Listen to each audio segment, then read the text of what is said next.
power, a guide not written in titles or wealth, but in the discipline of the mind. If you've ever wondered why some people remain unshaken while the world around them burns, you're in the right place. The hall trembles with noise. Shouts rise like thunder, accusations pierce the air, and the crowd waits for an eruption. At the center sits a single figure, a leader, motionless, unflinching. Their hands rest calmly on the table, their gaze steady, their breath even. Around them, chaos rages.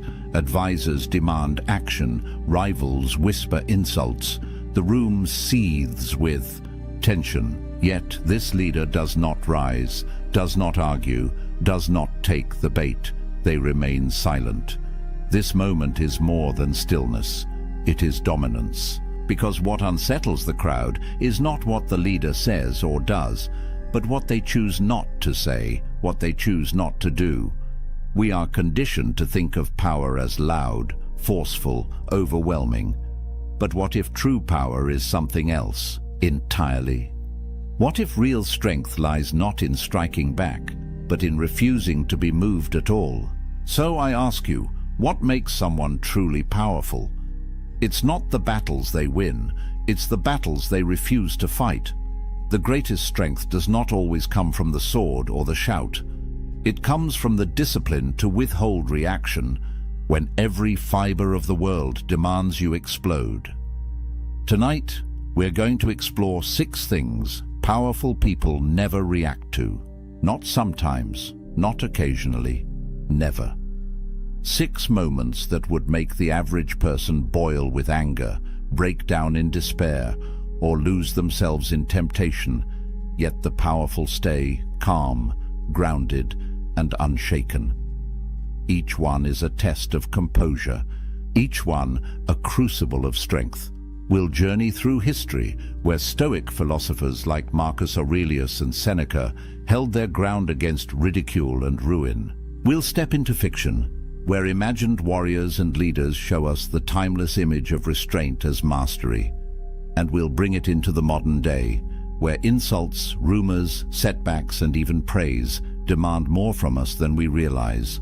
Along the way, you'll see how philosophy, discipline, and perspective intertwine to create an armor thicker than steel. The ability to control your own mind when the world loses control around you. Because the battlefield of life isn't fought only with armies, money, or politics, it's fought within, in the split-second decision of whether you react or remain still. So as we begin, I want to ask you something. Think about your own life for a moment. What is one thing you wish you could stop reacting to? Maybe it's criticism, maybe it's gossip, maybe it's failure, or the sting of loss. Whatever it is, imagine how much freer, stronger, and calmer you would feel if it no longer had power over you. Hold on to that thought, because by the end of this journey, you may discover that the path of Stoic mastery isn't about controlling the world. It's about controlling yourself, and it all begins here, with silence in the middle of chaos. Picture this, a crowded marketplace in ancient Rome. A senator shouts across the forum, hurling insults at a rival. The crowd leans in, waiting for a fiery response, hungry for drama. Yet the rival does something unexpected. He doesn't shout back. He doesn't flinch. He simply continues walking as if the insult had never been spoken. The crowd murmurs in confusion. Was this weakness, or was it something far greater? This is the power of non-reaction. Insults are traps, carefully laid to provoke you into abandoning your composure. They pull at the ego, daring you to defend yourself, to lash out, to prove them wrong. But here's the paradox. The moment you react, you've already lost. You've given control to the other person. You've let their words dictate your state of mind. And that is exactly what the powerful never allow. Stoic philosophy teaches us that insults only sting if we grant them permission. Epictetus once said, "If someone reviles you, It is his own action. You can choose to interpret it as harm or not. Think about that. The insult doesn't carry inherent power. It's our reaction that breathes life into it. Without your consent, the insult withers, hollow and harmless. Consider Marcus Aurelius, Emperor of Rome. He faced endless criticism from politicians, generals, even his own people. Yet in his private writings, the Meditations, he constantly reminded himself not to be disturbed by words. He wrote, "If an insult from another stirs you, it is your own opinion that has provoked you." He knew the truth. The insult itself is powerless. It's our attachment to reputation that causes the pain. Now imagine a modern version of this scenario. You post something online and suddenly the comments flood in. Someone mocks you. Someone twists your words. You feel the heat rise in your chest, your fingers itching to strike back. But what happens if you don't? What if you simply carry on, as though their words were smoke drifting in the air? The effect is immediate. The aggressor loses their audience. The crowd sees composure, not weakness. The power shifts back to you. Fiction often mirrors this lesson. Picture a warrior in a tavern, insulted by a drunken patron eager to pick a fight. The warrior could crush him easily, but instead he turns back to his drink. The room falls silent. Everyone realizes who holds the true power. It isn't the one shouting, it's the one in control of himself. The truth is, insults say more about the giver than the receiver. They expose the speaker's insecurity, anger, or envy. By not reacting, you hold up a mirror that reflects their weakness back to them. Your silence becomes louder than any retort. So the question is, how do you master this art? The next time someone tries to provoke you, pause. Ask yourself, does this insult truly harm me, or is it just air? Remember, powerful people don't waste energy swatting at words. They save their strength for battles that matter. Now I'll turn it to you. Think of the last time someone insulted you. What if you had met it with silence instead of reaction? Wouldn't that have felt like victory? The story begins in whispers. A single voice in a crowded room suggests something unflattering. Another person repeats it. Soon, the whisper multiplies until it becomes a rumor spreading like wildfire. No one knows if it's true. No one even stops to ask. But suddenly, your reputation, your name, your very identity feels under siege. This is the world of rumors and lies, an invisible battlefield where words, not weapons, can destroy legacies. Most people panic in this moment. They scramble to explain themselves, to fight back, to stamp out every falsehood before it takes root. But here's where powerful people stand apart. They don't chase lies.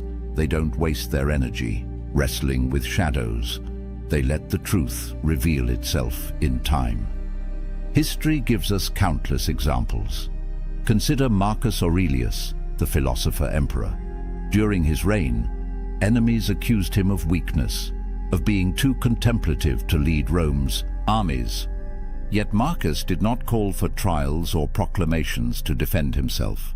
Instead, he focused on what he could control, leading with virtue, acting with integrity, and ensuring his deeds spoke louder than gossip.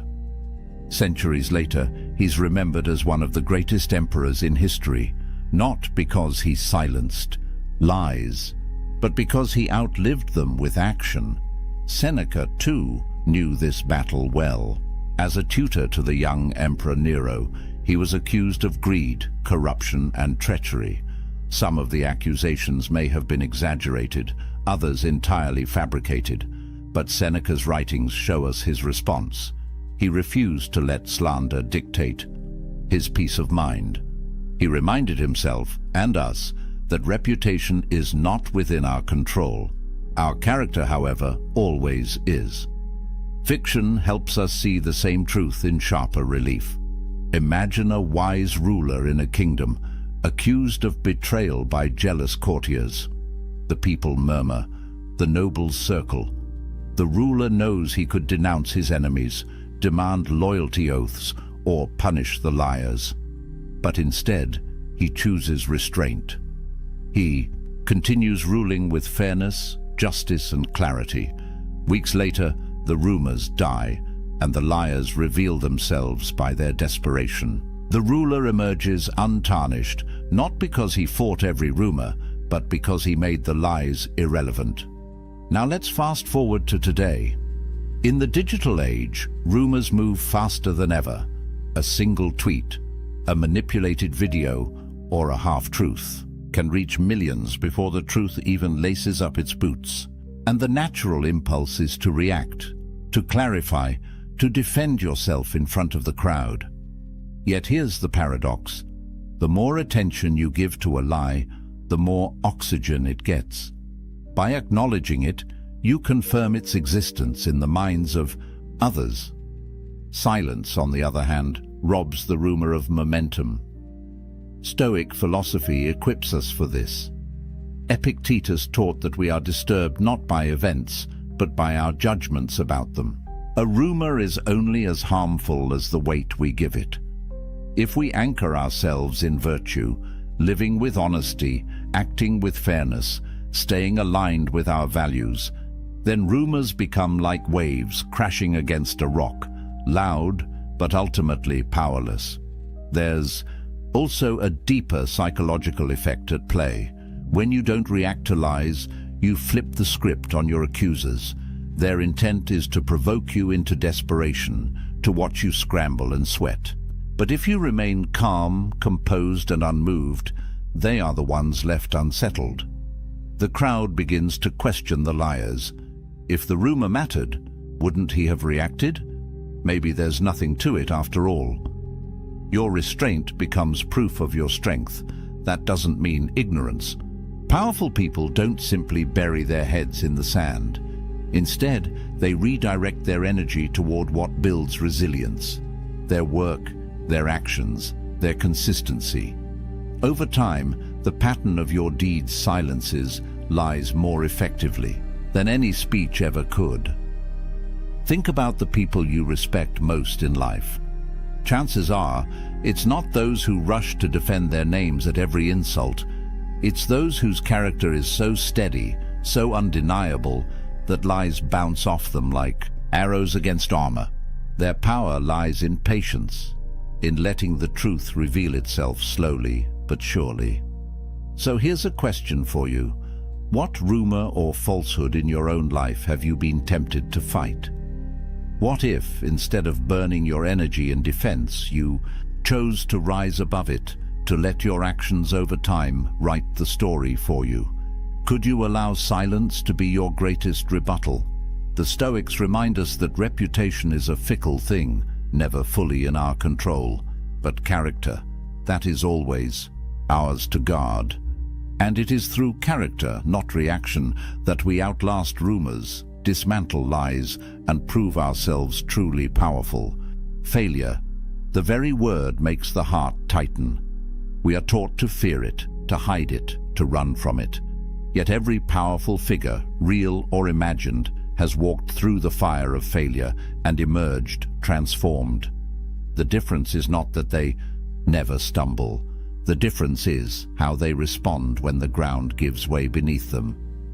Picture a Roman general on campaign. His strategy collapses, his soldiers scatter, and the banners of Rome fall into enemy hands. The camp is heavy with shame, the whispers of defeat crawling through the night air. Most leaders would rage, panic, or break down in despair. But imagine instead a general who sits quietly by the fire, studying the maps again, adjusting, recalculating. To his men, his calm is unsettling. To his enemies, it is terrifying. They see not a broken man, but someone already planning the next victory. This is the Stoic way. Failure is not the end, it is information. Marcus Aurelius captured this beautifully when he wrote, "The impediment to action advances action. What stands in the way becomes the way." In other words, The setback is not a barrier, it's the path itself. For the Stoic, failure isn't shameful, it's raw material for growth. Take Seneca, advisor to emperors and one of the richest men in Rome. Despite his wealth and influence, he endured exile, political disgrace, and ultimately an order to take his own life. Yet through all this, he kept writing, turning his misfortunes into teachings that still inspire us today. Seneca understood that external circumstances, loss, disgrace, even death, could not rob him of the inner power to choose his response. His failures became his legacy. Epictetus went even further. Born a slave, crippled from abuse, he might have seemed destined for a life defined by failure. Yet he transformed his suffering into wisdom, teaching that setbacks are not punishment, but training. He compared life to a wrestling school, where every hardship is a sparring partner, shaping you into something stronger. Fiction often illustrates this vividly. Picture a warrior in a story who loses a great battle. He returns home in shame, mocked and diminished. Yet instead of retreating into bitterness, he trains harder, studies his mistakes, and grows into a leader greater than before. His eventual triumph is not despite his failure, it is because of it. The very setback that once defined him becomes the foundation of his future power. Now think about how failure shows up today. Maybe it's a project collapsing at work, a business that never took off, or a personal relationship that fell apart. The temptation is to see these moments as permanent scars, but powerful people see them as stepping stones. They don't dwell in the rubble, they build something new with it. The modern Stoic practice here is simple but profound. Reframe. Instead of asking, "Why did this happen to me?" ask, "How is this useful to me?" Failure reveals blind spots. It humbles arrogance. It forces adaptation. And those who learn to reframe setbacks, not as dead ends but as detours, discover that failure is not their enemy, it is their teacher. Here's the deeper truth. Reacting emotionally to failure, rage, despair, self-pity, only prolongs the suffering. It burns energy without creating solutions. But non-reaction, calm reflection, and steady adjustment allow you to transform failure into fuel. The Stoics remind us that fortune can take away everything except one thing: your ability to decide how you respond. There is also a subtle power in the way others perceive your handling of failure. People expect collapse. They expect excuses. When you respond instead with composure, with a clear head and quiet resilience, you inspire trust. You become the unshakable center others can rely on. Failure, in this way, becomes not just personal growth, but leadership itself. So here is your challenge. Think of your last failure. Maybe it still stings. Maybe it still feels unresolved. What if you could go back and reframe it, not as an end, but as preparation? What skills did it force you to learn? What strength did it secretly build? What future success might still be hidden inside that apparent defeat? The Stoics would tell you, stop fearing failure. Fear never learning from it, because every setback is a forge, and you are the iron, heated, hammered, shaped, not broken. And that is why powerful people never react to failure with despair. They transform it into the very source of their strength. The crowd roars. In the theater, in the Senate, in the stadium, voices rise not in praise but in scorn. Boos, hisses, jeers, criticism delivered not by one voice but by thousands. Imagine yourself standing there, every eye fixed on you, the tide of disapproval pressing in like a storm. Most of us would crack under such weight. Anger, defensiveness, embarrassment. These are the natural reactions. But for the powerful, for those who live by Stoic mastery, there is a different path. They don't break, they don't rage. They don't even flinch, they listen, or they simply remain unmoved. This isn't passivity, it's control. And it unnerves people more than any shouted rebuttal ever could. In Rome, emperors faced this test constantly. Marcus Aurelius, though revered by history, was not always loved in his lifetime. He endured public criticism, whispers in the Senate, and discontent among the masses. Yet in his meditations he reminded himself, "If anyone can prove me wrong, I will gladly change, for I seek the truth, which never harmed anyone. But the one who persists in his error and ignorance harms himself." Notice the dual wisdom here. Marcus stayed open to truth hidden in criticism, but he refused to be ruled by the crowd's judgment. He took what was useful, ignored the rest, and kept walking forward.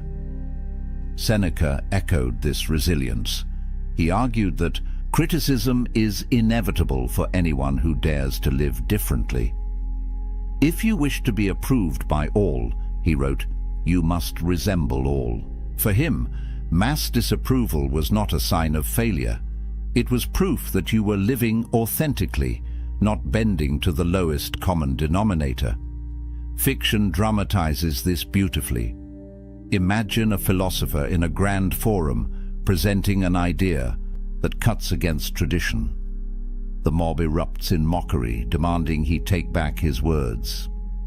Instead of arguing, he pauses, lets the jeers subside, and then calmly repeats his point with even greater clarity. The crowd falls silent, not because they all agree, but because they recognize the courage of someone unwilling to bow to their noise. His strength is not in silencing them, but in refusing to be silenced himself. In our modern world, the crowd looks different, but it may be even louder. Social media, workplace culture, public opinion, each can turn critical in an instant. A single post may trigger thousands of negative comments. A bold idea at work might spark resistance. And once again, the temptation is to fire back, to argue, to justify. But here lies the Stoic secret: don't confuse volume with truth. Criticism from the masses is often just an echo chamber of emotion, not wisdom. That doesn't mean ignore it entirely. The powerful treat criticism like sifting for gold in a river. Most of it is mud, irrelevant, emotional noise. But occasionally, buried within, is a nugget of truth, something useful that can sharpen character or improve judgment. The art lies in listening without being consumed, discerning without being wounded. Why is this so difficult? Because humans crave approval. We are wired to seek belonging, to win applause. So when the masses disapprove, it feels like rejection of our very existence. But the Stoics remind us, the opinions of the crowd are beyond our control. To tie our worth to them is to hand over our peace of mind. Instead, tie your worth to your virtues, your actions, your choices. Let your inner compass, not the crowd, guide your steps. There is also a quiet power in the optics of non-reaction. When a leader remains calm under criticism, it sends a message: I am larger than the noise. Followers respect this. Enemies are unsettled by it. The masses may jeer louder in the moment, but over time, they remember the composure. In fact, history shows us that criticism fades, but dignity endures. Think of figures you admire. Chances are they weren't universally loved in their lifetimes. Many were ridiculed, doubted, even despised. Yet they stood firm. And because of that, their names outlasted the noise of their critics. So ask yourself, how do you react when the masses turn against you? Do you scramble to explain? Do you retreat in shame? Or could you practice the Stoic way, taking what is useful, discarding the rest, and walking forward with calm purpose? The next time criticism swells around you, remember this: the crowd is fickle. Today's boos may be tomorrow's cheers, and neither should rule your soul. The powerful don't let the masses dictate their identity. They let truth, reason, and inner strength decide who they are. That is why criticism from the masses is something powerful people never react to. Not because it doesn't exist, but because it doesn't define them. The fire spreads through the palace, devouring marble halls, priceless art, and treasures collected over a lifetime. Courtiers scream, servants scramble with buckets of water, their efforts useless against the roaring blaze. In the middle of it all, the king stands motionless, watching the flames consume what once defined his power. His voice is calm, almost chilling. "You can take my walls, but not my will." This image may sound like legend, but it illustrates a truth the Stoics held above all. Loss is inevitable. Misfortune is certain. To live is to risk having everything you love stripped away. But how you meet that loss, whether with despair or with calm acceptance, determines whether you remain powerful or become broken. For most people, loss feels unbearable. We react with panic when wealth disappears, with bitterness when fortune turns, with devastation when loved ones are taken from us. Misfortune presses against our deepest fears, reminding us how little we control.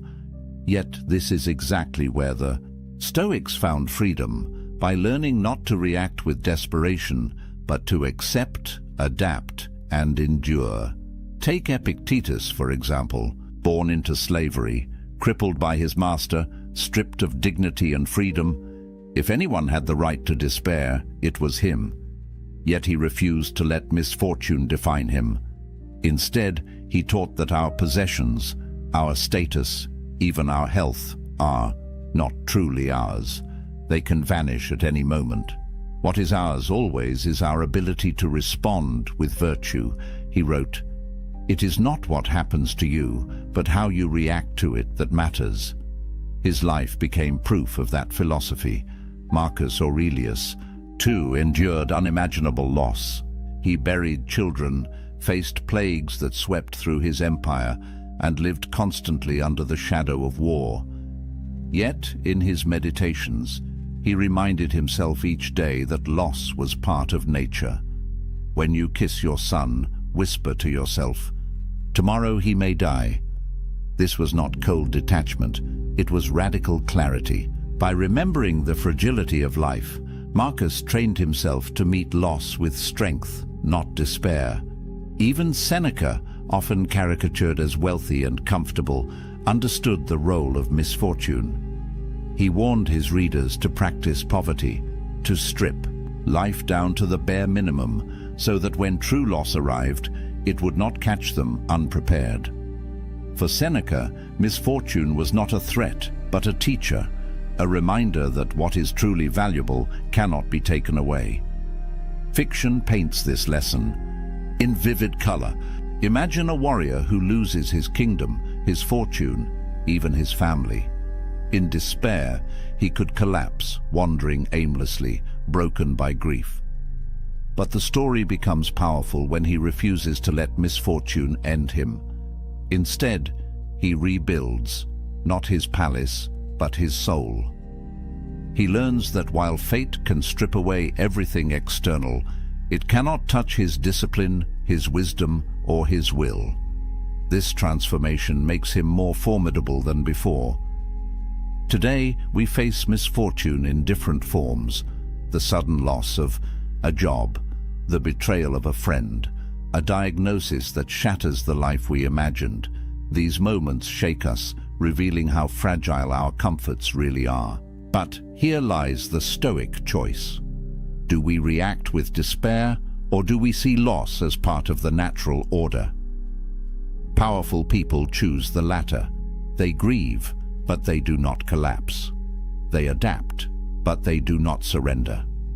There is also a hidden strength in how misfortune tests those around us. When you lose everything and yet remain calm, people notice. They draw courage from your composure. They see in you an anchor they can cling to. This is why loss, when met with dignity, becomes a form of leadership. It turns pain into power, not just for yourself, but for others who are watching. The Stoics remind us that all external things, wealth, health, relationships, status, are on loan from the universe. They were never truly ours to keep. When they are taken back, we may feel pain, but we should not feel surprise. True wealth lies in what cannot be stolen: integrity, wisdom, discipline. So here is the challenge for you. Think of something you fear losing most. What if it vanished tomorrow? How would you meet that misfortune? Would you rage against the inevitable, or could you stand firm, knowing that your true strength lies beyond possession? Powerful people never react to loss with despair. They recognize it as part of the human condition. They mourn, but they endure. They rebuild, but they never lose themselves. And in that endurance lies a form of power greater than any fortune or crown, the power to remain whole when the world falls apart. The banquet hall glows with torchlight. Courtiers lean in, eager to flatter their ruler. Voices flow like honey. You are wise beyond measure. Your victories will be sung for centuries. There is no one greater. The ruler smiles, politely, yet inside remains unmoved. Why? Because the truly powerful know that praise, like insult, is a trap. Most of us crave approval. Compliments lift us, applause intoxicates us, flattery makes us feel invincible. But here lies the danger. When you begin to depend on praise, you hand control of your happiness to others. You let their approval dictate your sense of worth. The Stoics saw this as just as dangerous as reacting to insults, because both are chains that bind the soul. Marcus Aurelius wrestled with this constantly. As emperor, he was surrounded by sycophants. Yet in his private writings, he reminded himself daily, "Do not be intoxicated by applause. Remember how quickly all things are forgotten." He urged himself to see praise for what it was, fleeting noise, no different from criticism. What mattered was whether he lived according to reason and virtue, not whether the crowd cheered or booed. Seneca was even sharper on this point. He warned that flattery was poison, crafted to weaken judgment and feed ego. It is a great man who can treat applause as he would treat criticism. In other words, if you become too attached to being praised, you lose the ability to stand alone. You become a slave not to insults, but to approval. Consider the fictional image of a warrior, offered endless songs of glory. His ego swells, and soon he grows careless, reckless, overconfident. Praise blinds him to his flaws. His downfall comes not from his enemies, but from his own intoxication with flattery. Contrast this with another figure, a quiet general who accepts recognition with humility, then returns to his work unshaken. His power grows not from applause, but from discipline. In our modern world, this lesson is more urgent than ever. Social media thrives on likes, shares, and approval. Entire careers rise and fall on public praise. The dopamine rush of recognition is addictive, and most people become trapped chasing it. But powerful people know better. They see praise as data, not as identity. They may appreciate kind words, but they do not anchor their self-worth to them. There's also a subtle psychological power in staying grounded when praised. When someone showers you with compliments and you remain calm, it unsettles them. They expect eagerness, a rush of gratitude, even vanity. But your composure signals something else: strength. You are not dependent on their words. You are complete without them. The Stoics practiced a kind of mental training here. When praised, they reminded themselves of their flaws, their mortality, the fleeting nature of fame. Marcus Aurelius often reflected on how quickly even the greatest names fade into obscurity. To him, glory was dust on the wind. Why then should he allow flattery to cloud his judgment? It's not about rejecting kindness or gratitude. It's about perspective. Powerful people accept praise with humility, but they do not let it inflate them. They treat it the same way they treat criticism, as an opinion, not as truth. They know that applause and insult are two sides of the same coin, both outside their control, both ultimately irrelevant to their inner compass. So here is the challenge for you. Think about the last time someone praised you. Did you feel a surge of pride? Did you cling to that feeling, replay it in your mind, let it define you? What if you could accept the compliment gracefully but remain unmoved within, knowing your worth doesn't rise or fall with another person's opinion? The Stoics would say, let neither flattery nor insult shake you. Stay steady in virtue, and you will never be a prisoner to the crowd. Powerful people never react to praise with intoxication because they know it can be just as dangerous as insult, failure, or loss. They remain grounded, centered, and free. And that is the final secret, to master yourself so completely that neither insult nor praise has power over you. To be unshaken in criticism and uncorrupted in applause. That is Stoic mastery. That is true power. The battlefield is quiet after the storm. Insults have been hurled, lies whispered, failures endured, criticism shouted, losses suffered, praises sung. And yet the powerful figure remains, still, calm, unshaken. This is the paradox of non-reaction. It looks like weakness from the outside, but in truth, it is the ultimate expression of strength. To remain unmoved in the face of attack, temptation, or loss is to wield a power greater than any army or crown. It is the power to control oneself when the world loses control. Think of it this way. When you react, you hand over your energy. Every outburst, every desperate defense, every emotional collapse feeds the forces against you. But when you choose not to react, you conserve your strength. You make your enemies look small, your critics irrelevant, your flatterers impotent. You show the world that you cannot be controlled from the outside. You only move by your own inner compass. History proves this. Marcus Aurelius ruled through plague and war, yet never allowed panic or praise to alter his steady hand. Epictetus was enslaved, abused, and maimed, yet remained freer in spirit than his masters. Seneca faced disgrace and death with the calm of a man who knew that fortune could take everything but his will. Their legacies endure not because they conquered others, but because they mastered themselves.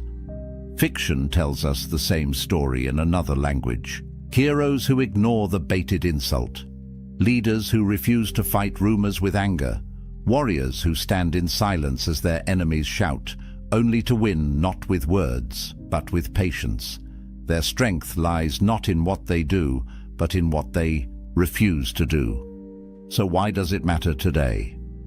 Because our lives are filled with provocations. Social media demands reaction. Work pressures test our composure. Relationships tug at our emotions. The world constantly dares us to lose ourselves in the noise. But the Stoic lesson is timeless.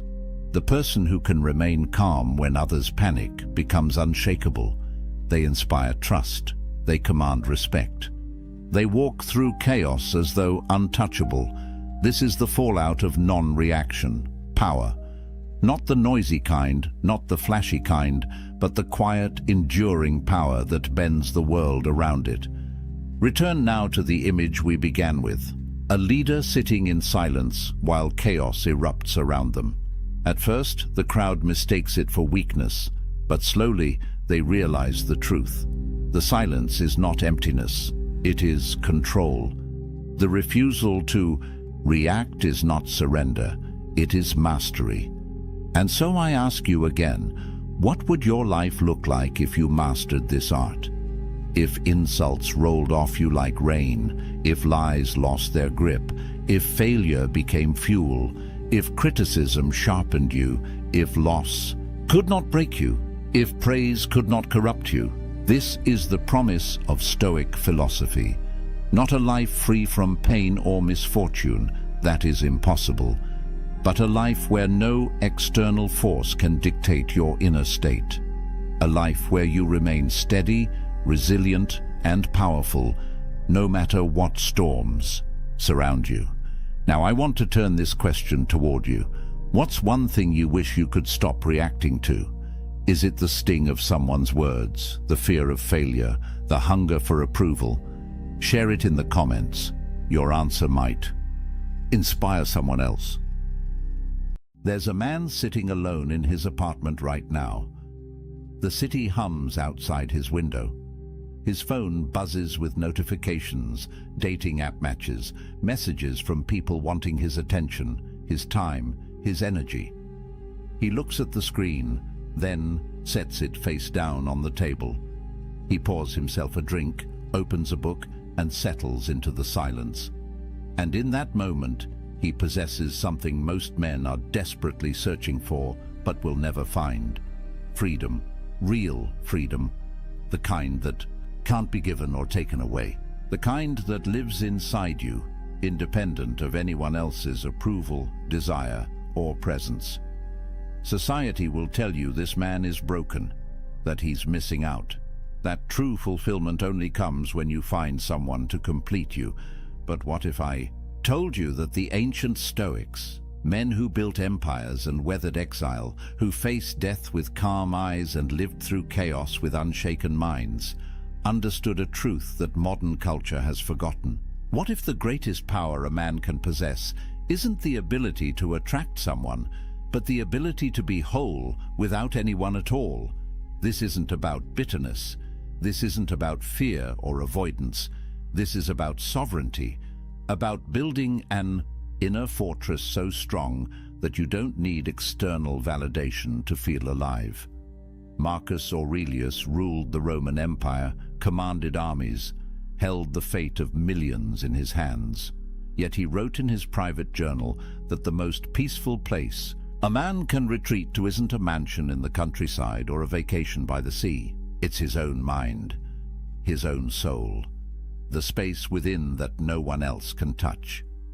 The Stoics called this autarkia, self-sufficiency, the ultimate virtue. And they understood that until a man learns to be complete in his solitude, he'll spend his entire life as a beggar, seeking scraps of worth from others. So, let me ask you something. When was the last time you sat in silence with yourself and felt at peace? When was the last time you made a decision purely for you, without considering what someone else might think? When was the last time you felt truly free? Because what I'm about to share with you isn't just philosophy, it's liberation. And once you see it, you can't unsee it. The world has sold you a script. From the time you were a boy, you've been handed a blueprint for what success looks like. Get the girl, build the relationship, settle down, find your other half. The narrative is everywhere, in movies, in songs, in the casual conversations where people ask with pitying eyes, "Why are you still single?" As if being alone is a disease that needs curing, as if you're incomplete until someone else validates your existence. And here's the trap. Most men spend their entire lives chasing this script without ever questioning whether it's true. They measure their worth by their relationship status. They gauge their masculinity by how attractive their partner is, by how quickly they can lock someone down, by whether they can prove to the world that they're wanted. But the Stoics saw through this illusion 2,000 years ago. Epictetus, who spent years as a slave before becoming one of history's greatest philosophers, taught that true freedom has nothing to do with external circumstances. A man can be chained in a prison cell and be free. A man can live in a palace and be enslaved. The difference isn't what surrounds you, It's what lives within you. He wrote that when you attach your happiness to anything outside your control, you become a slave to that thing. The weather, your reputation, other people's opinions, and yes, whether or not you're in a relationship. Think about that for a moment. Every time you check your dating app, hoping for a match, you're giving away your power. Every time you change who you are to be more appealing to someone else, you're surrendering your sovereignty. Every time you measure your day by whether she texted back, you're living as a prisoner. And the cruelest part is that society applauds this slavery. It calls it love. It calls it devotion. It calls it being a good partner. But here's what nobody tells you. 63% of men between 18 and 29 are single right now. That's not a statistic from ancient Rome. That's from 2025. And it's rising. Meanwhile, only 34% of women in that same age group are single. What does that tell you? It tells you that the dating landscape has fundamentally shifted. It tells you that the old rules don't work anymore. And it tells you something even more important. You're not alone in feeling like the game is rigged. But here's where most men make their fatal mistake. They look at these numbers and feel inadequate. They internalize the message that something is wrong with them, that they're not good enough, attractive enough, successful enough.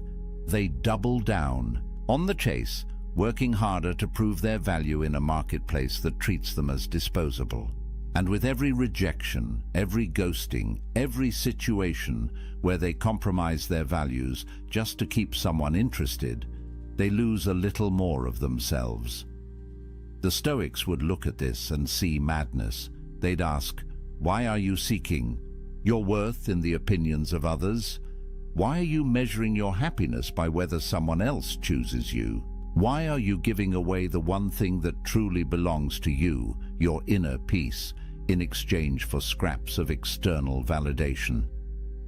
Marcus Aurelius wrote, "You have power over your mind, not outside events. Realize this, and you will find strength." Read that again. You have power over your mind, not over whether she likes you back, not over whether your relationship works out, not over whether you end up alone. You have power over how you interpret these things, over what meaning you assign to them, over whether they disturb your peace or leave you untouched. And that, brother, is everything, because here's the truth that will set you free. Being single isn't a problem to solve, it's a power to harness. And the moment you understand that, the moment you stop seeing solitude as something to escape and start seeing it as something to embrace, everything changes. You stop being a man who needs someone. You become a man who chooses connection from a place of fullness, not emptiness. You stop being the beggar at the table. You become the king who decides if and when he shares his throne. But society doesn't want you to know this, because a man who is complete on his own is dangerous. He can't be controlled. He can't be manipulated. He doesn't need the validation that keeps the whole system running. He's free, and free men change the world. So let me show you what that freedom looks like. The ancient Stoics had a word that most people have never heard: autarkia. It's Greek, and it means self-sufficiency. Not in the sense that you live in the woods, chopping your own wood and filtering your own water, but in the deeper sense that your well-being, your peace, your sense of worth comes from within. It's the understanding that you need nothing outside yourself to be complete. That happiness isn't something you find in another person. It's something you cultivate in the fortress of your own mind.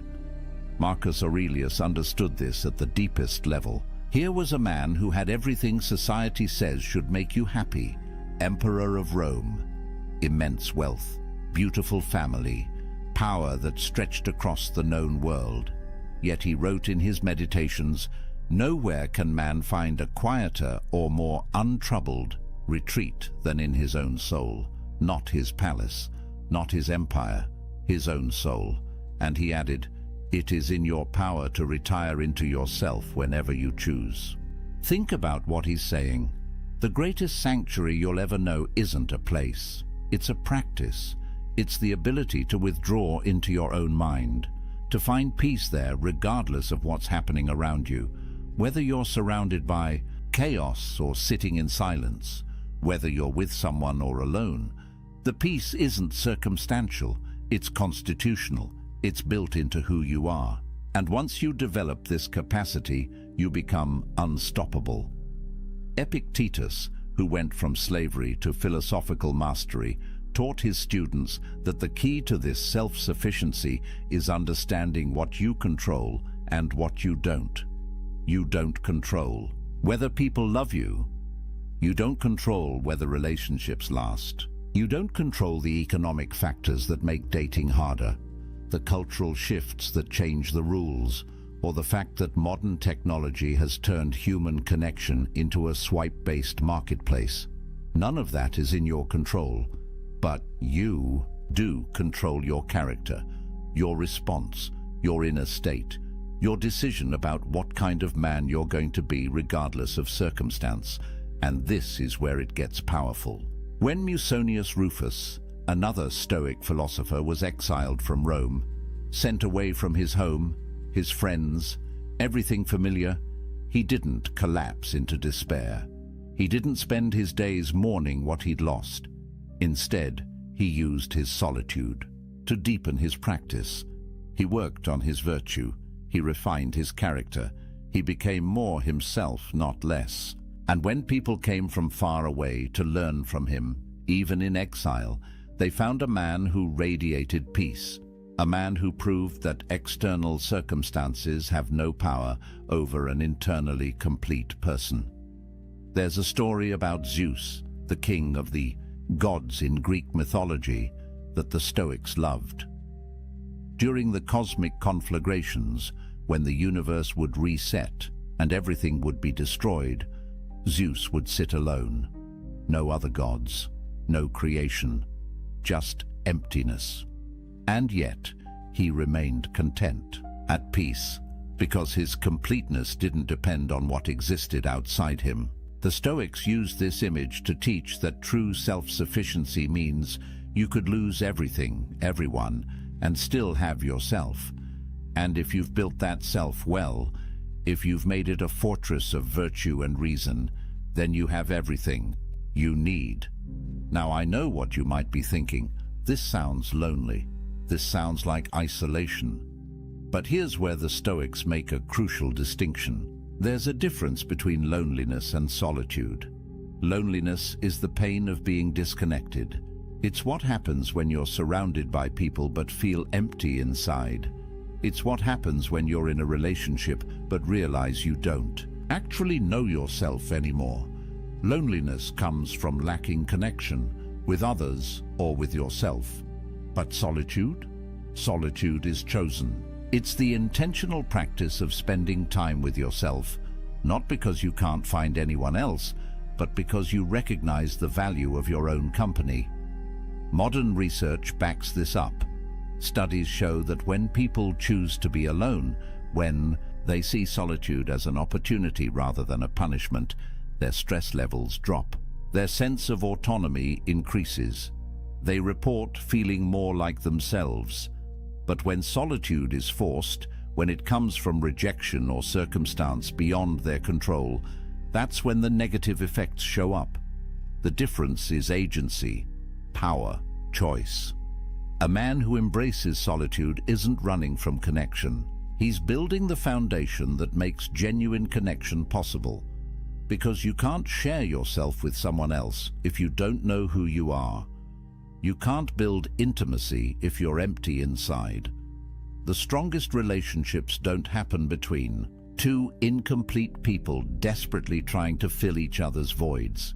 They happen between two whole people who choose to walk side by side, not because they need to, but because they want to. And this brings us to something crucial. Self-sufficiency doesn't mean you become cold or isolated. Seneca, one of the wealthiest and most influential men in Rome, wrote extensively about friendship. He said that a wise man doesn't need friends, but he still desires them, not because they complete him, not because he can't survive without them, but because friendship, real friendship built on virtue and mutual respect, enhances life.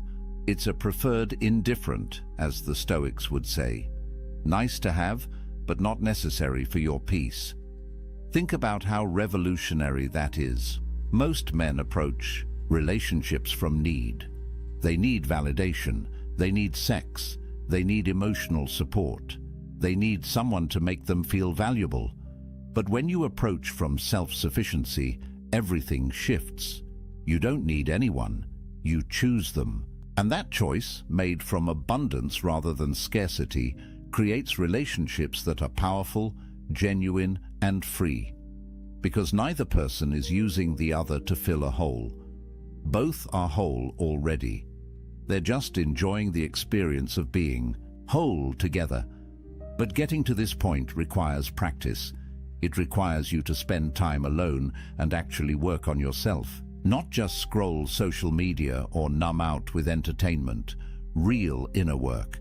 And that's uncomfortable, because when you sit in silence with yourself, when you remove all the distractions and external validations, you're forced to confront who you actually are, the thoughts you've been avoiding, the patterns you've been running from, the ways you've been living someone else's script instead of your own. Marcus Aurelius faced this daily. In his journal, he wrote reminders to himself. Wake up in the morning and remember who you are. Remember your principles. Don't let the chaos of the day pull you away from yourself. He understood that the greatest battle isn't against external enemies. It's against the internal tendency to lose yourself in the noise, to give away your power piece by piece until you wake up one day and realize you don't recognize the person you've become. But when you build self-sufficiency, when you develop autarkia, something remarkable happens. You stop being reactive. You stop living at the mercy of circumstance. Whether someone texts you back or doesn't, whether people approve of your choices or judge them, whether you spend Friday night with someone or alone with a good book, none of it disturbs your peace. You're grounded, centered, free. And that freedom, brother, is more valuable than any relationship could ever be. Because here's the paradox. The man who needs no one is the man everyone wants to be around. Strength attracts. Completeness attracts. When you're not grasping, not needy, not performing for validation, people feel it. They sense that you're different, that you operate from a different place.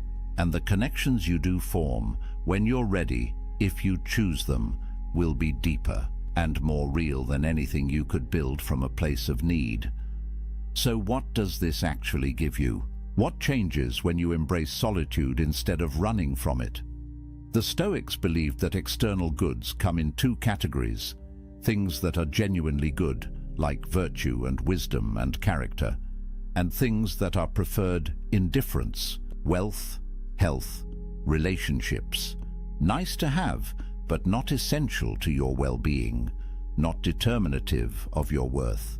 The moment you internalize this distinction, a weight lifts, because you stop attaching your happiness to things you can't control.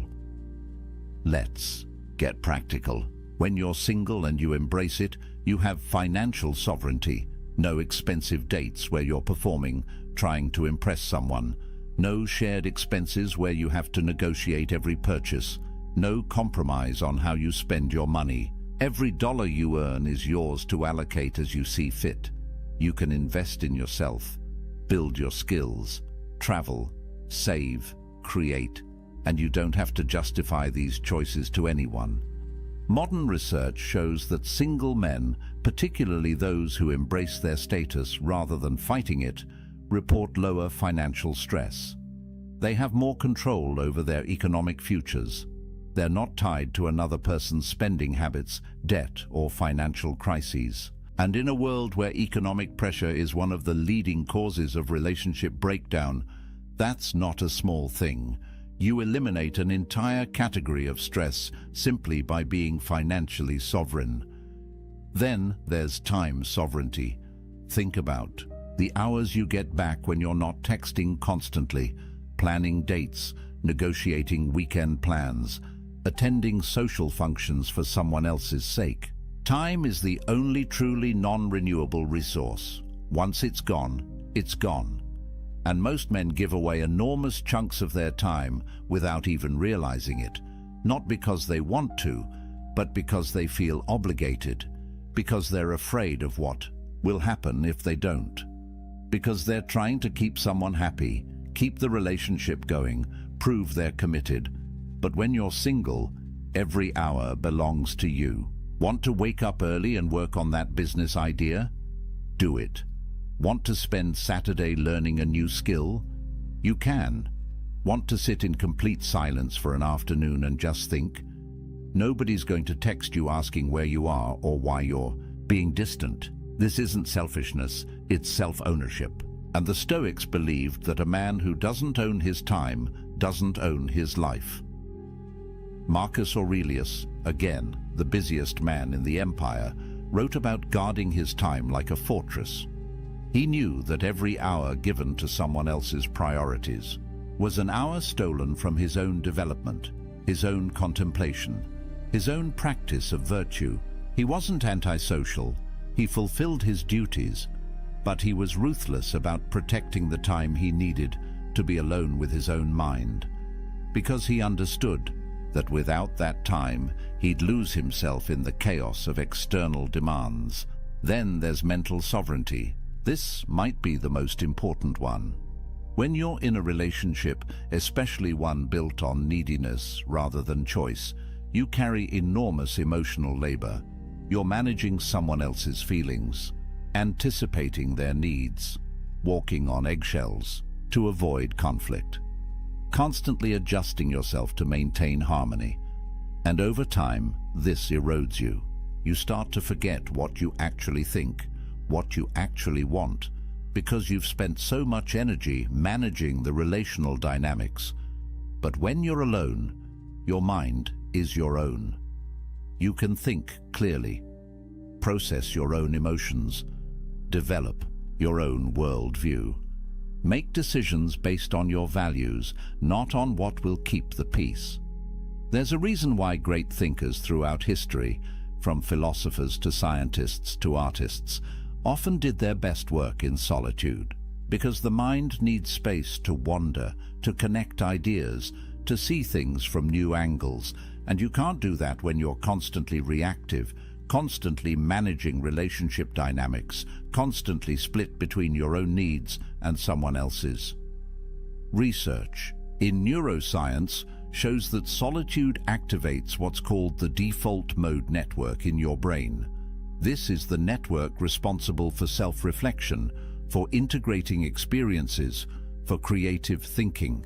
It's the mode your brain enters when you're not responding to external stimuli, and it only activates when you're truly alone, not just physically but mentally. When you're not checking your phone every 5 minutes to see if she responded, when you're not running through conversations in your head, analyzing what you said wrong, when you're just present with yourself.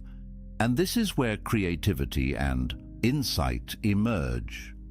Every major breakthrough you've had, every moment of clarity, probably came when you were alone, in the shower, on a walk, lying in bed before sleep, because your brain needs that downtime to process, to connect, to see patterns. But if you're constantly engaged with others, constantly stimulated, constantly performing, you never give your brain that space. You stay on the surface, reactive, never truly creative or deeply thoughtful. The Stoics understood this intuitively. They practiced morning and evening reflection, time alone to examine their day, their choices, their progress toward virtue. Seneca wrote about the importance of setting aside time each day to commune with yourself. Not to judge yourself harshly, but to observe, to understand, to refine your character away from the eyes and opinions of others. Because real growth happens In private, the person you become in solitude is the person you actually are. Everything else is performance. Then there's creative sovereignty. How many men have buried their dreams because a relationship demanded their time and energy elsewhere? How many businesses never started, books never written, skills never mastered, because there was always someone else's needs taking priority? This isn't about blaming relationships. It's about recognizing that everything has a cost, and the cost of relationship, especially one you're not fully choosing, is often paid in abandoned potential. When you're alone, you can be selfish with your ambition. You can pour yourself into your craft, your mission, your vision for who you want to become. No negotiations, no guilt, no compromise. Just pure focused energy on building the life you actually want. And here's what's interesting. The men who do this, who use their solitude to build something significant, often find that relationships come naturally later, not because they went looking, but because they became someone worth finding, someone who radiates purpose and completeness, and that energy attracts. But there's something even deeper here, something the Stoics saw clearly. When you build your life on your own terms, when you develop skills and pursue excellence and create value, you build self-respect, real self-respect. Not the fake confidence you try to project to impress people, but the genuine, unshakable knowledge that you're living with integrity, that you're becoming who you're meant to be, that you're not wasting your life trying to meet someone else's expectations. And self-respect, true self-respect, is the foundation of everything else. You can't love yourself if you don't respect yourself, and you can't respect yourself if you're living a life of compromise and neediness. Epictetus taught his students that the only thing truly yours is your character. Everything else can be taken away. Your possessions, your relationships, your reputation, your health.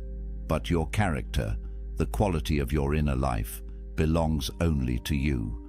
And it's built in solitude, in the choices you make when nobody's watching, in the discipline you maintain when there's no external reward, in the integrity you hold when it would be easier to compromise. This is why the Stoics saw self-sufficiency as the ultimate virtue, not because they were antisocial, but because they understood that a man who can't be happy alone will never be truly happy with anyone else. He'll always be grasping, always be insecure, always be dependent on external validation to feel okay. And that's not freedom.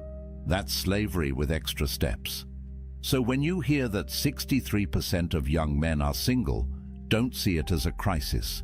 See it as an opportunity to build yourself without distraction, to develop the kind of inner strength that most men never discover because they jump from relationship to relationship, never spending time alone, never doing the deep work. You have time, you have space, you have sovereignty. Use it, but let me be clear about something. This isn't about avoiding relationships forever. This isn't about becoming some isolated hermit who thinks he's better than everyone. The Stoics didn't advocate for that. Seneca had a wife and family. Marcus Aurelius had a wife and children. They participated fully in social life, but they did it from a place of inner completeness. They engaged with others not because they needed to, but because they chose to.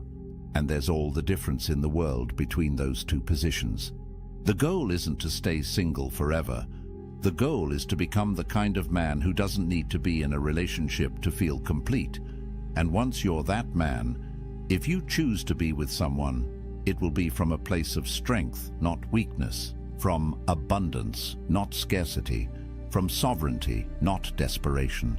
And those kinds of relationships, rare as they are the only ones worth having. But here's what most men miss. They think being single means they're incomplete. They've internalized the message that they're only half a person until they find their other half. And this belief, more than anything else, keeps them trapped. Because when you believe you're incomplete, you'll do anything to feel whole. You'll compromise your values. You'll tolerate disrespect. You'll lose yourself piece by piece trying to hold on to someone, anyone, who makes you feel less empty. But the Stoics would tell you this is backward. You're not empty. You never were. You've just been taught to see yourself that way. Society profits from your insecurity. The entire dating industry, the relationship advice industry, the self-help industry depends on you believing you're broken and need fixing, that you're incomplete and need completing. But what if none of that is true? What if you're already whole, you've just forgotten how to feel it? Marcus Aurelius wrote about this constantly, the idea that we already possess everything we need. That virtue, the only true good, is already within our capacity. We don't need to acquire it from outside. We need to cultivate it from within. And the best place to do that cultivation is in solitude, away from the noise, away from the opinions, away from the endless pressure to be something other than what you are. In solitude, you can be honest. You can strip away the masks you wear for others and look at who you actually are. And that honesty, uncomfortable as it might be at first, is the beginning of real transformation. There's a concept in psychology called self-determination theory. It says that humans have three basic needs: autonomy, the sense that you control your own life; competence, the feeling that you're capable and growing; and relatedness, connection with others. Most people think relatedness is the most important, but research shows that autonomy is actually the foundation. Without it, without the sense that you're living your own life on your own terms, the other needs can't be truly satisfied. You might have relationships, but you'll feel trapped in them. You might be skilled, but you'll never feel like it's enough because you're measuring yourself by external standards. But when you build autonomy, when you develop true self-sufficiency, everything else flows naturally. You pursue competence for its own sake, not to impress anyone. And when you do connect with others, it's genuine, because you're not performing, you're not pretending, you're just being yourself, and you're okay if people accept that or don't. That's the power position. That's freedom. And here's something crucial. The Stoics believed that you had to be careful about who you spent time with. They weren't elitist about it, but they understood that you become like the people you surround yourself with. Spend time with complainers, you become a complainer. Spend time with people who lack integrity, your own integrity erodes. Spend time with people who see relationships as transactions, who manipulate and play games, and you start to see the world that way too. But when you're selective, when you use your solitude to clarify your values and then only engage with people who align with those values, your life transforms. You're no longer tolerating relationships out of loneliness. You're cultivating connections based on mutual respect and shared virtue.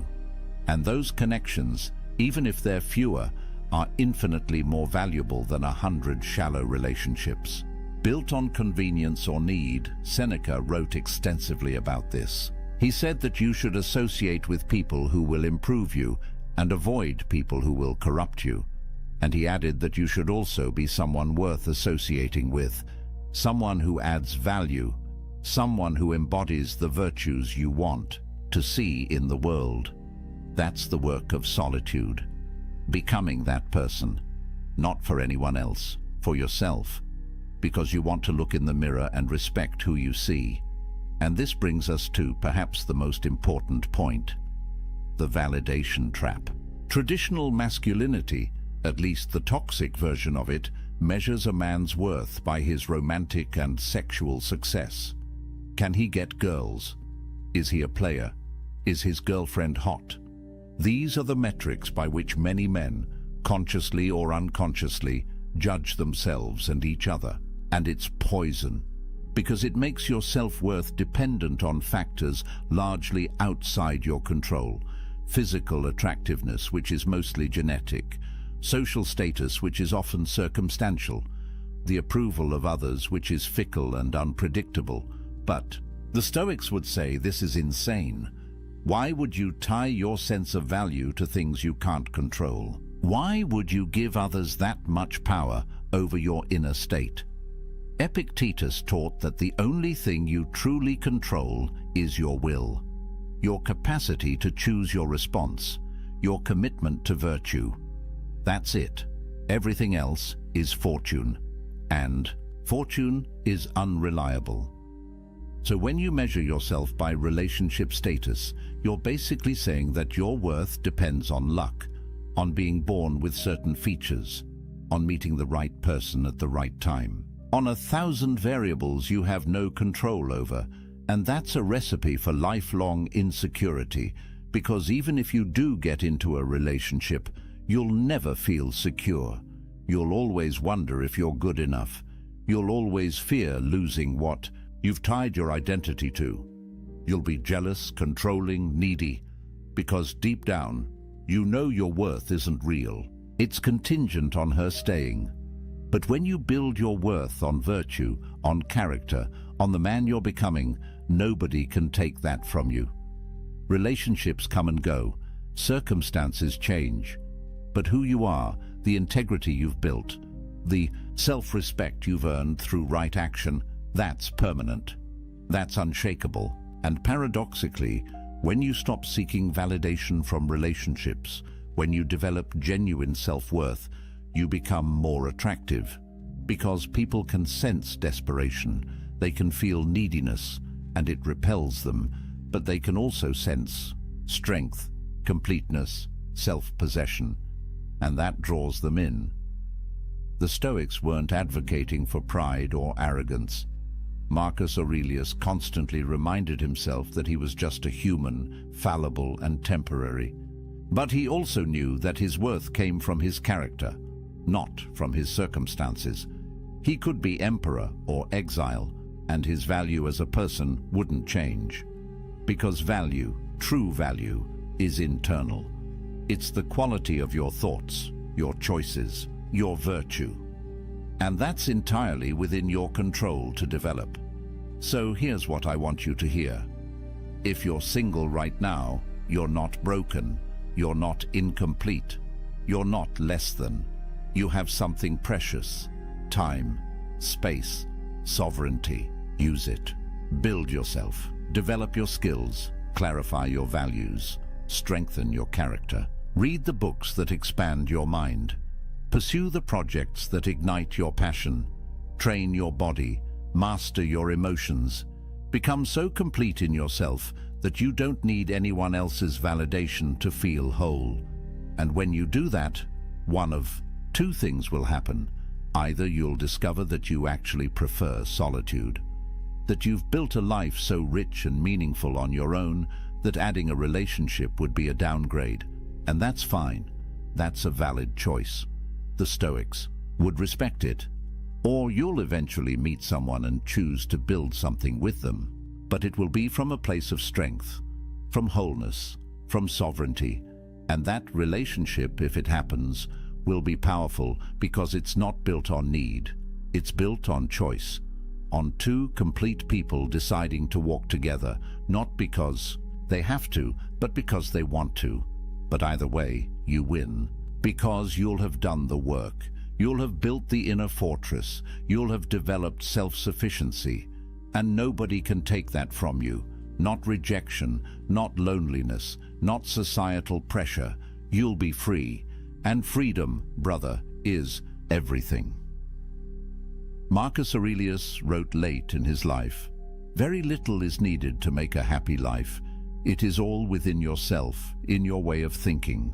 Read that again. Very little is needed. It's all within yourself, not in finding the right person, not in changing your circumstances, not in achieving some external milestone. Within yourself, in your way of thinking, in your capacity to find peace regardless of what's happening around you. That's the promise of Stoicism. That's the gift of solitude. Complete independence from external validation. Total sovereignty over your inner state. The ability to be happy, genuinely happy in any circumstance, alone or with someone, wealthy or poor, praised or criticized. None of it touches you, because you're grounded in something deeper than circumstance. You're grounded in virtue, in character, in the kind of strength that can only be built in the forge of solitude. So use this time. Don't waste it wishing you were somewhere else, with someone else. Don't spend your days scrolling dating apps or feeling sorry for yourself. The Stoics would tell you that's a form of suicide, killing time, killing potential, killing the opportunity to become something greater. Instead, wake up every morning and ask yourself, what kind of man do I want to be? And then become that man, not for anyone else, for yourself, because you respect yourself enough to live with integrity. Build your morning routine, train your body, develop your skills, read philosophy, journal your thoughts, sit in silence and just breathe. Let yourself feel what you feel without judgment. Work on your projects, create value, help others when you can. But always come back to yourself. Always protect that inner space where nobody else has access. That's your sanctuary, your fortress, your source of power. And here's something powerful. Every time you choose solitude over connection born of desperation, you strengthen yourself. Every time you decline to compromise your values just to keep someone around, you build self-respect. Every time you sit with discomfort instead of numbing it with distraction or validation seeking, you develop emotional resilience. These choices compound. They build on each other, and over time, you become a different kind of man. The kind who doesn't need external validation. The kind who trusts himself. The kind who's free. The Stoics had a practice they called negative visualization. They'd imagine losing everything they had: their wealth, their position, their relationships, their health. Not to be morbid, but to remind themselves that these things are temporary, that they're not truly theirs, that the only thing that can't be taken is their capacity to respond with virtue. And by imagining loss, they appreciated what they had without clinging to it. They held things lightly, including relationships. Try this practice. Imagine you never end up in another relationship. You're single for the rest of your life. How would you live? What would you pursue? What would bring you meaning and joy? Really sit with that question, because the answer reveals what actually matters to you beyond validation and approval. And when you know what actually matters, when you build a life around those things, you become unshakable. Relationships become bonus, not necessity. Connection becomes choice, not desperation. And here's the paradox again. The man who could be completely happy alone is the man most worthy of companionship, because he's not using another person to fill his emptiness. He's whole already. He's inviting someone to share in his fullness. That's attractive. That's magnetic. That's what genuine partnership looks like. Not two halves making a whole, but two wholes choosing to walk together, each maintaining their own sovereignty, each respecting the other's independence, each complete whether together or apart. Seneca wrote, "The wise man is self-content. He is so in the sense that he is able to do without friends, not that he desires to do without them." That's the balance. You develop the ability to be happy alone. You build self-sufficiency, but you remain open to genuine connection when it appears. You don't avoid relationships, you just don't need them. And that makes all the difference. So where does this leave you? Right here, right now, with a choice. You can keep buying into the narrative that you're incomplete without someone, that your value depends on relationship status. That being single is something to escape as quickly as possible. And if you choose that path, you'll spend your life chasing, compromising, losing yourself piece by piece in the pursuit of external validation. Or you can embrace what the Stoics knew 2,000 years ago, that true power comes from within, that self-sufficiency is the highest virtue, that a man complete in solitude is free in every circumstance. And if you choose that path, if you do the work, you'll build something that nobody can take from you, an inner fortress, a sovereignty that transcends circumstance, a peace that doesn't depend on anyone else's approval or presence. Marcus Aurelius ruled an empire. He had wealth, power, family, everything society says should make you happy. Yet he spent his evenings writing in his journal, reminding himself of what actually mattered: virtue, character, inner peace. He knew that everything else was temporary, that the only lasting value was the kind of person he was becoming, and he did that work in solitude, away from the crowds, away from the demands, in the quiet space of his own mind. You don't need an empire to do this. You don't need perfect circumstances.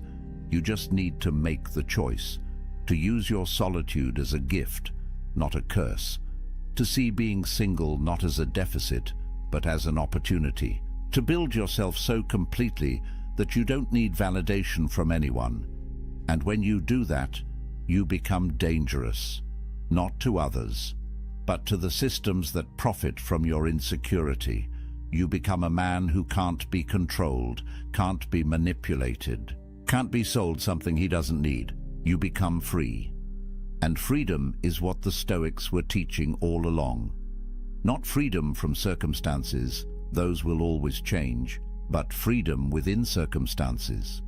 The ability to maintain your peace, your integrity, your sense of self, regardless of what's happening around you, alone or with someone, successful or struggling, praised or criticized. None of it touches your core, because you've built something unshakable inside. And that, brother, is power. Real power. The kind that transforms not just your life, but the lives of everyone you touch. Because strength is contagious. Completeness inspires. Freedom spreads. So let me leave you with this. A man who needs no one is free to choose everyone. A man who needs someone is slave to his need. Which man do you want to be? The choice is yours. It's always been yours. And it starts right now, in this moment, with this decision, to stop seeking yourself in others and start building yourself in solitude, to stop measuring your worth by external validation and start grounding it in internal virtue, to stop running from being alone and start embracing it as the ultimate gift, the space where you become who you're meant to be. The Stoics are waiting for you, Marcus Aurelius, Epictetus, Seneca. They walked this path. They proved it works. They left you a blueprint. All you have to do is follow it. Build your inner fortress. Cultivate self-sufficiency. Embrace solitude not as a punishment, but as a privilege. And watch what happens. Watch how your life transforms when you stop living for others and start living for yourself. Not in a selfish way, but in the way that honors your potential, your values, your unique path. That's what the Stoics called living according to nature, being fully yourself, and there's nothing more powerful than that. So if you found value in this, if these ideas resonate with something deep inside you, if you feel that pull toward building a different kind of life, do me a favor. Hit that like button. It tells me this message matters. It helps this reach other men who need to hear it. Subscribe to the channel because we're building something here. A community of men who refuse to live by society's script, who are doing the work, who understand that real strength comes from within. Drop a comment and tell me, what's one thing you're going to do this week to build your inner empire? One practice, one choice, one step towards self-sufficiency. And remember, this isn't the end, it's the beginning. Every journey toward freedom starts with a single step, a single decision. The decision to stop seeking worth in external validation and start building it through internal virtue. You've taken that step by being here, by listening, by opening your mind to a different way. Now keep walking, keep building, keep becoming. The man you're meant to be is waiting in the silence. Go find him. Until next time, stay strong, stay sovereign, stay free. Welcome back, my friends. Today we are diving into methods to make you unbreakable against women. The strongest men in history were not those who conquered armies, but those who conquered their own desires. Think about that for a moment. Imagine standing in a palace, marble pillars towering above you, gold ornaments glittering in torchlight. The emperor's lover walks past, known for her beauty, for her cunning, for her ability to bend men to her will. And yet she cannot break his composure. His gaze does not falter. His breathing does not change. He remains unmoved, as if her presence were nothing more than smoke drifting through the hall. What did these men know that we've forgotten? What secret strength made them immune to the very temptations that brought others to ruin? Tonight, you will learn the forbidden Stoic secrets that made emperors, generals and philosophers unbreakable against the most dangerous tests of all, the subtle manipulations of desire, seduction, and betrayal. These are not stories of men who hid in ivory towers writing gentle poems. These are stories of men who ruled, fought, and endured, while the world around them burned with chaos and treachery. Stoicism was not a dry philosophy to be studied by scholars. It was a weapon, their shield forged in the fire of war and betrayal, polished in the courts of intrigue, and sharpened in the silent chambers of temptation. The men who lived by its principles did so not for comfort, but for survival. Because in their world, to be broken by passion or to be owned by desire meant the loss of power, the loss of freedom, and in many cases, the loss of life itself. These secrets were whispered among emperors who faced conspiracies in their own bedrooms, among generals whose wives and mistresses were courted by enemies, eager to twist loyalty into treason, among philosophers who walked through the markets of Rome, mocked and tempted, yet never once bowed their heads in shame. And while the centuries have passed, the truth has not changed. The methods they practiced, the rituals they performed, and the discipline they wielded remain as deadly effective today as they were 2,000 years ago. In this video, you will uncover 7 rarely revealed practices, principles so brutal, so uncompromising, that they carved into men a strength no woman, no betrayal, no temptation could break. These were not gentle affirmations. They were cold disciplines, designed to strip away weakness and reveal the core of a man who could not be manipulated. You will hear of the emperor who trained his gaze to see the soul rather than the skin, of the general who prepared daily for betrayal so that not even his wife's treachery could move him, of the philosopher who, as a slave, laughed in the face of mockery and later counseled the very people who once humiliated him, of the soldier who endured public shame in silence, and in that silence found more power than any words could ever give. Each of these lessons comes from the crucible of history. They are not theories. They were tested by men who faced the sharpest daggers and the cruelest temptations. By the end of this journey, you will not simply know what Stoicism is, you will hold in your hands the very tactics that made the greatest men in history mentally unbreakable. So ask yourself, are you ready to stand where they stood? To face the same fire and come out forged into something harder than iron? Then listen closely, because the 7 brutal Stoic secrets are about to be revealed. In the private chambers of Marcus Aurelius, the night was never without tests. Behind the polished marble doors, servants whispered, and messengers slipped in with subtle agendas. Among them were courtesans, women chosen for their beauty and sent to tempt the emperor into weakness. They were not gifts of pleasure. They were weapons, sharpened by rivals who understood that the fall of a man often begins with his gaze. Marcus Aurelius did not shield himself from these trials. Instead, he confronted them with discipline that few could imagine. He trained his eyes never to linger. A fleeting glance could become a chain, a spark that grew into fire. To him, desire was not passion. Desire was enslavement, the beginning of a ruler's decline. He believed the battle for mastery did not start on the battlefield or in the Senate chamber. It began with perception, in the simple act of looking. If you allowed your eyes to be pulled, you had already surrendered ground. The man who could not control his gaze could not control his life. Modern men think they are immune to this test, yet they are surrounded by it constantly. The glow of a screen filled with images designed to seize attention. The lingering glance at beauty in the office, on the street, or across a crowded room. Each moment of weakness is a thread, and enough threads woven together will bind a man in chains. Marcus understood what many forget. To be unbreakable, you must master the smallest of choices. The first step before desire takes root. He did not avoid women, nor did he fear them. He simply saw through the surface.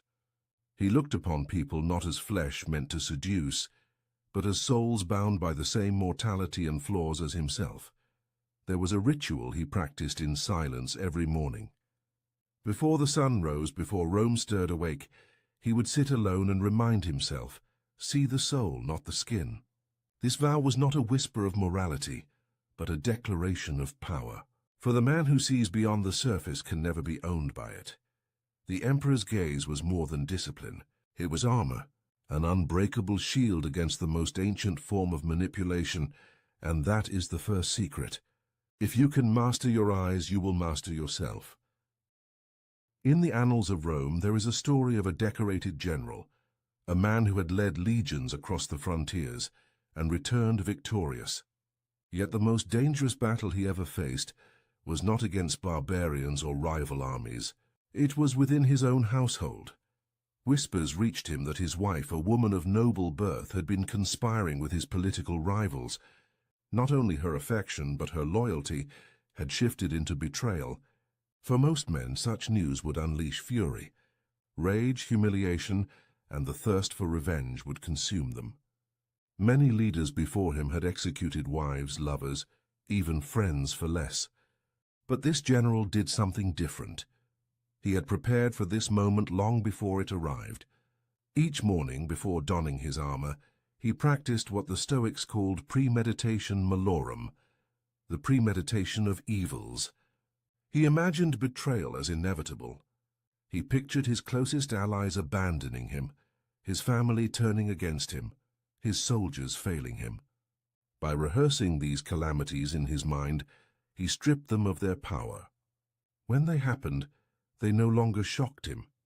So when the whispers became proof, he felt no tremor of surprise, no tightening of the chest, no consuming fire of vengeance.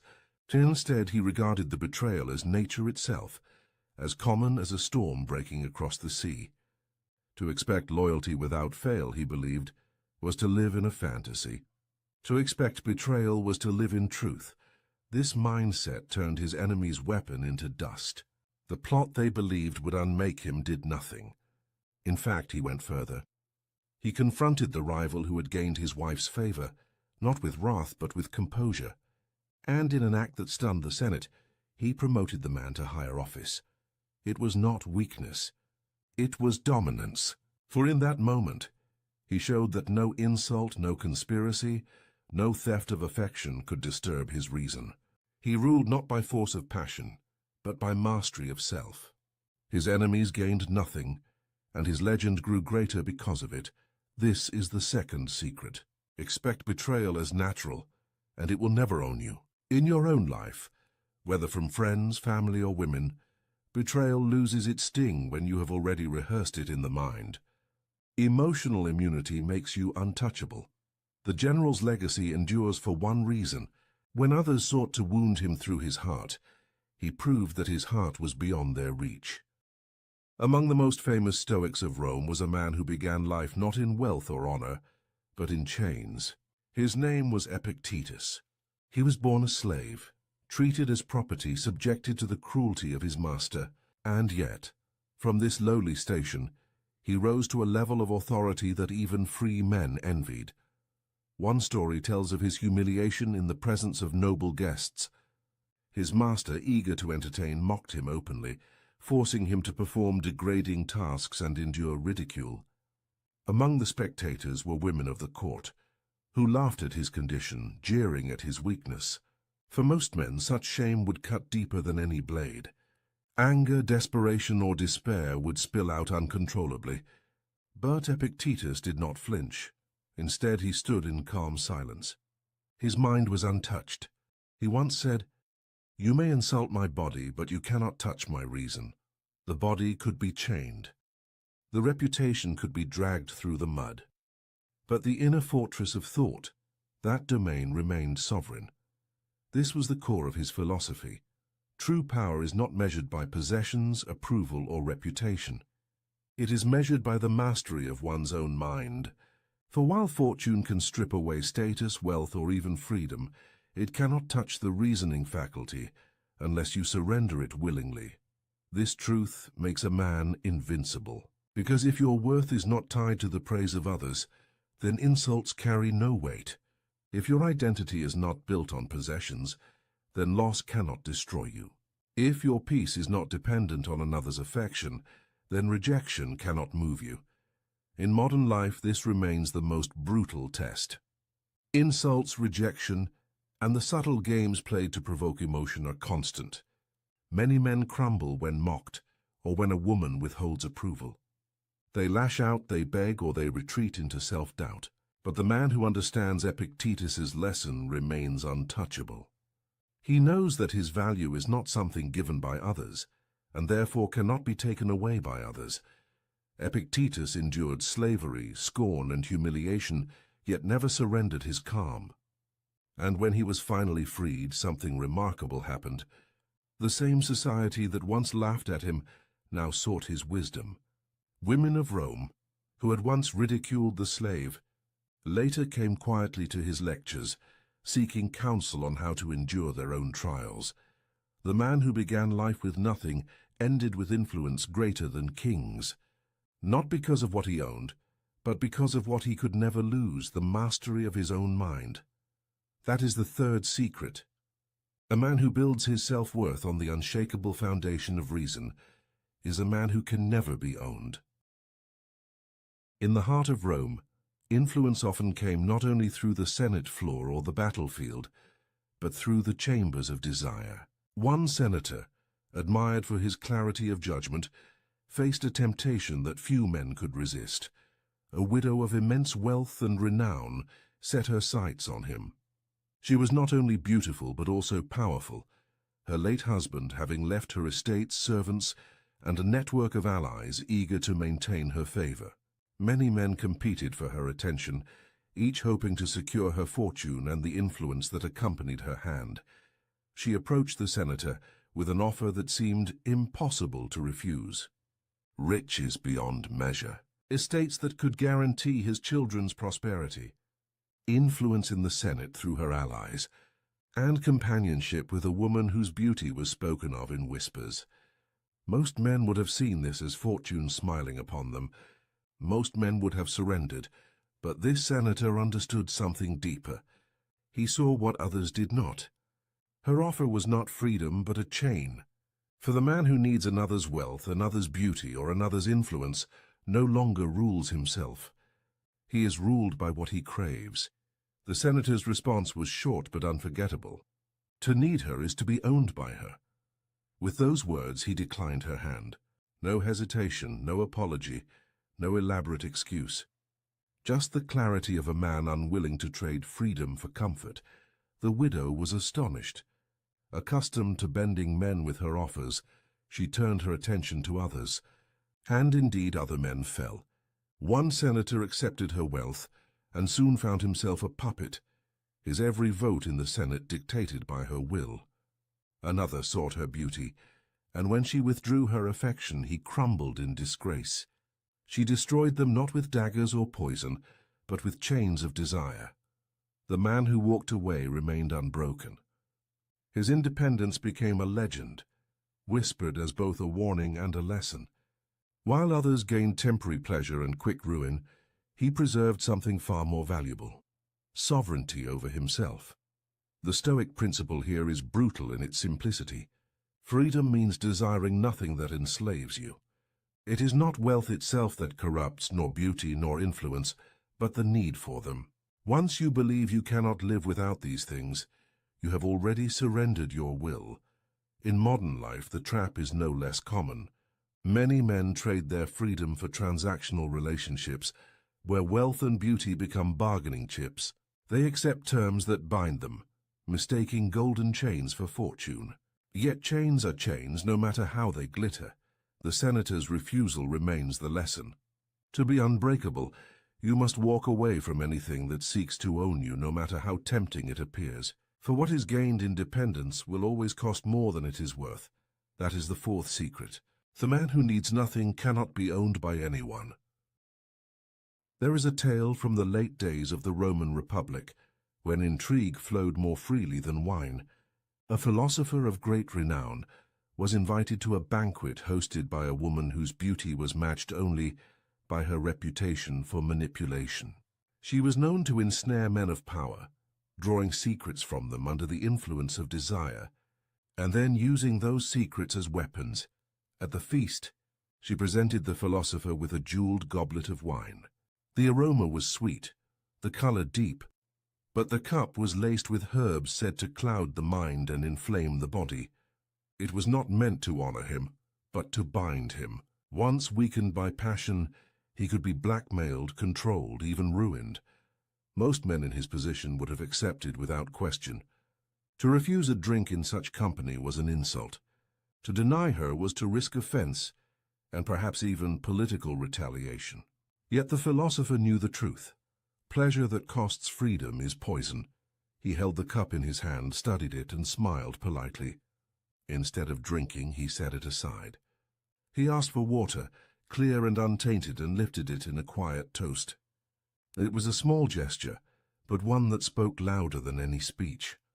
He chose clarity over indulgence, freedom over desire, discipline over weakness. The hall fell into silence. The seductress's weapon had failed. Her scheme collapsed, not because of confrontation, but because the man she sought to trap refused to play the game at all. By denying the poisoned cup, he denied her power. This is the essence of Stoic wisdom. Not all pleasures are gifts. Many are traps, designed to enslave the will and bend the spirit. What appears sweet on the surface may carry within it chains that bind you tighter than iron. The modern world offers its own poisoned cups. They come not only in the form of lust, but in endless digital distractions, hollow indulgences and fleeting pleasures that steal hours, weaken focus, and erode resolve. Each one promises delight, but the cost is freedom. The man who accepts without discipline becomes dependent, ruled by cravings rather than reason. The philosopher's lesson is timeless. To remain unbreakable, you must examine every pleasure with suspicion. Ask not only what it offers, but what it demands in return. If it demands your freedom, your focus, or your self-respect, then it is no gift at all. It is poison. That night the philosopher left the banquet untouched, his reputation intact, his will unbroken. The seductress turned her schemes on others, and lesser men fell. But his quiet act of rebellion, raising a simple cup of water, became legend. That is the fifth secret. The man who refuses the poisoned cup can never be mastered. In the dusty camps along the Roman frontier, soldiers were tested not only by the sword, but by the eyes of those who watched them. Among these warriors was a centurion known for his iron discipline. He had marched through snow, fought through ambushes, and carried the scars of countless campaigns. Yet his greatest trial came not on the battlefield, but in the heart of Rome. Word spread quickly through the capital. His wife, a woman of high birth, was seen in the arms of another man. The whispers grew into open mockery. Rivals expected him to lash out with violence, to challenge the offender, to stain the streets with blood. Others expected him to crumble, humiliated before his men. A lesser soldier might have done both, but this centurion did neither.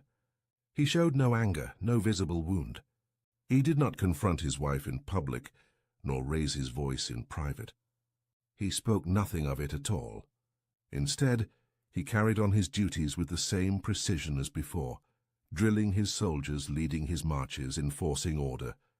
His silence unsettled everyone. The enemy could not provoke him. The gossipers could not shake him. The more they sought a reaction, the more his composure revealed their weakness. This was not passivity, it was strategy. He understood the Stoic principle that silence is a weapon. To rage, to argue, or to plead would have surrendered power to those who sought to break him. Indifference was stronger than confrontation, for it starved manipulation at its root. In modern life, the same truth holds. Many attempt to provoke men into emotional outbursts. Through insults, rejection, or public humiliation, the man who reacts gives away his strength, showing that his state of mind belongs to others. But the man who remains silent, who shows indifference, cannot be controlled. He starves the fire of attention until it dies on its own. The centurion's silence grew louder than any words could. His enemies could not twist his image into one of a jealous fool. His soldiers, seeing his unshaken demeanor, respected him more. Even the Senate, hearing of his restraint, elevated him further, for they trusted a man who could not be baited by scandal. And as for the accuser, the man who flaunted the affair, his name soon faded into shame. Without reaction to fuel his triumph, he became nothing more than a shadow of gossip, forgotten as quickly as he rose. The lesson is clear. Silence is not weakness, it is mastery. The unbreakable man does not need to defend his pride with words or violence. His composure speaks louder than any reply. That is the sixth secret. The man who governs his tongue and his temper rules not only himself but all who seek to provoke him. There is an account of a philosopher whose wife passed away after many years at his side. She was admired in the city, loved by her household, and her funeral was attended by crowds who came to mourn. The air was thick with incense, the sound of weeping echoed through the streets, and her body was carried with solemnity to its resting place. Among those gathered, all eyes turned to her husband. They expected him to collapse in grief, to weep as others wept, to show the same raw emotion that death forces upon even the strongest. But he did none of these things. He stood calm, his face composed, his gaze steady. He neither tore his garments in anguish, nor shed a single tear. His composure unsettled the mourners, who whispered that his heart must be made of stone. One man confronted him openly, mocking him before the crowd. "Do you feel nothing? Was she nothing to you, that you stand as if you have lost no one at all?" The philosopher's reply was simple, but it carried the weight of centuries.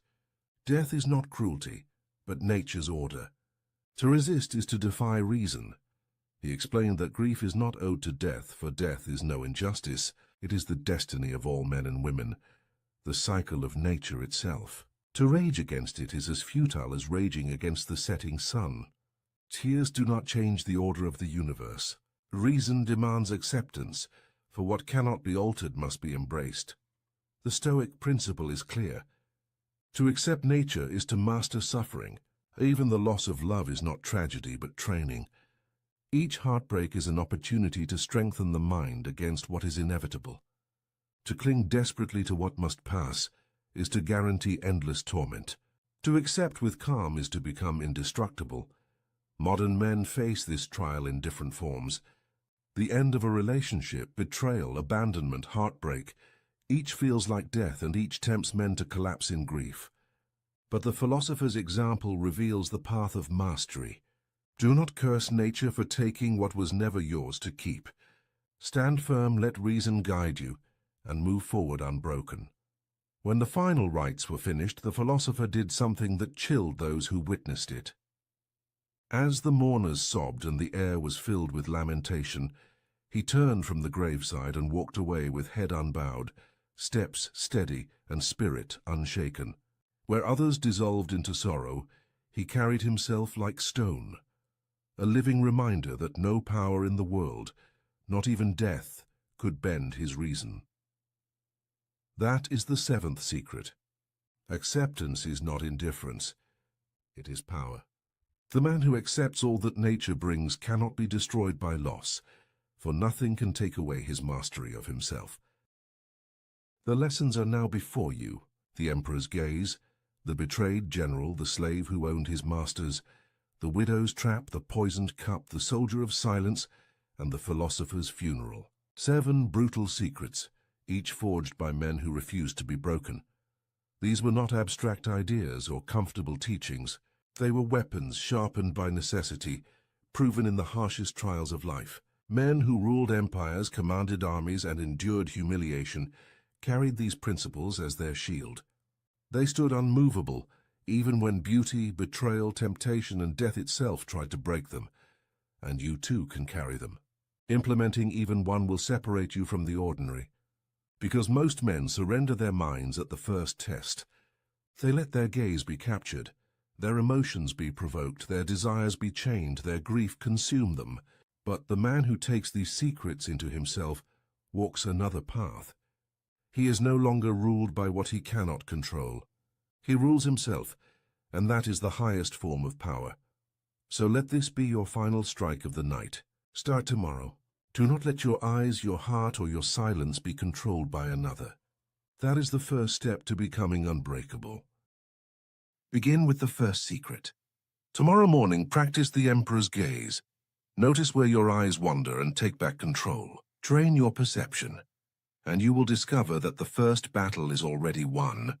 And if you are ready for more, subscribe now. This is only the beginning. There are countless forbidden Stoic secrets waiting to be revealed. Secrets that will arm you with the same strength that once shaped emperors, generals, and philosophers. Stay vigilant. Stay disciplined. Stay unbreakable. 3 in the morning. Your eyes snap open, and immediately it starts. The replay. That conversation from yesterday. What you said. What you should have said. What they might be thinking about you right now. Then your mind jumps to tomorrow. The presentation. The email you haven't sent. The decision you can't make. Round and round it goes. This endless, exhausting loop of thoughts that won't stop, won't slow down, won't give you a single moment of peace. You're not alone in this. Research shows that 85% of the things we worry about never actually happen. 85%. Think about that. Your mind is torturing you over futures that will never exist, conversations that will never happen, catastrophes that will never come. But here's what makes this even more painful. While you're lying there, trapped in your racing thoughts, somewhere out there is a man sleeping soundly, not because his life is easier than yours, not because he has fewer problems, but because he discovered something that emperors and slaves, warriors and philosophers have known for 2,000 years. A set of ancient techniques so powerful that they can silence the loudest mind, calm the most chaotic thoughts, and transform overthinking from your greatest weakness into your greatest strength. In the next 20 minutes, you're going to learn 12 paths that the Stoics used to master their minds. These aren't motivational speeches or empty affirmations. These are battle-tested techniques that Marcus Aurelius used while commanding armies, that Epictetus used while enslaved, that Seneca used while advising emperors. And I'm going to show you exactly how to use them, starting today, starting right now. Because by the time we're done, you'll never look at your racing thoughts the same way again. But first, you need to understand why your mind won't shut up, and why everything you've tried so far hasn't worked. Your brain was designed to keep you alive. 10,000 years ago, that meant constantly scanning for threats, the rustling in the bushes, the stranger from the rival tribe, the food that might be poisoned. Overthinking wasn't a problem back then. It was survival. Your ancestors who worried the most, who thought through every possibility, who stayed up at night mentally preparing for danger, they were the ones who lived long enough to pass on their genes to you. But here's what changed.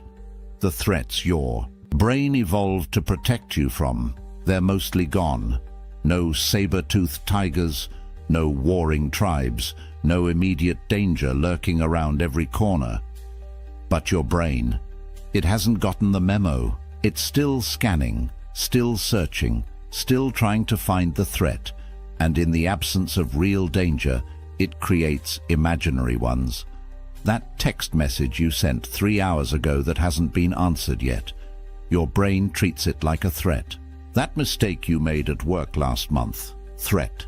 That upcoming conversation you're dreading, threat, threat, threat. And then we added gasoline to this fire. Social media showing you everyone's highlight reel while you're living your behind the scenes. A culture that tells you you're supposed to have it all figured out by 30. Endless options for everything from what to eat, to where to live, to who to become, creating a paralysis of choice. Your brain isn't just scanning for threats anymore, it's drowning in them. Seneca, the great Roman philosopher, said something nearly 2,000 years ago that sounds like it was written yesterday. We suffer more often in imagination than in reality. Read that again. Most of your suffering isn't happening to you. You're doing it to yourself, in your mind, right now. And the cost of this. It's not just a few sleepless nights. Chronic overthinking rewires your brain. It floods your system with stress hormones. It paralyzes your decision-making.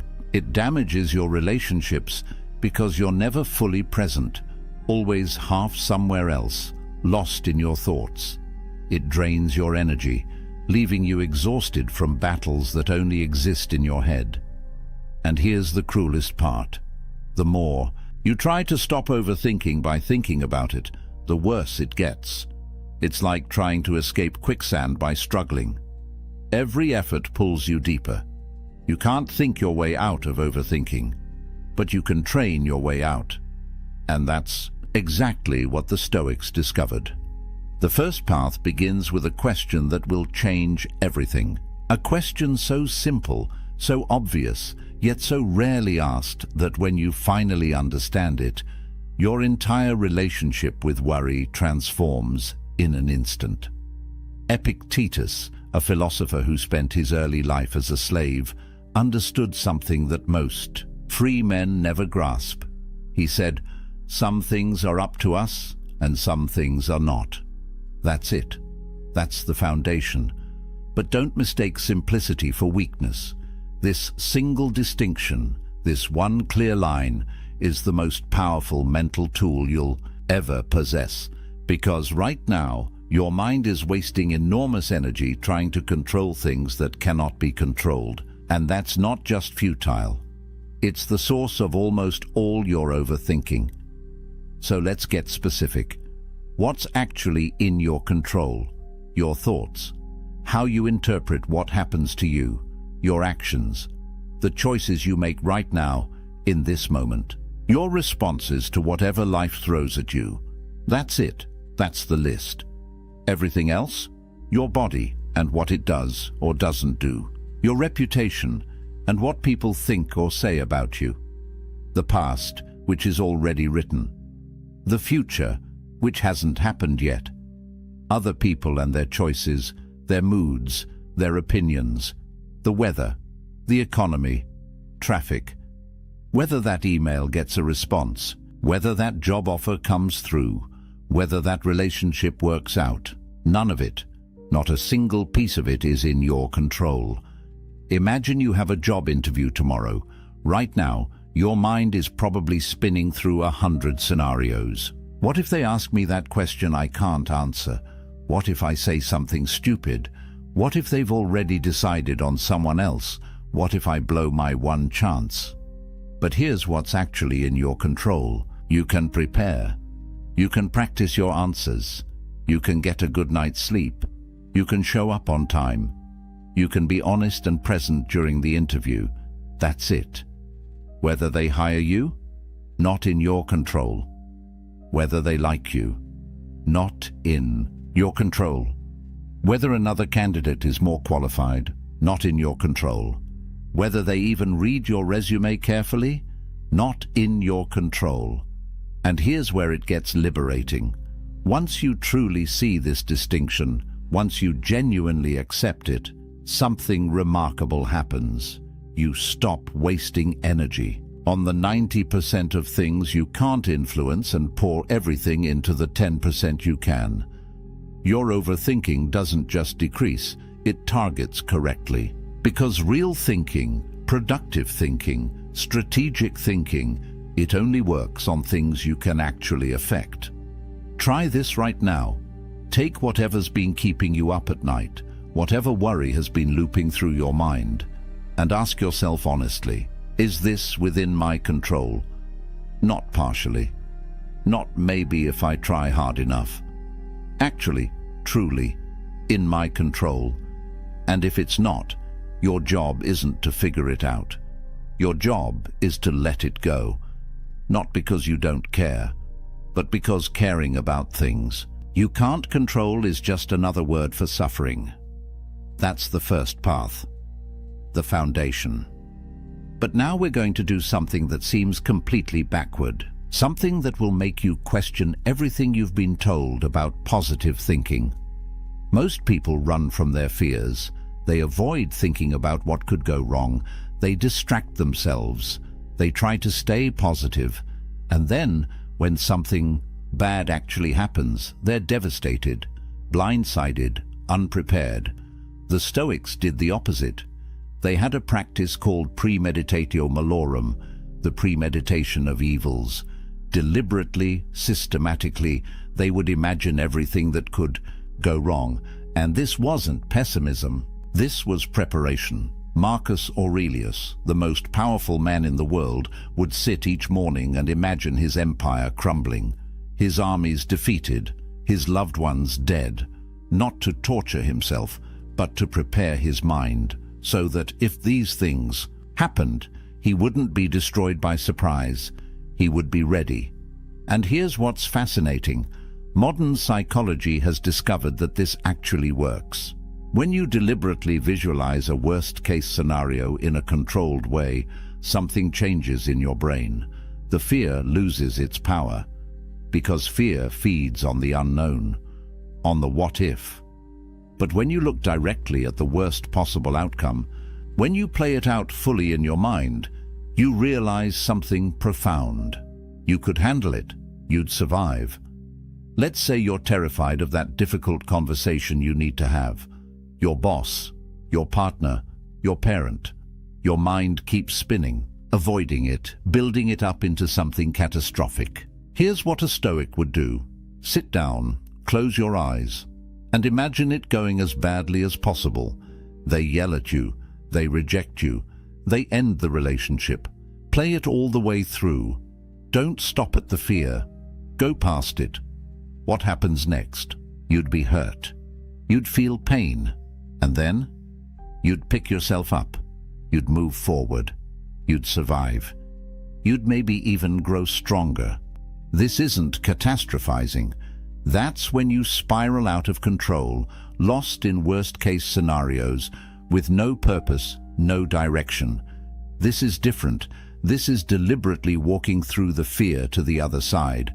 And once you're there, once you've seen that you can handle the worst, the overthinking stops. Because what's left to worry about? You've already faced it. Marcus Aurelius used this before every battle. Seneca used it before every political confrontation. They weren't trying to manifest disaster. They were removing its power to paralyze them. Try it. Give yourself 5 minutes. Pick your biggest current fear and imagine it happening. All the way through. Watch how the fear transforms from a monster in the dark to a manageable challenge in the light. But now we need to address the real problem. Because here's the truth. Overthinking doesn't actually live in your present. It lives in two places. The past, where you endlessly replay what happened, and the future, where you endlessly rehearse what might happen, which means there's one place your overthinking cannot survive. Right here, right now. Marcus Aurelius wrote, "Confine yourself to the present." Not as a nice idea, as a command, because he understood something critical. In this exact moment right now, as you're hearing these words, are you okay? Not yesterday, not tomorrow, right now. Your body is breathing, your heart is beating, you're here, you exist. And in this moment, stripped of past and future, most of your problems disappear. They don't exist here. The past is gone. It's literally not real anymore. It's a memory, a story you tell yourself. And the future? It hasn't happened. It's imagination, fiction. The only thing that's real, the only moment you ever actually live in, is now, this one. But your mind doesn't want to stay here, because the present moment is usually fine. And if the present is fine, your threat-scanning brain has nothing to do, so it pulls you into the past to find things to regret, or into the future, to find things to fear. Here's how you anchor yourself back. Right now, this instant, notice 5 things you can see. Actually look at them. Then 4 things you can hear. 3 things you can feel, your body touching the chair, your clothes on your skin. 2 things you can smell, 1 thing you can taste. This isn't a meditation technique. This is an emergency brake, because overthinking is a mental state, and mental states can't survive when you're fully embodied, fully present, fully here. There's an old Zen story. A student asks his master, "What is enlightenment?" The master says, "When I'm hungry, I eat. When I'm tired, I sleep." The student is confused. "But doesn't everyone do that?" And the master replies, "No. When most people eat, they're thinking about 1,000 other things. When they sleep, they're worrying about tomorrow. They're never fully where they are." That's the disease of overthinking, being everywhere except here. And the cure is radical presence. When you eat, eat. When you walk, walk. When you work, work. Be fully in whatever you're doing, and watch how the racing thoughts have nowhere to attach. This moment right now is enough. It's always been enough. Your overthinking is just your mind's way of refusing to believe that. But sometimes, even when you're present, even when you've separated what you can control from what you can't, the problems still feel massive, overwhelming, all-consuming. That's when you need to change your perspective. Literally, you need to zoom out, way out. This is what Marcus Aurelius called the view from above. Here's how it works. Right now, you're trapped inside your perspective. Your problems feel huge because you're looking at them from 3 inches away. So pull back. Imagine yourself rising above your body. You can see yourself wherever you are right now. Keep rising. Now you see your whole building, your whole street, your whole neighborhood. Keep going.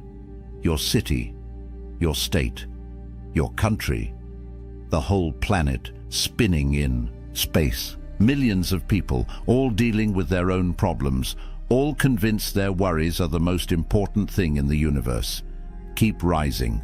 The solar system, the galaxy, billions of stars, each with their own worlds. Keep going until the Earth is a speck, until our sun is just one light among countless lights. Now from up here, from this cosmic perspective, find your problem. Where is it? Can you even see it? And here's the question that breaks everything open. In 100 years, will anyone remember this thing you're overthinking? In 1,000 years? In 1,000,000? From this view, your problem doesn't disappear, but it becomes right-sized, manageable, appropriately small. This isn't about making you feel insignificant. It's about freeing you from the tyranny of ego, because ego is what makes you think you're the center of the universe, that your problems are cosmic events, that everyone is thinking about you, judging you, watching you. They're not. They're too busy thinking about themselves, and that's liberating.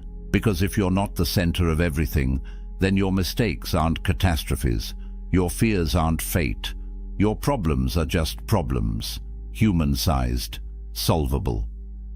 Marcus Aurelius used this technique constantly, ruling an empire, commanding armies, making life and death decisions every day. And in his journal, he'd remind himself, Asia and Europe are but corners of the universe. The ocean is but a drop. Everything is small, everything is fleeting. Not to be depressed, to be free. Free from the weight of thinking everything matters equally when most things don't matter at all. Try it the next time you're spiraling. Zoom out. Get the cosmic perspective. Let the universe right-size your worry. But there's another technique, darker, more intense, more powerful than almost anything else the Stoics practiced. And if you can handle it, if you can actually apply it, it will cut through your overthinking. Like nothing else can. They called it memento mori. Remember death. Seneca said, you could leave life right now. Let that determine what you do and say and think. This isn't morbid. This is clarity. Because death is the ultimate perspective. It's the final filter that separates what matters from what doesn't. Think about it. On your deathbed, surrounded by people you love, or maybe alone, looking back at your life, will you care about that embarrassing thing you said 5 years ago? Will you be overthinking what people thought of you? Will you be replaying arguments, analyzing conversations, worrying about things that never happened? No, you'll be thinking about bigger things.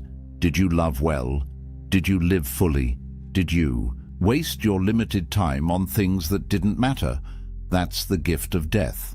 It shows you with brutal honesty what actually matters.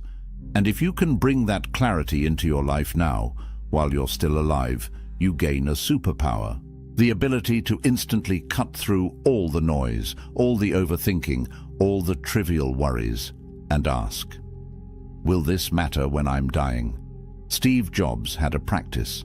Every morning he'd look in the mirror and ask himself, if today were the last day of my life, would I want to do what I'm about to do? And if the answer was no too many days in a row, he knew something needed to change. That's the power of death as a teacher. It doesn't allow for overthinking, because overthinking is a luxury. It's what you do when you think you have infinite time. But you don't. None of us do. And the moment you really understand that, not just intellectually but in your bones, your priorities snap into place. You're not going to overthink the email on your deathbed. You're not going to worry about what strangers think of you. You're not going to replay that conversation from 3 years ago. So why are you doing it now? You have a limited number of days, a limited number of hours, a limited amount of mental energy, and you're spending it on this? Death whispers the question you need to hear.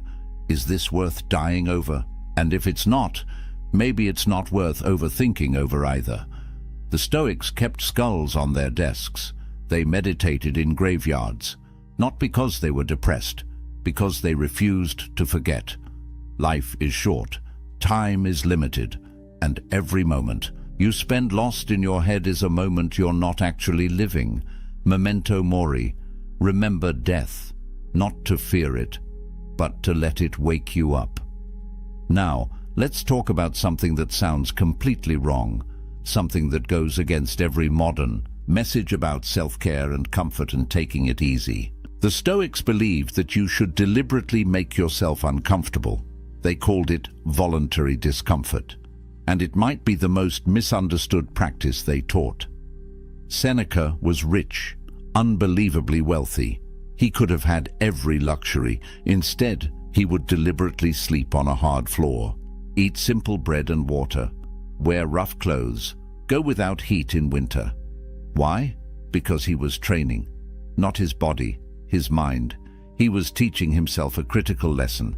I can handle hard things. And that lesson, that bone-deep knowledge that you can endure discomfort, that you're tougher than you think, it's the antidote to fear. And fear is what drives most overthinking. Here's what happens when you live a life of constant comfort. You become fragile, soft. Your tolerance for difficulty shrinks. And then when something actually hard happens, something you can't avoid or fix or make comfortable, you break, you panic, you spiral, because you've never trained for it.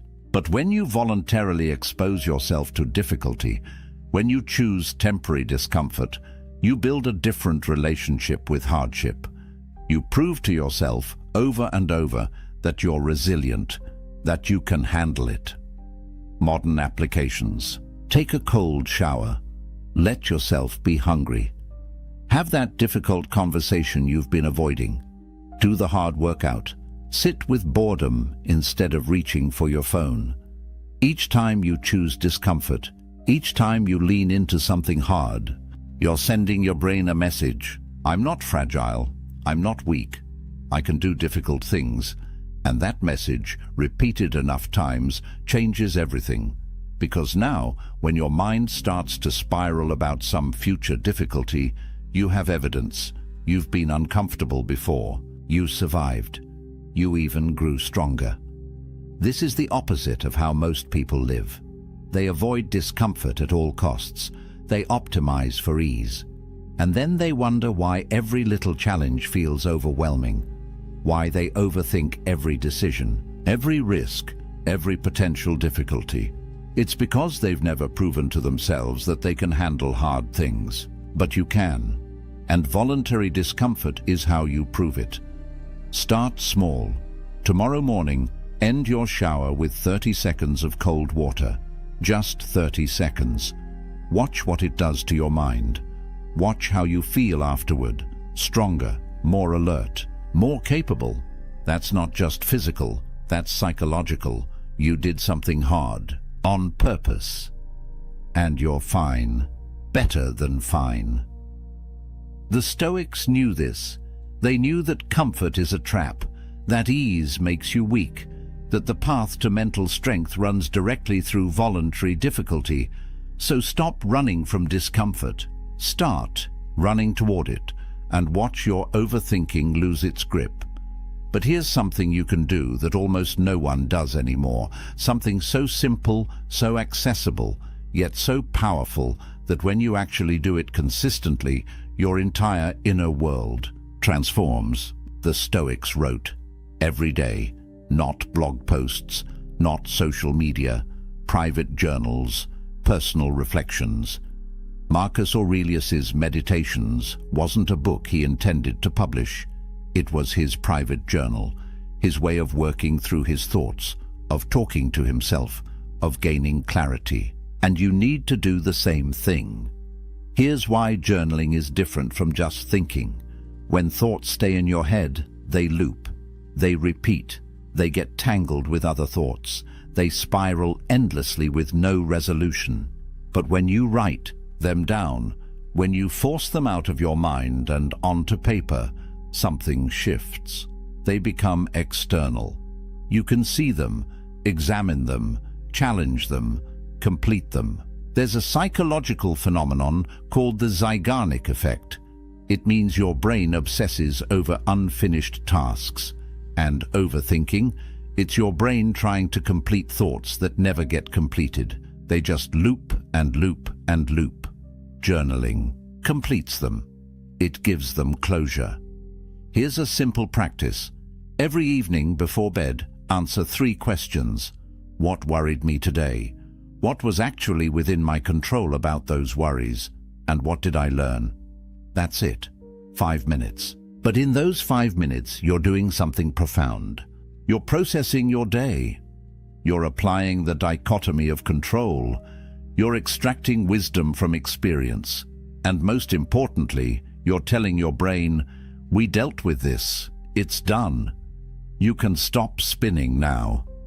Marcus Aurelius would do this in his tent during military campaigns, surrounded by war, by death, by constant pressure, and writing gave him clarity, distance, perspective. You don't need to be eloquent. You don't need to write beautifully. You just need to get the thoughts out, because as long as they're bouncing around in your skull, they own you. But once they're on paper, you own them. You can see them for what they are, often smaller than you thought. sometimes silly, occasionally important.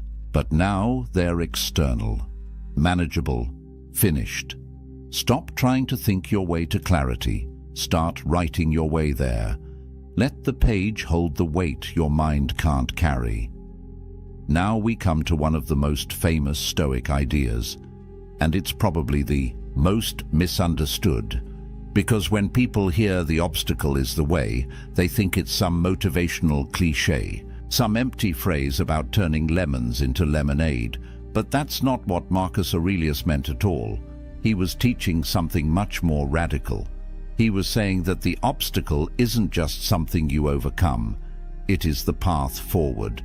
The impediment becomes the advantage. The problem contains its own solution. Here's what this actually means.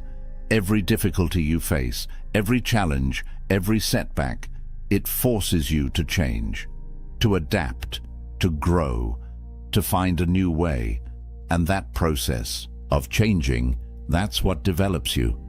That's what makes you stronger, more skilled, more resilient, more capable. Without the obstacle, you stay the same, comfortable, weak.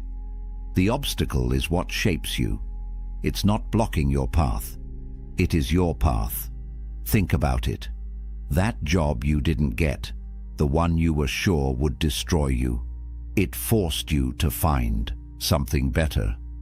That relationship that ended badly, it taught you what you actually need in a partner. That business that failed, it gave you the lessons you needed to succeed the next time. At the time, they felt like disasters, but looking back, you can see how they redirected you towards something better, something you wouldn't have found without them. But here's the key. This only works if you change your orientation. If you see obstacles as enemies, as things to be avoided, as evidence that the universe is against you, then you'll just be miserable. But if you can train yourself to see every obstacle as a teacher, as a challenge that will make you stronger, as an opportunity to prove what you're made of, then everything changes. The obstacle stops being a problem and becomes a project. And projects are solvable. They're interesting. They give you direction. You're overthinking about problems. It's because you're treating them as catastrophes. But what if they're just data, just information about where you need to grow, what you need to learn, how you need to change? That job stress. Maybe it's telling you that you've outgrown that position, that relationship conflict. Maybe it's showing you a boundary you need to set. That financial pressure. Maybe it's teaching you skills you'll need for the next level. The obstacle is the way. It's not poetic, it's practical.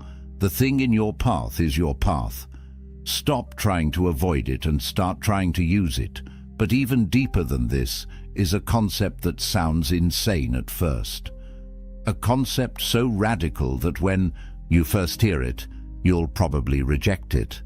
But if you can actually embody it, if you can make it real in your life, it will end overthinking forever. The Romans called it amor fati, love of fate, not acceptance of fate, love. Most people spend their lives fighting reality. This shouldn't have happened. That person shouldn't have done that. I should be further along by now. My life should look different. And all that resistance, all that shoulding, it's exhausting. It's the source of endless suffering. Because you're at war with what is. And what is always wins. But amor fati offers a different path. What if instead of accepting what happens, you loved it? What if you looked at everything that occurred, the good, the bad, the beautiful, the painful, and said, this is exactly what needed to happen for me to become who I'm meant to be. This isn't toxic positivity. This isn't pretending bad things are good. This is understanding that your life, exactly as it has unfolded, with every twist and turn and setback and surprise, has made you who you are. And who you are right now is exactly who you need to be to handle what comes next. Could things have been different? Sure. But they weren't. This is what happened. And fighting it, resenting it, overthinking how it could have been better, that's just pain you're adding to pain, suffering you're adding to difficulty. Think about Nelson Mandela. 27 years in prison. Most people would have been destroyed by that. Bitter, broken, angry. But Mandela said those years were necessary. They made him the leader he needed to be. They taught him patience, forgiveness, strategy.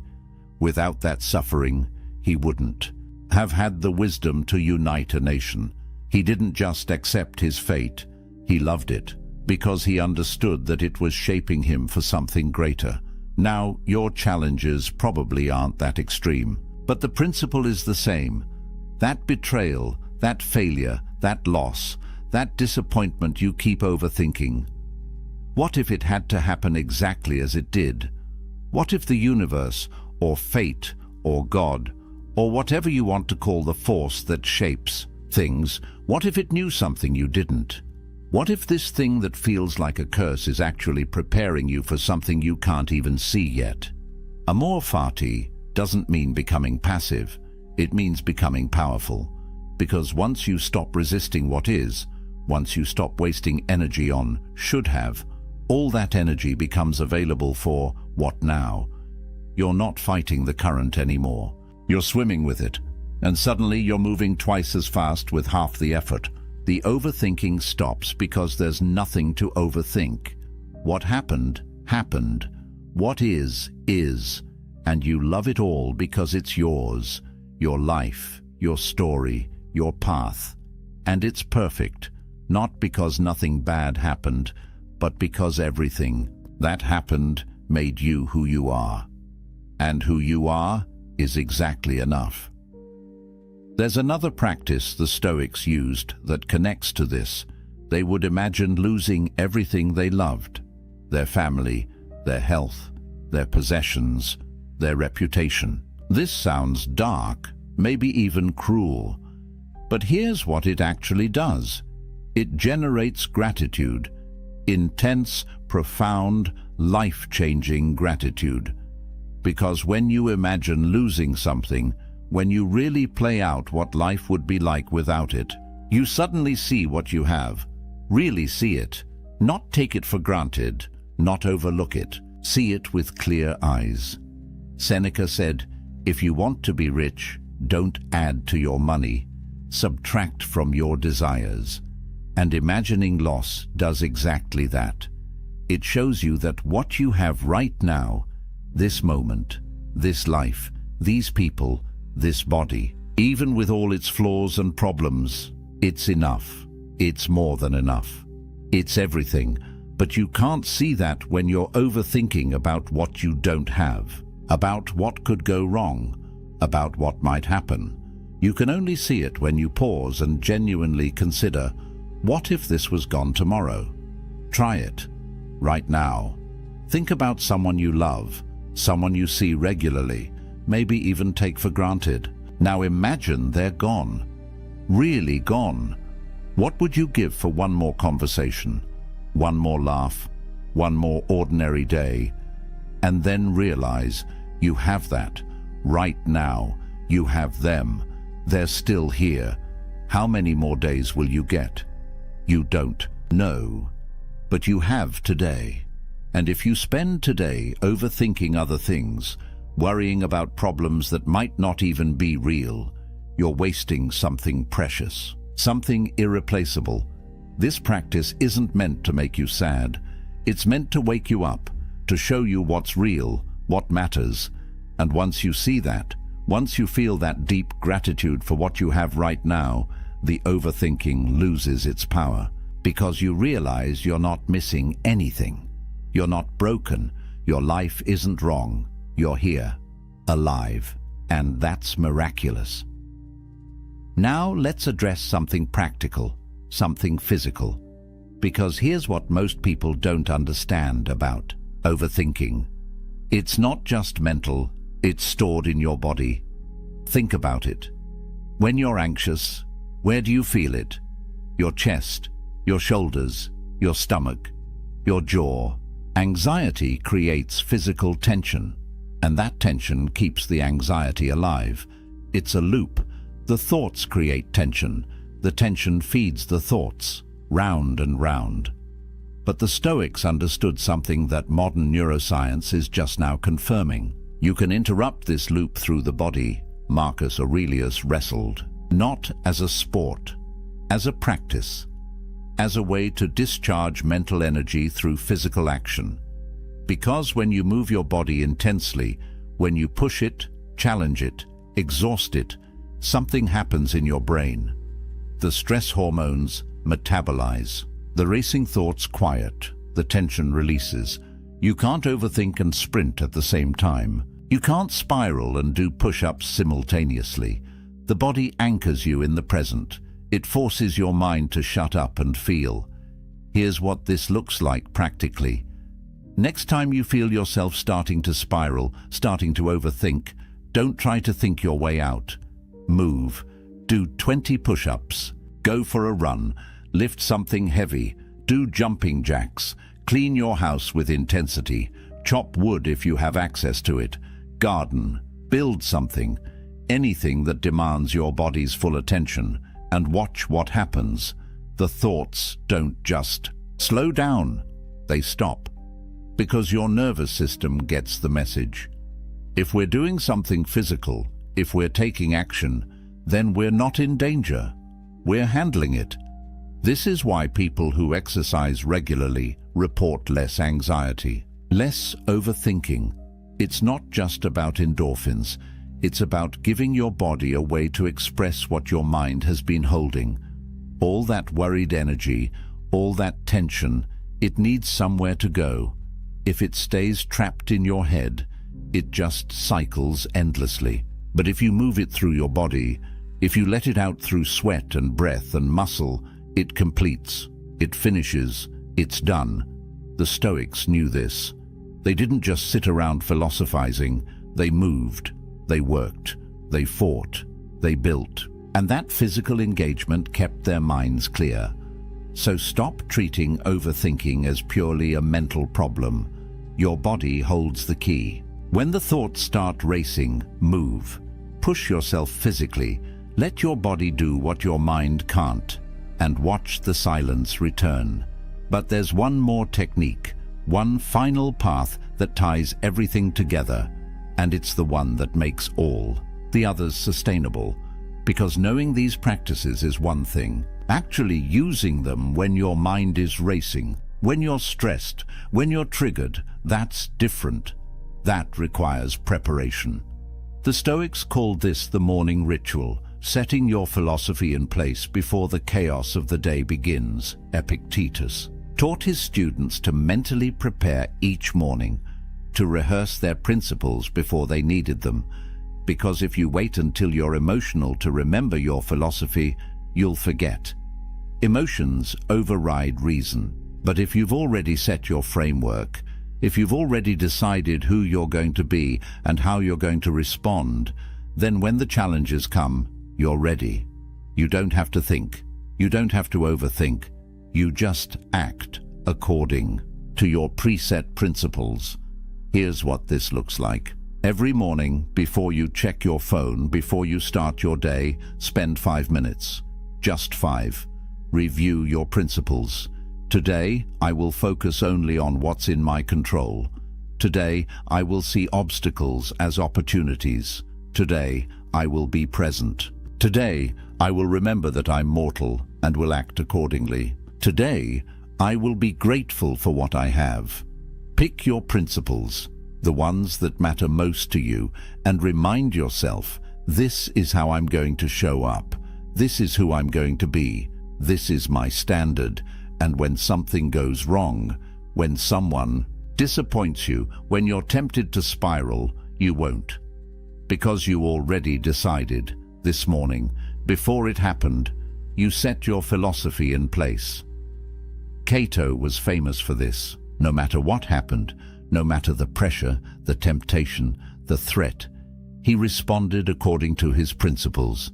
People said you always knew what Plato would do, because he'd already decided years before. He didn't need to think about it in the moment. He'd already thought about it, he'd already chosen, and that's the power of the morning ritual. It removes the need to overthink. You're not making 100 small decisions throughout the day. You made one big decision this morning, and you're just following it. Try it tomorrow. Wake up. Don't grab your phone. Just sit for 5 minutes. Set your mind. Decide who you're going to be. And then watch how much easier the day becomes. Because you're not overthinking anymore. You're just executing a plan you already made. Now, let's bring this all together. These 12 paths, they're not separate techniques you use, one at a time. They're a system. They reinforce each other. They build on each other. They create a complete transformation in how you relate to your mind. Start with the dichotomy of control. That's the foundation. Separate what you can control from what you can't. Then use premeditatio malorum to prepare for difficulties without being paralyzed by them. Anchor yourself in the present moment, because that's where overthinking dies. Take the view from above when problems feel overwhelming. Remember death to clarify what actually matters. Embrace voluntary discomfort to prove your resilience. Journal to complete your thoughts. See obstacles as the path. Love your fate. Practice imagining loss to generate gratitude. Move your body to discharge mental energy. And set your philosophy each morning so you're prepared before challenges arise. This isn't theory. This is practice. And if you practice, if you actually do these things, not just once but consistently, you'll notice something. The racing thoughts slow down. The anxiety lessens. The paralysis breaks. You start to feel like you're in control of your mind instead of your mind controlling you. And that feeling, that sense of internal mastery, it changes everything. Because a man who masters his mind can master his life. Let me give you a real example. There's a guy named James, 32 years old, spent most of his 20s crippled by overthinking, couldn't make decisions, couldn't sleep, constantly worried about what people thought of him, what could go wrong, what he should do. It affected his career, his relationships, his health. Then he discovered Stoicism, and he started with just one practice, the dichotomy of control. Every time he caught himself worrying, he'd ask, "Is this in my control?" If it wasn't, he'd consciously let it go. Just that one practice, repeated daily, started to change things. Then he added journaling, then the morning ritual, then voluntary discomfort, one practice at a time, and over the course of a year he completely transformed. Not because his life got easier, it didn't, but because he learned to respond differently. His mind quieted. He stopped overthinking. He started living. And now, 3 years later, he describes himself as unrecognizable from who he was. Same life challenges, different mental state, all because he trained his mind using Stoic principles. That can be your story. But it requires commitment.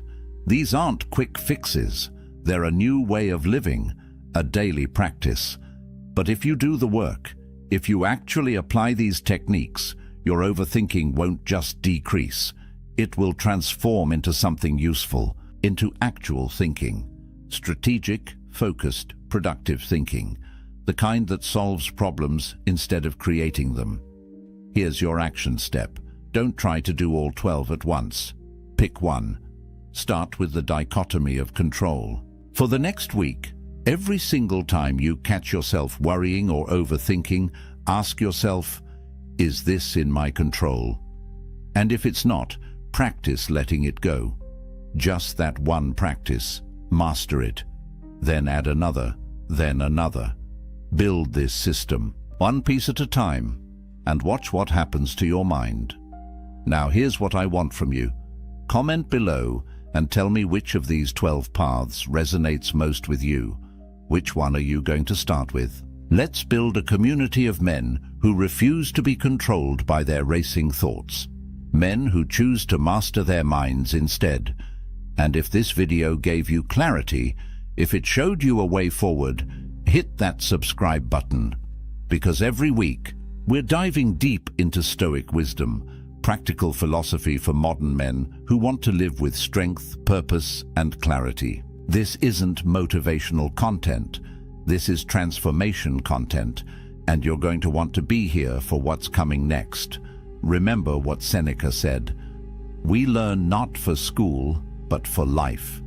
These techniques aren't academic exercises, they're tools for living, for thinking clearly, for sleeping peacefully, for showing up powerfully. Your mind is the most important tool you'll ever own, and the Stoics spent 2,000 years figuring out how to sharpen it, how to calm it, how to use it instead of being used by it. The racing thoughts, the endless loops, the 3 a.m. spirals, they don't have to be your reality. There's another way, a clearer way, a stronger way, and it starts right now with one decision. You're going to take control of your mind, not because you need to be perfect, not because overthinking makes you weak, but because you refuse to waste your limited time trapped inside your own head when there's a whole life waiting for you out here. The Stoics proved it's possible. Marcus Aurelius ruled an empire with a calm mind. Epictetus found peace while enslaved. Seneca maintained clarity while advising a madman. If they could do it in their circumstances, you can do it in yours. You have everything you need, the techniques, the knowledge, the path. All that's left is the decision to walk it. So here's my final question for you. A year from now, when you look back at this moment, at this video, at this day, what do you want to have changed? Do you want to still be overthinking, still lying awake at 3 a.m., still paralyzed by thoughts that don't serve you? Or do you want to be the man who mastered his mind, who walks through life with clarity, confidence, and calm? The choice is yours, but the time to make it is now. Welcome to the path. Let's walk it together. Studies show that 73% of women admit they've lost respect for a man they were once attracted to, not because he changed, but because he revealed who he was beneath the surface. And here's what most men will never understand. You're probably making these same mistakes right now, watching the respect drain from her eyes, and you have no idea why. Most relationship advice is garbage. It tells you to communicate more, be more vulnerable, show her you care. But the ancient Stoics understood something that modern psychology is only now confirming. Attraction isn't built on what you say. It's destroyed by what you do. And the 7 mistakes I'm about to reveal, they're silent killers. You won't see them coming, but she will. And by the time you notice, it's already too late. Marcus Aurelius commanded armies. Epictetus survived slavery and became one of history's most influential teachers. These men understood human nature at a level that makes modern dating coaches look like children playing dress-up. They knew that respect isn't given. It's commanded through your actions, your frame, and your absolute refusal to abandon yourself for anyone. Over the next 25 minutes, you're going to learn exactly why women lose respect for men. Not theories, not feel-good platitudes. Cold, hard truths backed by ancient philosophy and modern neuroscience. I'll be referencing statistics that will shock you, Stoic principles that have stood for 2 millennia, and the exact behavioral patterns that separate men who keep respect from men who lose it. But here's what you need to know before we go further. The 7th mistake on this list is so devastating, so completely fatal to attraction, that once you commit it, there's almost no coming back. It's the mistake that makes all the others inevitable, and I guarantee you're either doing it right now, or you're one decision away from falling into it. If you've ever felt her pull away and couldn't understand why, if you've watched attraction fade and blamed yourself without knowing what you actually did wrong, if you're tired of being the nice guy who finishes last while pretending you don't care, this video will change everything. Subscribe now, because 99% of men need this information, but most won't have the courage to watch until the end. Let's begin with the first mistake. It seems innocent. You probably think you're being reasonable when you do it, but it's already destroying how she sees you. The first mistake that kills respect is excessive explanation of your choices. And before you dismiss this as minor, understand that this single behavior signals something primal in her brain: uncertainty, weakness, a man seeking approval instead of living by conviction. Marcus Aurelius wrote extensively about self-justification. He observed that the moment you feel compelled to explain yourself beyond simple clarity, you've already surrendered your authority. Think about that. The most powerful man in the Roman Empire understood that over-explanation is the language of insecurity. When you justify your decisions to gain approval, you're teaching her that your choices require her permission to be valid. Here's what the research shows. Studies on leadership communication patterns reveal that people perceived as high status use 38% fewer justifying statements than those perceived as low status. That's not a small difference. That's the gap between a man who commands respect and a man who begs for it with every sentence. The mechanism is brutally simple. When you constantly explain why you made a choice, why you prefer something, why you did what you did, you're creating a power dynamic where her approval becomes the measuring stick for your decisions. Her brain registers this pattern, not consciously perhaps, but deep in the neurological circuitry that evaluates mate value, a signal fires. This man is uncertain. This man needs validation. This man is not secure in himself. Seneca understood this concept perfectly. He wrote about the power of brevity and conviction. A statement made with certainty requires no defense. A choice made with clarity needs no justification. When you speak your truth and move forward, you demonstrate something that triggers respect at a biological level: self-trust. And a man who trusts himself is a man worth following. But here's where men get confused. They think explaining is being considerate, thoughtful, communicative. And there's a difference between accountability and approval seeking that most men never learn. Accountability sounds like, I chose this because it aligns with my values. Approval seeking sounds like, I chose this because I thought you'd like it, and if you don't, I can change it. I just wanted to make sure you were okay with it. And see the difference. One is a statement. The other is a negotiation with reality itself. Epictetus taught his students about the dichotomy of control. Your judgments belong to you. Other people's opinions belong to them. When you explain yourself excessively, you're trying to control something that isn't yours to control. Her perception, and that desperate reach for control, reveals the exact opposite of what you want to project. Research in social psychology confirms this. People trust decisive communication. When you state your position without hedging, without qualifiers, without the endless parade of justifications, you activate trust responses in the listener's brain. But when you over-explain, you trigger suspicion. Because at a subconscious level, she's wondering, why does he need to convince me this much? What is he hiding? What is he uncertain about? The Stoics had a phrase for this: living according to nature. Not nature as in trees and rivers, but nature as in your essential character. A tree doesn't explain why it grows toward the sun. A river doesn't justify its path to the ocean. They simply are what they are. And when you live with that same unconflicted certainty, when you make choices and state them without the desperate need for approval, you embody something that respect cannot help but follow.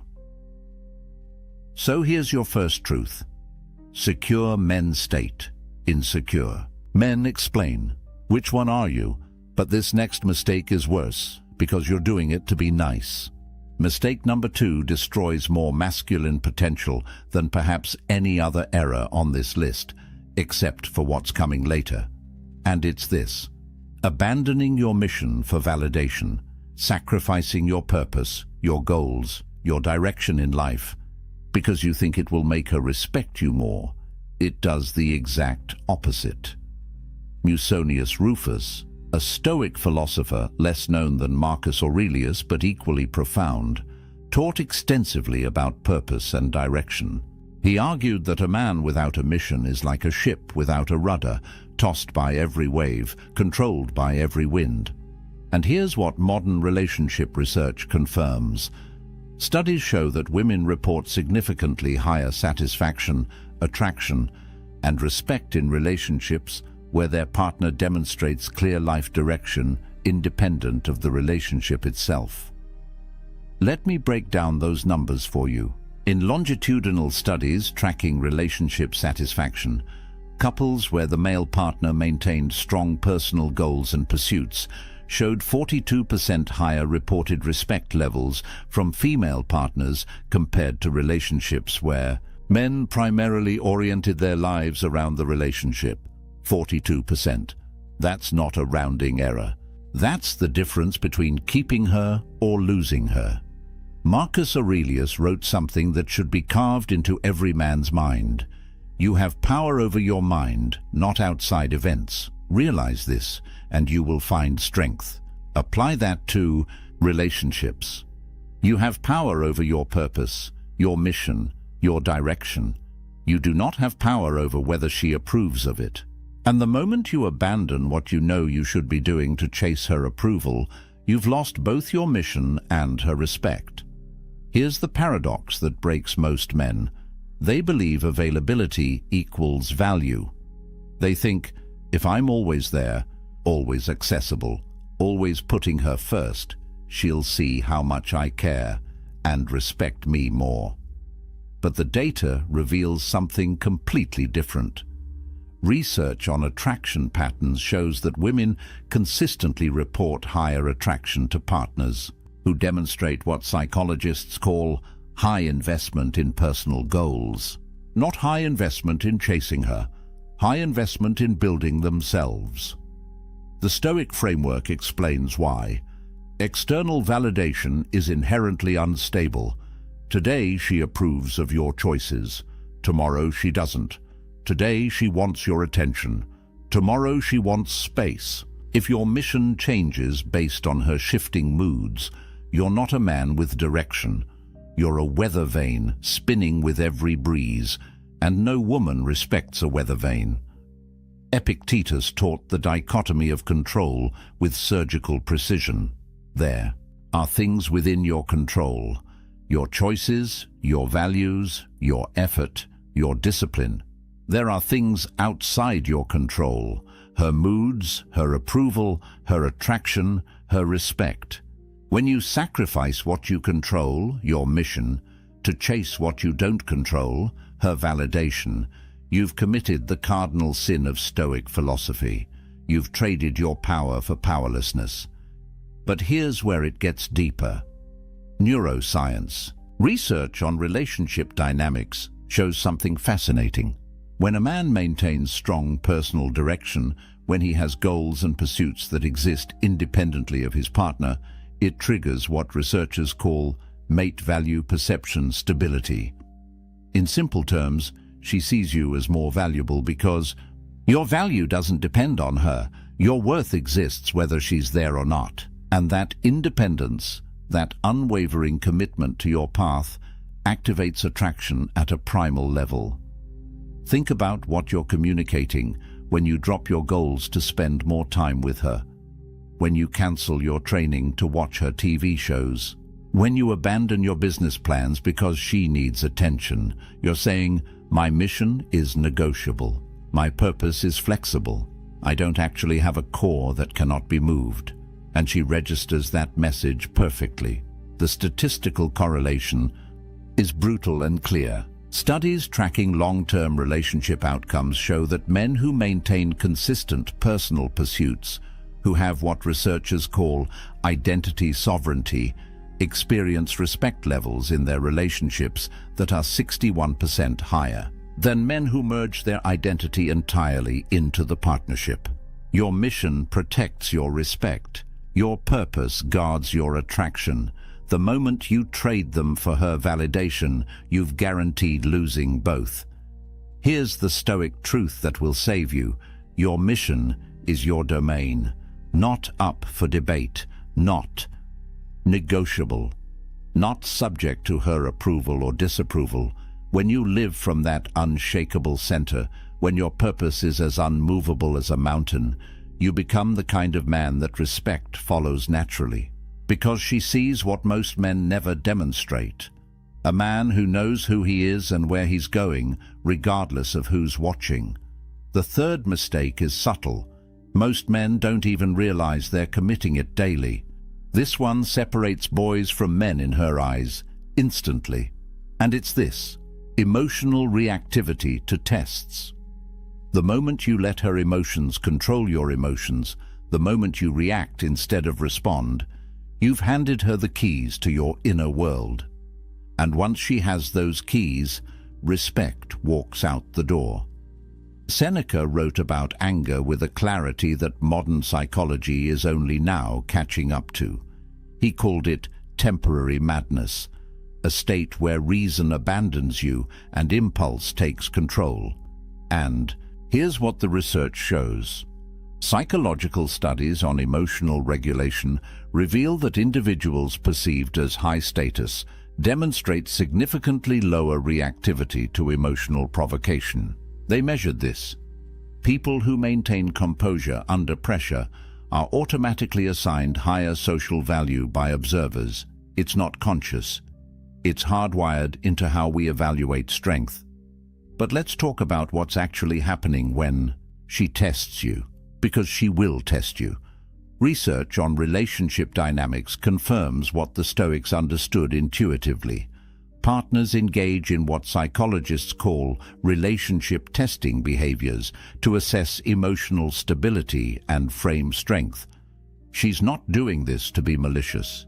She's doing it because her neurology demands to know, is this man solid or does he crumble when challenged? Marcus Aurelius faced this principle on a civilizational scale. He wrote, "The impediment to action advances action. What stands in the way becomes the way." Apply that to her tests, that moment when she questions your decision, that time when she pushes back on your choice, that instance when she throws emotion at you to see if you'll catch it and throw it back. That's not an attack, that's an opportunity to demonstrate the one quality that triggers respect more reliably than anything else: emotional mastery. Here's the mechanism. When you react emotionally to her emotional state, when you meet anger with anger, when you match her intensity, you've entered her frame. You're now playing her game by her rules, and in that game, you've already lost, because the moment you needed to react, you proved you're not the rock she's looking for. You're just another wave. Studies in neuroscience reveal something critical about emotional contagion in relationships. When one partner displays high emotional reactivity, it creates a feedback loop that escalates conflict and erodes perceived stability. But when one partner maintains what researchers call emotional sovereignty, when they can witness the other's emotional state without becoming it, the dynamic stabilizes. And here's the key finding.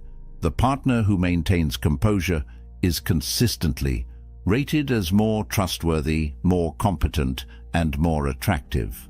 The Stoic practice of premeditatio malorum, negative visualization, was designed exactly for this. You imagine the worst that could happen.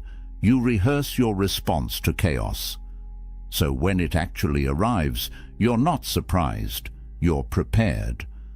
Epictetus taught his students to expect resistance, to anticipate challenges, to train for difficulty. Because when you're surprised by her test, you react. But when you expected it, you respond. And there's a universe of difference between those two words. Reaction is automatic, emotional, controlled by external circumstances. Response is chosen, deliberate, controlled by internal discipline.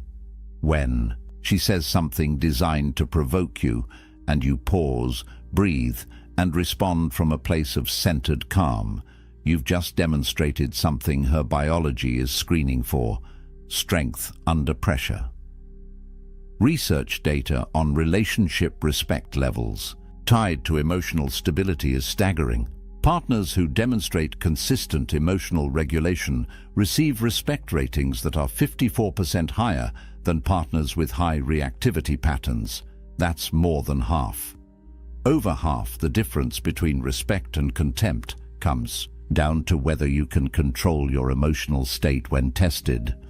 But here's what most men miss. They think emotional mastery means suppression, becoming stone, showing nothing. That's not stoicism, that's avoidance.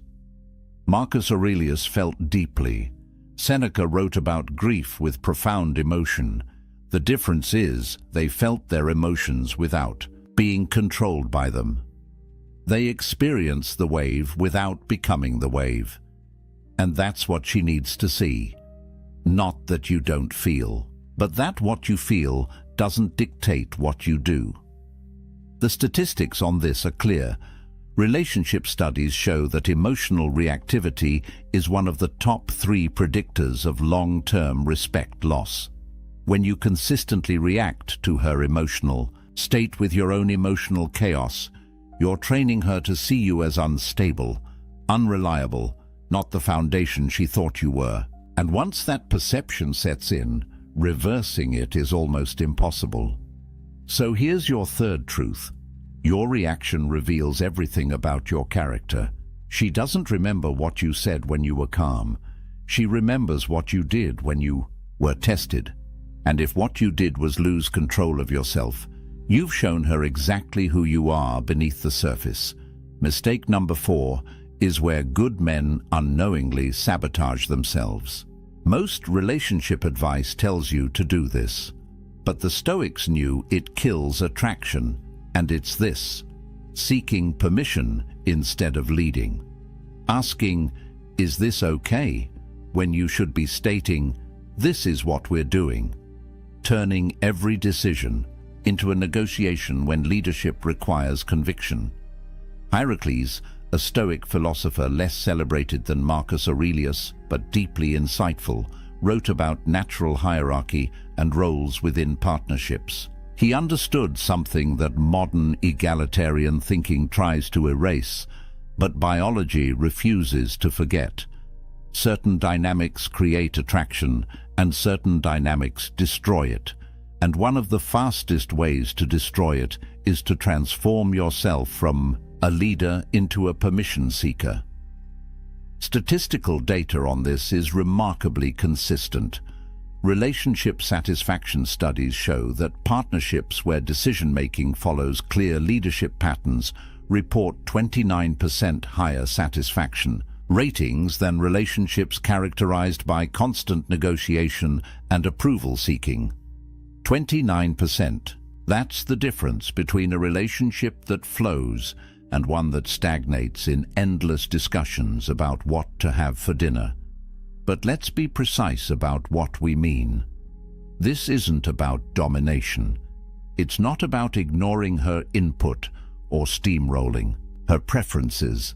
The Stoics understood the difference between tyranny and leadership, and so should you. Epictetus taught about taking ownership of choices, making decisions from clarity, and then executing them with confidence. That's not the same as asking permission for your every move. Here's what happens in her mind when you constantly seek approval.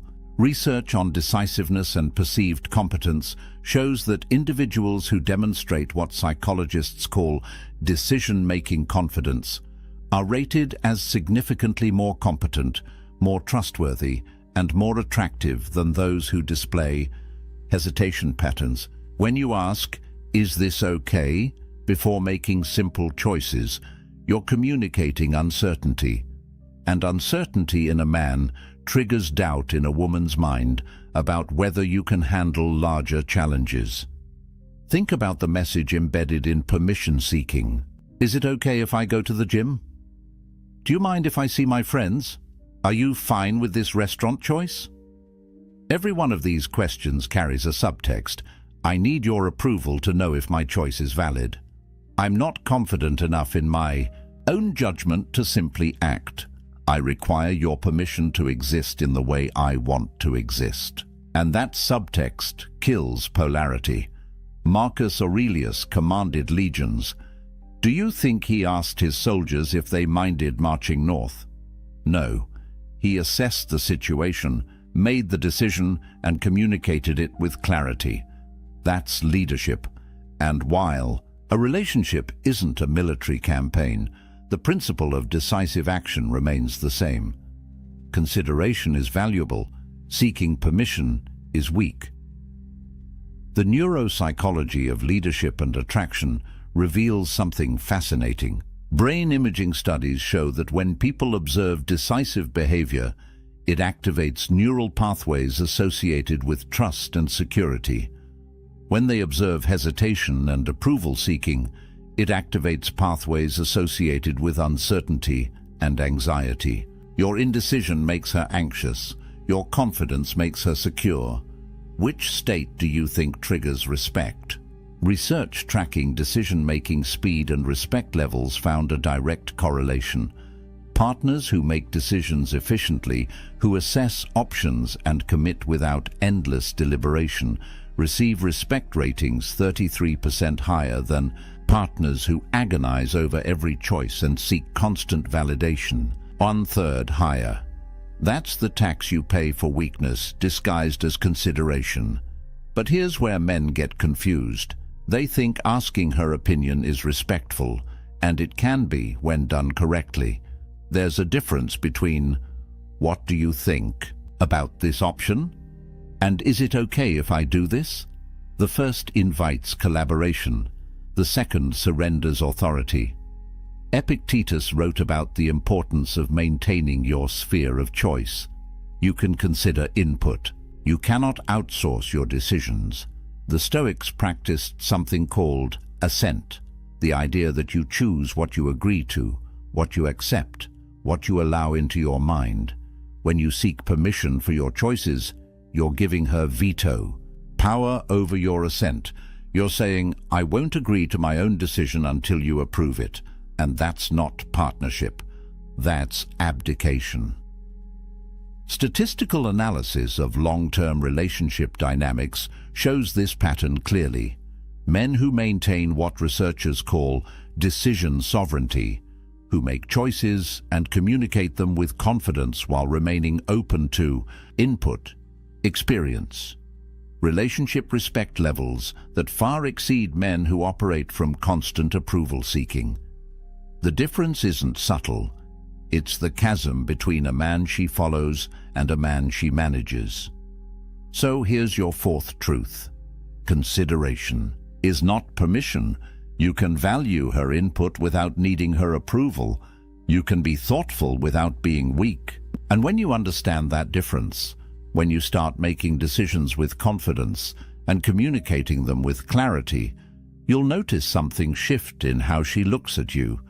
Because you've stopped being the boy who asks if it's okay and started being the man who knows what he's doing. We're getting into dangerous territory now. Mistake 5 is where respect starts dying. This mistake turns you from her rock into her burden. And the top 2 are even worse. But this one, defending yourself against her emotions, this is where most men lose the battle without understanding they were even fighting. Seneca wrote extensively about distinguishing your peace from others' chaos. He understood that the moment you allow another person's emotional state to determine your own, you've surrendered the only real power you have, sovereignty over your inner world. And in relationships, this principle becomes critical.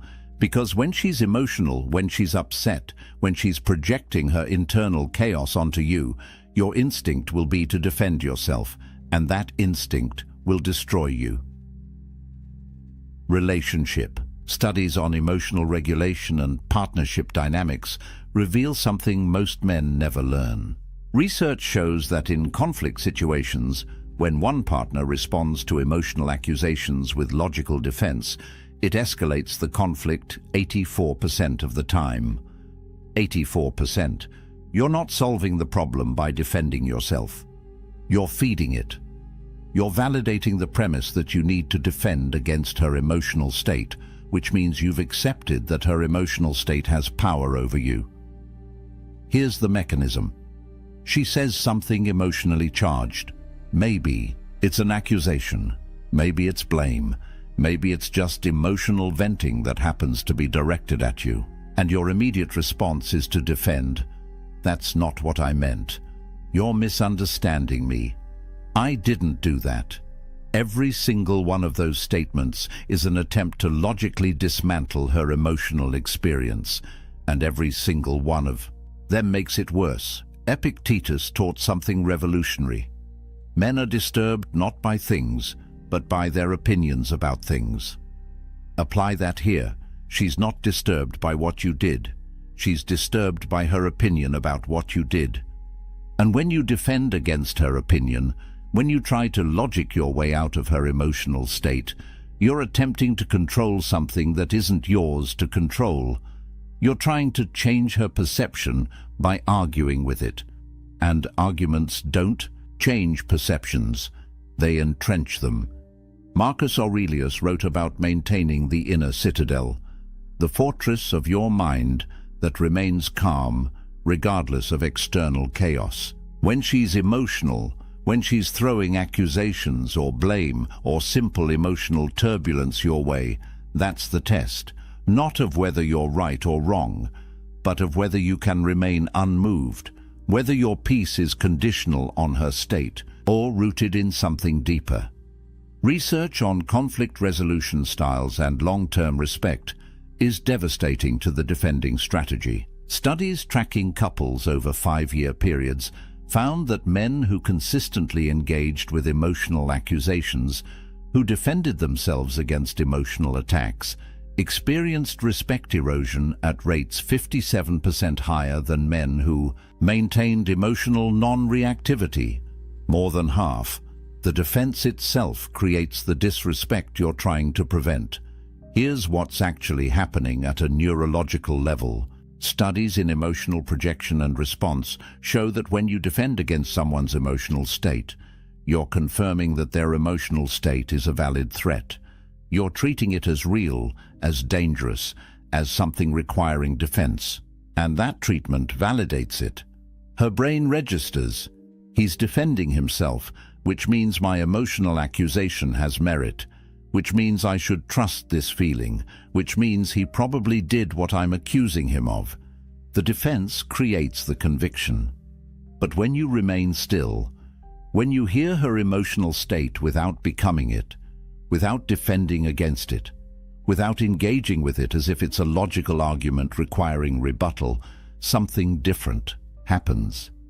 You demonstrate what Stoic philosophy calls apatheia, not apathy in the modern sense of not caring, but freedom from being controlled by passions, hers or yours. Seneca wrote about endurance versus reactivity. When you endure her emotional storm without being moved by it, without defending yourself, without trying to fix it or argue with it or make it stop, you're showing her something she desperately needs to see, a man who cannot be shaken, a man whose peace doesn't depend on her mood. A man who can witness chaos without becoming chaos. The data on this is clear. Statistical analysis of emotional regulation in partnerships shows that the partner who maintains composure during emotional conflict, who doesn't defend or engage or try to logic their way out, is perceived as more trustworthy, more stable, and more worthy of respect. The numbers are stark. 62% higher respect ratings for non-defensive responses compared to defensive ones. But here's the principle most men never grasp. Her emotions are her domain. Your reaction is yours. Epictetus divided all of existence into two categories: things you control and things you don't. You don't control her emotions. You don't control her accusations. You don't control her mood or her perception or her interpretation of events. The only thing you control is your response, and when you defend, you've given control of your response to her emotional state. You've let what you don't control dictate what you do. Marcus Aurelius faced betrayal, criticism, and chaos on scales we can barely imagine, and his response was always the same: maintain the inner citadel. Don't let external turbulence penetrate the fortress of your peace. When she's emotional, that's not an attack on you. That's her processing her internal experience. And the moment you make it about you, the moment you defend yourself as if you're under assault, you've failed the test. Research shows that men who remain unmoved during emotional conflict, who can witness without defending, who can stay present without becoming reactive, create what psychologists call secure base dynamics. She learns that your stability isn't conditional, that your peace isn't fragile, that you're actually the rock she thought you were, and that realization doesn't come from your words. It comes from your stillness. So here's your fifth truth. Defending creates the problem you're trying to solve. Engagement with emotional accusations validates them. Your stillness is your strength.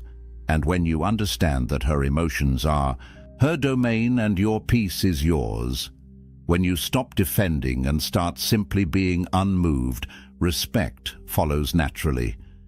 Because you've shown her what she's been testing for all along, a man who cannot be broken by her storms. The final two mistakes are fatal. They kill respect permanently. Number 6 happens when you think you're being strong.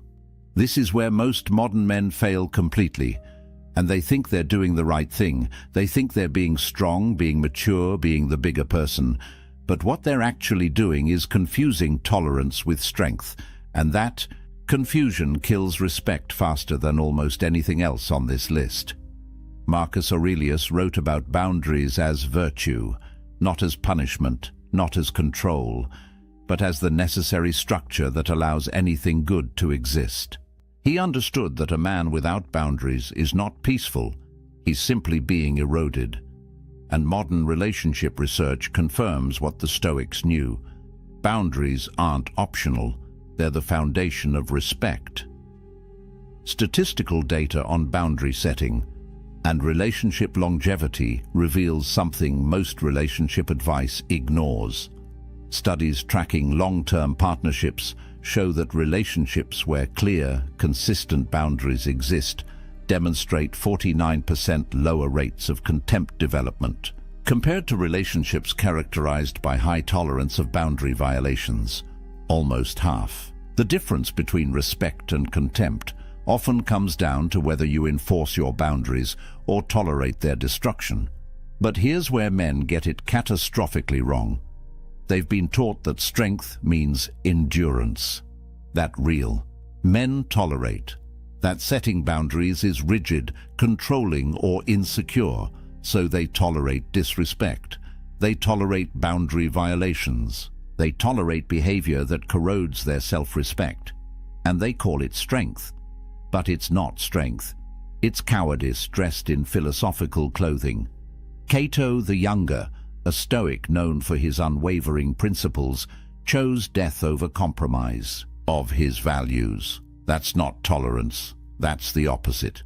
He understood that some lines cannot be crossed, some standards cannot be lowered, some violations cannot be endured without losing the core of who you are. And while your relationship isn't a political crisis in ancient Rome, the principle remains. You teach people how to treat you by what you tolerate. Psychological research on boundary enforcement and attraction reveals something that destroys the tolerance myth completely. Studies show that partners who enforce clear boundaries consistently are rated as significantly more attractive and more worthy of respect than partners who tolerate boundary violations in the name of harmony. The data is explicit. Women report higher attraction to men who maintain standards than to men who accommodate disrespect. Here's the mechanism most men miss. When she crosses a boundary and you tolerate it, you're not being strong. You're not being understanding. You're teaching her nervous system something critical. This man's boundaries are negotiable. This man will sacrifice his standards to keep me. This man values my presence more than his self-respect. And once her neurology learns that lesson, respect begins its inevitable decline. Epictetus wrote, "No man is free who is not master of himself." Apply that to boundaries. If you cannot master your own standards, if you cannot enforce your own limits, if you allow others to violate your boundaries without consequence, you're not free. You're enslaved to her approval. And slavery never generates respect. It generates contempt. Neuroscience research on respect and boundary violations shows something brutal. Brain imaging studies reveal that when people observe others tolerating mistreatment, it activates neural pathways associated with lowered status perception. Your tolerance of disrespect literally lowers your perceived value in her brain, not consciously. At the level of automatic neural processing, her biology is watching how you treat yourself, and it's downgrading your worth accordingly. Statistical correlation between self-respect and partner respect is one of the strongest findings in relationship psychology. Studies show a 0.87 correlation between enforcing personal boundaries and receiving partner respect. That's almost perfect correlation.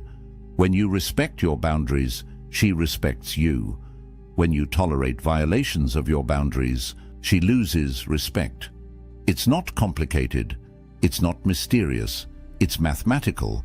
But here's where the Stoic distinction becomes critical. Seneca wrote extensively about endurance versus submission.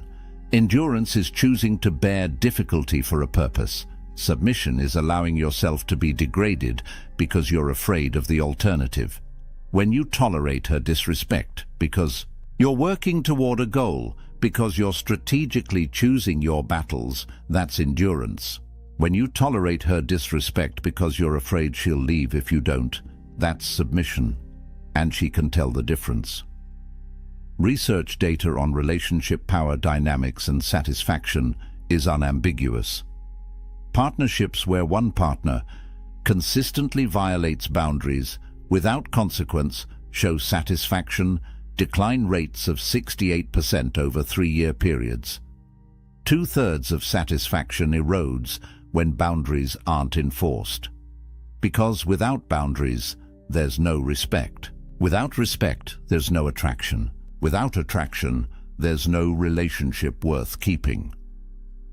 Here's what most men don't understand about boundary testing. She doesn't cross your boundaries to see if you'll tolerate it. She crosses your boundaries to see if you'll enforce them. It's a test. And every time you fail to enforce, every time you tolerate what you should correct, every time you let violations slide in the name of keeping peace, you fail the test. And she registers that failure deep in the part of her brain that evaluates mate quality. Marcus Aurelius faced constant challenges to his authority, his principles, his boundaries, and his response was never tolerance of violations. It was enforcement of standards, not through anger, not through punishment, through unwavering consistency. When a boundary was crossed, there were consequences. Not because he was controlling, but because he understood that boundaries without enforcement aren't boundaries. They're suggestions, and suggestions don't command respect. The critical distinction is this. Stoic acceptance applies to things outside your control. Her actions are outside your control, but your boundaries, your standards, your requirements for how you're treated, those are entirely within your control. And when you confuse accepting what you cannot control with tolerating violations of what you can, you've misunderstood Stoicism completely. Statistical analysis shows that men who maintain firm boundaries while remaining emotionally calm experience relationship respect levels 71% higher than men who either explode when boundaries are crossed or tolerate violations to keep peace. The key is unwavering enforcement without emotional reactivity. The boundary is maintained not through anger, but through certainty. So here's your sixth truth. Tolerance of disrespect is not strength. It's self-abandonment. She doesn't respect men who endure her worst behavior. She respects men who won't tolerate it. And the moment you understand that enforcing your boundaries isn't about controlling her, it's about respecting yourself, everything changes. Because you stop being the man she can walk over and start being the man she has to rise to meet. But nothing, absolutely nothing, kills respect faster than mistake number 7. This is the one that ends it all. This is the ultimate killer, the mistake that makes all the others inevitable, the one that destroys not just her respect for you, but your respect for yourself. And it's this: placing her above your self-respect, making her your priority in a way that turns you into her option. Marcus Aurelius, the most powerful man in the known world, wrote something that every man should memorize. The opinion of 10,000 men is of no value if you have no self-respect. Not the opinion of enemies, not the opinion of strangers. The opinion of 10,000 men means nothing if you don't respect yourself. Now apply that to one woman. Her opinion, her approval, her validation means absolutely nothing if achieving it requires you to abandon your self-respect. The statistics on pedestalization and relationship failure are devastating. Research tracking relationships where one partner places the other on a pedestal shows failure rates of 79% within 5 years. 79%. When you make her more important than your own self-respect, when you sacrifice your standards to keep her, when you betray yourself to maintain her approval, you've guaranteed the relationship will fail.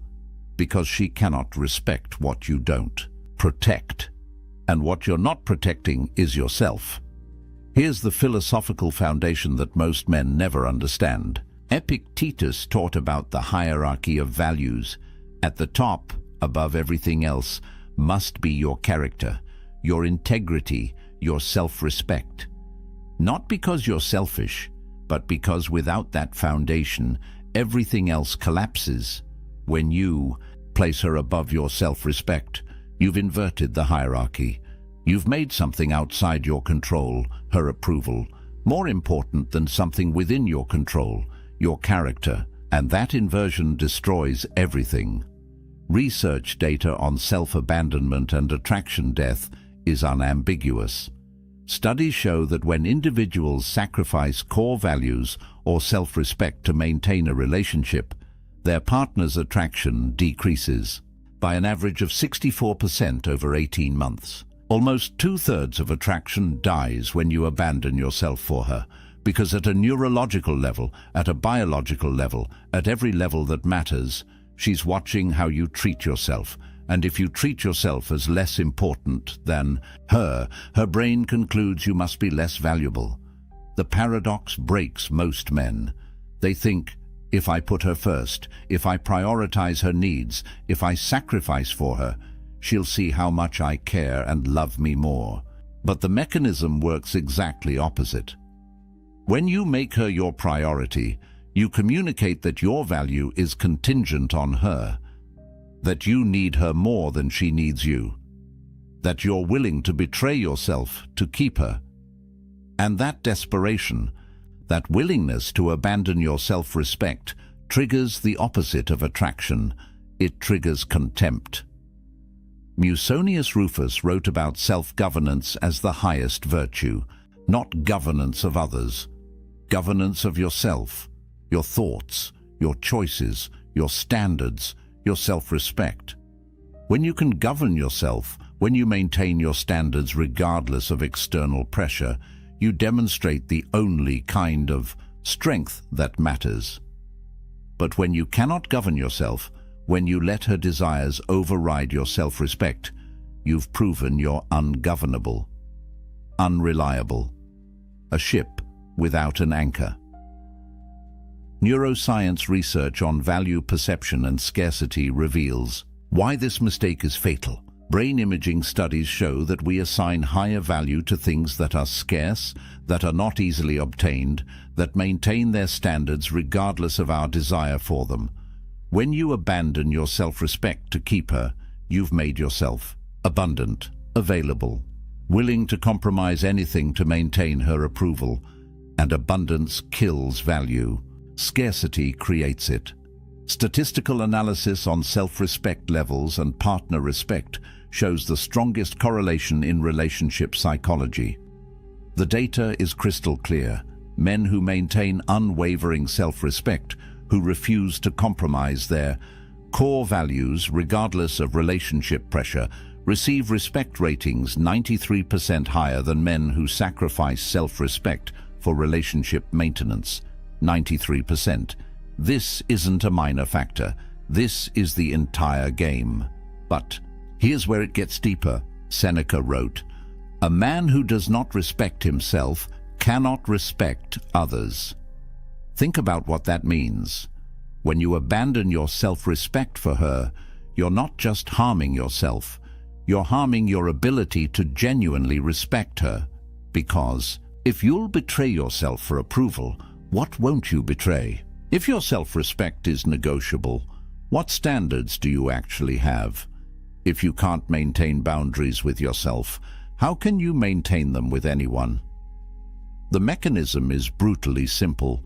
She watches how you treat yourself because that's the preview of how you'll eventually treat her. If you don't respect yourself enough to maintain your standards, why would she believe you'll respect her enough to maintain yours with her? If you'll abandon your values to keep her approval, what happens when keeping her approval requires abandoning her?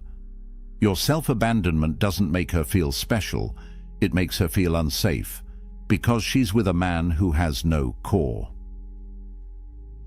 Research on long-term relationship outcomes reveals something that should terrify any man making this mistake. Studies tracking partnerships over 10-year periods show that the single strongest predictor of relationship failure is asymmetric value placement, where one partner values the relationship more than self-respect.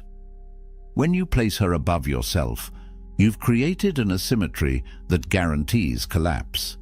Because healthy relationships require two people who respect themselves enough to maintain standards, not one person chasing another's approval.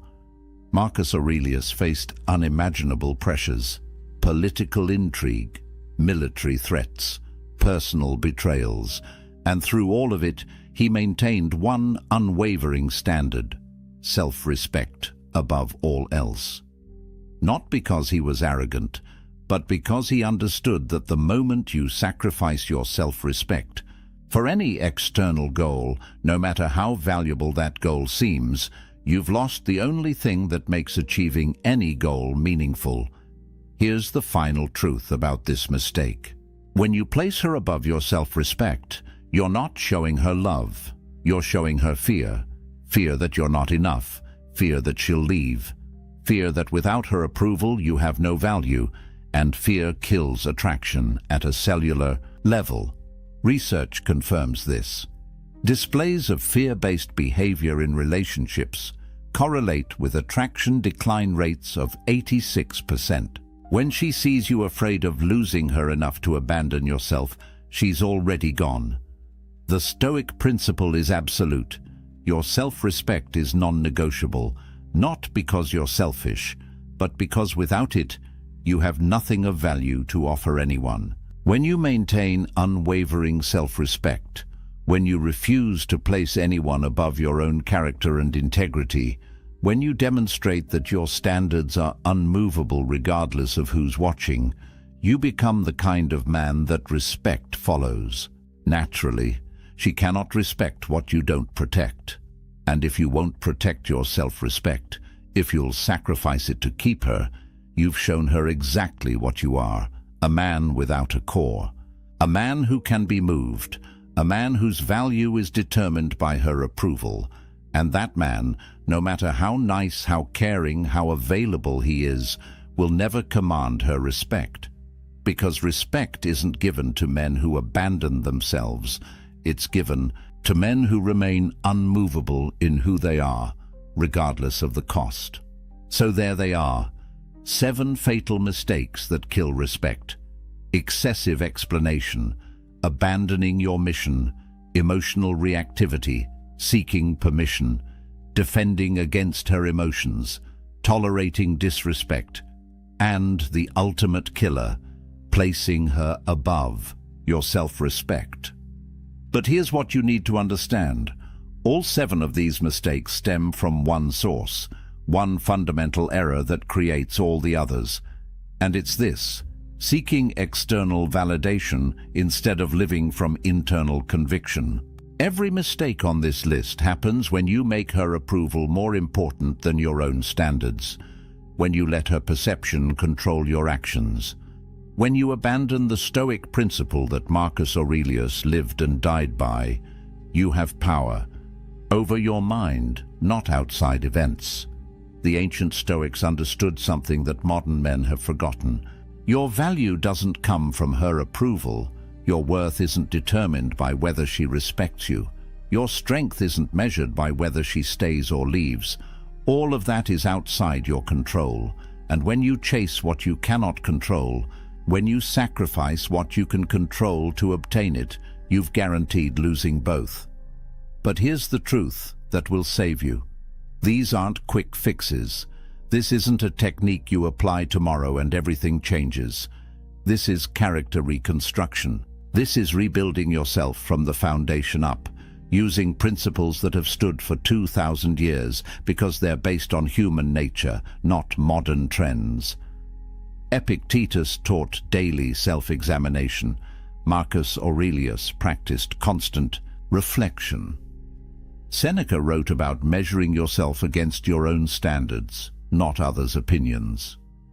The statistics show that men who implement these principles, who commit to this path of self-respect and Stoic discipline, experience relationship transformations that seem impossible to those still chasing approval. But it's not impossible, it's inevitable, because when you stop seeking respect and start embodying what commands it, when you stop chasing her validation and start validating yourself through your standards, respect follows naturally. The choice is before you right now. Continue the pattern. Keep making these mistakes. Keep wondering why attraction fades and respect dies. Or break the cycle today. Commit to the Stoic path. Prioritize self-respect above all else. Maintain your mission. Control your emotions. Lead with conviction. Enforce your boundaries. And watch how everything changes when you stop being the man who needs her approval and start being the man who doesn't. Subscribe to this channel for more Stoic wisdom that actually works in the real world. No feel-good platitudes, no modern relationship nonsense, just ancient truths backed by modern science delivered directly. Comment below which mistake hit you hardest. Most men won't admit it, but the ones who do are the ones who actually change. And if you want to know what comes next, if you want to learn the 7 Stoic behaviors that make women pursue you instead of you chasing them, that video is coming next. The inverse of everything you just learned, the actions that create attraction instead of destroying it. But remember what Epictetus said about control. You control your choices, you control your discipline, you control your self-respect.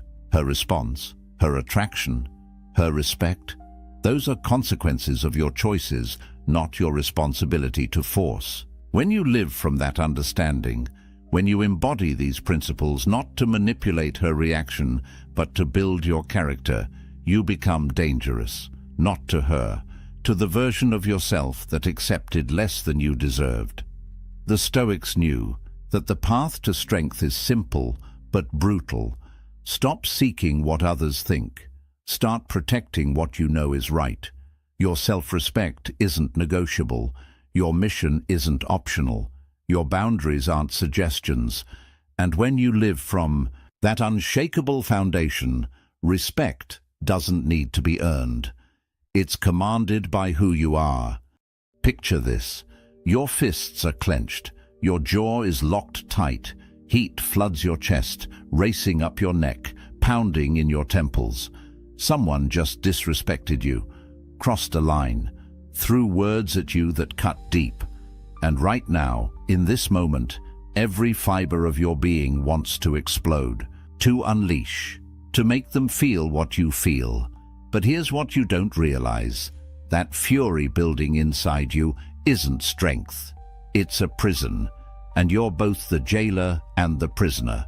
Every second you spend consumed by rage is a second stolen from your life, your peace, your power, the relationships you've destroyed, the respect you've lost, the things you've said that you can never take back. All because in that moment you thought anger was the answer.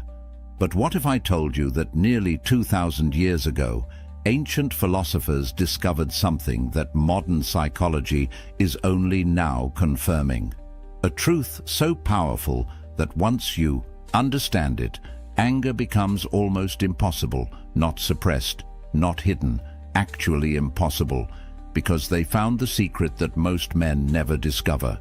The reason you get angry has nothing to do with what's happening out there, and everything to do with a choice you're making inside your own mind without even realizing it. Stay with me for the next 15 minutes, and I'll show you exactly how to break free from anger forever. Not through willpower, not through breathing exercises, but through a fundamental shift in how you see reality itself. By the end, you'll possess a mental framework that the Stoics used to remain unshakable in the face of insults, betrayal, and chaos. The same framework that can make you the calmest, most powerful man in any room. Because once you understand this, you'll never be a slave to rage again. Here's the first truth that destroys everything you think you know about anger.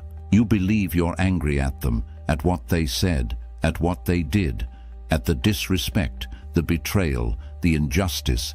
You think the source of your rage is out there in the world, in their actions, in their words, in the unfairness of it all. But Epictetus, the Stoic philosopher who was born into slavery and became one of the wisest men in history, revealed something that shatters this illusion completely. He said that men are disturbed not by things, but by the views which they take of things. Read that again. Not by things, but by your view of things, your interpretation, your judgment, the story you tell yourself about what just happened. Think about this. Two men get cut off in traffic. Same situation. Same driver flipping them off as he speeds away. One man grips the wheel, blood boiling, heart racing, ready to follow that car and confront the driver. The other man simply shakes his head, maybe even chuckles, and continues his drive in peace. Same event. Completely different responses. Why? Because the event itself has no power. The power lies entirely in the judgment they make about it. The first man tells himself a story. This is disrespect. This is an attack on me. I need to defend myself. I need to make him pay. And with that judgment, with that interpretation, he creates his own prison. His body floods with cortisol. His rational mind shuts down. His entire day, maybe his entire week, is now ruined by a stranger he'll never see again. The second man makes a different judgment. That driver is probably having a terrible day, or he's late, or he's just reckless. Either way, it has nothing to do with me, and with that judgment, he remains free. This is the revolution that the Stoics handed us. You're never fighting them, you're always fighting your own mind. The battle isn't out there, it's between your ears. You are the one generating the anger, not through their actions, but through the meaning you assign to their actions. The moment you grasp this, everything changes. Because if you created the anger, you have the power to uncreate it. The prison door has been unlocked this entire time. You just didn't know you were holding the key. So if anger isn't coming from them, if it's coming from your own judgments, then who actually controls this? That's where Marcus Aurelius enters, the most powerful man in the known world. Roman emperor, commander of armies, ruler of millions. And yet, as a young man, he couldn't control his own temper.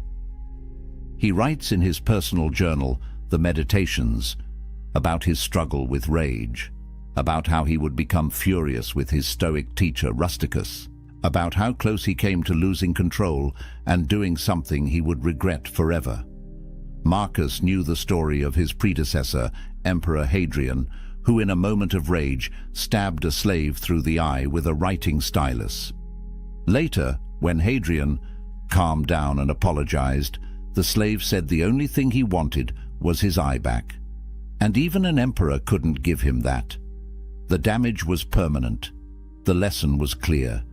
You can rule an empire and still be a slave to your emotions. You can command armies and still be conquered by anger. But Marcus discovered something that changed everything. The Stoics called it the dichotomy of control, and it's the single most powerful framework for understanding life that has ever been created. It's brutally simple. There are things you control, and there are things you don't control. That's it. And when you truly internalize this distinction, anger becomes nearly impossible. Here's what you actually control. Only 3 things: your thoughts, your judgments, your responses. That's the entire list.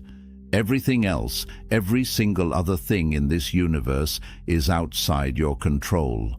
Other people's actions, their words, their opinions, the past, the future, outcomes, circumstances, traffic, weather, the economy, your body's aging, other people's respect.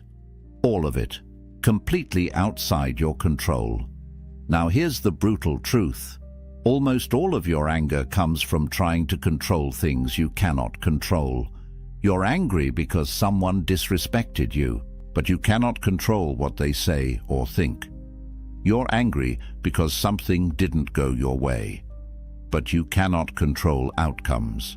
You're angry because the past happened, but you cannot control what already occurred.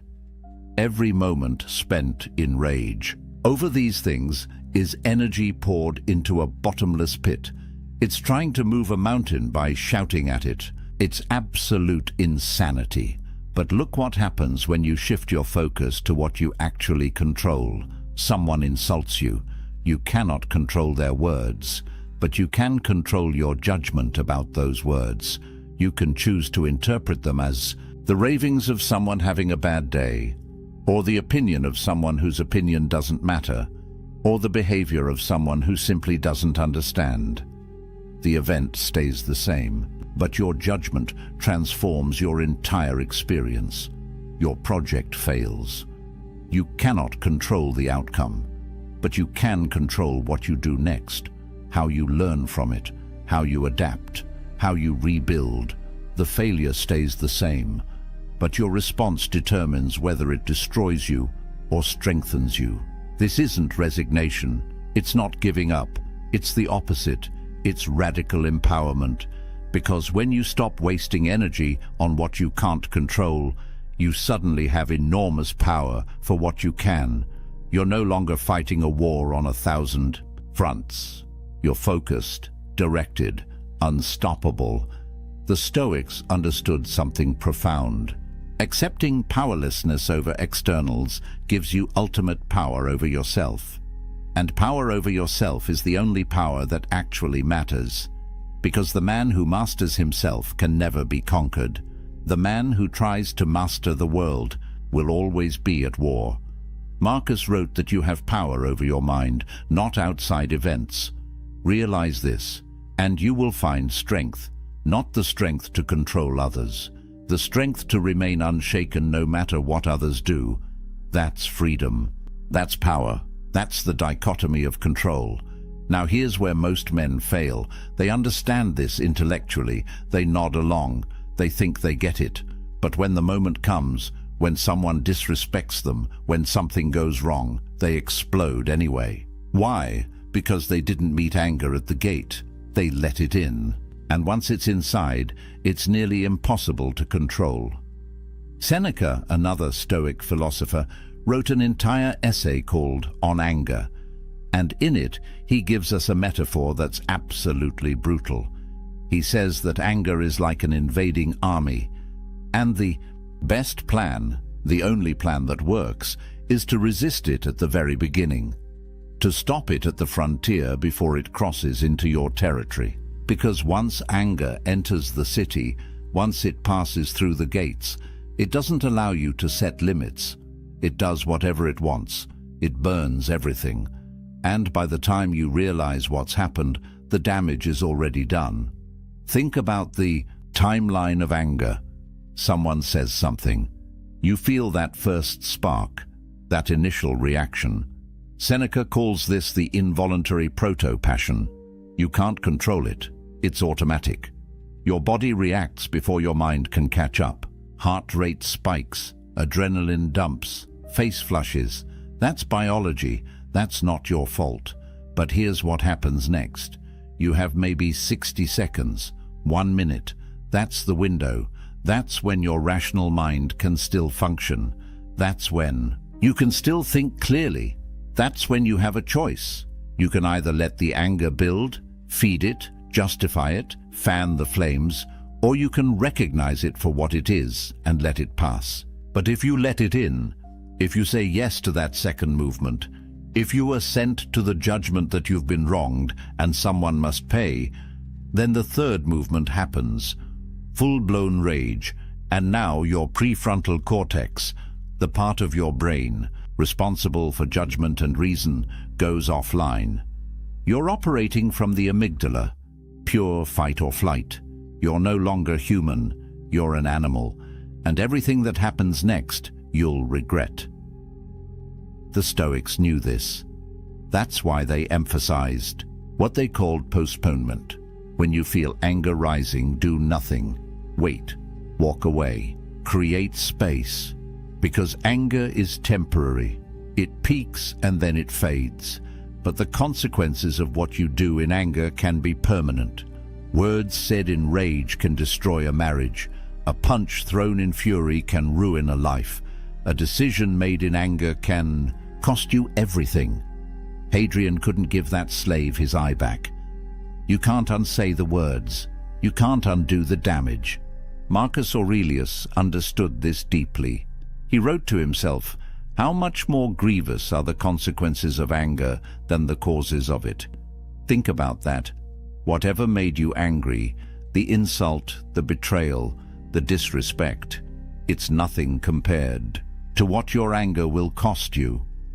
The anger hurts you more than they ever could. Seneca put it even more bluntly.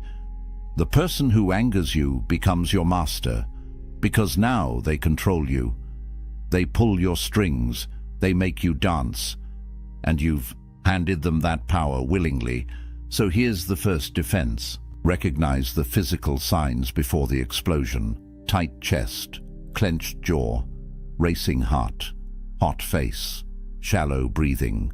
These are your warning signals. Your body is telling you that anger is at the gate. Don't ignore it. Don't push through it. Pause. Just pause. Count to 10.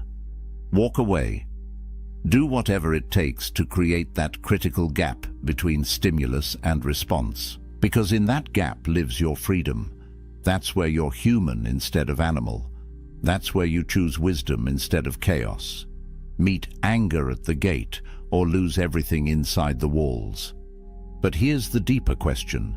Why does anger show up at all? What actually triggers that first spark? And the answer brings us to the most liberating truth in Stoic philosophy. It's not them. It's not what they did. It's your opinion about what they did. Epictetus is absolutely clear on this. It's not things that disturb us, but our judgments about things. Remove the judgment and you remove the anger.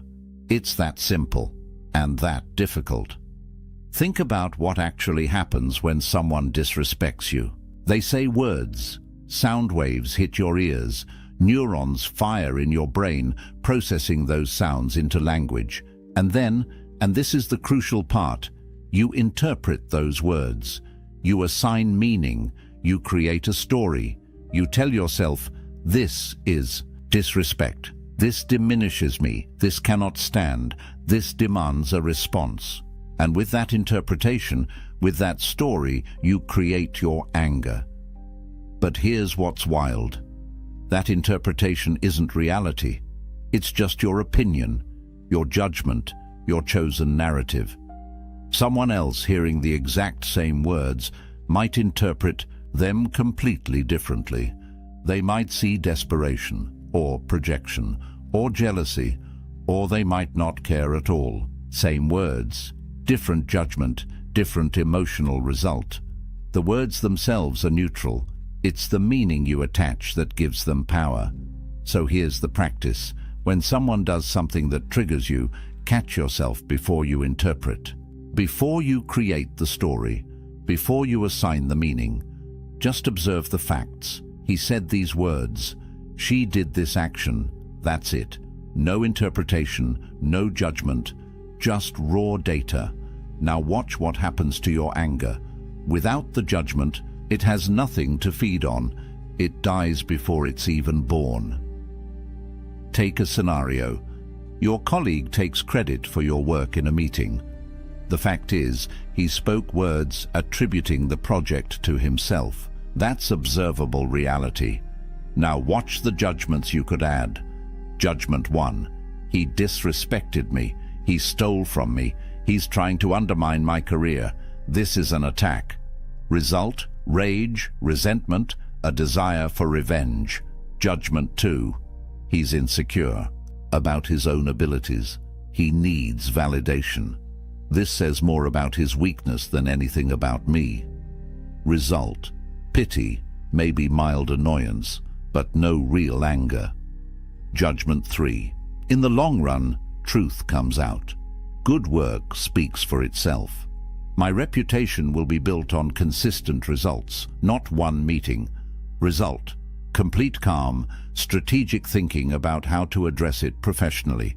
Same event. 3 completely different emotional results, based entirely on the judgment you choose. And make no mistake, it is a choice. It doesn't feel like a choice because you make it so quickly, so automatically, that it seems like the anger just happens to you. But the Stoics are telling you that there's always a gap, always a moment where you choose the interpretation.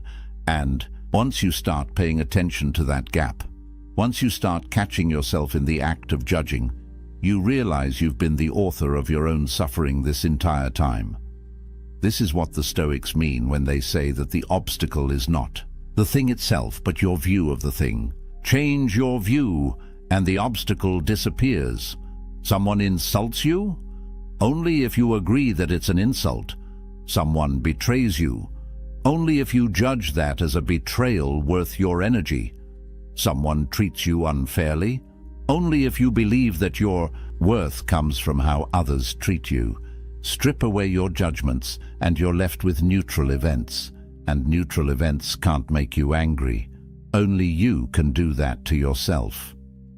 But the Stoics have one more tool to make this even easier. When you're in the middle of it, when you're triggered, when you can feel that anger rising, Marcus Aurelius gives you a visualization that changes everything. He calls it the view from above. And it's simple but devastatingly effective. Zoom out, pull back, see yourself from outside. Imagine you're looking down at this moment from 30,000 feet. From orbit, from the perspective of the cosmos. From that height, how important is this moment? This insult, this slight, this frustration, will it matter in a year? In 5 years? In 50? When you're on your deathbed looking back at your life, will you remember this? Will you care? The brutal answer is almost always no. It's completely insignificant. It's a tiny ripple in an endless ocean. And yet, you're about to sacrifice your peace, your dignity, your relationships over it. You're about to let it steal your day, your week, maybe more. Marcus would remind himself constantly about the shortness of life. He wrote, "You could leave life right now. Let that determine what you do and say and think. You have a limited number of days, a finite amount of time, and every moment you spend angry is a moment wasted. A moment you'll never get back. Stolen not by them, but by your own reaction to them." The cosmic perspective reveals the absurdity of anger. You're a brief flash of consciousness in an infinite universe. A few decades if you're lucky, and you're going to spend those precious moments raging over someone's opinion, over circumstances you can't control, over events that won't matter tomorrow. Here's another angle Marcus used: the impermanence of everything. That person who just disrespected you, they'll be dead soon. So will you, both forgotten, both dust. The Roman Empire seemed eternal. It fell. Your career, your reputation, your pride, all temporary, all fleeting, all ultimately meaningless in the grand scale. So why give them the power to disturb your inner tranquility? Why hand over your peace for something so temporary? And here's the final piece of the cosmic view. Recognize your shared humanity. Marcus would remind himself every morning that today he would meet people who are meddling, ungrateful, violent, treacherous, envious. But he would also remind himself that they act this way out of ignorance. They don't know good from evil. They're doing the best they can with the understanding they have. Just like you mess up sometimes. Just like you've hurt people. Just like you've been ignorant. They're human, flawed, struggling. Just like you. When you see it from this perspective, anger transforms into something closer to compassion, or at least indifference. Because how can you stay angry at someone you pity? How can you rage at someone whose entire existence is a brief, confused stumble toward death, same as yours? The view from above doesn't make you weak. It makes you wise. It shows you what actually matters, and anger almost never actually matters. All right, you understand the theory. Anger comes from your judgments. You can only control your own mind. You need to catch it at the gate.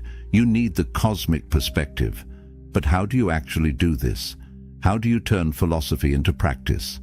Here's your system.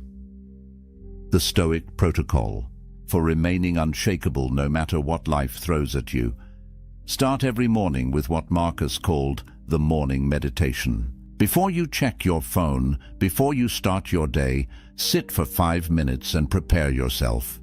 Remind yourself that today you will encounter difficult people, people who are angry, selfish, ungrateful. But here's the key: you expect it. You're not surprised by it. You're prepared for it. When you expect challenges, they lose their power to upset you. You've already mentally rehearsed the moment. So when someone cuts you off in traffic or snaps at you in a meeting, you don't react with shock and anger. You think, ah yes, just as I expected. One of today's challenges, and you handle it with calm. This is premeditation of adversity. The Stoics would visualize worst-case scenarios not to be negative, but to be prepared. If you spend time each morning imagining someone disrespecting you and practicing how you'll respond with dignity instead of rage, then when it actually happens, you've already trained for it. Athletes visualize performance before competition. Stoics visualize challenges before daily life. Same principle. You're training your mind to respond with wisdom instead of emotion. Now, in the moment, when you feel anger rising, use the 3-breath rule before you speak, before you act, before you do anything. Take 3 slow, deep breaths. Count them. Feel the air moving in and out. This does two things. First, it creates that crucial gap between stimulus and response, that space where freedom lives. Second, it activates your parasympathetic nervous system, the calming response, which literally counteracts the fight or flight response your body is having. While you're breathing, ask yourself one question: what would a wise person do right now? Not what do I want to do? Not what does my ego demand? What would wisdom choose? Would Marcus Aurelius blow up over this? Would Epictetus let this disturb his inner peace? Would Seneca sacrifice his tranquility for this temporary irritation? The answer is always no, and if they wouldn't, why should you? Then comes the evening review. Before you sleep, Seneca recommends auditing your day. Where did you get angry? What triggered you? What judgment did you make that created that anger? Could you have interpreted it differently? What will you do better tomorrow? This isn't about guilt or shame. It's about learning. It's about noticing your patterns. It's about slowly reprogramming your automatic responses. You're training yourself to catch the judgments earlier, to question them faster, to choose wisdom more consistently. And here's a powerful technique Seneca himself used: the contrary action principle. When you feel anger rising, do the exact opposite of what anger wants. Anger wants you to yell. Lower your voice. Anger wants you to attack. Say something kind. Anger wants you to storm out. Stay calm and present. This breaks the pattern. It shows your mind that you're in control, not the emotion. It's like catching yourself mid-fall and turning it into a controlled descent. You're interrupting the automatic program and installing a new one. Finally, commit to 30 days. Track every time you get angry. What triggered it? How long it lasted? What you did? Be honest, be thorough. Because what gets measured gets managed.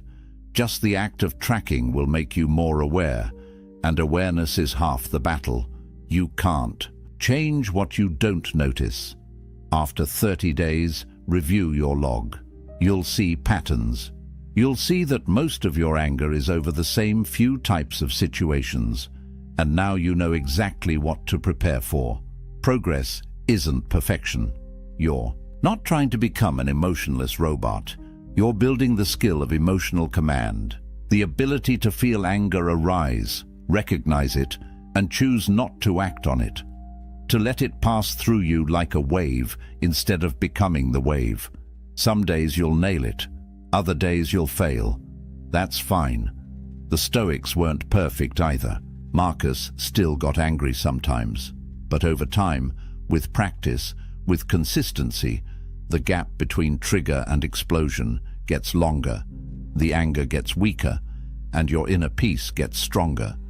Until one day, you realize that the things that used to send you into a rage barely register anymore. That's freedom, that's mastery, that's the Stoic protocol working. So here we are. You've just learned what took the Stoics' lifetimes to perfect, the fundamental truth that's been hidden in plain sight. You're never angry at them. You're angry at your own judgments about them. You cannot control what happens to you, but you control everything about how you respond. Anger is not strength. It's weakness disguised as power. Real strength, masculine strength, the kind that commands respect without demanding it, is calm. It's the man who remains unshaken while chaos swirls around him. The man who speaks quietly while others yell. The man who walks away with dignity while others burn bridges. This isn't about suppression. It's not about hiding your feelings or pretending everything is fine. It's about understanding that most of what makes you angry is completely beneath you. You're letting strangers who won't remember you tomorrow steal your peace today. You're handing your power to people who don't deserve even your attention. You're sacrificing your inner tranquility for situations that won't matter next week. That's insanity. And now you see it. When you master this, everything changes. Your relationships deepen because you're not reactive anymore. Your respect grows because people see that you can't be rattled. Your decisions improve because you're thinking clearly instead of through the fog of rage. Your peace becomes your default state instead of something you're always chasing. You become the kind of man who walks into a room and immediately the energy shifts. Not because you're trying to dominate, but because you've dominated yourself.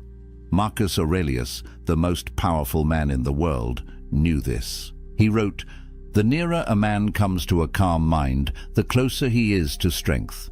Not loud strength, not aggressive strength, calm strength, unshakable strength.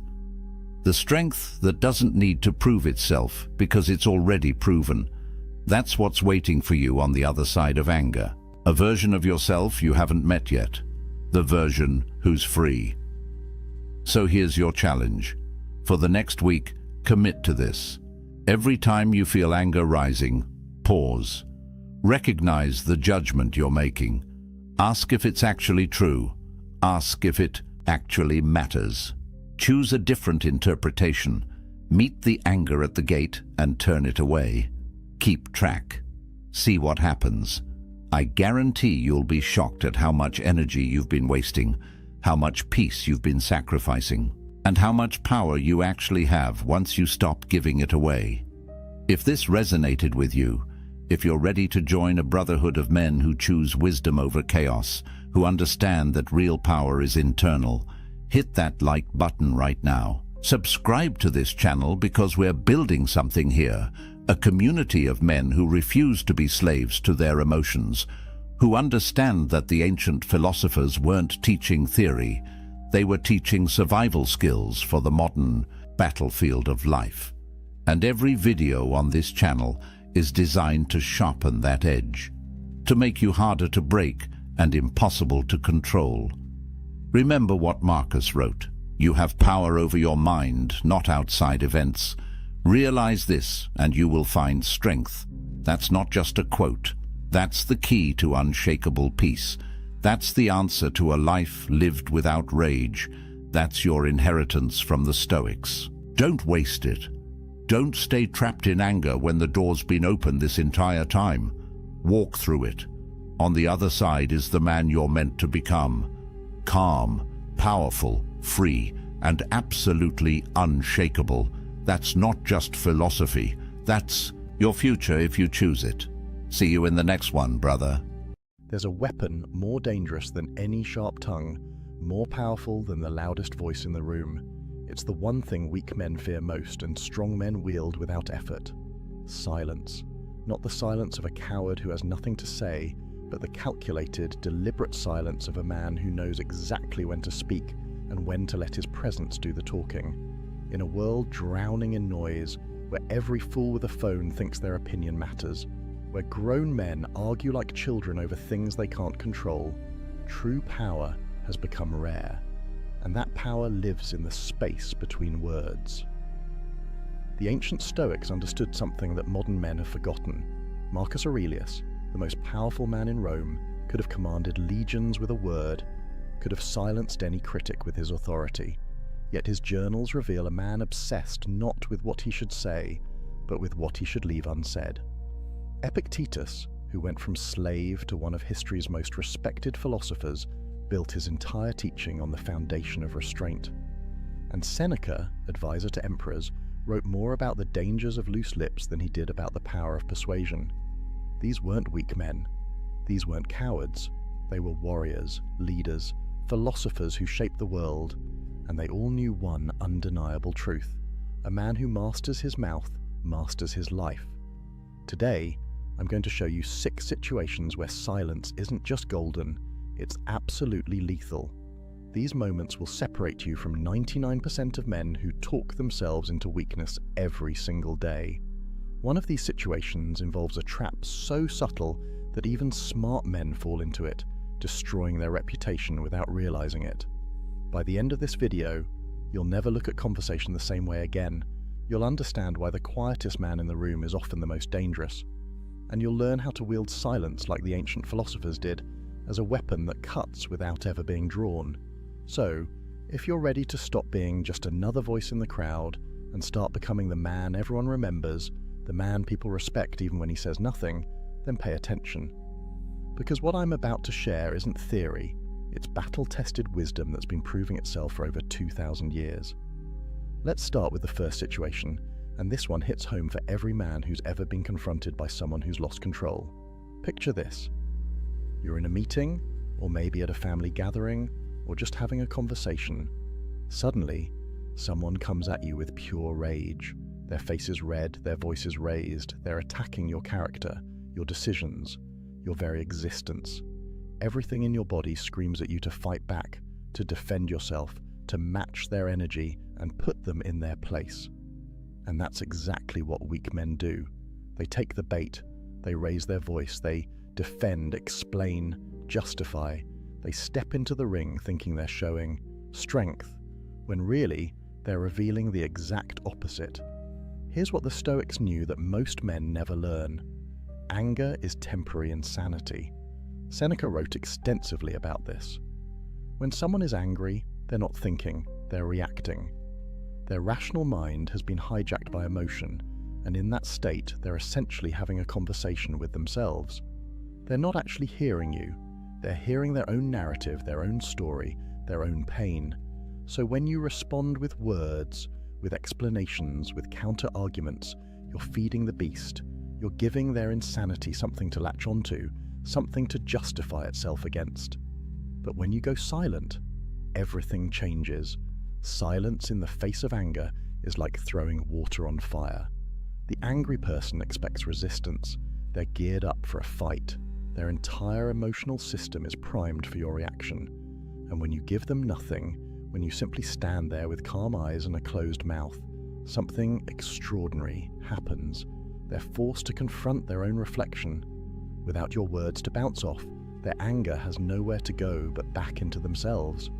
And in that moment, they begin to hear how they sound. They begin to see how they look. The mirror you're holding up through your silence is far more devastating than any comeback you could deliver. Marcus Aurelius faced opposition constantly. The Roman Senate was filled with men who questioned his decisions, challenged his authority, spoke against him in public forums. And his response? Documented in his own writings, he would often sit in complete silence as senators railed against him. He understood something profound. The best answer to anger is silence, not because he was afraid, not because he couldn't defend himself, but because he recognized that angry men defeat themselves if you simply give them enough rope. There's a psychological principle at work here that modern science has confirmed. Mirror neurons in our brains cause us to unconsciously match the emotional state of people around us. It's why yawning is contagious. It's why you feel uncomfortable when someone near you is anxious. And it's why arguments escalate. When someone comes at you with anger, and you respond with anger, you're creating an amplification loop. Both of you are mirroring and intensifying each other's rage. But silence breaks the circuit. When you refuse to mirror their anger, their brain starts searching for a different signal to sync with. And if you maintain calm, steady presence, something shifts. The angry person begins, often unconsciously, to regulate down toward your state rather than escalating further. I've seen this play out in corporate boardrooms. A colleague of mine once sat completely silent while a director screamed at him about a project delay. Not a word, not a defense, not an excuse, just calm, steady presence. The director raged for maybe 2 minutes, which felt like an eternity, and then, with nothing to push against, the anger just collapsed. The director actually apologized before the meeting ended. My colleague never had to say a single word in his own defense. His silence said everything that needed to be said. It said, "I'm not playing this game. I'm not meeting you in your chaos. I'm staying here, in control, while you lose yours." This is power, real, genuine power, not the fake machismo of always having a comeback, not the insecurity of needing to defend every slight, but the unshakable strength of a man who knows that angry people are fighting themselves, not you, and you don't need to participate in their self-destruction. But here's what you need to understand. This silence isn't passive. It's not weakness disguised as calm. It's active, intentional presence. You're not hiding, you're not cowering, you're standing there, fully present, fully aware, choosing not to add fuel to someone else's fire. That choice, that discipline, that restraint, that's what makes you dangerous. Because a man who can't be provoked into losing control is a man who can't be defeated by emotional manipulation. Now, there's a second situation that trips up even smart, capable men.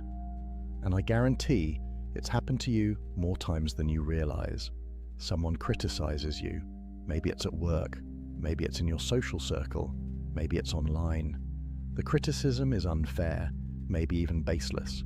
They question your competence, your motives, your worth, and immediately your brain starts constructing a defense. You want to explain why they're wrong.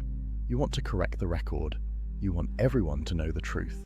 And that impulse, that need to defend yourself, that's the trap. Here's what weak men don't understand. The moment you defend yourself against criticism, you've already lost. Why? Because defense is an admission that the criticism has power over you. It reveals that you need others to see you correctly, that your sense of self depends on their approval. Every word of explanation you offer is proof that their opinion matters more to you than your own knowledge of who you are. The Stoics had a framework for this, and it's one of the most powerful concepts in their philosophy. The dichotomy of control. There are things within your control and things outside it. Your actions, your intentions, your effort, those are yours. But other people's opinions, judgments, perceptions, those are completely outside your control. You can influence them, maybe, but you cannot control them. And when you try, when you argue and defend and explain, you're spending your precious energy and attention on something you have no real power over. Galileo understood this at the deepest level. When he proposed that the Earth revolved around the sun, he faced persecution from the most powerful institutions of his time. The church, academic authorities, the entire establishment came against him. They called him a heretic, a fool, a danger to society, and while he did eventually recant under threat of execution, which is a reasonable response to literal torture, his approach to criticism in the years before was telling. He didn't spend his time arguing with every critic. He didn't write long defenses every time someone attacked his work. He did his research, he made his observations, he documented his findings, and then he let his work speak. That's the power move. Silence in the face of criticism forces critics to confront their own lack of substance. When you don't engage, when you don't defend, their criticism has nothing to bounce off. It just hangs there in the air, naked and exposed. And if the criticism was baseless, as unfair criticism usually is, it reveals itself as such without you having to say a word. Think about the last time someone criticized you unfairly at work. Maybe they questioned a decision you made, or suggested you weren't pulling your weight, or implied you didn't know what you were doing. If you're like most people, you probably immediately started explaining, here's why I did it this way, here's all the work you didn't see, here's the context you're missing, and with every explanation, what were you really doing? You were trying to convince them, which means you were putting your sense of competence in their hands. You were saying, without realizing it, your opinion of me matters more than my own knowledge of my work. But imagine instead you had simply nodded, said, I hear you, and gone back to your work. No defense, no explanation, no justification, just acknowledgement and a return to producing results. What happens? The critic is left holding their criticism with nothing to do with it. And if your work is actually good, if your decisions were actually sound, the results will prove it. The criticism dissolves on its own. Your work becomes your defense, and work is always more convincing than words. There's a deeper truth here that goes beyond just protecting yourself from critics. When you develop the strength to let criticism exist without defending against it, you free yourself from the exhausting need for approval. You build an inner fortress that no outside opinion can penetrate. Marcus Aurelius wrote, "It never ceases to amaze me. We all love ourselves more than other people, but care more about their opinion than our own." Read that again. We claim to love ourselves, but we give other people's judgments more weight than our own self-knowledge. That's insanity, and defending yourself constantly is how you perpetuate that insanity. The man who stays silent in the face of criticism is telling himself a crucial truth. I know who I am, I know what I've done, I know my intentions, and I don't need you to see me correctly for any of that to remain true. That's freedom. That's power. That's the difference between a man who's controlled by others' opinions and a man who's governed by his own inner compass.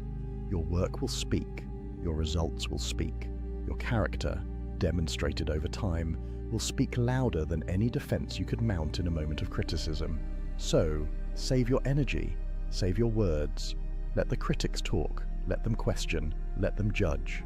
And you just keep building. Keep improving. Keep producing. Let them wonder why their criticism didn't get a reaction. Let them realize slowly that you're operating on a level they don't have access to, a level where their approval was never required in the first place. Now, the third situation is something that happens every single day, and it's one of the most tempting traps a man can fall into. Gossip, rumors, people talking about you behind your back, spreading stories that aren't true, questioning your character to others, and somewhere, somehow, you hear about it. Someone tells you what so-and-so said about you. Someone forwards you a message. Someone gives you the heads up that people are talking. And your immediate instinct is to set the record straight, to correct the narrative, to defend your name. Don't. Here's what you need to understand about gossip and rumors. They're like fire. They need fuel to survive. And every time you respond, every time you address them, every time you try to correct them, you're throwing fuel on the flames. You're giving the rumor legitimacy by treating it as something worth responding to. You're spreading it further by talking about it, and you're revealing that it got to you, which is exactly what gossip thrives on. Seneca wrote something profound about this. He said we suffer more in imagination than in reality. Think about what gossip is. It's other people's imagination. It's stories they're telling themselves, narratives they're creating, often to make themselves feel better about their own lives. And when you engage with those stories, when you try to correct them, you're stepping into their imagination and trying to rewrite it.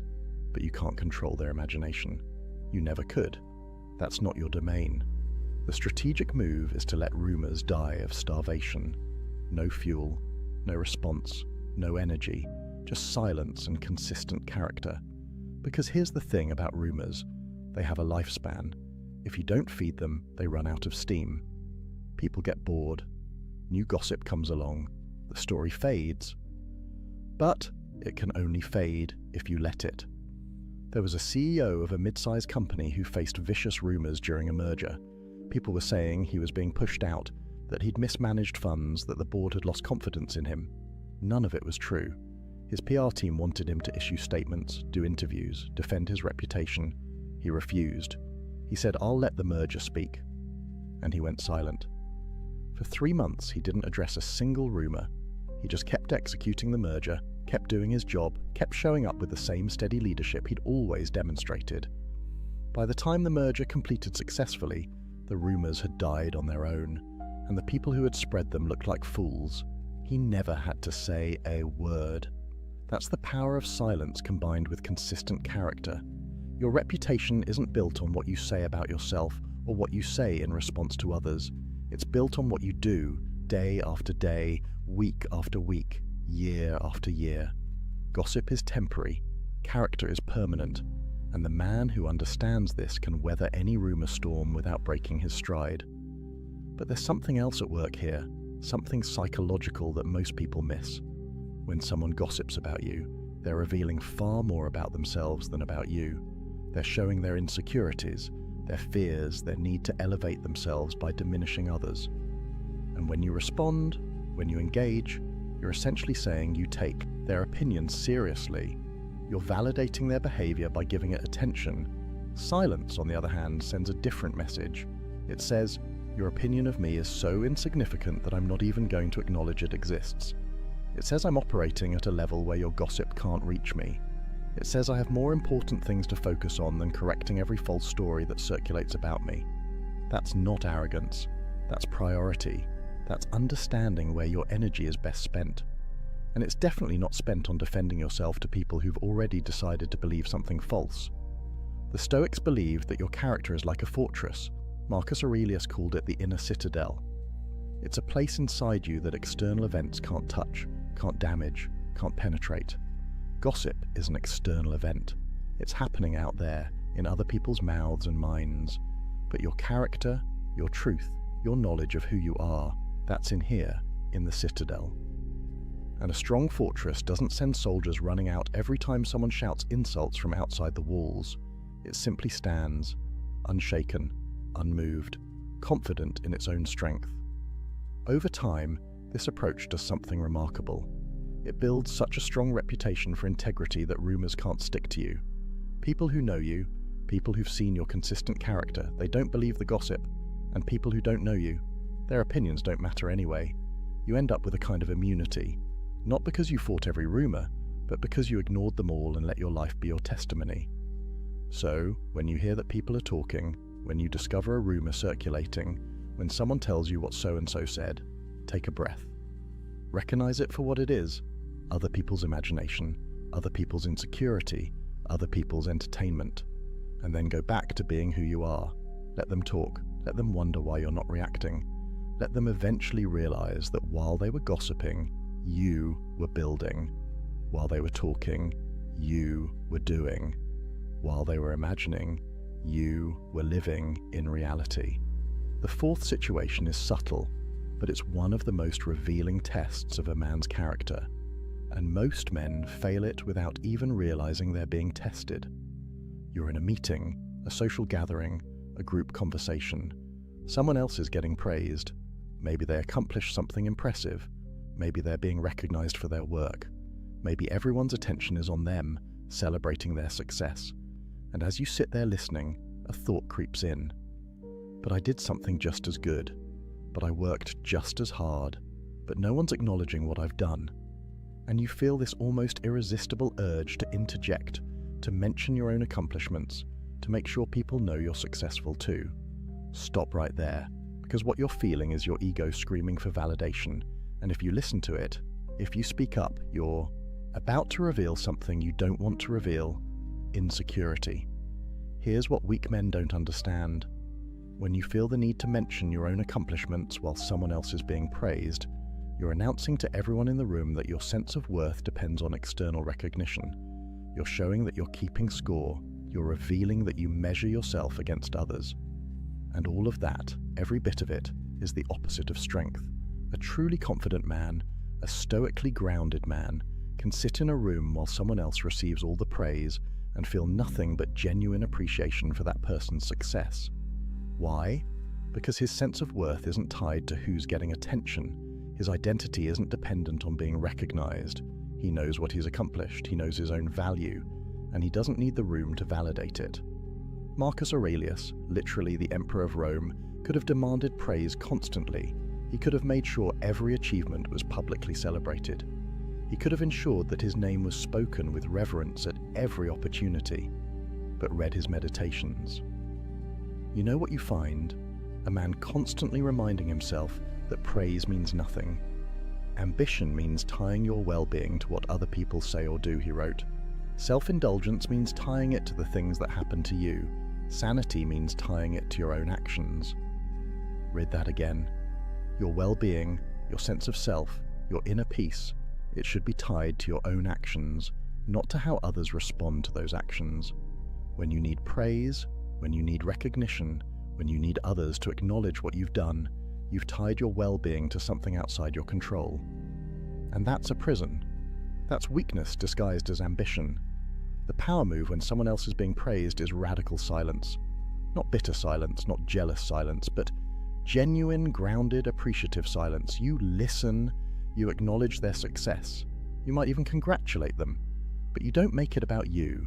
You don't redirect attention. You don't say, "That's great, and by the way, I just did this thing too." You let them have their moment. Fully, completely. And here's what happens.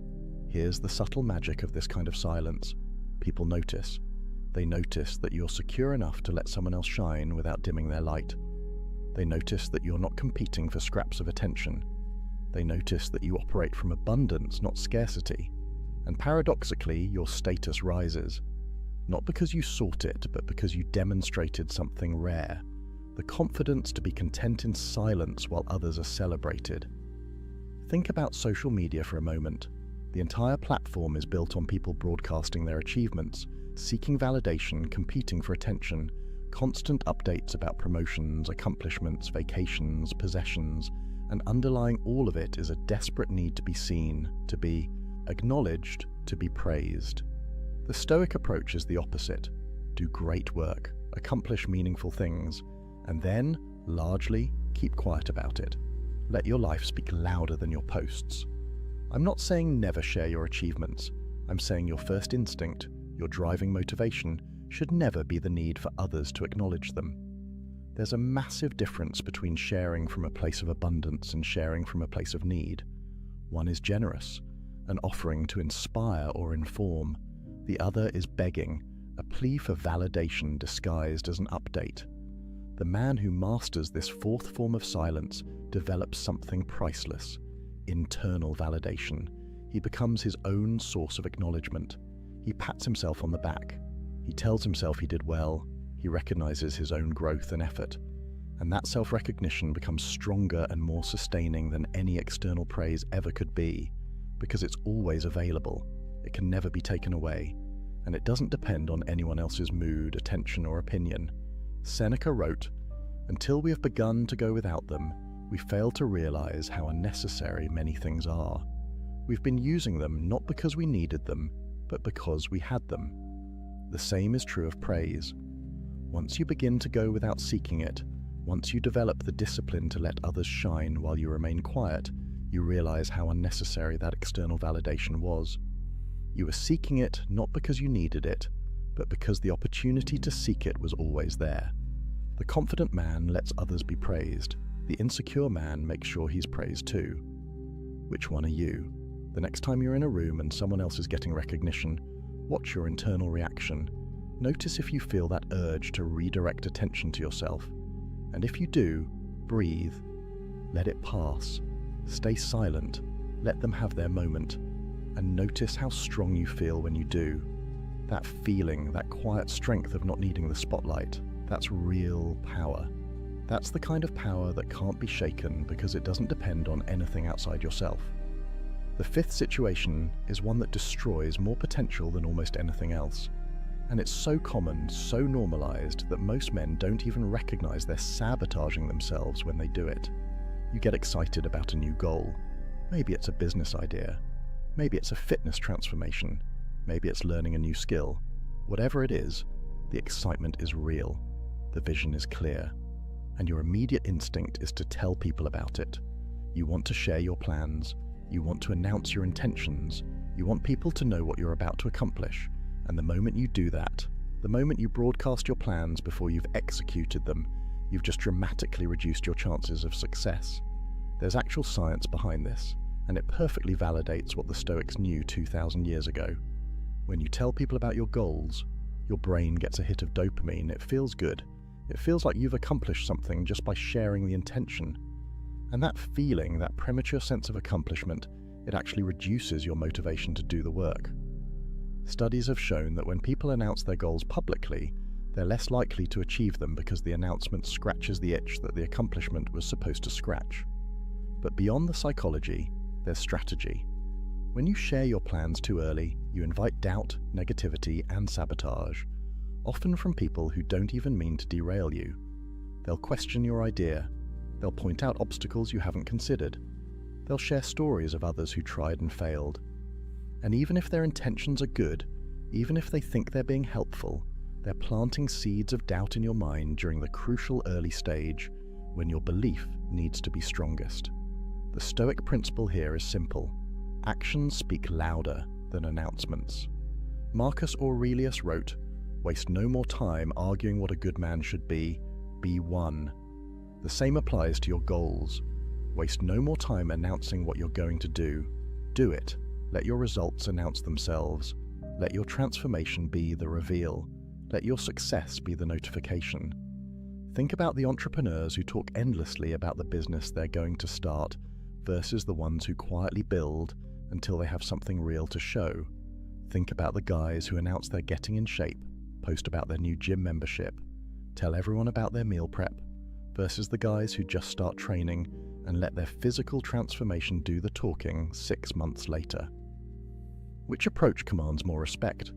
Which one actually gets results? There's power in moving in silence. When you keep your plans to yourself, you maintain strategic advantage. Competitors don't know what you're working on. Doubters can't plant seeds of uncertainty. Negative people can't drain your energy with their skepticism. You're operating in stealth mode, building momentum without interference, accumulating small wins without the pressure of public accountability to people who don't actually matter. And there's something deeper happening too. When you keep your plans silent, you're developing internal accountability. You're proving to yourself that you don't need external pressure or validation to follow through. You're building the muscle of self-discipline, the capacity to commit to something and execute it without needing cheerleaders or witnesses. That's real strength. That's the difference between someone who needs accountability partners to do anything and someone who's accountable to themselves. I know a guy who wanted to write a book. For 2 years, he told everyone he was working on it. He talked about the premise at parties. He discussed his progress on social media. He sent update emails to friends, and 2 years later, he had maybe 50 pages written. Then he met someone else who had published 3 books.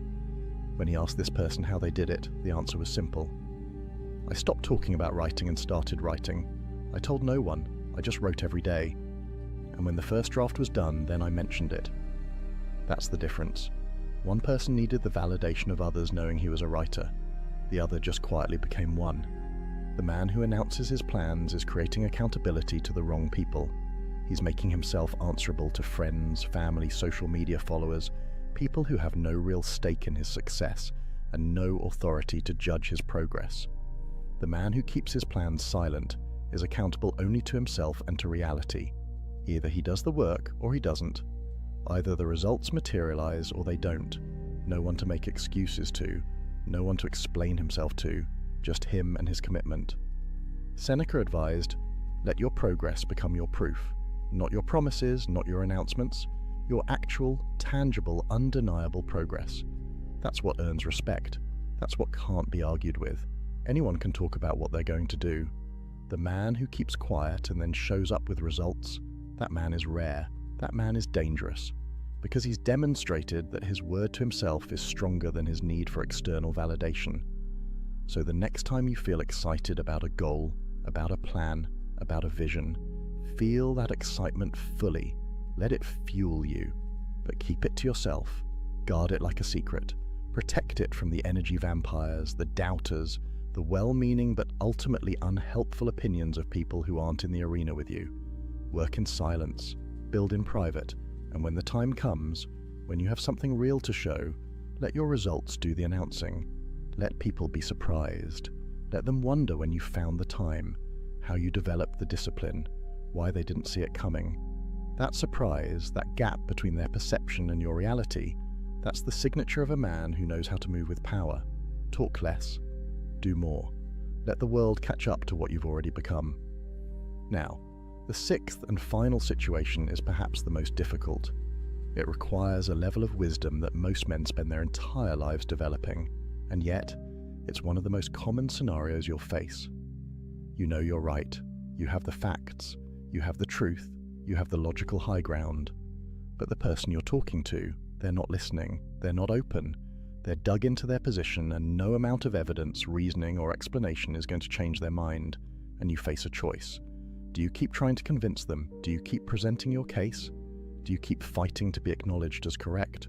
Or do you let it go? This is where most men stumble, because there's something in us, something deep and primal that needs to be recognized as right when we know we are. It feels like defeat to walk away from an argument we could win. It feels like cowardice to let someone remain wrong about something we could correct. And so we keep talking, keep explaining, keep arguing, even when we know it's futile. Even when we can see that nothing we say will make a difference. The Stoic wisdom here is brutal in its clarity. Some battles aren't worth fighting, not because you'd lose, but because winning gains you nothing. Epictetus taught that some people simply aren't ready to hear truth. Their current understanding, their current level of consciousness, their current emotional state, it makes them incapable of receiving what you're offering, even if what you're offering is absolutely correct. And when you encounter someone like this, The wise response isn't to try harder, it's to save your energy. Marcus Aurelius wrote, "The object of life is not to be on the side of the majority, but to escape finding oneself in the ranks of the insane." Sometimes the sanity is in recognizing that you can't save everyone from their own ignorance. You can't force growth on someone who isn't ready. You can't argue someone into enlightenment, and trying to do so doesn't make you noble or persistent. It makes you a fool wasting resources on an unwinnable fight. Think about the last time you got into an argument online. You presented facts. They dismissed them. You provided sources. They questioned the sources. You broke down the logic. They moved the goalposts. And 3 hours later, you were exhausted, frustrated, and they hadn't changed their position 1 millimeter. What did you gain? Nothing. What did you lose? 3 hours of your life, a significant amount of mental energy, and probably some peace of mind. Was being right worth that cost? The man who masters this sixth form of silence understands something crucial. Being right doesn't require being heard. Your correctness doesn't depend on someone else acknowledging it. The truth is the truth, whether they accept it or not. And sometimes, probably more often than you'd like, the most powerful thing you can do is let someone be wrong. There's a concept in Stoicism about choosing your battles. Not every hill is worth dying on. Not every argument is worth having. Not every wrong idea is worth correcting. You have finite energy, finite time, finite attention. And every moment you spend trying to convince someone who doesn't want to be convinced is a moment you're not spending on something that actually matters, something that's actually within your control, something that actually moves your life forward. I watched a friend destroy a relationship with his father over politics. They had opposite views, both intelligent, both passionate, both convinced they were right. And every family gathering turned into a debate. Every phone call became an argument. My friend couldn't let it go. He had to make his father see reason. He had to win the argument. And eventually, they stopped speaking.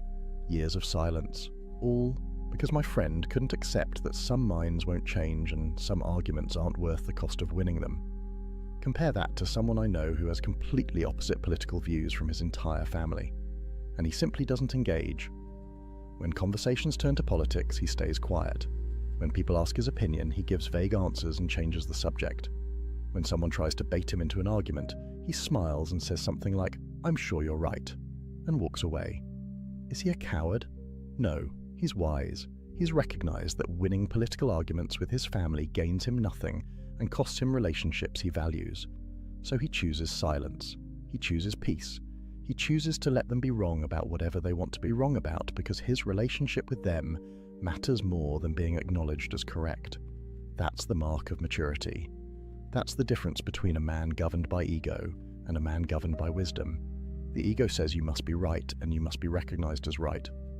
Wisdom says, sometimes being at peace is more valuable than being proven correct. Seneca wrote about this extensively. He talked about how the wise man is discerning about where he spends his attention. He doesn't engage with every fool who challenges him. He doesn't correct every error he encounters. He doesn't try to educate everyone who misunderstands.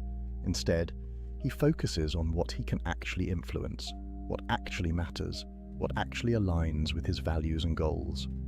Everything else, he lets it be. This doesn't mean you become passive.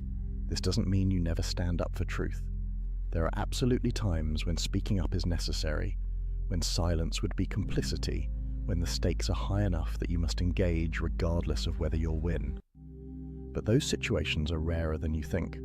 Most of the time, most of the arguments you're tempted to have, they're not about justice or truth or principle. They're about ego. They're about being seen as smart, as right, as superior, and that's not worth your energy. The liberation that comes from letting people be wrong is profound. You stop carrying the weight of other people's ignorance. You stop feeling responsible for educating everyone who doesn't get it. You stop exhausting yourself trying to change minds that don't want to change. Instead, you invest that energy in yourself, in your growth, in your goals, in the people who actually want to learn from you, in the battles that actually matter. Being right doesn't require being heard. Your truth doesn't need someone else's validation to remain true. And sometimes the most powerful statement you can make is complete silence in the face of determined ignorance. It says your opinion of reality doesn't change reality. It says I'm not going to waste my energy trying to convince you of what I already know. It says I have better things to do than argue with someone who isn't listening. So the next time you find yourself in an argument with someone who clearly won't change their mind, take a breath. Recognize what's happening. You're about to spend energy on something that will produce no return. You're about to sacrifice peace for the temporary satisfaction of explaining why you're right to someone who doesn't care. And then make a different choice. Let them be wrong. Wish them well, even if only silently in your own mind, and walk away, not in defeat, not in frustration, but in wisdom, in the knowledge that your time, your energy, your peace, they're too valuable to waste on battles that can't be won. Save your strength for fights that matter, and let silence be your answer to those that don't. So here we are, 6 situations where silence is your ultimate weapon. When someone attacks you with anger, when critics try to provoke you, when gossip and rumors circulate, when someone else receives praise, when you're tempted to announce your plans, and when you're right, but speaking won't change anything. 6 moments where weak men talk themselves into defeat and strong men stay silent and maintain power. But let's be clear about something. This isn't about never speaking. This isn't about being a doormat. This isn't about passive acceptance of everything. The Stoics weren't silent because they were weak. They were silent because they were strong enough to choose when to speak and when to stay quiet. Disciplined enough to resist the pull of ego, emotion, and social pressure. Wise enough to recognize that not every moment requires a response. The transformation from reactive to strategic, from emotional to grounded, from weak to powerful, it all starts with one realization. You don't have to respond to everything. You don't have to defend everything. You don't have to explain everything. You don't have to correct everything. You don't have to announce everything. You don't have to win everything. And the moment you accept that, the moment you internalize it, you become dangerous in the best possible way. Because a man who can't be provoked is a man who can't be controlled. A man who doesn't need validation can't be manipulated through praise or criticism. A man who moves in silence can't be stopped by people who never saw him coming. And a man who chooses his battles wisely has energy for the wars that actually matter. Marcus Aurelius spent his life fighting wars, running an empire, dealing with senators, generals, enemies both foreign and domestic. And yet, what did he write in his journals? The best revenge is to be unlike him who performed the injury.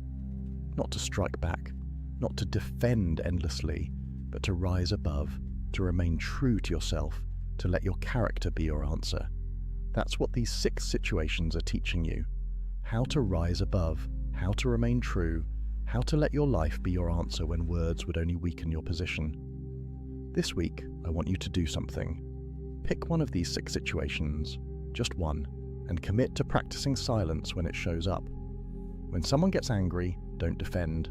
When someone criticizes unfairly, don't explain. When gossip circulates, don't address it. When someone else gets praised, don't interject. When you get excited about a goal, don't announce it. When you're right but it won't matter, don't argue. Pick one and practice. Because this isn't theory. This is training. This is how you build the muscle of restraint, the discipline of silence, the power of knowing when to speak and when to let your presence speak for you. Silence isn't the absence of power, it's the accumulation of it. Every time you choose not to react, you're storing energy. Every time you choose not to defend, you're building confidence in yourself that doesn't need external validation. Every time you choose not to argue, you're proving to yourself that you're governed by wisdom, not emotion. And over time, those choices compound. They turn you into someone different, someone rare, someone who walks into any room and commands respect without saying a word, someone who other men instinctively know not to test, someone who women recognize as genuinely strong, not performatively masculine. That's who you can become. Not through talking about it, but through practicing it. Not through announcing your journey, but through walking it in silence. Not through defending your transformation, but through embodying it so completely that no defense is necessary. The ancient Stoics built empires, survived slavery, advised kings, and faced death itself. And the wisdom they left us wasn't complex. It wasn't hidden. It was simple, practical, and powerful. Speak less. Choose carefully. Let silence be your strength. In a world where everyone's shouting, the quiet man stands out. In a culture where everyone's defending themselves, the man who doesn't need to is magnetic. In an age where everyone's announcing everything, the man who moves in silence is unstoppable. So go out there and practice. Let angry people exhaust themselves against your silence. Let critics reveal their own emptiness. Let gossip die of starvation. Let others have their moment in the spotlight. Let your plans remain yours until they become reality. Let people be wrong when convincing them gains you nothing. And watch what happens. Watch how your life changes. Watch how people's respect for you grows. Watch how much energy you have for things that actually matter. Watch how unshakable you become. This is the path of the Stoic. Not easy, not popular, not celebrated by the crowd, but powerful. Genuinely, undeniably powerful. And that power is yours if you're willing to embrace the silence. If this video resonated with you, if you're committed to walking this path, drop a comment right now. Tell me which of these 6 situations you struggle with most. Are you the guy who can't help but defend yourself?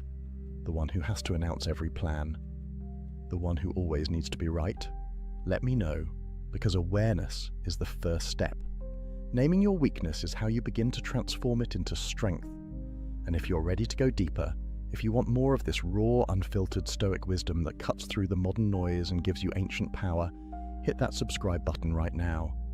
This channel is a brotherhood, a place where men come to level up, to strip away weakness, to reclaim the strength that modern culture tries to drain from us. We're building something here, a community of men who understand that real power is quiet, that real strength is disciplined, that real transformation happens in silence, not in social media posts. Remember, brother, a man who talks about doing is just planning. A man who stays silent and does is unstoppable. Be the latter. Master your mouth, master your reactions, master your need for validation, master yourself, and watch as everything else falls into place. The Stoics didn't just talk about wisdom, they lived it. And that's exactly what I'm challenging you to do. Not to watch another video about being better, but to be better. Starting right now, starting with silence, starting with the next time one of these 6 situations shows up in your life. And trust me, it will show up probably today. And when it does, you'll have a choice. React like most men, or respond like a Stoic. Choose wisely, your power depends on it. 73% of men admit they stayed in a relationship far longer than they should have because they missed the signs, not because the signs weren't there, but because they chose not to see them. And here's the brutal truth. While you were hoping, planning, and investing your time, she had already made her decision. You just weren't ready to accept it. What you're about to discover will save you months, maybe years, of wasted emotional energy. These aren't the obvious red flags everyone talks about. These are the hidden signals that slip past your radar because they're disguised as something else, as temporary problems, as phases she's going through, as obstacles you can overcome if you just try harder. But the Stoics understood something powerful about human nature. Marcus Aurelius wrote that we suffer more in imagination than in reality. And nowhere is this more true than when a man refuses to see that a woman has no intention of committing to him. The pain isn't in the truth. The pain is in the years spent avoiding it. Now, before we dive into these 7 signs, I want you to understand something. The men who truly grasp what I'm about to share don't just passively consume content. They take what they learn and transform their entire approach to relationships. They stop wasting time. They start seeing clearly. And that clarity, that's what separates the men who get chosen from the men who get strung along. So pay attention, because sign number 4 is the one even your closest friends won't have the courage to tell you about. Let's talk about why intelligent, successful men miss these signs in the first place. Here's what nobody wants to admit. Your desire is lying to you, right now, in this moment. If you're involved with a woman and questioning her commitment level, your brain is actively working against your ability to see the truth. It's not your fault. It's biology mixed with psychology, and it's incredibly powerful. Epictetus, one of the great Stoic philosophers, taught a fundamental principle. We don't control external events, but we absolutely control our perceptions and responses. The problem? Most men aren't controlling their perceptions. They're letting hope control their perceptions. They're letting attachment dictate what they're willing to see. Think about it this way. You meet a woman, there's chemistry, things start developing, and somewhere in your mind you begin constructing a future. You imagine scenarios, you plan possibilities, and once that mental investment is made, your brain has a vested interest in protecting that investment. So when signs appear that contradict your desired outcome, your mind doesn't objectively analyze them. It rationalizes them. It explains them away. It tells you stories that keep hope alive. She cancels plans last minute. She's just stressed with work. She's vague about the future. She's been hurt before and needs time. She doesn't introduce you to her friends. She's private and protective of her personal life. Every sign gets reframed. Every signal gets reinterpreted. And months pass, then years, and you're still telling yourself the same stories. But here's the brutal reality that the Stoics would force you to confront. She's already decided. Women know very early whether they see long-term potential with a man. Not on the first date necessarily, but within the first few months she knows. The confusion isn't hers, it's yours. She's acting consistently with her decision. You're just not accepting what her actions are telling you. Marcus Aurelius wrote, "The object of life is not to be on the side of the majority, but to escape finding oneself in the ranks of the insane, and refusing to see obvious signs because they're painful. That's a form of insanity. It's choosing comfortable delusion over uncomfortable truth." So before we go through these 7 signs, I need you to make a choice right now. Are you going to read these through the lens of hope, already preparing your rationalizations? Or are you going to read them with Stoic clarity, willing to face what's real? Because the signs are always there. The question is whether you're strong enough to see them. Let's start with the sign that most men completely misinterpret as genuine interest. She keeps you in rotation. And here's how you know. Her texting pattern is erratic. Some days she's engaged and responsive. Other days, radio, silence. You send a message on Friday night, nothing. Then Monday morning she resurfaces like nothing happened. "Hey, sorry, been crazy busy." And you accept it. Because what else are you going to do? Seem needy by questioning it? Plans with her are always tentative. "Maybe this weekend," she says. "Let me check my schedule and get back to you." But she rarely gets back to you. You're the one following up. You're the one suggesting times. You're the one making it happen. And when it does happen, there's a pattern. Last-minute confirmations, short windows of availability, and a sense that you're fitting into gaps in her calendar rather than being a priority on it. Here's what this means, and I'm going to be direct. You're an option. You're one of several men she's keeping in orbit. Not because she's malicious, but because she's doing what anyone does when they haven't found what they're looking for, keeping their options open while continuing to search. Seneca wrote about self-respect and dignity as non-negotiable elements of a virtuous life. He would tell you that accepting scraps of attention is beneath you, that settling for sporadic interest is an insult to your own value. But most men don't see it this way. They see intermittent reinforcement and mistake it for a challenge to overcome. Let me paint you a clearer picture. You text her Wednesday suggesting weekend plans. She responds Thursday evening. "This weekend is tough. Maybe next week." You say, "Sure, no problem." The weekend passes. You see her Instagram story. She's out with friends, clearly not buried in obligations. Monday comes. You follow up about the next week. She's responsive again. Yeah, let's definitely find time. But she never suggests a specific day, never offers her availability, just keeps the door cracked open enough that you don't walk away. Meanwhile, contrast this with how a woman acts when she's genuinely interested. She makes time, she initiates, she confirms plans early because she's excited to see you. She doesn't leave you guessing about her availability because making you a priority isn't something she has to force. It's natural, the brutal truth you need to accept. She's comparing you, actively, right now. You're being measured against other options. And if you were winning that comparison, these patterns wouldn't exist. You wouldn't be an afterthought, you'd be the thought. But it gets more dangerous, because the next sign feels like progress when it's actually the opposite. She talks about the future, but the future never arrives.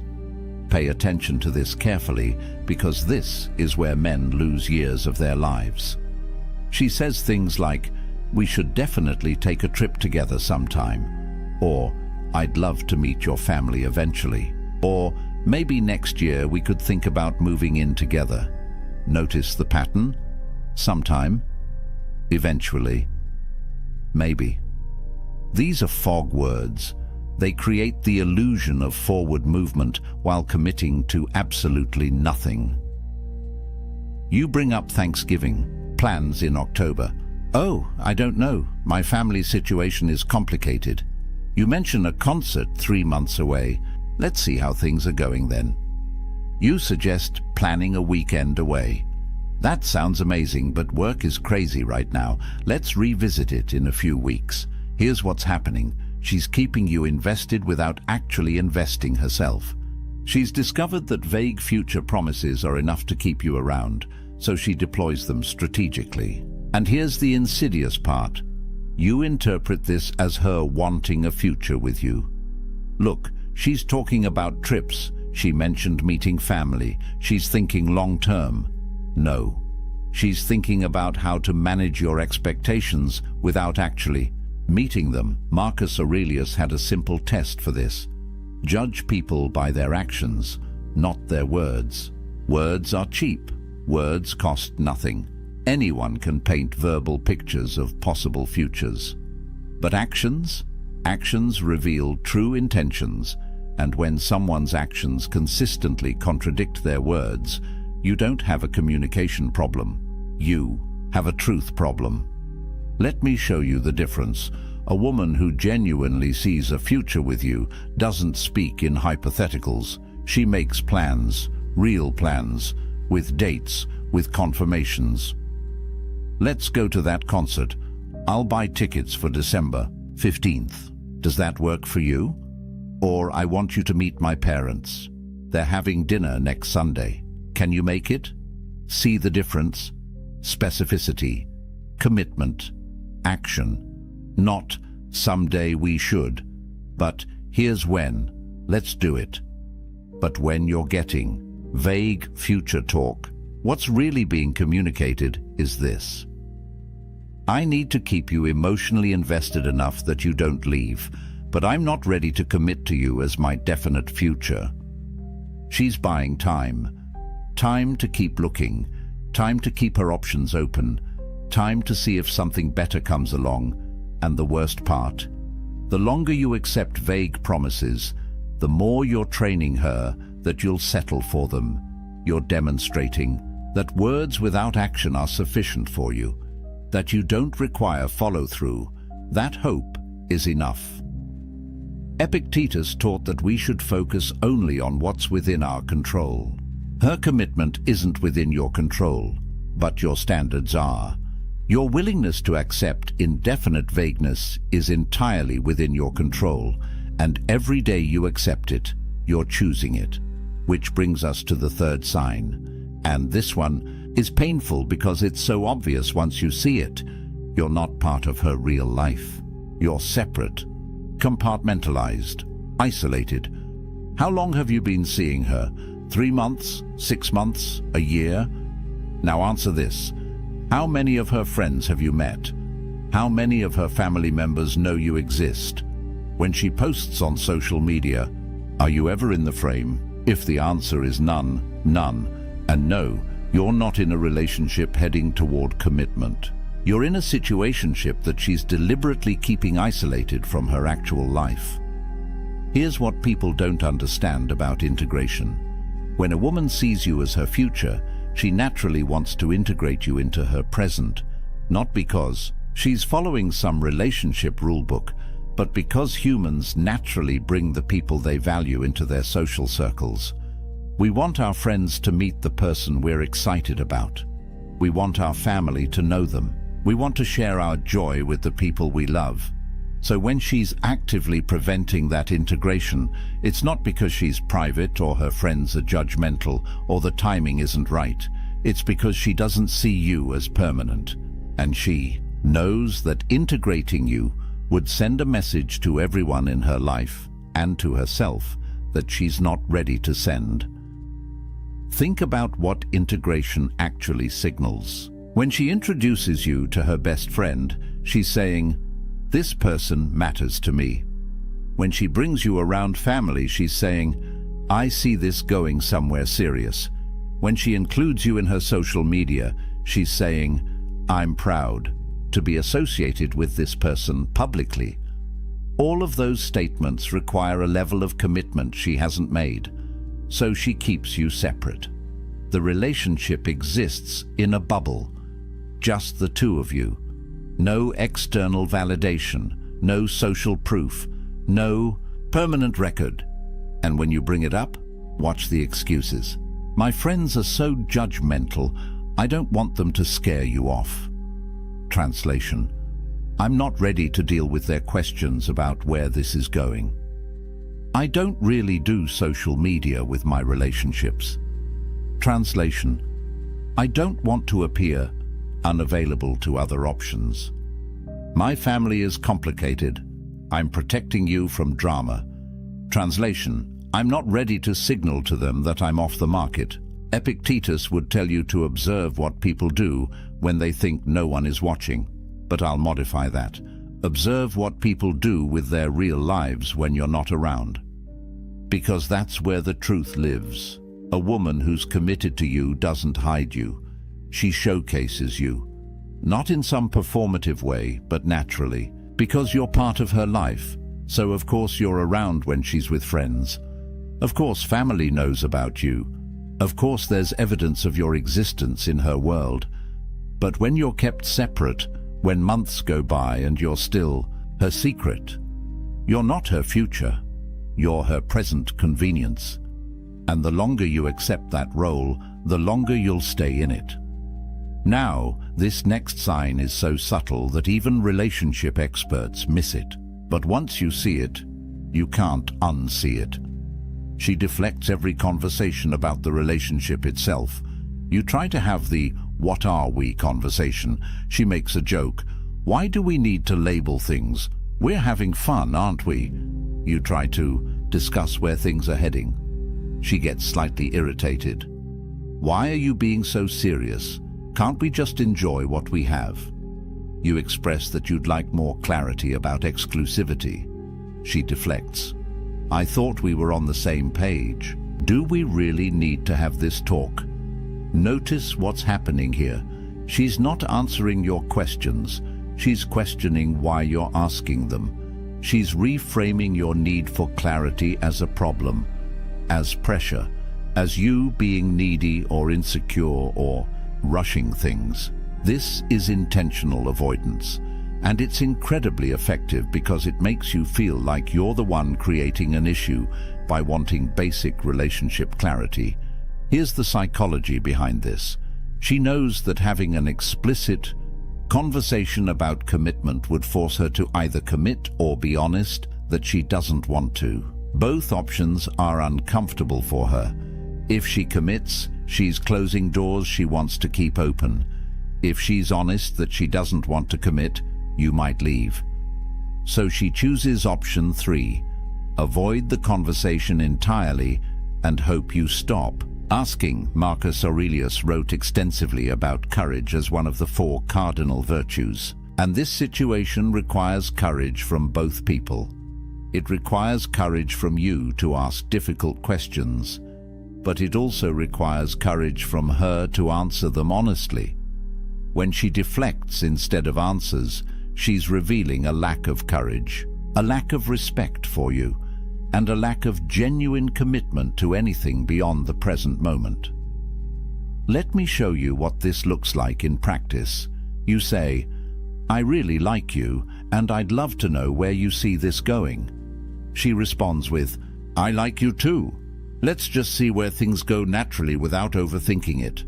That sounds reasonable, right? Except it's not an answer. You asked a direct question about her vision for the future. She responded with a pleasant-sounding non-answer that commits to nothing. Or you say, "I'm not seeing other people, and I'd like to know if we're exclusive." She says, "I'm not really seeing anyone else either. I don't think we need to make a big formal thing out of it." Again, sounds okay. Except she didn't answer whether she wants to be exclusive. She said she's not currently seeing others, which is different, and she discouraged you from seeking clarity, which keeps everything ambiguous enough that she maintains maximum flexibility. Compare this to how a woman who wants commitment responds. You ask where things are going. She says, "I really like where this is heading. I can see us being serious if we keep building what we have. What do you want?"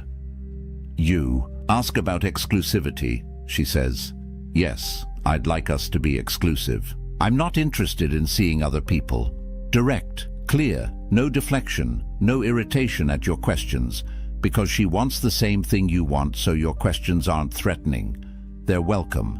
But when she's deflecting, what she's really saying is, "I don't want to commit, but I also don't want to lose what I'm getting from you, so I'm going to avoid giving you a clear answer and hope you stop pushing for one." The Stoics would tell you that accepting ambiguity when you desire clarity is accepting suffering. You're choosing anxiety over peace. You're choosing to live in uncertainty when you could demand truth. And the only reason to do that is fear. Fear that the truth is something you don't want to hear, which connects directly to the fifth sign, and this one cuts deep. Her effort is minimal and declining, and you're doing all the work. Think about the beginning. How much effort did she put in? Probably quite a bit. She responded quickly to texts. She suggested plans. She showed enthusiasm. She asked questions about your life. There was reciprocity. There was balance. Now think about the present. When was the last time she initiated a conversation? When was the last time she planned a date? When was the last time she went out of her way to do something thoughtful for you? If you're struggling to remember, you have your answer. The effort has declined, and not because she's busy or stressed or going through something. Effort declines for one reason: priority has shifted. You're no longer high priority, and low. Priority people get low effort. Here's the brutal math that men refuse to calculate. Attraction doesn't decline in healthy relationships. It grows, it deepens. The connection gets stronger, not weaker. So when effort is consistently declining, over time it's not a phase, it's a trend. And that trend is telling you exactly where her interest level is going, down. Seneca wrote about the importance of not forcing what isn't freely given. He understood that anything you have to constantly pursue, beg for, or work to maintain isn't really yours. It's borrowed. And the terms of that loan can be called at any time.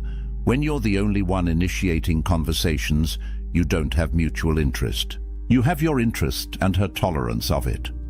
When you're the only one planning dates, you don't have shared desire to spend time together. You have your desire and her occasional availability. When you're the only one putting in emotional labor, you don't have a partnership. You have a one-man show with an audience of one. Let me paint you the scenario you're probably living right now. You text her good morning. She responds 3 hours later with something short. You ask how her day is going. She gives a brief answer and doesn't ask about yours. You suggest getting together this week. She says, maybe, depends on how work goes. You follow up 2 days later. She confirms last minute for something low effort. Throughout all of this, you're moving the relationship forward. You're creating momentum. You're generating energy. And she's just responding, minimally, when it's convenient, with the least amount of effort required to keep you engaged. Now imagine the opposite. Imagine a woman who's genuinely invested. She reaches out first sometimes. She makes plans. She goes out of her way. She thinks about you when you're not together and acts on those thoughts. She puts in effort because she wants to, not because you're extracting it from her through constant pursuit. That's what mutual interest looks like. That's what growing connection feels like. And if you're not experiencing that, no amount of effort on your part will create it. You can't effort your way into someone's genuine desire. You can't pursue someone into wanting you back. All you can do is exhaust yourself trying. The Stoics would ask you, why are you working so hard to maintain something she's not working to maintain? What are you getting from this exchange that justifies the imbalance? And most importantly, what does it say about your self-respect that you're settling for minimal reciprocation? These last two signs are what separate boys from men. They require you to see what you've been avoiding. She keeps distance during conflict, and that tells you everything. Here's how you know a relationship has real potential. How does she handle disagreement? Does she lean in or pull away? Does she work toward resolution or disappear until things blow over? Because anyone can be present during good times. That's easy. That's fun. The real test of commitment is what happens when things get difficult, when there's tension, when you disagree, when feelings are hurt. A woman who's genuinely committed sees conflict as something to resolve because the relationship is worth protecting. She doesn't enjoy the conflict, but she engages with it. She communicates. She works through it, because preserving the connection matters more than avoiding discomfort. But a woman who's not committed, she disappears. She goes cold. She stonewalls. Because working through conflict requires investment in a future together. And if she's not invested in that future, why would she put in that work? Marcus Aurelius wrote about relationships requiring mutual effort and shared values. He understood that real bonds are forged not just in joy, but in adversity. How two people handle challenges together reveals the true nature of their connection. So when you have a disagreement and she shuts down, stops responding, or creates distance instead of working toward understanding, she's telling you something crucial. This relationship isn't important enough to fight for. Not the dramatic kind of fighting, but the necessary kind. The kind where you both care enough to push through discomfort toward resolution. I want you to think about your last disagreement with her. Maybe you expressed that something bothered you. Maybe you had different expectations about something. What happened after that? Did she engage in good faith to understand your perspective? Did she share her side and work toward compromise? Or did she withdraw? Did she minimize your concerns? Did she frame you as being too sensitive or dramatic or demanding? And more importantly, how long did it take to get back to normal? A few hours of honest conversation, or days of cold distance until you finally let it go and pretended everything was fine? Here's the pattern.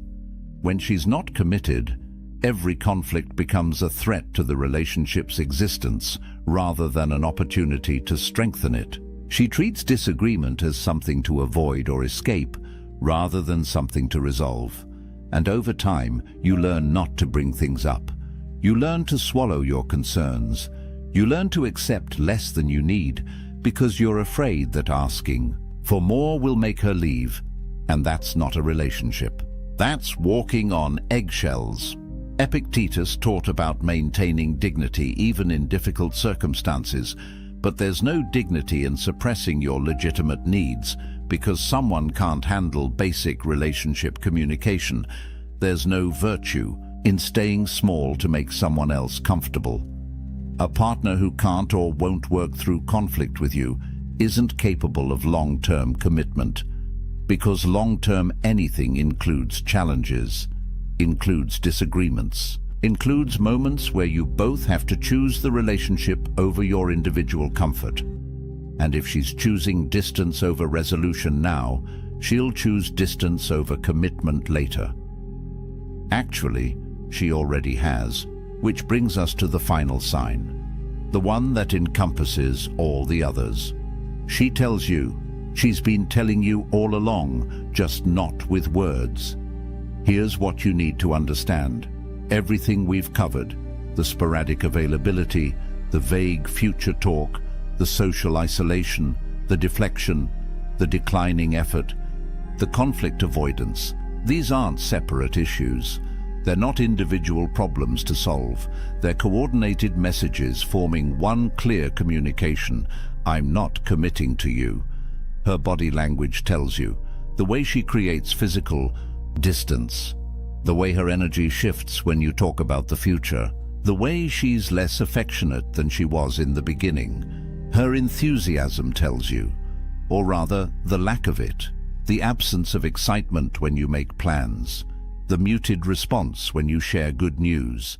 The sense that she's going through motions rather than genuinely engaging. Epictetus taught that people show you who they are through their actions, and your only job is to believe them. Not who you hope they'll become, not who they could be if circumstances were different. Who they're showing you they are right now, and right now, through every sign we've discussed, she's showing you that she's not choosing commitment with you. She might be choosing convenience. She might be choosing companionship until something better comes along. She might be choosing the ego boost of being desired, but she's not choosing permanent partnership. She's not choosing future building. She's not choosing you. This is the hardest truth to accept because it requires you to stop telling yourself stories, stop rationalizing, stop hoping, stop waiting for her to suddenly transform into someone ready to commit. She's not going to, not to you, not in this dynamic. Because the pattern is established and people don't break established patterns, they follow them. Marcus Aurelius wrote about accepting reality as it is, not as we wish it to be. And the reality is this: if a woman wants to commit to you, she makes it obvious. She removes doubt. She creates security. She builds toward a future. There's no confusion. There's no mixed signals. There's no wondering where you stand. If you're confused, you have your answer. Confusion exists when someone is deliberately keeping things unclear, and people keep things unclear when clarity would force them to admit something they don't want, to admit that they're not all in. So what's the lesson here? What did the Stoics know that modern men have forgotten? They knew that self-respect requires seeing truth, even when truth is painful. They knew that dignity means not accepting scraps of attention and calling it love. They knew that wisdom is being able to walk away from what doesn't serve you, even when walking away is hard. You can't negotiate desire. You can't logic someone into commitment. You can't earn your way into being chosen. Either she chooses you or she doesn't. And if she hasn't by now, if these signs are present in your relationship, she's already made her choice. You're just refusing to accept it. But here's where this gets powerful. The moment you accept reality, the moment you stop fighting against what is and start dealing with what is, you reclaim your power. You stop being a victim of hope. You stop being trapped by potential. You start making decisions based on reality. And reality-based decisions always lead to better outcomes than fantasy-based ones. So what do you do with this information? First, you get honest, brutally honest, about which of these signs you're experiencing, about how long you've been experiencing them, about what you've been telling yourself to avoid facing the truth. Second, you make a choice, not about her, because you can't control her, but about yourself, about your standards, about what you're willing to accept and what you're not, about whether you're going to continue investing time and emotion into someone who's not investing back. And third, you remember this: the men who understand these signs, who have the courage to see them and act on what they see, those men don't stay stuck in dead-end situations. They don't waste years hoping for change that never comes. They move forward. They find women who are excited to commit to them, women who make them a priority, women who integrate them into their lives without hesitation. Because here's what happens when you raise your standards and stop accepting non-commitment. You become the kind of man that committed women seek out. You stop settling, you stop chasing, you start attracting, and that shift changes everything.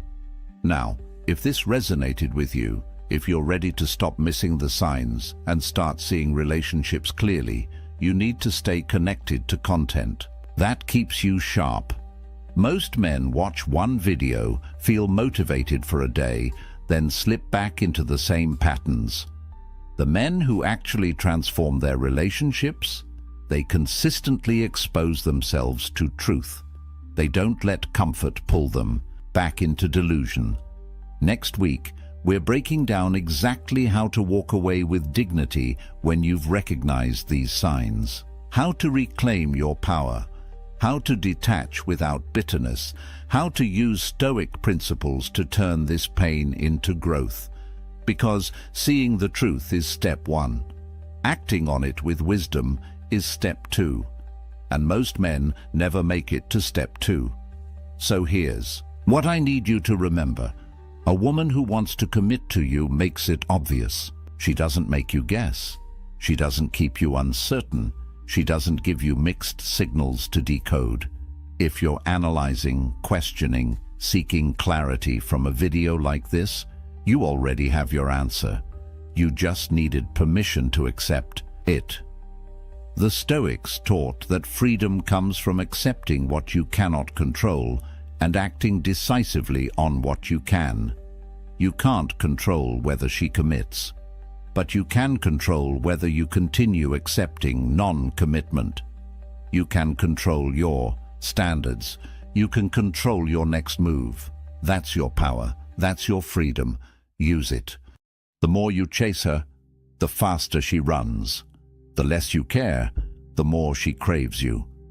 This isn't some modern dating hack. This is ancient wisdom discovered over 2,000 years ago by the most powerful men who ever lived. Men who had empires at their feet, yet understood attraction better than any pickup artist ever will. Marcus Aurelius, the most powerful man alive.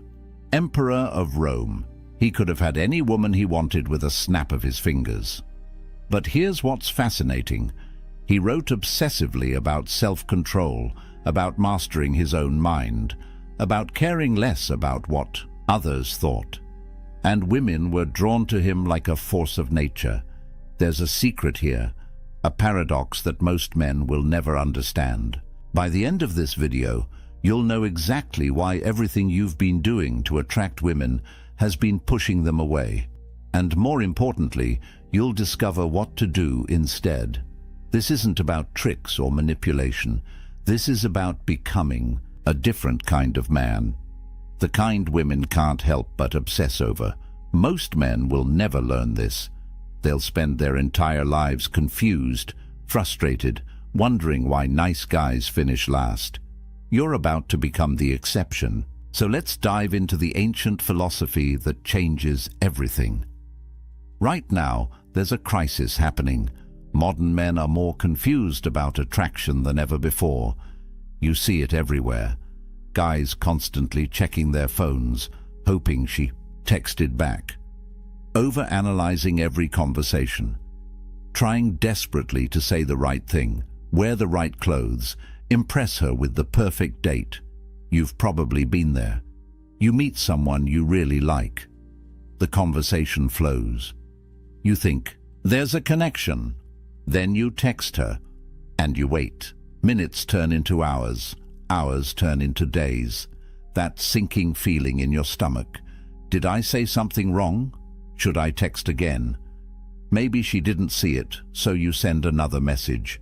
Something casual, trying not to seem desperate. Still nothing. Now you're spiraling. You're checking Instagram to see if she's active. You're asking your friends what you should do. You're replaying every moment of your interaction, trying to find where it went wrong. Here's what's devastating. You did everything right according to modern dating advice. You were nice. You showed interest. You complimented her. You made your intentions clear.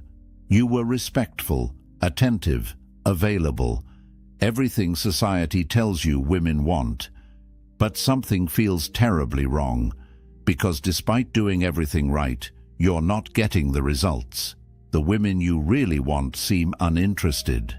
The ones you treat best seem to care the least. Meanwhile, you watch other guys who seem to care less, guys who put in less effort. Somehow they're the ones these women chase. This confusion is eating you alive. And here's what no one tells you. It's not your fault.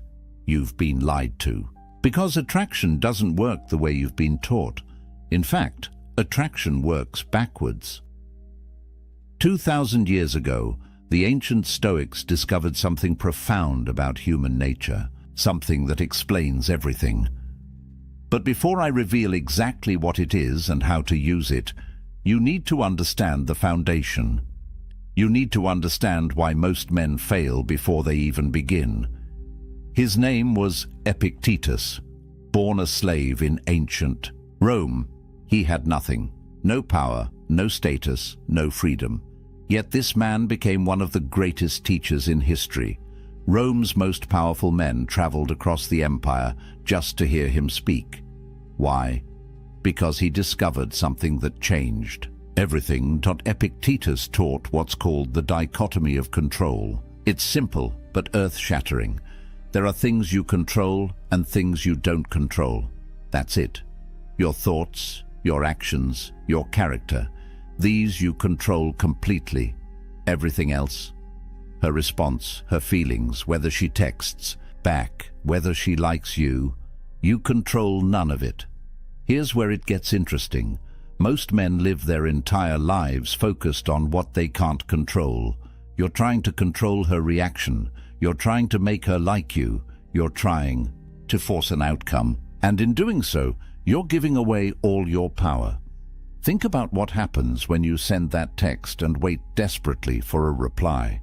You've just handed your emotional state to another person. Your happiness now depends on whether she responds. You're not in control anymore. She is. And women can feel this. It's like a sixth sense. They detect neediness the way sharks detect blood in water. Now let me tell you about Marcus Aurelius, Emperor of Rome, the most powerful man on earth. He could have had any woman just by commanding it. But here's what he wrote in his private journal. You have power over your mind, not outside events. Realize this, and you will find strength. The Emperor of Rome, with infinite power over the external world, spent his time mastering his internal world. That's the secret. He understood that real power isn't controlling others, it's controlling yourself. And this is what made him magnetic. This is what made him irresistible. When you stop needing her validation, when you stop trying to control her response, when you become truly indifferent to the outcome, something shifts. You become magnetic, not because you're playing hard to get, but because you genuinely don't need her approval to feel good about yourself. Women are biologically wired to detect this. For thousands of years, they've had to evaluate men quickly. Is this man confident? Is he secure? Or is he desperate? Every time you text hoping for a response, every time you try too hard to impress, every time you change yourself to please her, you're broadcasting a signal. And that signal says, I need your validation to feel worthy. That's the attraction killer. Not your looks, not your money, your need, your desperation, your inability to be okay without her approval. And this is where the transformation begins. Master your emotions first. Everything else follows. Now let me show you how this actually works. The first law of Stoic attraction: become indifferent to outcome. This sounds counterintuitive. How can not caring make her care more? But this is the genius of it. Seneca, another great Stoic philosopher, wrote extensively about attachment and loss. He said the wise man prepares for loss before it happens, not because he's pessimistic, but because he's free. When you're not attached to an outcome, you can't be hurt by it, and that freedom is intoxicating to watch. Picture this. You meet an attractive woman. The old you would immediately start calculating. How do I get her number? What do I say to impress her? How do I make her like me? Your entire focus is on an outcome you can't control. You're already desperate before you even speak. The Stoic approach is completely different. You talk to her because the conversation itself is interesting, not because you need something from her. If she's into it, great. If not, also great. Either way, your value doesn't change. Your outcome independent. Here's what happens in her mind. She's used to men who want something from her, men whose entire demeanor changes based on her responses, men who are performing for her approval. Then she meets you, and you're different. You're present, engaged, interesting, but you're not auditioning. You're not trying to win her over, you're just being. This creates a question in her mind. Why isn't he trying to impress me? Most men she meets are so eager to please, but you're not. This makes you rare. This makes you interesting. This makes her want to know more. The mistake most men make is investing too early. You have one good conversation and you're already planning the wedding. You create an imaginary relationship in your head. Then when reality doesn't match your fantasy, you're devastated. You feel rejected, hurt, angry. The Stoic fix is simple. Treat every interaction as complete in itself. That conversation was good because the conversation was good, not because of where it might lead, not because of what you might get from it. The interaction had value in itself. When you adopt this mindset, the power dynamic shifts completely. She goes from being your goal to being your guest. You're not trying to win her. You're evaluating whether she adds value to your already complete life. You're the prize being pursued, not the pursuer hoping to be chosen. And women feel this shift. It's magnetic. Seneca said, "He who is brave is free, brave enough to not need her, free from the outcome." And that freedom is what makes you irresistible. But here's where most men still get it wrong. Even when they understand not being needy, they're still making a critical error. They make the woman their purpose. Everything revolves around getting her, keeping her, pleasing her. This is still weakness in disguise. Marcus Aurelius wrote, "The impediment to action advances action. What stands in the way becomes the way." He understood that obstacles, challenges, rejection, these aren't problems. They're the path forward. They make you stronger. Here's the reframe that changes everything. Your life purpose comes first. Your mission, your goals, your growth, your excellence. She's not the goal. She's a complement to an already extraordinary life, not the missing piece that makes you whole. You're already whole. Think about the men that women can't resist. Not the guys trying hardest to get them, but the men who are so focused on their purpose that women have to work to get their attention. The athlete focused on his training, the entrepreneur building his business, the artist lost in his craft. These men aren't ignoring women to play games. They genuinely have something more important, and this creates a powerful dynamic.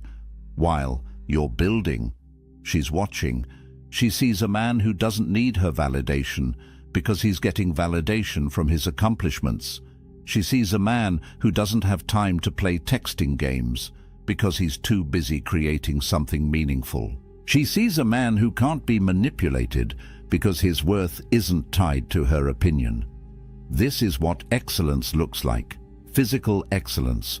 You're training your body not to impress her, but because you respect yourself. Mental excellence. You're reading, learning, growing because mediocrity is unacceptable to you. Spiritual excellence.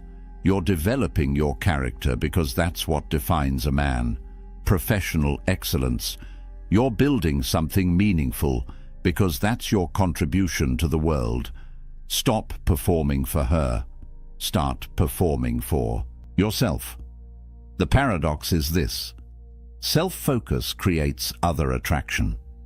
When you become obsessed with your own growth, others become obsessed with you. Marcus Aurelius said it perfectly. Waste no more time arguing what a good man should be. Be one. Stop theorizing about attraction. Stop reading advice on what women want. Become the man who is so excellent that the question answers itself. Become undeniable. Now let me clear up a massive misconception. Stoic doesn't mean emotionless. This is where most men get confused and end up looking like robots. The Stoics weren't advocating for suppressing emotions. They were teaching controlled emotion. And there's a world of difference. Marcus Aurelius loved his wife deeply. Seneca wrote beautiful letters about affection and care. Epictetus taught his students about proper love and attachment. These weren't cold men. They were men who chose when and how to express emotion. They weren't controlled by their feelings. They controlled their feelings. Here's the distinction that matters. Reactive emotions versus intentional presence. Reactive is when she doesn't text back and you spiral into anxiety. When she talks to another guy and you become jealous. When things don't go your way and you become angry or bitter. These are emotions controlling you. Intentional presence is completely different. You feel emotions, you acknowledge them, but you choose your response. She doesn't text back. You notice disappointment, but you don't let it dictate your actions. You go back to your purpose. She talks to another guy. You feel a twinge of jealousy, but you recognize you don't own her. She's free to talk to whoever she wants. Things don't go your way. You feel frustration, but you see it as information, not catastrophe. This is what women crave. Not a man with no emotions, but a man who isn't controlled by his emotions. In a world of chaos, reactive men and emotional instability, a man who remains centered is like an anchor. She can feel safe with you. She knows you won't fall apart when things get difficult. She knows you won't become desperate or possessive or volatile. Think about body language. The Stoic carries himself differently. There's no nervous energy, no fidgeting, no seeking approval with his posture. He stands tall not because he's trying to appear confident, but because he is confident. His movements are deliberate. His eye contact is steady. His presence commands respect without demanding it, and when he speaks, he says less but means more. No rambling to fill silence, no over-explaining to justify himself, no supplicating to win approval. He speaks with intention. Every word carries weight. He doesn't need to convince you of anything. He's stating reality. Marcus Aurelius gave us the framework. The best revenge is not to be like your enemy. Applied to attraction, don't mirror desperate behavior. Don't become reactive because someone else is. Don't lose your center because the world around you is chaotic. Maintain your stoic presence. That's your power. Now comes the ultimate test, the moment that separates stoic men from everyone else. How you handle rejection. Because rejection will come. It comes for everyone. The question is, what do you do with it? Epictetus taught something profound. External events have no power over your character. Only your response has power. She can reject you. She can ignore you. She can choose someone else. None of that changes who you are. None of that diminishes your value. Only you can do that with your reaction. Here's where most men reveal their desperation. She says no, and they crumble, or they get angry, or they try to convince her, or they ask what's wrong with them. All of these responses communicate the same thing. My worth was dependent on your acceptance, and now I'm destroyed. The Stoic response is radically different. Complete indifference, not fake indifference, where you're seething inside, real indifference. She said no. Okay, that's information. That's her preference. It has nothing to do with your value. You smile, you wish her well, you move on with your life exactly as you would have anyway. This creates something fascinating in her psychology. She expected an emotional reaction.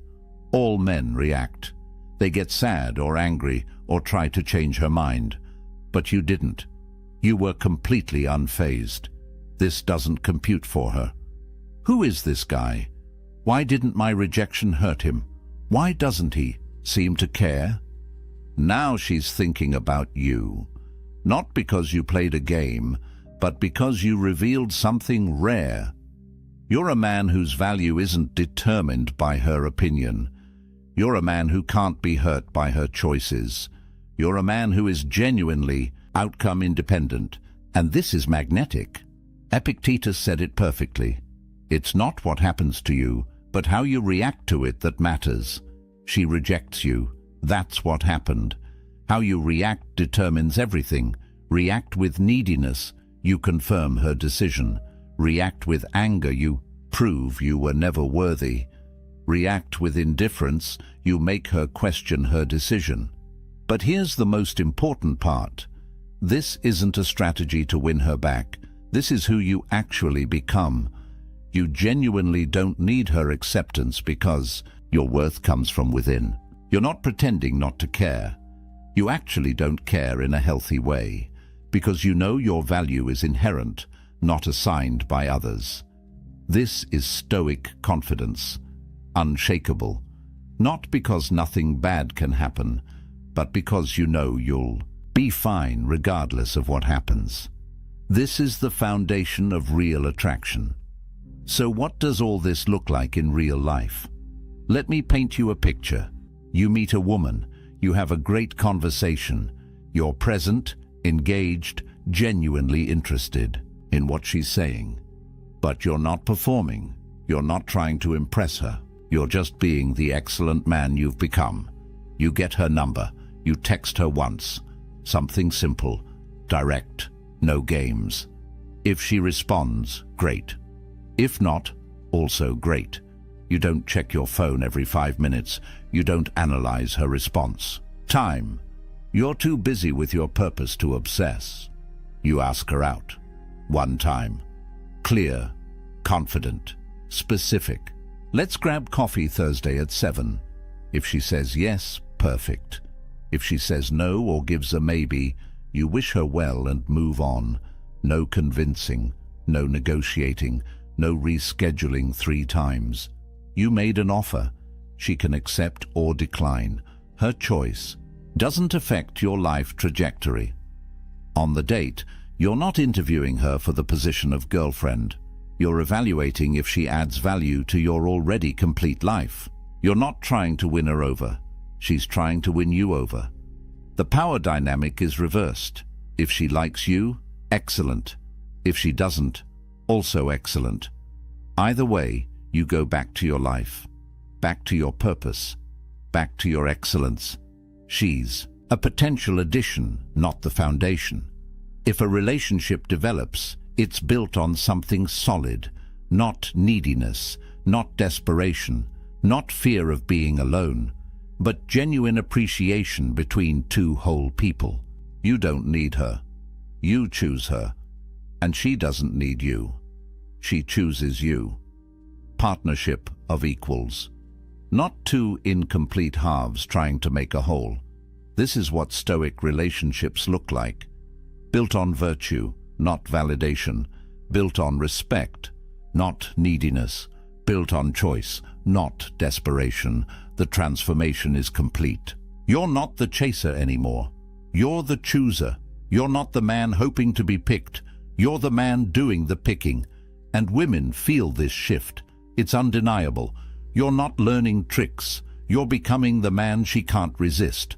Not because you're manipulating her, but because you've become genuinely excellent, genuinely centered, genuinely outcome independent. This is real attraction. This is Stoic attraction. Here's the truth. This isn't easy. Stoicism is practice, not perfection. Marcus Aurelius was the emperor of Rome, and he still struggled with these principles daily. That's why he wrote Meditations. It was his private journal to remind himself of these truths. You're not going to master this overnight, but starting today you can practice one principle, just one. Maybe it's outcome independence. Maybe it's focusing on your purpose. Maybe it's handling the next rejection with indifference. Pick one thing and practice it. In 30 days of genuine practice, your entire reality will change. Not because women suddenly find you more attractive, but because you'll become actually more attractive. You'll carry yourself differently, you'll speak differently, you'll respond to situations differently, and women will notice. Trust me, they'll notice. Remember what we covered. Emotional mastery through the dichotomy of control, indifference to outcome, self-excellence as your primary focus, rejection as fuel instead of failure. These aren't tricks. This is character development. This is becoming a man of value. Before you go, I want to hear from you. Drop a comment right now. Which law will you master first? Outcome independence, self-excellence, emotional control, or rejection resilience? Let me know, because I read every comment and I want to see your progress. If this resonated with you, if this changed how you think about attraction, hit that subscribe button and turn on notifications. Next week, I'm revealing the Stoic morning routine that amplifies everything we talked about today by 10 times. You don't want to miss that. Here's what I want you to remember. Marcus Aurelius ruled an empire. You're just mastering your own mind. If he could do it while managing Rome, you can do it while managing your life. You've got this. The principles are simple. The practice takes dedication, but the results are life-changing. Stop chasing. Start becoming. She'll find you. The excellent man is never alone for long. He's too valuable, too rare, too magnetic. Become that man. The ancient Stoics showed you how. Now it's your turn to walk the path. Stop chasing. Start becoming. She'll find you. There's a moment when a woman realizes she'll never forget you. Not because of your looks, your money, or your smooth words, but because of something far more powerful, something that reaches past her defenses and plants itself in her mind like an ancient oak tree, growing stronger with each passing day. Most men will never experience this moment. They'll remain footnotes in her story, blurred faces in old photos, names she struggles to remember. But there exists a rare breed of man who understands something the masses don't. Something Marcus Aurelius knew when he ruled Rome. Something Seneca whispered to his students in the dead of night. These men don't chase. They don't beg. They don't perform. Yet women can't stop thinking about them. Years later, decades later, their presence still echoes. Today, I'm revealing 6 Stoic behaviors that create this permanent psychological imprint. Not manipulation, not games, but ancient masculine wisdom that modern men have forgotten. The kind of wisdom that makes you unforgettable, not just to women, but to everyone who crosses your path. And here's the paradox that will reshape how you see attraction forever. The less you try to be remembered, the more unforgettable you become. The less you chase her mind, the more you occupy it. Because these 6 behaviors don't make you interesting. They make you irreplaceable. let me tell you about two men in a coffee shop. Both successful, both attractive, both interested in the same woman. The first man's phone buzzed during their conversation. Bad news from work. A client pulling out of a major deal. His face flushed red, his jaw clenched. He apologized, excused himself, and spent 10 minutes outside, pacing, making angry calls, letting everyone see his frustration. The second man faced something similar a week later. Same coffee shop, same woman. His phone lit up with news that his business partner had betrayed him, taking half their clients. But watch what happened next. He glanced at the message, took a deep breath that seemed to pull calmness from the air itself, and simply turned his phone face down. When she asked if everything was okay, he said with genuine calm, "It's something I'll handle. Right now, I'm here with you." 3 years later, she's married to the second man, not because he was richer or more successful, but because in that moment, she saw something rare. A man who could hold the storm inside without letting it spill onto everyone around him. Marcus Aurelius once wrote, while plague ravaged Rome and Germanic tribes attacked his borders, "You have power over your mind, not outside events. Realize this, and you will find strength." This isn't about suppressing emotion like some robot. Seneca himself wrote that we should feel deeply, but choose our response wisely. The difference between a boy and a man isn't the absence of emotional storms. It's the ability to be the calm eye within them. When you master this, something profound happens in her psychology. She stops seeing you as another reactive male driven by every impulse and trigger. She sees you as the rock, the anchor, the safe harbor her nervous system has been searching for since birth. Here's what neuroscience tells us. Emotional contagion is real. When you panic, her mirror neurons make her panic. When you rage, her body floods with stress hormones. But when you remain centered while chaos swirls, her entire being recognizes something primal: safety. Not the fake bravado of a man pretending nothing affects him, but the genuine groundedness of someone who feels the earthquake, but doesn't become it. I know an executive whose business partner didn't just betray him, but seduced his wife. Most men would have exploded, sought revenge, made scenes. But he did something that shocked everyone. He sat alone for 3 days, processing the pain without unleashing it on others. When he finally spoke, his words carried weight, not heat. He handled the divorce and the business dissolution with such dignified composure that his ex-wife later said, "His response to my betrayal made me realize what I'd lost." She thinks about him still, not with guilt, but with a respect that borders on awe, because she witnessed something most never see: a man who could be wounded without becoming weak, hurt without becoming hostile. This is the first unforgettable trait. Not the absence of emotional storms, but mastery over them. Now let me tell you about an experiment that will change how you see every interaction. A restaurant, candles flickering, 2 people on a date. The woman is telling a story about her childhood, something vulnerable about her father's absence. The first man she dated would nod while scrolling his phone under the table, offering hollow responses. That's crazy. Wow, really? His body was there, but his presence was scattered across emails, texts, sports scores. The second man did something different. He turned his phone completely off. Not silent. Off.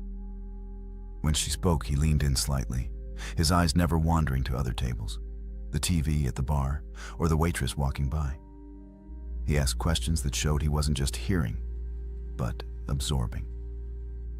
How did that shape how you see trust? Do you still feel that way? time seemed to slow. The restaurant noise faded. For those 2 hours, she felt like the only person in his universe.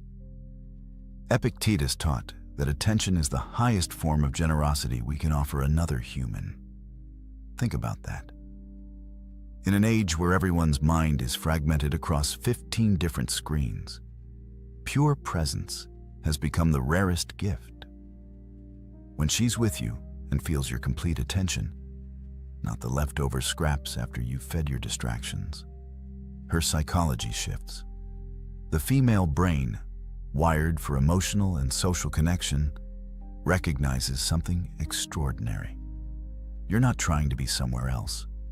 You're not performing presence while mentally rehearsing your next meeting. You're actually there, fully, completely. This creates what psychologists call limbic resonance. Two nervous systems syncing, creating a bubble of connection that she'll remember long after you're gone. Because here's what most men don't understand. Women don't remember what you said. They remember how present you were when you said it. Presence beats presence every single time. Watch what happens when you master this.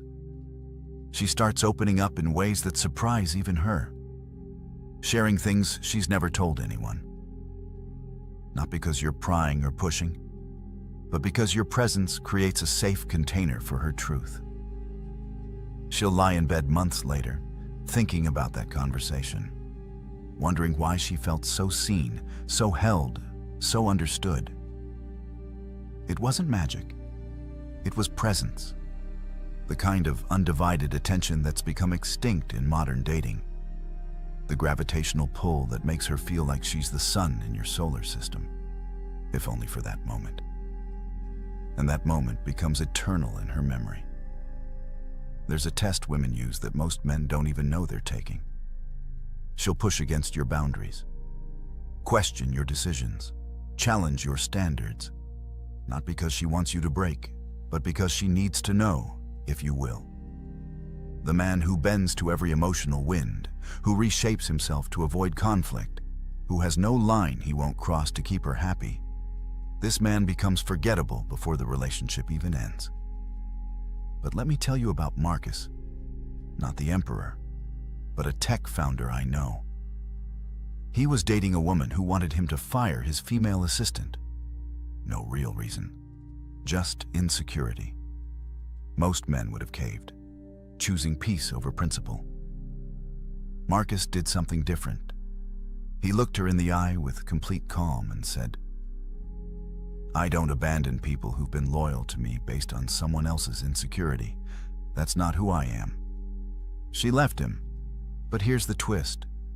2 years later, she called him crying, saying leaving him was the biggest mistake of her life. Why?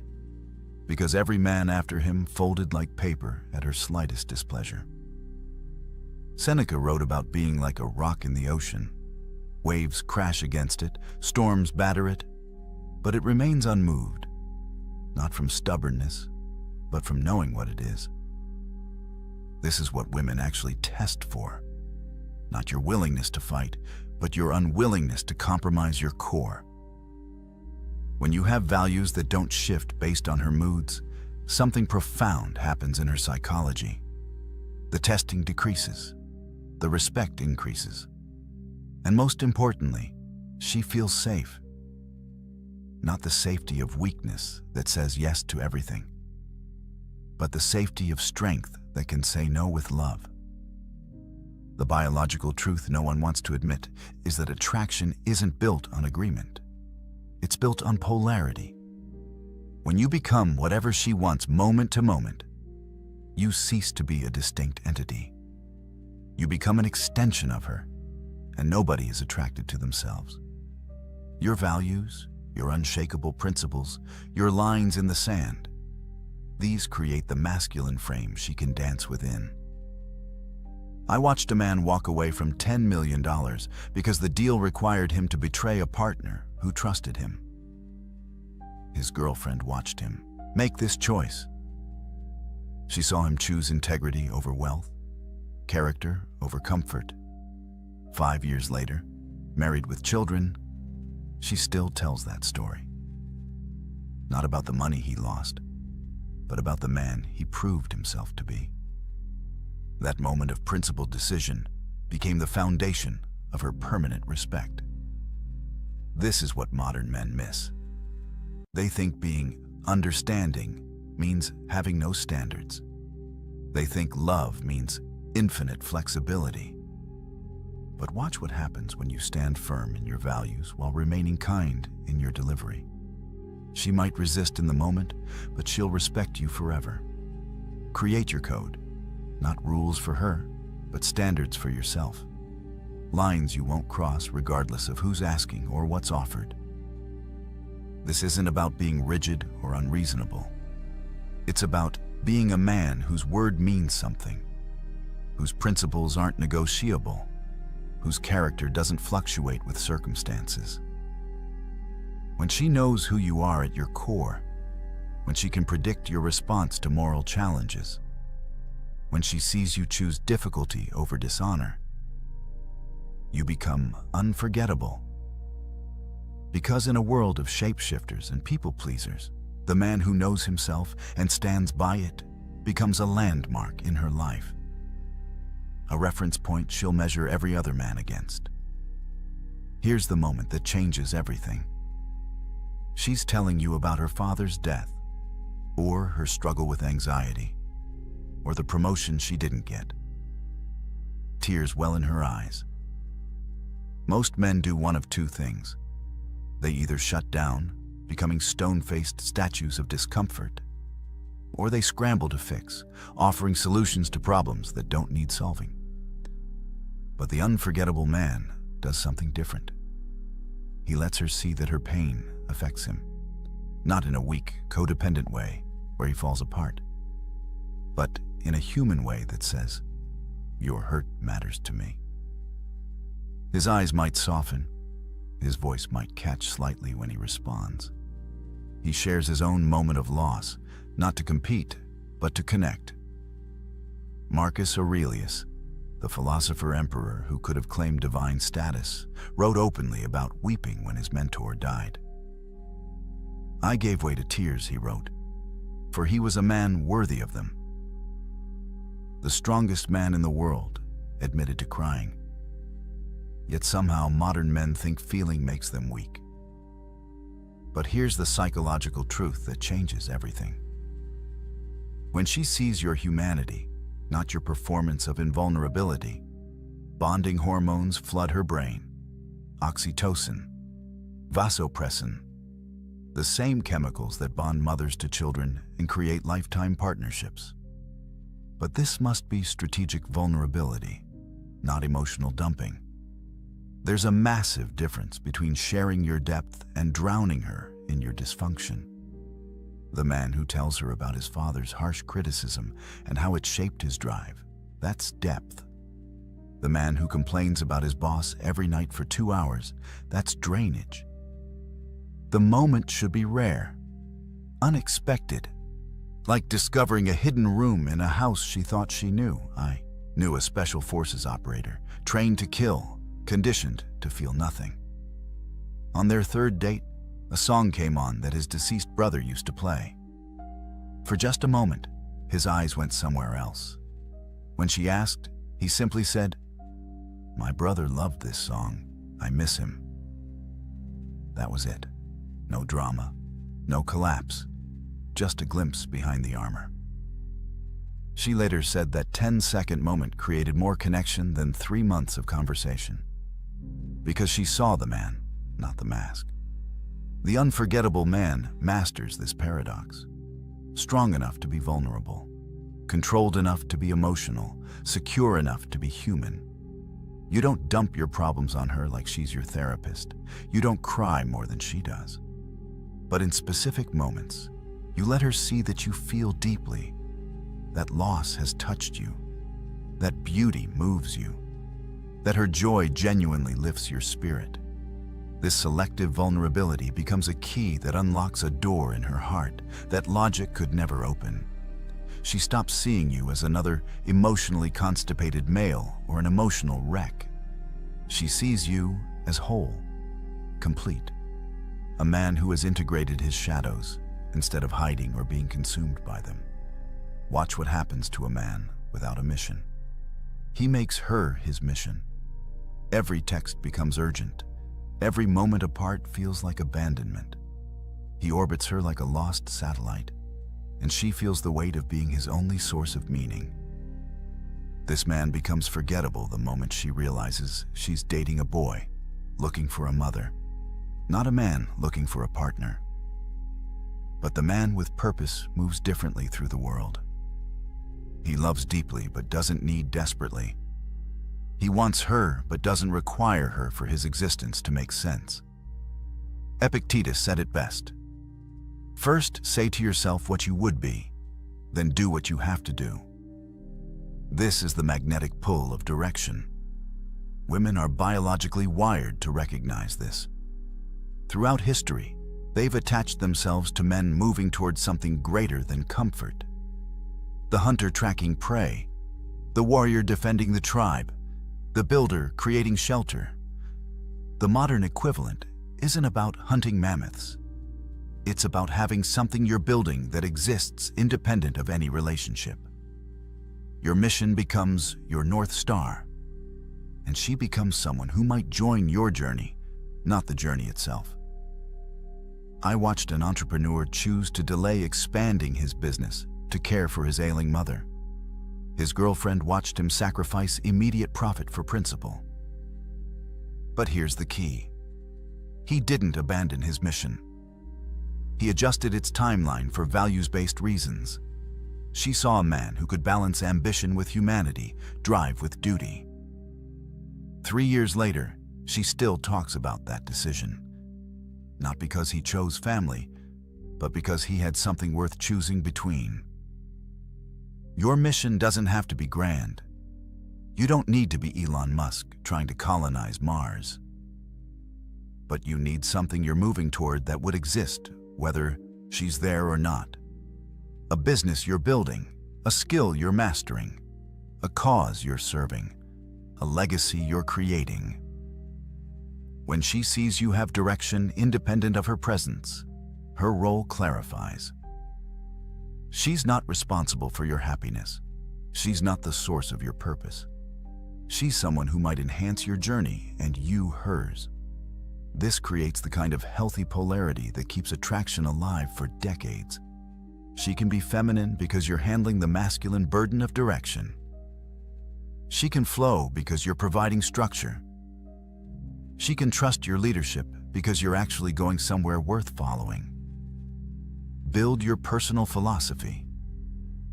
Not what sounds good, but what you actually believe, what you stand for, what you're creating, what legacy you want to leave. When she asks about your dreams, and you speak with the fire of genuine purpose, not rehearsed ambitions but real direction, she feels something ancient stir. The recognition of a man worth following, worth supporting, worth remembering long after paths diverge. The waiter brings the wrong order. She watches, not the waiter, but you. Your response in this 10-second window reveals more about your character than 10 hours of conversation. The forgettable man either explodes with entitled anger or dismisses the waiter like furniture. The unforgettable man does something unexpected. He treats the mistake with grace, maybe even humor, speaking to the waiter like an equal, not a servant. This isn't weakness. This is strength so secure it doesn't need to dominate those it could. Seneca wrote, "Every new thing excites the mind, but a mind in its right state should be ready for anything." The man who's kind to those who can do nothing for him shows a nobility that money can't buy. Modern men get this backwards.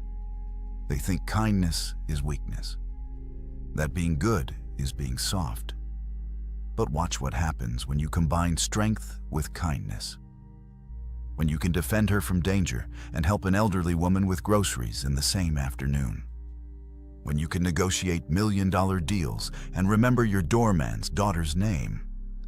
when you can be fierce when needed and gentle when possible. This is the final piece of the unforgettable puzzle. Not kindness from weakness that's really just people-pleasing, but kindness from strength that chooses to lift rather than crush. She sees you hold the door for strangers. Tip generously even when service wasn't perfect. Speak respectfully about your ex even though she hurt you. These moments accumulate in her mind, building a picture of your true character. The most powerful moment I ever witnessed was a CEO who discovered his employee had been stealing from the company. Instead of prosecution, he sat with the man, learned about his son's medical bills, and worked out a repayment plan while helping him find better insurance. His wife watched this unfold. She saw power used to heal rather than harm. Years later, after his death, she said that moment defined the man she married. Not his success, not his wealth, but his choice to be kind when he had every right to be cruel. This is what echoes through time. The moral character that shows up when no one's watching. The kindness that expects no reward. The goodness that comes from strength, not weakness seeking approval. Brother, these 6 traits aren't just about being unforgettable to women. They're about becoming the kind of man who leaves a permanent mark on everyone he meets. The man who masters his emotional storms becomes the calm in everyone's chaos. The man who gives his full presence makes every person feel like they matter. The man with unshakable values becomes a landmark in a world of shifting sands. The man who balances strength with vulnerability shows others what wholeness looks like. The man with a mission inspires others to find their own. The man who combines power with kindness demonstrates true nobility. This isn't about perfection. It's about direction, about becoming more of who you're meant to be and less of what others expect you to be. Start with one trait. Master your emotional responses this week. Or give someone your complete presence. Or define one unshakable value. The transformation doesn't happen overnight, but each step moves you closer to becoming unforgettable, not just to her, but to yourself. Because in the end, the man you become while pursuing these traits matters more than who remembers you.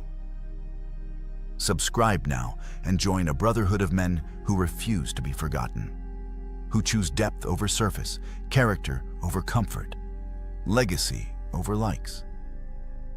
The world has enough forgettable men. It's time to be remembered. Your move, brother. There was a man named David who did everything right, or so he thought. He texted back within seconds, every single time. He explained his feelings in paragraphs. He shared his deepest childhood wounds on the 3rd date because someone told him, vulnerability creates connection. He was always available, always accommodating, always trying to prove his worth through words. And after 6 months of this exhausting performance, she told him something that shattered his entire understanding of relationships. You're too much. I need space. I don't think this is working. He was devastated, confused, angry even. He'd given her everything, total transparency, constant availability, emotional honesty. How could that be wrong? Here's what David didn't know. Marcus Aurelius, the most powerful man in the Roman Empire, never felt the need to over-explain himself. Yet empresses, senators, and common people hung on his every word. Epictetus, who started his life as a slave, commanded rooms without raising his voice. Seneca, despite immense wealth and influence, understood that true power came from what you didn't say, not what you did. These men understood something profound about human psychology, about attraction, about respect, that our modern world has completely backwards.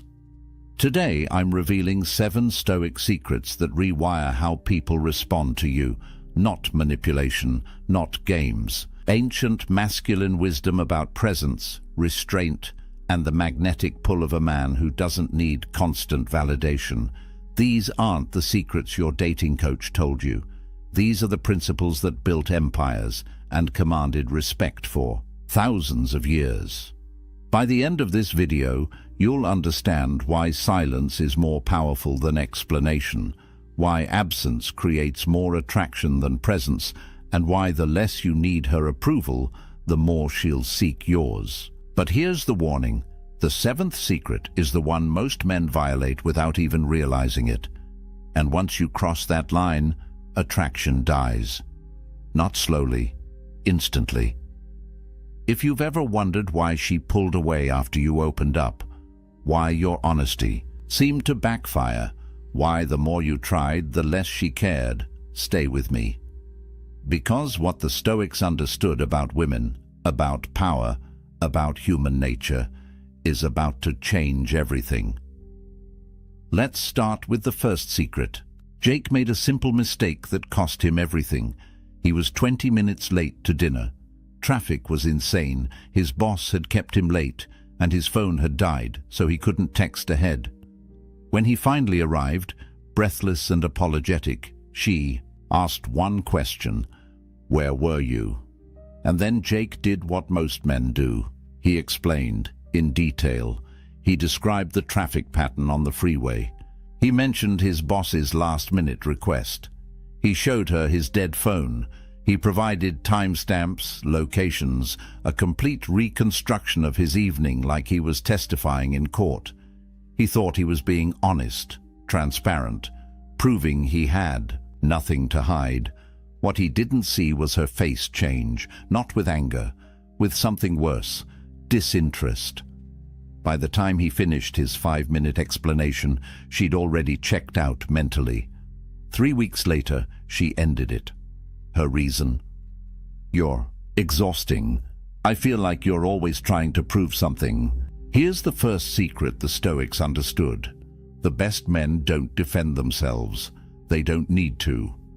Marcus Aurelius wrote, "The best revenge is to be unlike your enemy." In modern terms, when chaos comes at you in the form of a question, an accusation, a test, matching it with frantic explanation drags you into her frame. You become the defendant, she becomes the judge, and you've already lost. The Stoic path is calibrated brevity. When she asked where he was, Jake could have said 7 words. "Traffic was terrible. I apologize for being late." Then stop. Complete stop. No elaboration, no justification, no desperate attempt to be understood. That silence after his statement isn't weakness. It's a declaration of self-possession. Here's what happens in her brain when you do this. Humans are wired for narrative. That intentional gap, that unexplained space, creates mystery. And mystery creates engagement. Her mind begins working, filling in blanks, wondering about your calm confidence. You transform from the man seeking her approval into the puzzle she wants to solve. This isn't about being evasive or dishonest. It's about understanding that over-explanation broadcasts insecurity. It screams, "I need you to believe me. I need your validation. I'm afraid of your judgment." That fear? She can smell it from across the table. The Stoics called this handing your peace to fortune. You're surrendering your internal calm to the opinion of another person. Epictetus taught that we should control what's within our power and accept what isn't. Your conscience is within your power. You know you didn't do anything wrong. Her interpretation, that's outside your control. The moment you start performing for her approval, you've given away your power. Strong men answer with precision, and then stop. They don't fill silence with nervous chatter. They don't justify, defend, or plead their case. They state the truth calmly and let it stand on its own merit. That restraint, that refusal to seek validation, is what separates men who command respect from men who beg for it. Think about the people in your life who truly command your attention. Do they explain themselves constantly? Do they justify every decision? Or do they speak with such quiet conviction that you simply believe them? That's the energy of the unexplained. It's not arrogance, it's self-contained strength. Jake lost. Her, because he didn't understand this principle. He thought honesty meant total transparency, complete explanation, a detailed account of every movement. What he didn't realize is that attraction isn't built on information. It's built on presence. And you cannot be present when you're drowning someone in explanations. So here's your first Stoic practice. Cut your explanations by half. When someone asks you a question, answer it in one sentence, then stop. Feel the discomfort of that silence. Resist the urge to fill it with more words, more justification, more proof. That discomfort you're feeling, that's your ego dying. Let it die. What emerges on the other side is something far more powerful. But if over-explaining pushes women away, what Jake did on their third date was even worse. The second secret is about a specific type of honesty that destroys attraction faster than anything else. And most men think they're being vulnerable when they do it. It was a simple comment, almost throwaway. They were at a party, talking with friends, when Sarah mentioned another guy. "Oh, Jake from work. Yeah, he's hilarious. We went to lunch yesterday." Nothing scandalous, nothing inappropriate, just a casual mention. And Brian's world tilted. His chest tightened. Within seconds, he was asking questions. "Who's Jake? Why didn't you mention lunch? Is he someone I should be worried about?" His voice had that edge, that defensive, slightly accusatory tone that he tried to mask as casual curiosity. Sarah looked at him, and something in her eyes changed. Not guilt, disappointment. 2 months later, she ended it. Her reason: "You're insecure. I can't constantly reassure you that I'm not interested in other men." Brian didn't understand what happened. He thought he was protecting the relationship, setting boundaries, communicating his feelings. What he actually did was fail a test he didn't even know he was taking. Here's the third secret the Stoics understood. When a woman tests you, defending yourself is losing. These tests aren't conscious. She's not sitting there plotting ways to mess with your head, but her psychology, shaped by thousands of years of evolution, is constantly scanning for one thing: can this man handle pressure without cracking? Epictetus taught about the dichotomy of control. Some things are within your power, some things aren't. Her mentioning another man? That's outside your control. Your reaction to it? That's entirely within your control. And your reaction tells her everything she needs to know about your frame, your confidence, your emotional stability. When Brian immediately jumped to defense mode, asking questions, seeking reassurance, he broadcast loud and clear, "I'm threatened. I'm insecure. My sense of self is so fragile that a casual mention of another man's name sends me into interrogation mode." That's not masculine energy. That's fear. The Stoic response to that comment? Absolute calm. Maybe a slight smile. Maybe, "That's cool. He sounds like a good guy." And then continue the conversation like nothing significant happened. Because to a secure man, nothing significant did happen. His woman having male co-workers isn't a threat. His worth isn't dependent on her never acknowledging another man's existence. Here's what tests actually measure. They measure whether your emotional state is tied to her behavior or grounded in yourself. When you defend, you're essentially saying, "My peace of mind depends on you acting a certain way." When you remain unmoved, you're declaring, "I am my own source of strength." Marcus Aurelius ruled an empire filled with political enemies, backstabbers, and people constantly testing his authority. His response: he focused on what was within his control, his own virtue. his own actions, his own character. He didn't chase down every rumor, didn't defend against every slight, didn't justify himself to people questioning his decisions. That unshakable frame is what made him a legend. Think about the subtext of Brian's defensive questions. He's essentially asking Sarah to manage his emotions for him, to reassure him, to prove her loyalty on demand. That's exhausting, a high value. Woman doesn't want to be someone's emotional caretaker. She wants a partner who can handle uncertainty without falling apart. The paradox here is brutal but true. The more you need reassurance, the less reassuring her words become. Because you've already shown that you don't trust her, don't trust yourself, and can't handle the discomfort of not having total control and certainty. So what does the Stoic man do when tested? He notices the test. He recognizes it for what it is, a subconscious probe into his emotional stability, and he responds with calm indifference. Not cold, not distant, just unaffected. He trusts himself enough that external circumstances don't shake his internal foundation. Here's the practice. Next time something triggers that defensive impulse, that need to question, to clarify, to seek reassurance, pause. Take a breath. Ask yourself, is my peace of mind really threatened by this? Or is my ego just uncomfortable? Let the ego be uncomfortable. Respond from your center, not from your fear. But here's where it gets even more counterintuitive. The fourth secret isn't just about how you respond to tests.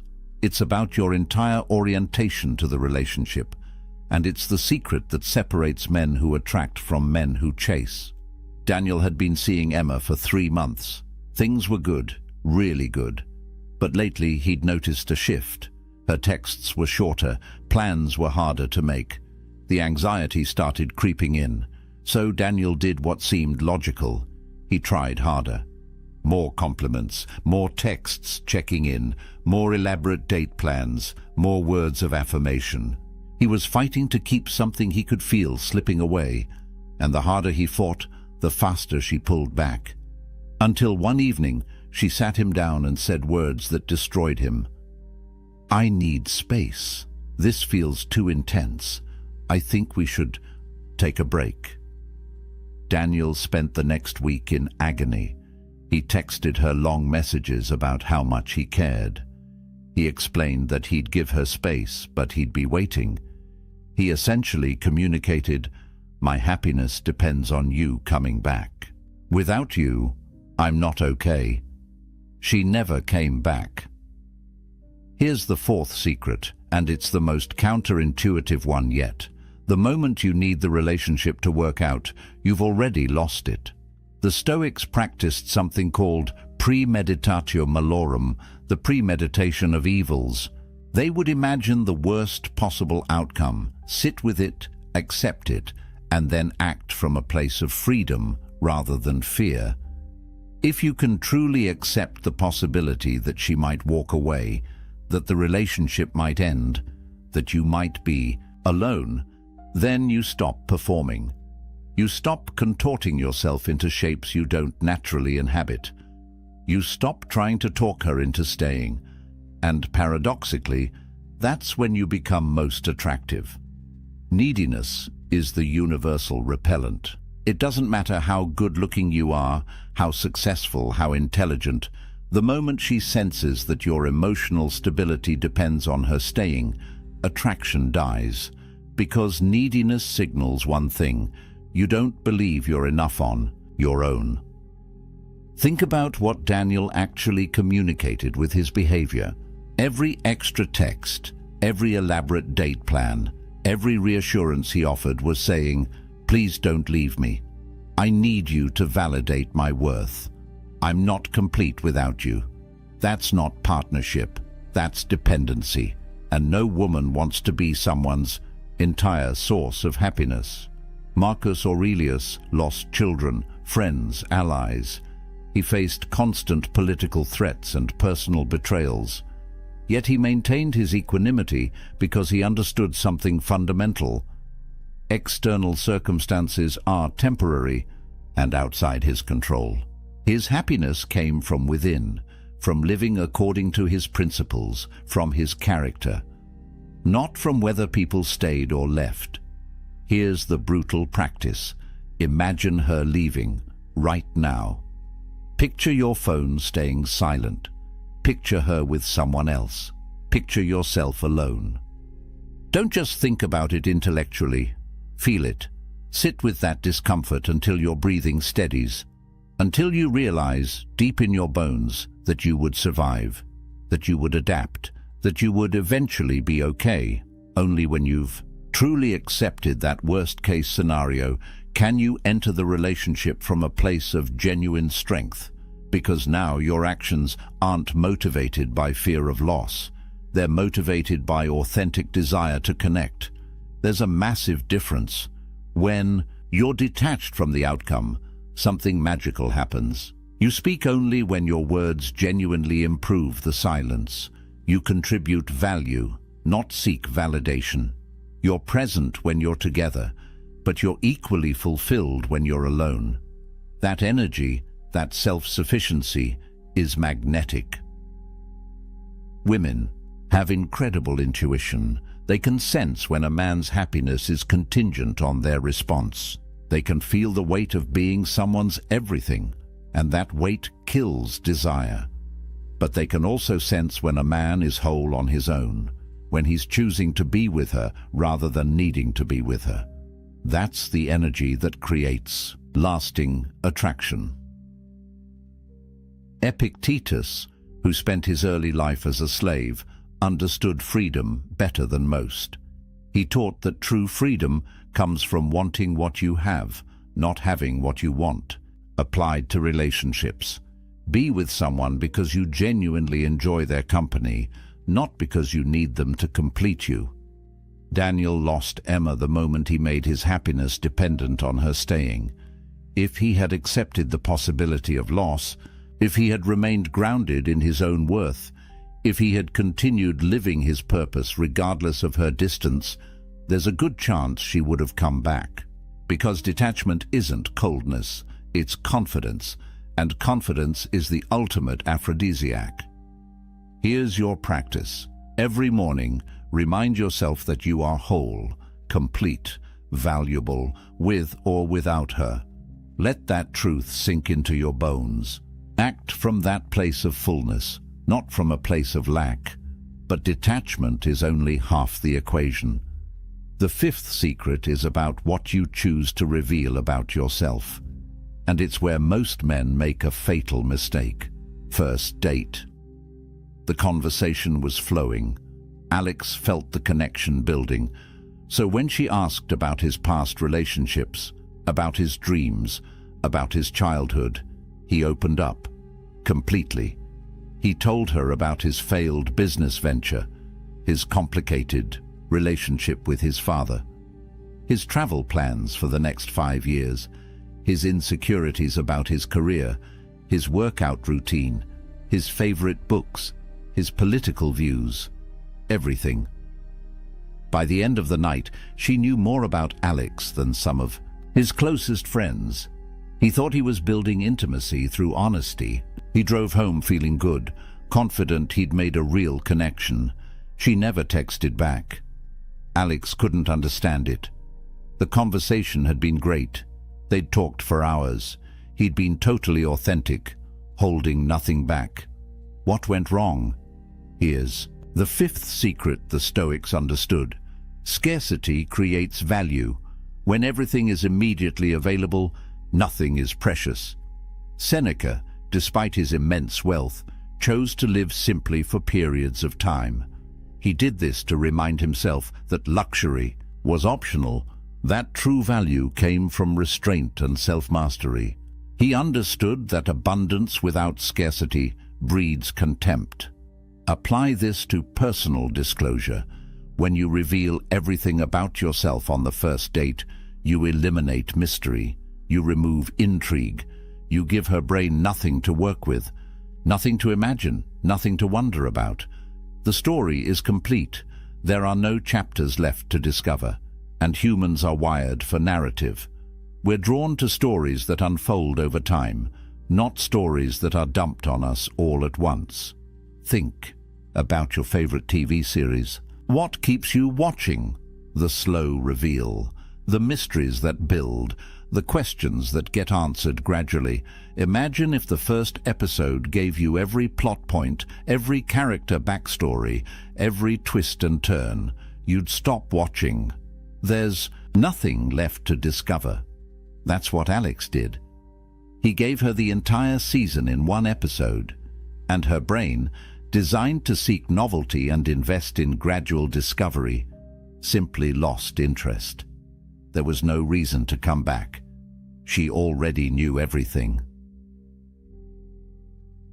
The Stoic man parcels out his story strategically, not because he's playing games, but because he understands that connection is built on gradual investment. One meaningful childhood memory per month. One significant life challenge revealed when trust has been earned. One dream shared when the relationship has proven its worth. Marcus Aurelius, despite being emperor, remained private about many aspects of his life. His meditations, the closest thing we have to his inner thoughts, weren't meant for public consumption. They were private reflections. He understood that maintaining some level of mystery, some unrevealed depth, was essential to maintaining respect and authority. When you ration your personal narrative, something powerful happens. She begins to invest her imagination. She wonders what else you've experienced. She creates stories about your character based on limited information. And once she's invested mental and emotional energy into understanding you, she values you more. That's basic psychology. We value what we work for, not what's freely given. This isn't about being secretive or dishonest. It's about being selective. It's about recognizing that your life story has value, and value requires scarcity. When someone asks about your past, you don't lie, but you also don't unload your autobiography. You give them a chapter, not the whole book. Here's what this looks like practically. She asks about your childhood. Instead of a 30-minute monologue, you say, "It was complicated, but those challenges taught me resilience." There's a lot there, but that's a conversation for another time when we know each other better. That response does three things. It acknowledges the question, it hints at depth without revealing everything, and it creates anticipation for future conversations. Every relationship that lasts is built on layers. First dates cover surface-level interests. Third dates explore values and perspectives. 6 months in, you share meaningful vulnerabilities. A year in, you reveal deep insecurities. That pacing honors the natural progression of trust and intimacy. Alex robbed the relationship of that progression.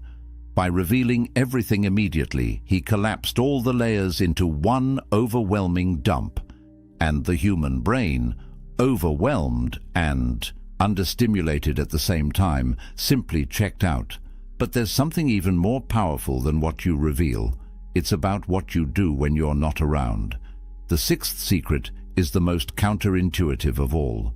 They'd been on 3 incredible dates. The chemistry was undeniable.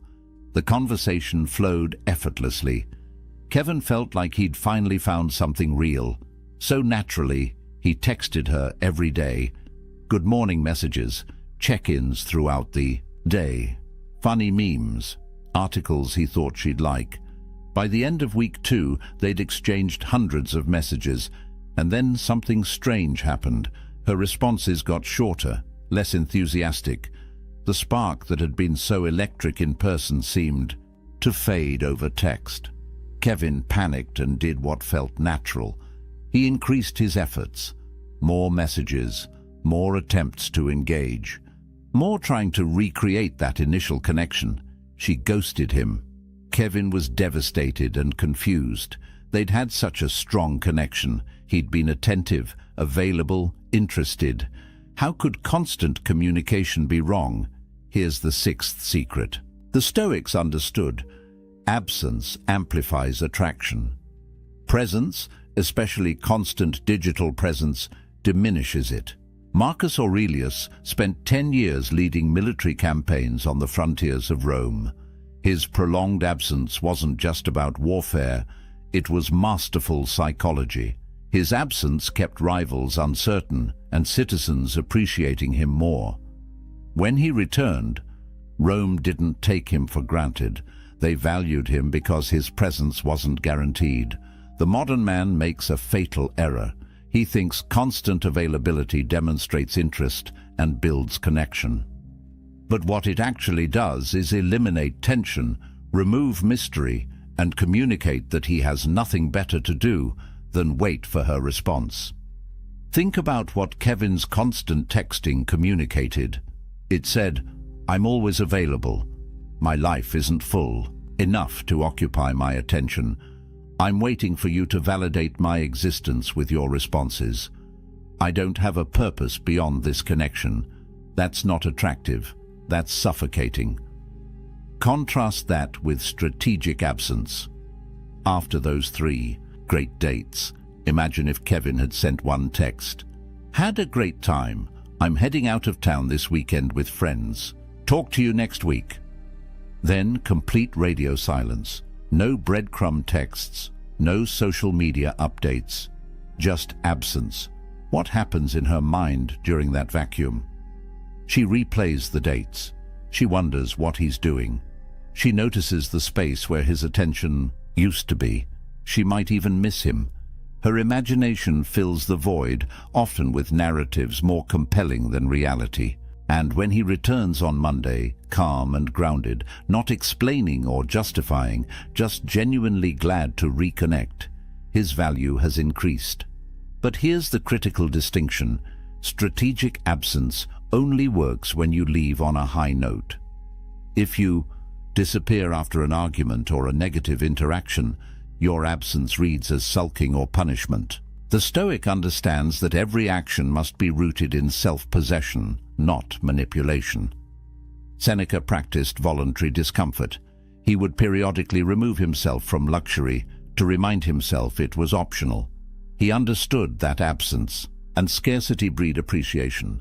What's always available becomes background noise.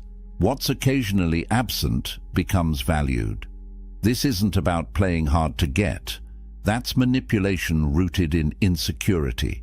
This is about having a life so full, so purposeful, so engaging that constant communication isn't possible or necessary.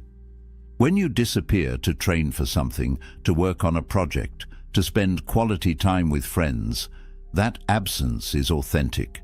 It's not a tactic, it's a byproduct of a rich, multifaceted life. Women are perceptive. They know the difference between a man who's strategically unavailable and a man who's genuinely busy building something meaningful. The first feels manipulative, the second feels magnetic. Here's the practice.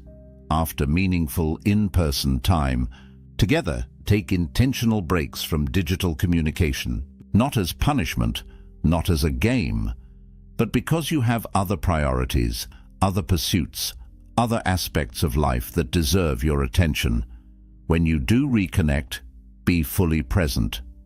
Quality over quantity. Kevin's mistake was making himself a constant, presence without substance. Every text was an attempt to maintain connection, but connection without tension is just noise. The Stoic creates natural ebb and flow, presence, then absence, engagement, then space, intensity, then calm. That rhythm keeps attraction alive. It prevents the relationship from becoming stale or taken for granted, and it communicates something powerful. I value you, but my life doesn't revolve around you. But all of this, all 6 secrets, collapse without the 7th. This is the secret that ties everything together, and it's the one most men violate without even realizing it. The 7th secret isn't just about women, it's about your entire existence. Tom had everything going for him: a decent job, good friends, hobbies he enjoyed. Then he met Rachel, and slowly, imperceptibly, everything else faded into the background. He stopped going to the gym because she didn't work out. He cancelled plans with friends to be available for her. His side business project sat untouched because evenings were for her. His dreams, his goals, his identity, all of it gradually dissolved until his entire world revolved around one person. For the first few months, Rachel seemed to appreciate the attention. But then something shifted. She started making comments. "Don't you have your own things to do? You should hang out with your friends more. What happened to that business you were starting?" Tom didn't understand. He'd made her his priority. He'd shown her she was the most important thing in his life. Isn't that what women want? 6 months in, she ended it. Her reason gutted him. "I fell in love with someone who had a life. Now you're just someone who revolves around mine. I don't want to be your whole world. It's too much pressure." Here's the 7th and most critical secret the Stoics understood. The moment you make another person your life's purpose, you become a burden to them and a stranger to yourself. The Stoics lived for virtue, for contribution, for mastery of their craft. External relationships were valuable, but they were additions to an already complete life, not the foundation of it. Marcus Aurelius was emperor of Rome, but his purpose transcended any single relationship. He was committed to philosophy, to justice, to the well-being of the empire. His wife was important, but she wasn't his reason for existence. That independence, that self-sufficiency, that internal purpose is what made him worthy of respect and attraction. Think about what Tom communicated when he abandoned everything for Rachel. He essentially said, "I don't have anything meaningful in my life beyond you. My dreams aren't compelling enough to pursue. My friendships aren't valuable enough to maintain. My purpose isn't strong enough to command my attention. You are all I have." That's not love. That's dependency. And dependency is suffocating. When you make someone your entire world, you place an impossible burden on them. They become responsible not just for their own happiness, but for yours as well. Every time they want space, they're denying you your sole source of fulfillment. Every time they prioritize something else, they're essentially destroying your world. No person can carry that weight. And more importantly, no person wants to. Women are drawn to men who are building something. Men who have a mission that transcends the relationship. Men whose days are structured around compelling goals and meaningful pursuits. Not because these men are emotionally unavailable, but because they're fundamentally engaged with life itself. When Rachel met Tom, he was working on a business. He had friends he valued. He had a gym routine that grounded him. He was a complete person inviting her into an already vibrant life. That version of Tom was attractive because he had substance, direction, purpose. He wasn't looking for someone to complete him. He was looking for someone to complement an already fulfilling existence. But the Tom who emerged 6 months later was hollow, an empty vessel waiting to be filled by her presence. And that transformation from self-possessed to dependent killed her attraction faster than any other mistake he could have made.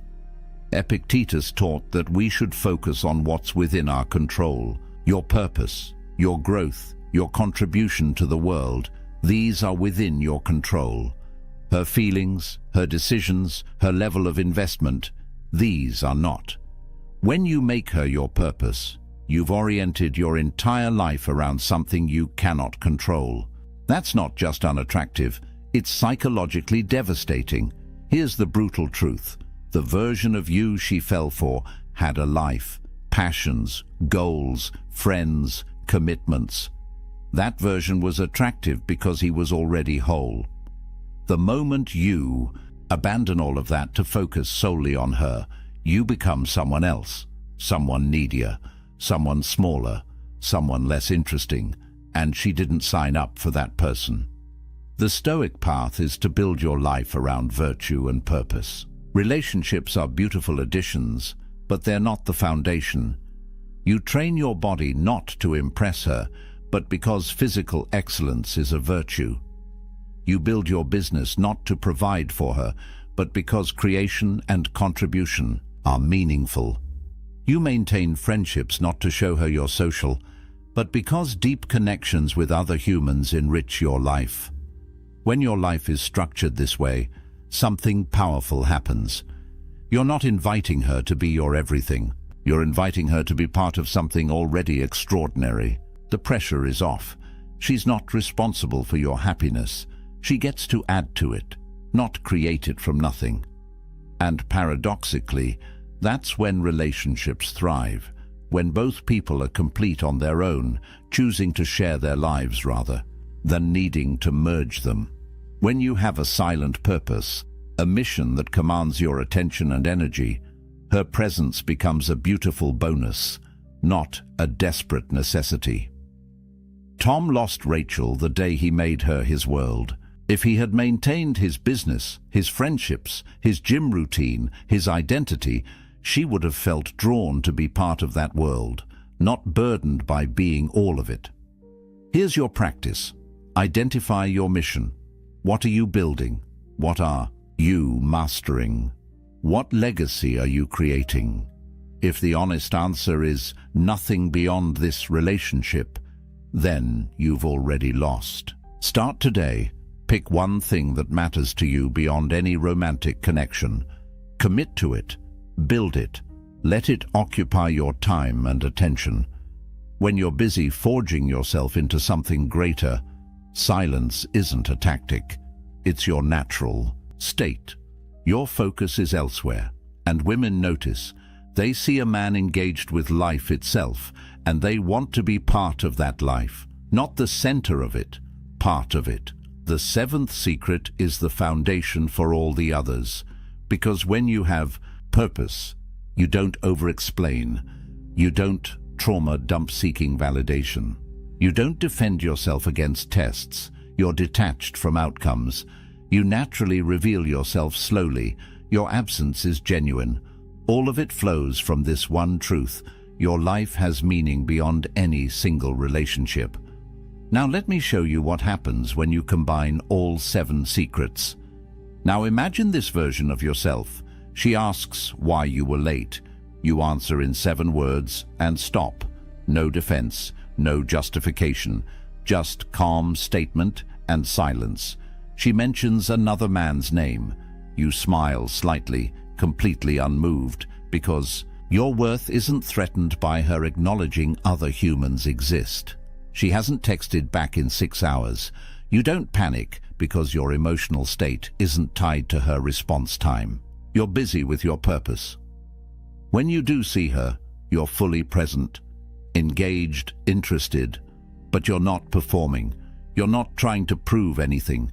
You're not seeking validation. You're simply there, grounded in yourself, offering your presence without neediness. When she asks about your past, you share one meaningful story, not your autobiography, one chapter. And then you redirect the conversation, asking about her experience, her perspective. She leaves that date wanting to know more, not overwhelmed by knowing everything. After 3 intense dates, you disappear for a weekend, not because you're playing games, but because you have friends to see, a project to work on, a life that existed before her and will continue regardless of her. You return Monday, calm and refreshed, with no over-explanation. This is what the integrated Stoic looks like. A man who answers but doesn't defend, who shares but doesn't dump, who's present but not dependent, who creates space naturally, who has purpose beyond any relationship, every secret working in harmony. What does she experience? A man who is simultaneously engaged and independent, open yet mysterious, available yet not needy, present yet self-contained. That polarity, that balance, is magnetic. It's what Marcus Aurelius embodied, what Epictetus taught, what Seneca practiced. This isn't about manipulation or tactics. It's about genuine self-mastery. It's about being so grounded in your own worth, so committed to your own purpose, so comfortable with uncertainty, that external validation becomes optional rather than necessary. The Stoics understood something profound. Attraction isn't created through effort. It's created through presence combined with self-possession. When you stop trying to make her like you and start simply being someone worth liking, everything changes. Think about the people who command your respect and attention. Do they chase your approval? Do they explain themselves constantly? Do they make you the center of their world? Or do they have such quiet conviction, such clear purpose, such internal strength that you naturally gravitate toward them? That's the energy you're cultivating, not through external techniques, but through internal transformation. Every secret we've covered is ultimately about the same thing: mastering yourself so that external circumstances, including her response, don't control your internal state. When you operate from this place, relationships transform. They're no longer sources of anxiety and neediness. They become spaces of genuine connection between two complete people. She's not completing you, she's complementing you. And that's the only foundation for lasting attraction. The man who loses women through over-explaining, trauma dumping, defensive reactions, neediness, oversharing, constant presence, and lack of purpose. That's a man who hasn't done the internal work, who's looking outward for validation that can only come from within. The man who naturally embodies these 7 secrets. That's a man who's done the work, who knows his worth, who has purpose, who doesn't need external validation because his internal foundation is solid. That transformation doesn't happen overnight. It requires practice, awareness, and commitment.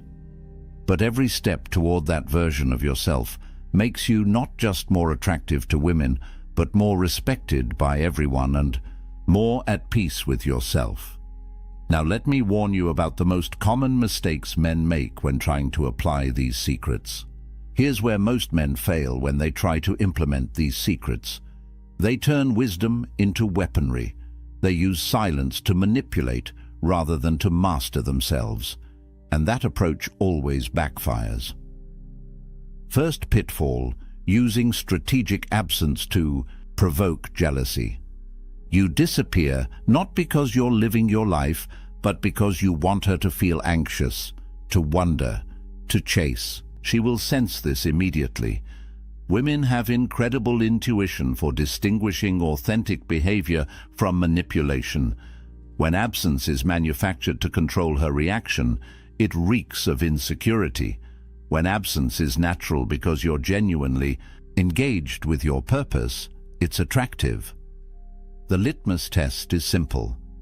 Are you silent to control her reaction, or are you silent to govern your own internal state? The first destroys trust.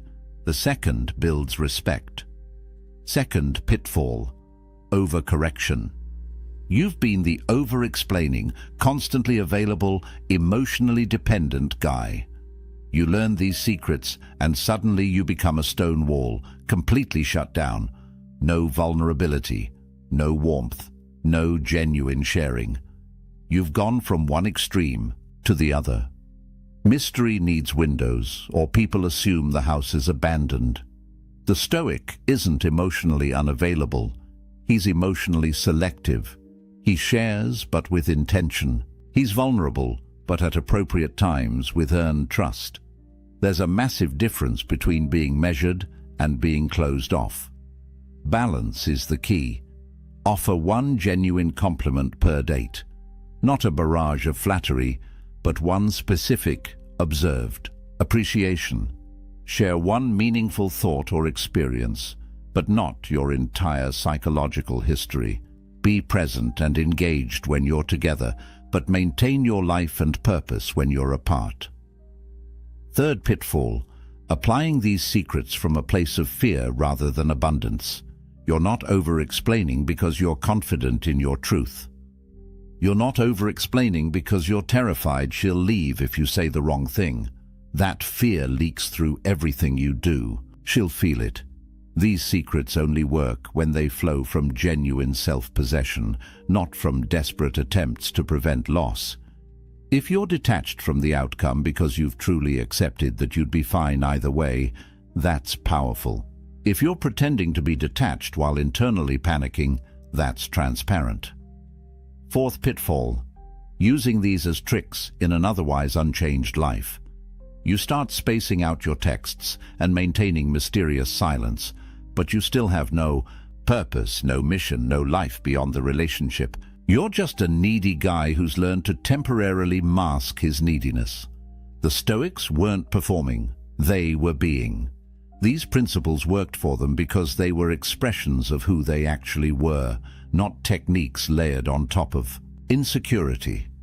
If you want these secrets to work, you have to become the kind of man for whom they're natural expressions, not calculated moves. Fifth pitfall, forgetting that relationships require genuine care and investment.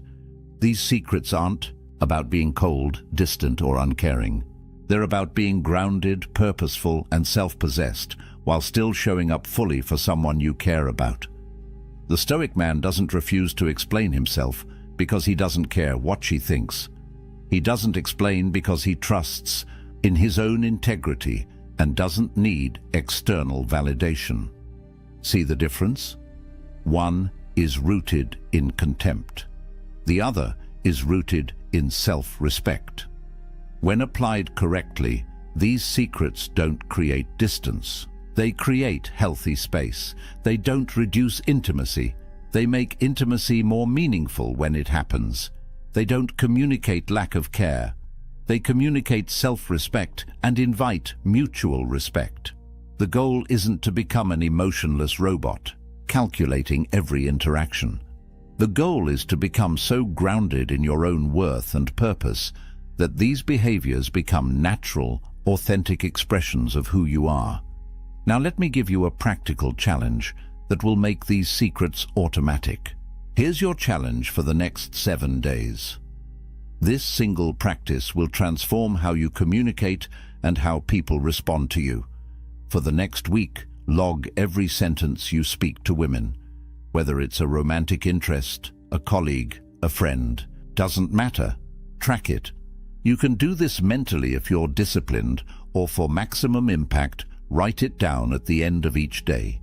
Then perform an audit. Go through everything you said and cut out any sentence that sought validation, explained unnecessarily, justified your actions, repeated something for emphasis, or defended yourself without being directly challenged. Count how many sentences survive. Your goal is to reduce your word count by 30% by the end of the week. This isn't about being rude or withholding. It's about eliminating the psychological leakage, the insecure chatter that dilutes your presence and undermines your frame. Day 1, you'll be shocked at how much you say that serves no purpose except to seek approval or manage someone else's perception. Day 3, you'll start catching yourself mid-sentence. Day 5, the silence will feel more comfortable. By day 7, you will have fundamentally rewired how you communicate. And here's what you'll notice. The space you create through intentional silence generates a different kind of energy. People lean in more, they listen more carefully, they value your words more because they're not drowning in them. That tension, that deliberate economy of speech, is often more powerful than any words you could say. Track 3 specific metrics. First, how many times did you over-explain when a simple answer would have sufficed? Second, how many times did you share information seeking validation rather than contributing value? Third, How many times did you defend yourself against questions that weren't actually attacks? Those three patterns, over-explaining, validation-seeking, and unnecessary defending, account for probably 70% of the words that undermine your attraction and respect. Cut them, and you've transformed your entire presence. By Friday, you'll feel different, calmer, more centered, more self-possessed. You'll have stopped leaking energy on words that serve no real purpose, and women will feel it. The shift will be palpable. Conversations will have more weight. Your silence will command attention. Your words will land with impact. This isn't theory. This is practical transformation. 7 days. Track, audit, cut. That's it. Simple, but not easy. Because you'll be fighting every conditioning you've received about communication, about sharing, about proving yourself through words. But here's the truth the Stoics understood. Most talk is noise. Most explanation is insecurity. Most words dilute rather than amplify. The man who speaks less but means more commands the room. The man who can sit in silence without discomfort projects strength. The man whose words are scarce becomes someone people actually listen to. So take the challenge. 7 days, 30% reduction, and watch how everything changes. But there's one more thing. One single sentence that will make this magnetic silence automatic and effortless. Here is the single sentence that makes everything we've covered automatic. Every morning, before you engage with the world, before you pick up your phone, before you interact with anyone, recite this. My worth is non-negotiable. Explanations are optional. Say it out loud. Put it in your phone as a daily reminder. Write it on a card you see every morning. Let it sink into your subconscious. Because when you truly internalize that your value is inherent, not contingent on external validation, the compulsive need to justify yourself simply quiets down. Explaining becomes a choice, a conscious decision to add clarity when it serves mutual understanding, not a desperate reflex born from fear of judgment. That single shift, that one reframe, rewires every interaction that follows. Your worth is non-negotiable. You don't have to earn it through perfect explanations. You don't have to prove it through constant availability. You don't have to defend it against every test. It simply is. And explanations? Optional. You can offer them when appropriate, but you don't owe them to anyone as proof of your value. Let's bring this full circle. Remember David from the beginning? The man who texted back instantly, explained everything in paragraphs, shared his deepest wounds early, and made her his entire world. He lost her because he violated every single secret we've covered. But imagine a different David, one who answers questions briefly and calmly, who processes his pain privately before sharing it intentionally, who remains unmoved by tests because his frame is solid, who's detached from outcomes because he knows he's complete on his own, who shares his story gradually, creating intrigue, who disappears naturally because he's building something meaningful, who has a purpose that transcends any relationship. That David doesn't lose her, because the David isn't performing for her approval. He's living from a place of genuine self-mastery, and that energy, that quiet strength, that self-contained power is what attraction is actually built on. You now have the blueprint, 7 Stoic secrets that ancient men understood and modern men have forgotten, the strength of the unexplained. Never trauma dumping early, stopping defensive reactions, detaching from outcomes, revealing yourself slowly, using strategic absence, building purpose beyond relationships. These aren't tricks. They're pillars of character that people instinctively recognize as solid. When you embody them, you stop chasing attraction and start commanding it. You stop seeking respect and start earning it naturally. You stop performing and start simply being someone worth knowing. Speak less, mean more, live with purpose, and watch as women, respect, and genuine connection flow toward you rather than away from you. The next move is yours. This isn't theoretical philosophy. This is practical transformation. Apply just one of these secrets this week. Choose the one that hit hardest. Put it into practice. Then come back and tell me what happened in the comments. If this video shifted something in you, share it with a friend who's still stuck in the cycle of over-explaining and underliving. Comment below which secret resonated most. I read every early comment because your engagement fuels this mission. Subscribe for weekly Stoic wisdom on relationships, purpose, and masculine development. The next video breaks down the specific words that destroy attraction and the exact phrases that build it. You won't want to miss it. Until next time, remember what the Stoics knew. True power doesn't announce itself. It doesn't explain itself. It doesn't defend itself. It simply is. Choose silence. Choose self-mastery. Choose strength. Now close this video, put down your phone, and go build something that matters. Rome wasn't built by men who double-texted. Neither is the life you actually want. The ancients believed that one question could set a person free or drive them into despair. It was not asked in the open squares of Rome, nor carved into the laws of Athens.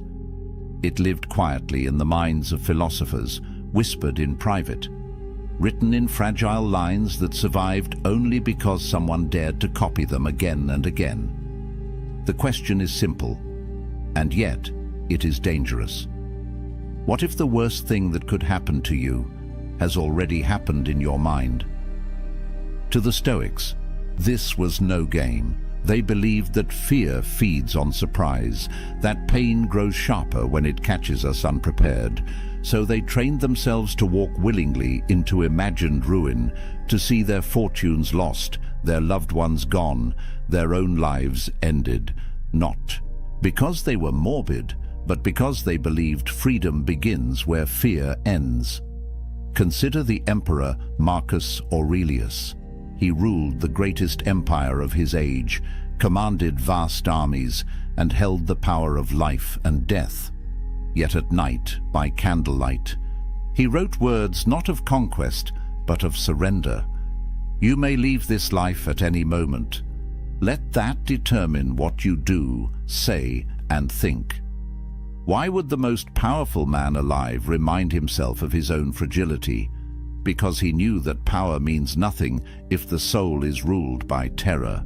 Think also of Epictetus, born into slavery, his body broken, his freedom denied. He had nothing, and yet he claimed to be freer than his masters. His secret was not wealth or status, but the practice of imagining loss until it no longer frightened him. He learned that when you accept the worst in thought, you cannot be enslaved by it in reality. This thought experiment, called premeditatio malorum, the premeditation of evils, was their weapon. It stripped misfortune of its surprise. It turned tragedy into training, but it was also dangerous. Used wrongly, it could lead to cold detachment or reckless despair. Used rightly, it gave men the courage to face storms that would break others. Tonight, we enter that world. We walk alongside emperors and exiles, soldiers and slaves. We step into the experiment that promised unshakable calm, if one dared to face it. Stay with this journey, for once you see as they saw, you may never look at your own life the same way again. As the candle burns low and the night begins to fade, we return to the question that haunted the Stoics. What if every disaster that could befall you has already happened in your mind? What if you rehearsed the losses, walked through the ruins, tasted the bitterness, and in doing so discovered that you could still stand? The experiment is not meant to darken your life. It is meant to free it, to look at death so that you may live, to imagine loss so that you may love, to accept fate so that you may act with courage while you still have time. Think of Marcus Aurelius, the emperor who ruled with armies at his command, and yet reminded himself each morning of mortality and betrayal. His greatness was not in conquest, but in calm, in refusing to be ruled by fear. Think of Epictetus, the slave who owned nothing, yet declared that nothing could enslave his mind. His power was not in possessions, but in freedom of spirit. Think of Seneca, rich and influential, yet sleeping on the floor to prove to himself that fortune could never own him. His wisdom was not in comfort, but in clarity. These men lived in an age of plagues, wars, and political chaos. We live in an age of noise, speed, and uncertainty. Their struggles were different in detail, but not in kind. Like them, we will lose. Like them, we will die. The only question is whether we will face these truths with trembling or with steadiness. The Stoic experiment offers a choice. You can avert your eyes from fear, pretending it is not there, and live in quiet dread. Or you can walk into it willingly, meet it in imagination, and rob it of its power. When you do, you discover the strange paradox the Stoics cherished. By imagining death, you begin to live. By picturing loss, you awaken gratitude. By embracing fate, you find freedom. Pause for a moment. Picture the one thing you fear losing most. The job, the fortune, the health, the person.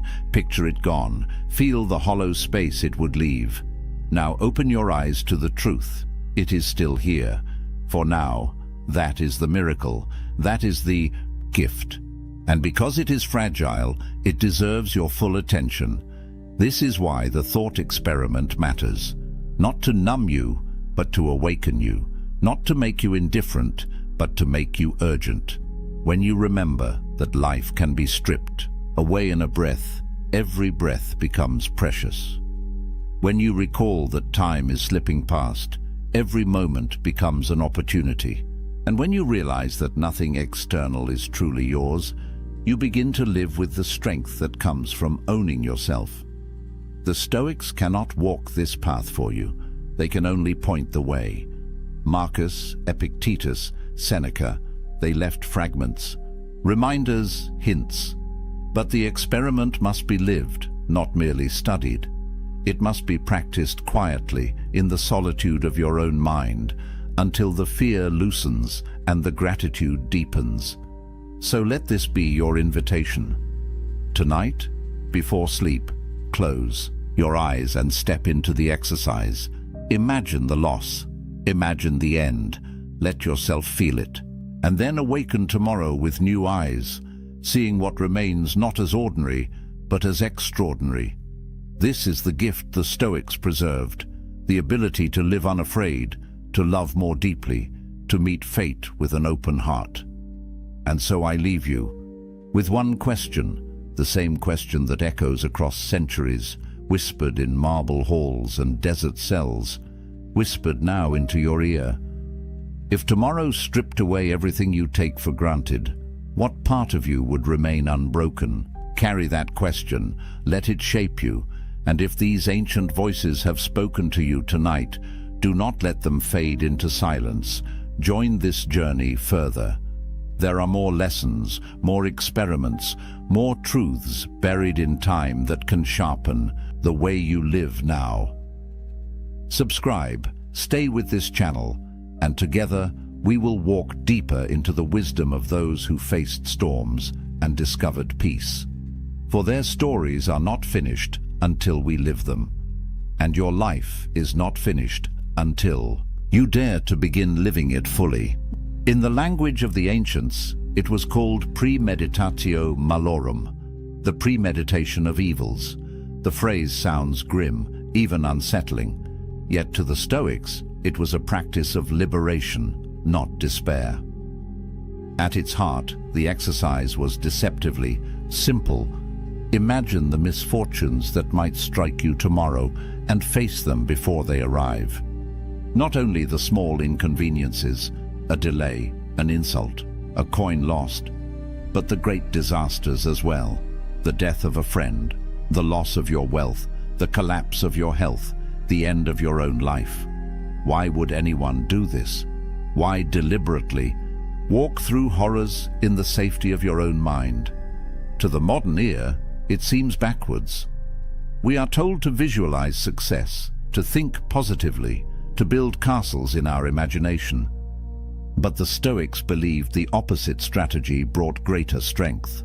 They argued that if you can stand calmly in the ruins of your own imagined life, then reality can never truly defeat you. Seneca, the Roman statesman and philosopher, put it plainly: he robs present ills of their power who has perceived their coming beforehand. When we rehearse misfortune, its arrival no longer shocks us. Pain may still visit, but its sharpest weapon, surprise, has been blunted. To understand this better, picture an archer at practice. He does not wait for the chaos of battle to test his skill. He fires arrow after arrow in quiet fields, so that when the storm of war comes, his movements are steady, automatic, unshaken. The Stoics believed the mind required the same discipline. Each night, they would draw back the bow of imagination and fire at the darkest targets they could conceive, so that when those shadows appeared in real life, they could still aim true. Marcus Aurelius, alone in his tent, did not write merely to comfort himself. His private notes, the Meditations, are filled with reminders that the world can break us at any time. Yet his tone is not fearful. Instead, it is steady, almost tender. When you kiss your child goodnight, he warns himself, whisper that he may not be here tomorrow. Harsh words to our ears, but to Marcus, this was not cruelty. It was clarity. Only by facing the fragile nature of life could he love more deeply in the present moment. Epictetus, born into slavery, offered the same lesson in different clothing. When you embrace your wife or child, he said, say to yourself, one day they will die. Not to make the heart cold, but to warm it. For when you remember that nothing is guaranteed, every ordinary moment becomes extraordinary. A simple meal, a shared laugh, even the act of waking to another sunrise becomes precious beyond measure. The thought experiment, then, had two purposes. First, it armed the soul against fear. By imagining loss, you stripped it of its terror. Second, it sharpened gratitude. By rehearsing absence, you learned to love presence more fiercely. This was not daydreaming, it was training. The Stoics approached it as soldiers approach drills, as athletes approach discipline. Night after night, they entered the arena of the Eua, mined and faced the worst fates they could imagine. Some whispered these visions aloud, others scratched them into wax tablets or murmured them in prayer. It was not about predicting the future, but about preparing for it. Yet even here the Stoics were cautious. They warned against letting this practice harden into despair. If you fixate only on loss, you can become bitter, withdrawn, fatalistic. The true Stoic path walked a thin line, to imagine ruin without becoming ruined by the imagination itself.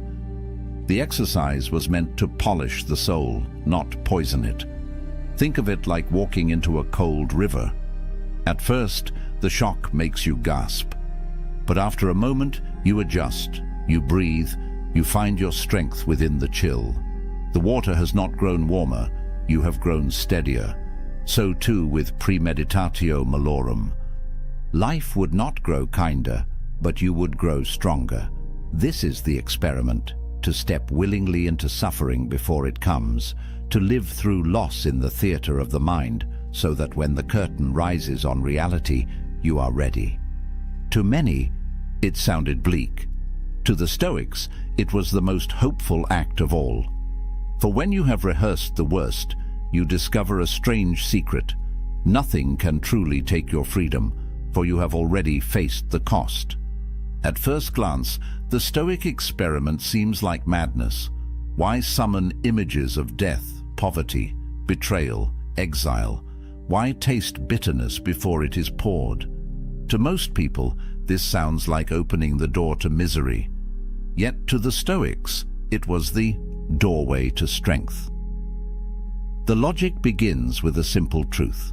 Fear feeds on surprise. When something strikes us out of nowhere, it multiplies our suffering. The event itself wounds us once, but the shock, the disbelief, the frantic resistance, these wound us many times over. We suffer more often in imagination than in reality, Seneca wrote. It was his warning, but also his solution. If imagination can magnify our pain, then imagination can also train us to endure it. Consider the man who never thinks of loss. He convinces himself the roof will never leak, the market will never fall, the friends he loves will always remain. When life proves otherwise, he collapses under the weight of broken illusions. Compare him with the man who each night rehearses these possibilities. He wakes each day already at peace with their chance of arrival. To him, a cracked roof or lost coin is no ambush. It is familiar terrain. The Stoics believed this was the essence of philosophy, not endless speculation, but preparation for the blows of fate. Epictetus, whose leg was shattered by his master, said plainly, "When you are going to undertake anything, remind yourself what kind of thing it is." He meant, if you go to bathe, expect to be splashed, jostled, insulted. If you go to war, expect blood and loss. If you live, expect death. Nothing that arrives will then feel foreign to you. This practice also served a deeper function. By imagining misfortune, the Stoic learned to separate what was truly his from what was only lent. Wealth, health, reputation, even the love of others, all of these could vanish. What remained? Only the ruling center of the soul, judgment, intention, choice. In rehearsing the loss of externals, the Stoic discovered the core that no power could strip away.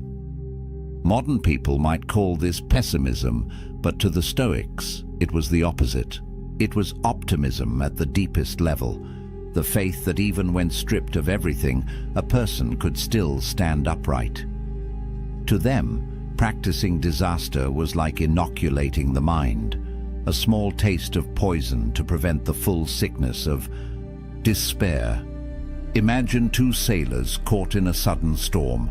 One has only sailed on calm waters, imagining endless sunshine. The other has trained in foul weather, has studied the stars in darkness, has prepared for broken masts and torn sails.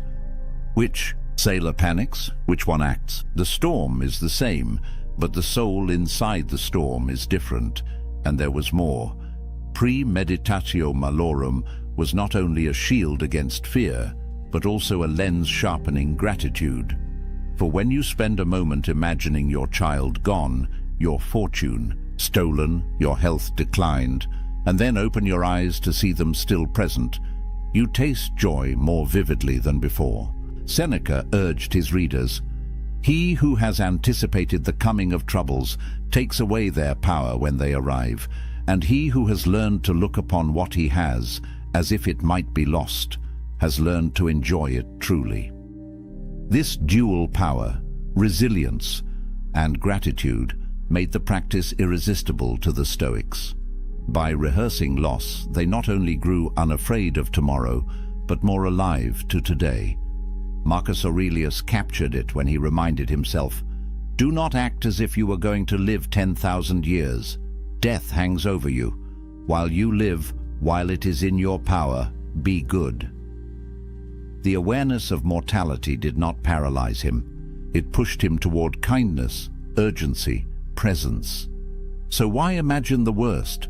Because the worst will come sooner or later in some form. To pretend otherwise is to live in fragile denial.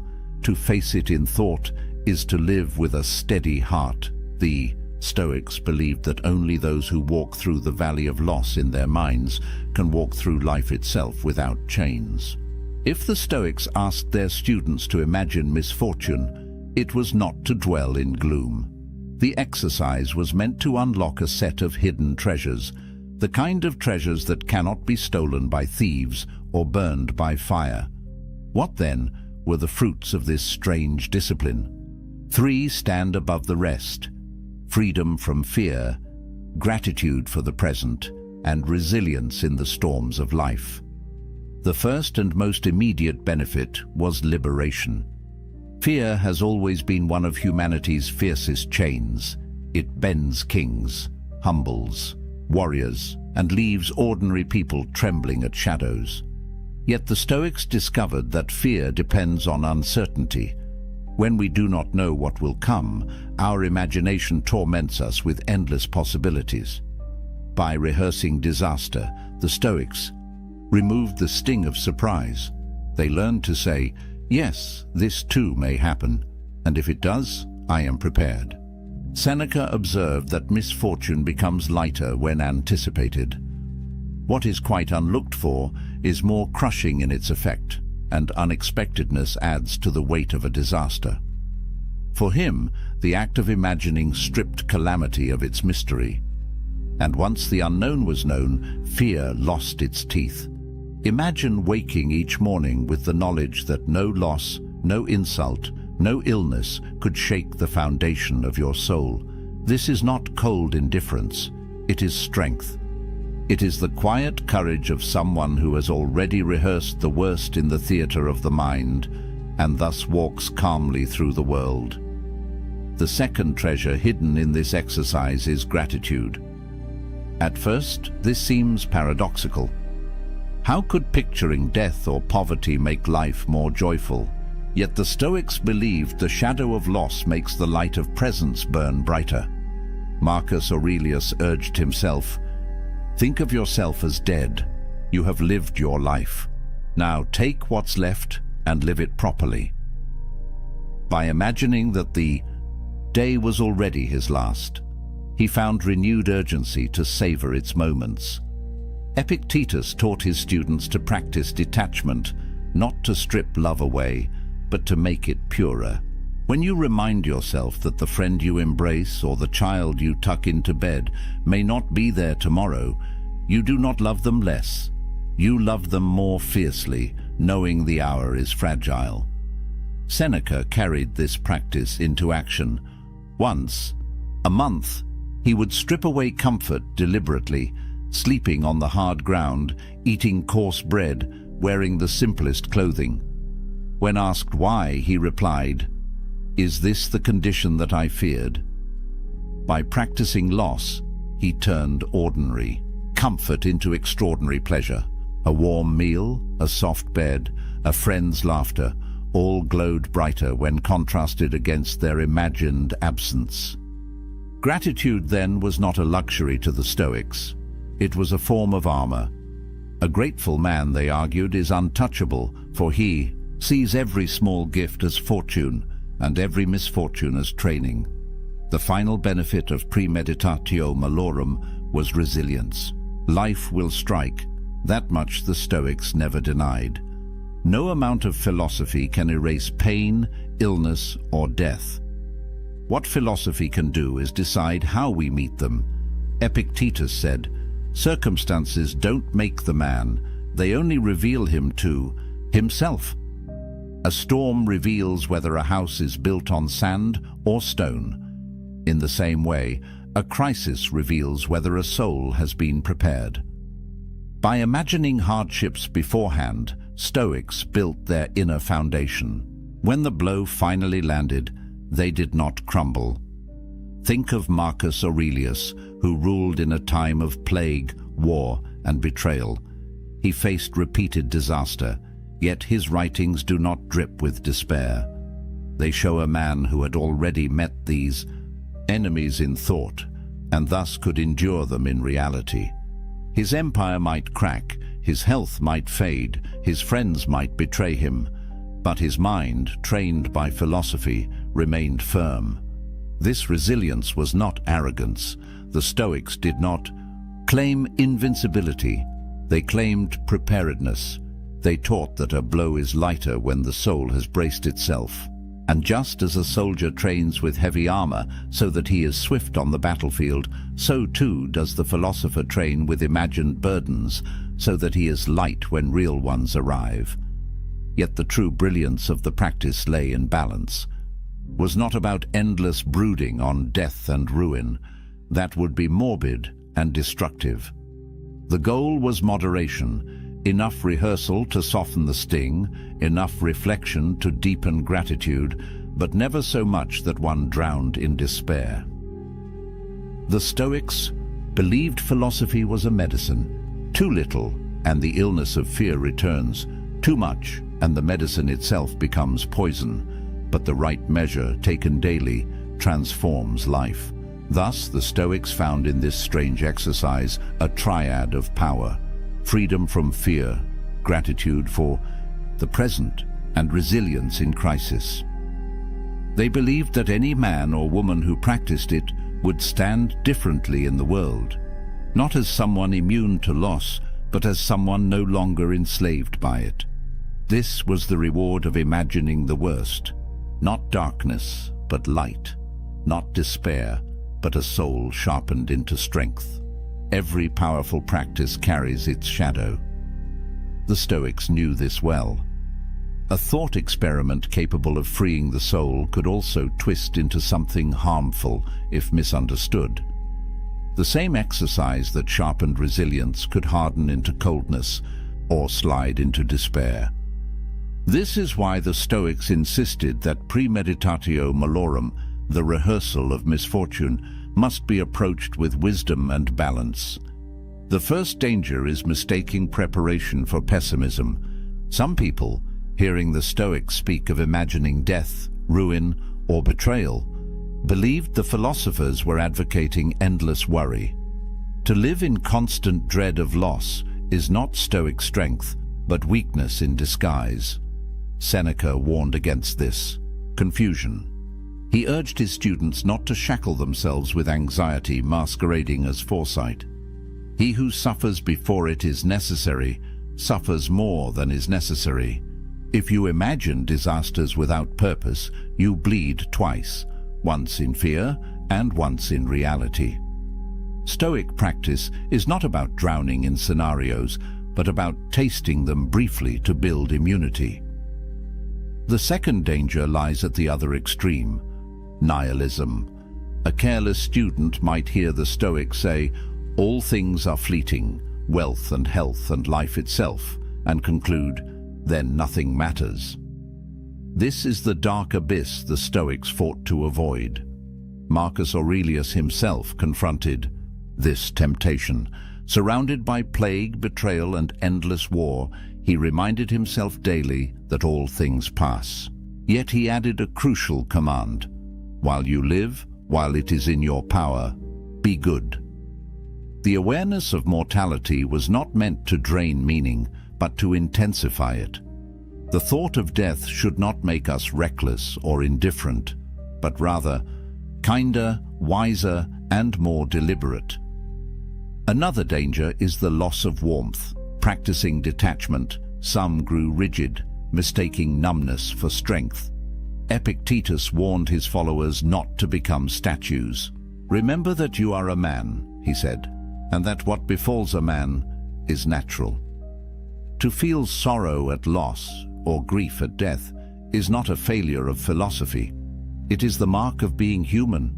The Stoic exercise was never intended to erase emotion, but to keep emotion from becoming tyranny. Imagine a father who, rehearsing his child's death, convinces himself never to feel attachment. He tells himself, "This is Stoic wisdom." But when the child laughs or reaches for his hand, the father feels nothing. This is not strength, it is a distortion. True Stoicism teaches us to love more fiercely because we know the bond is fragile, not to withhold love in the hope of avoiding pain. Finally, there is the danger of false courage. A soldier might say, Since death is nothing, I will rush headlong into danger, careless of consequence. But this too betrays the philosophy. Stoic training was meant to produce calm judgment, not reckless abandon. To imagine death is to prepare for it, not to seek it without reason. Courage in the Stoic sense is rational endurance of hardship, not blind pursuit of destruction. So, how did the Stoics guard against misuse? They set boundaries, practice premeditatio malorum, but do so with intent. Imagine loss not to wallow in it, but to measure your strength against it. Picture death not to despise life, but to embrace it. Think of misfortune not to withdraw from the world, but to act wisely within it. Seneca gave his students a rhythm, a few days each month spent in poverty, eating coarse food, wearing rough clothes. Not every day, lest life become joyless, but enough to remind the soul of its power. Marcus wrote nightly of death and impermanence, but by day he ruled with justice, fought wars with patience, and tried to act for the common good. Epictetus trained his mind against loss, but also urged compassion, laughter, and friendship. In other words, Stoic foresight was never meant to extinguish humanity. It was meant to free it. Misfortune rehearsed in thought should make us more grateful, not less. It should make us calmer, not colder. The Stoics knew the temptation to misuse their philosophy would always remain. It is easier to become numb than to remain balanced, easier to collapse into dread than to face hardship calmly. But the true Stoic way demands vigilance. The practice is a knife. In skilled hands, it carves strength.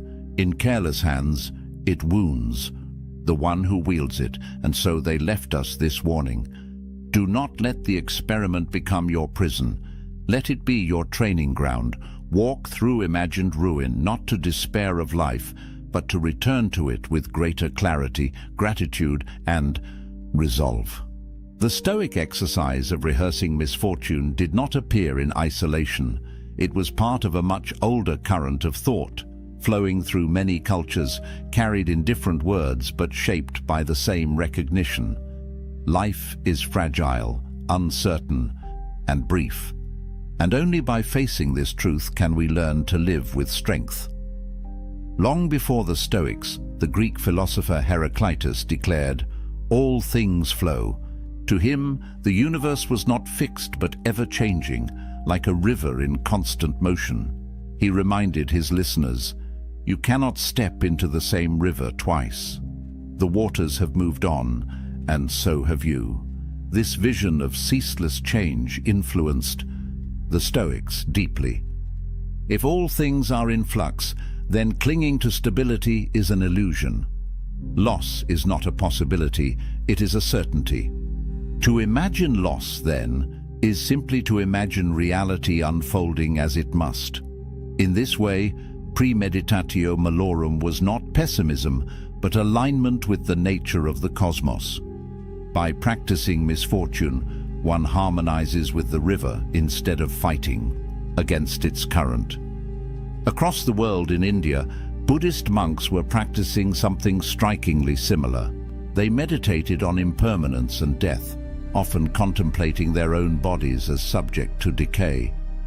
Far from being morbid, this awareness produced compassion and detachment.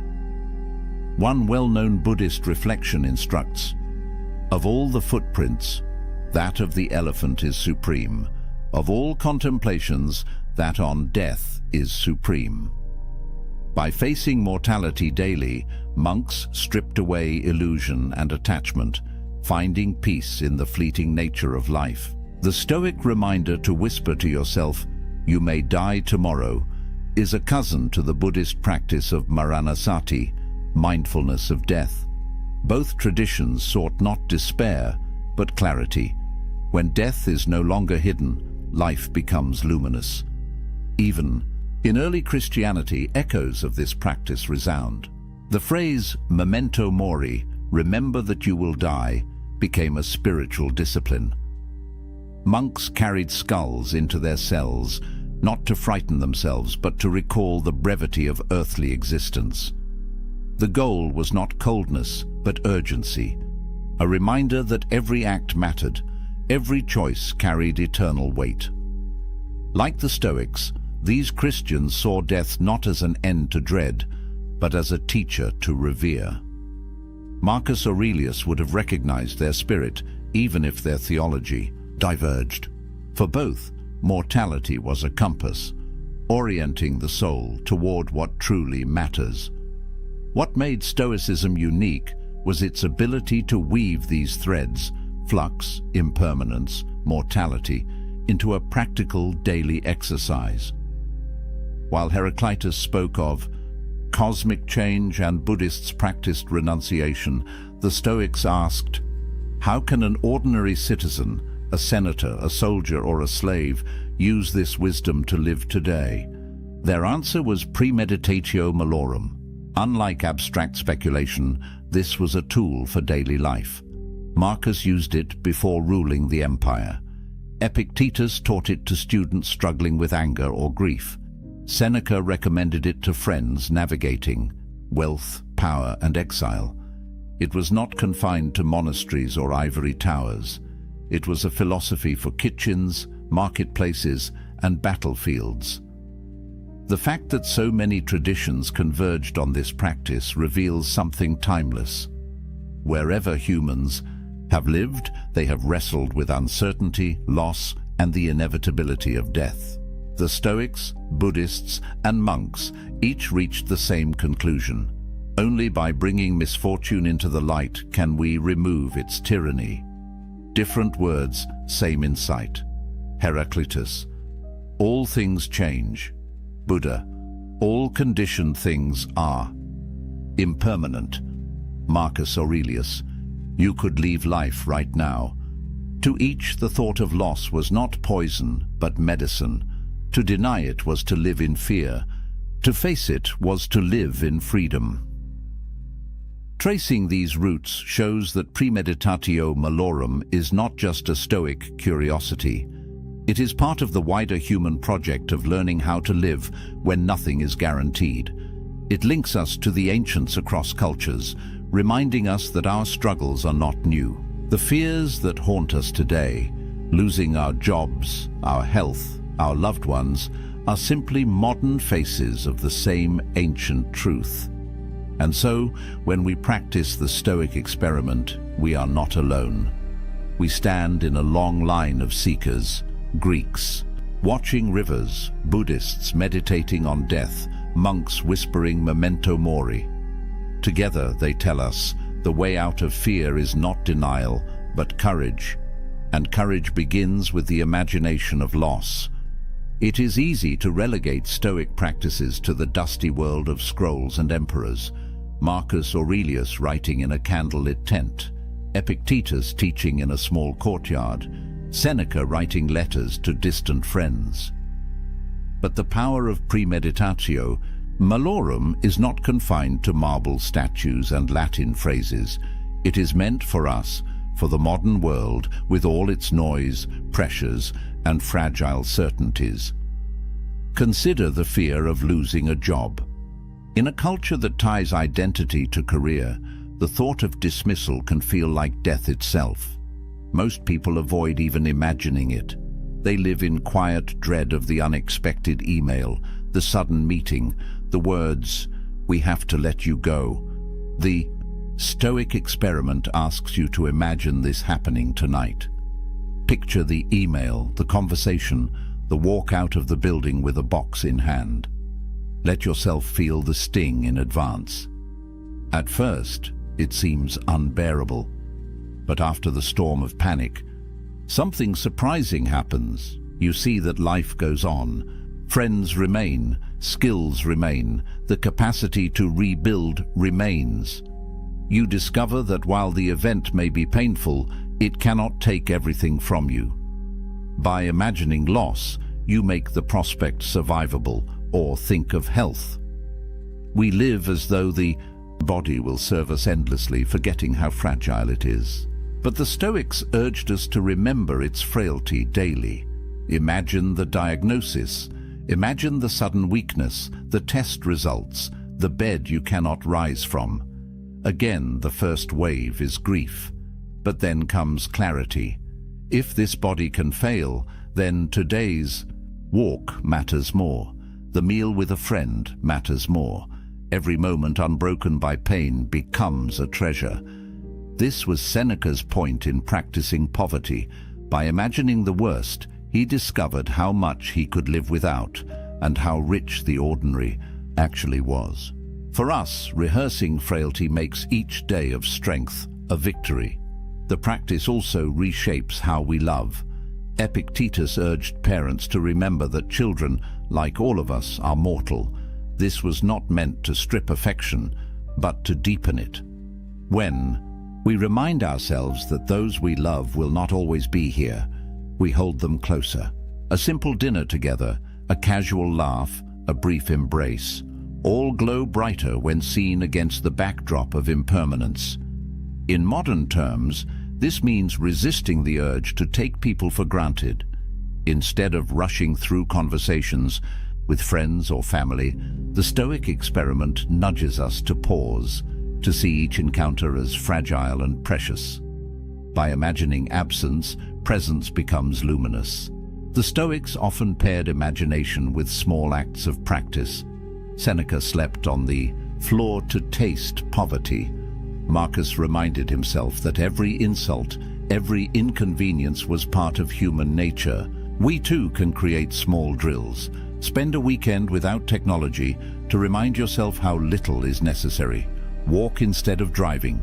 Eat plain food instead of delicacies. Live for a moment as if stripped of luxury, or simply, at night, write down one thing you fear losing, then picture it gone. The next morning, when you find it still there, gratitude blossoms. Still, we must be careful not to misuse the exercise. The Stoics did not recommend endless brooding on catastrophe.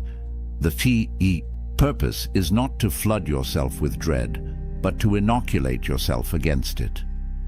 Like a vaccine, a small dose strengthens, too much overwhelms. The rhythm of practice is key. A few moments of contemplation, then a return to action with renewed clarity.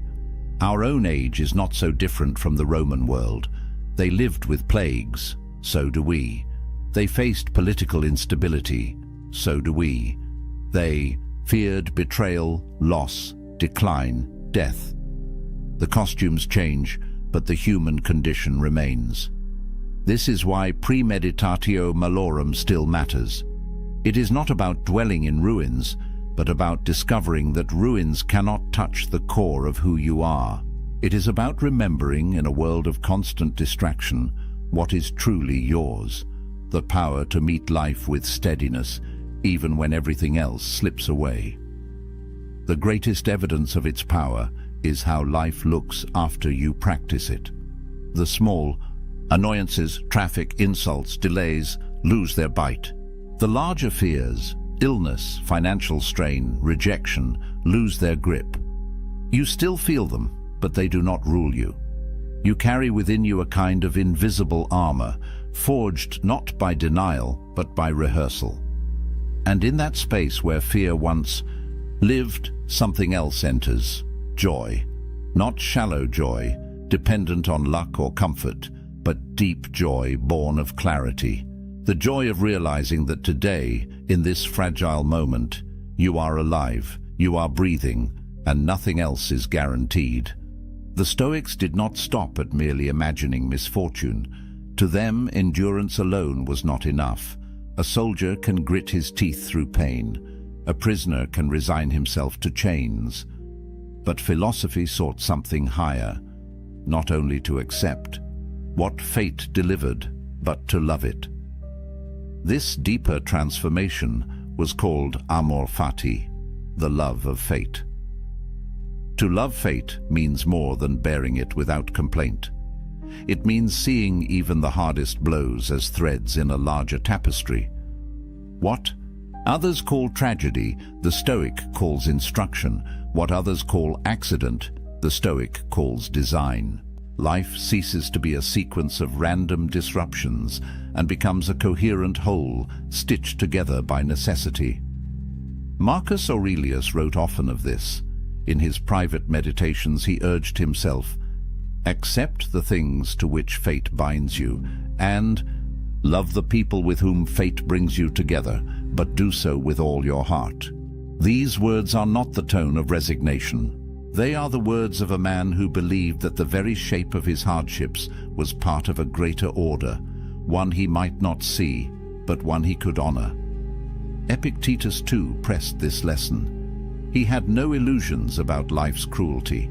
He had known slavery, injury, ridicule.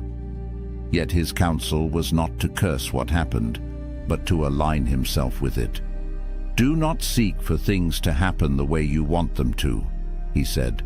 "Rather, wish that what happens happen the way it happens, and you will be happy." The freedom he taught was not freedom from suffering, but freedom from resistance. This subtle shift marks the difference between Stoic endurance and Stoic joy.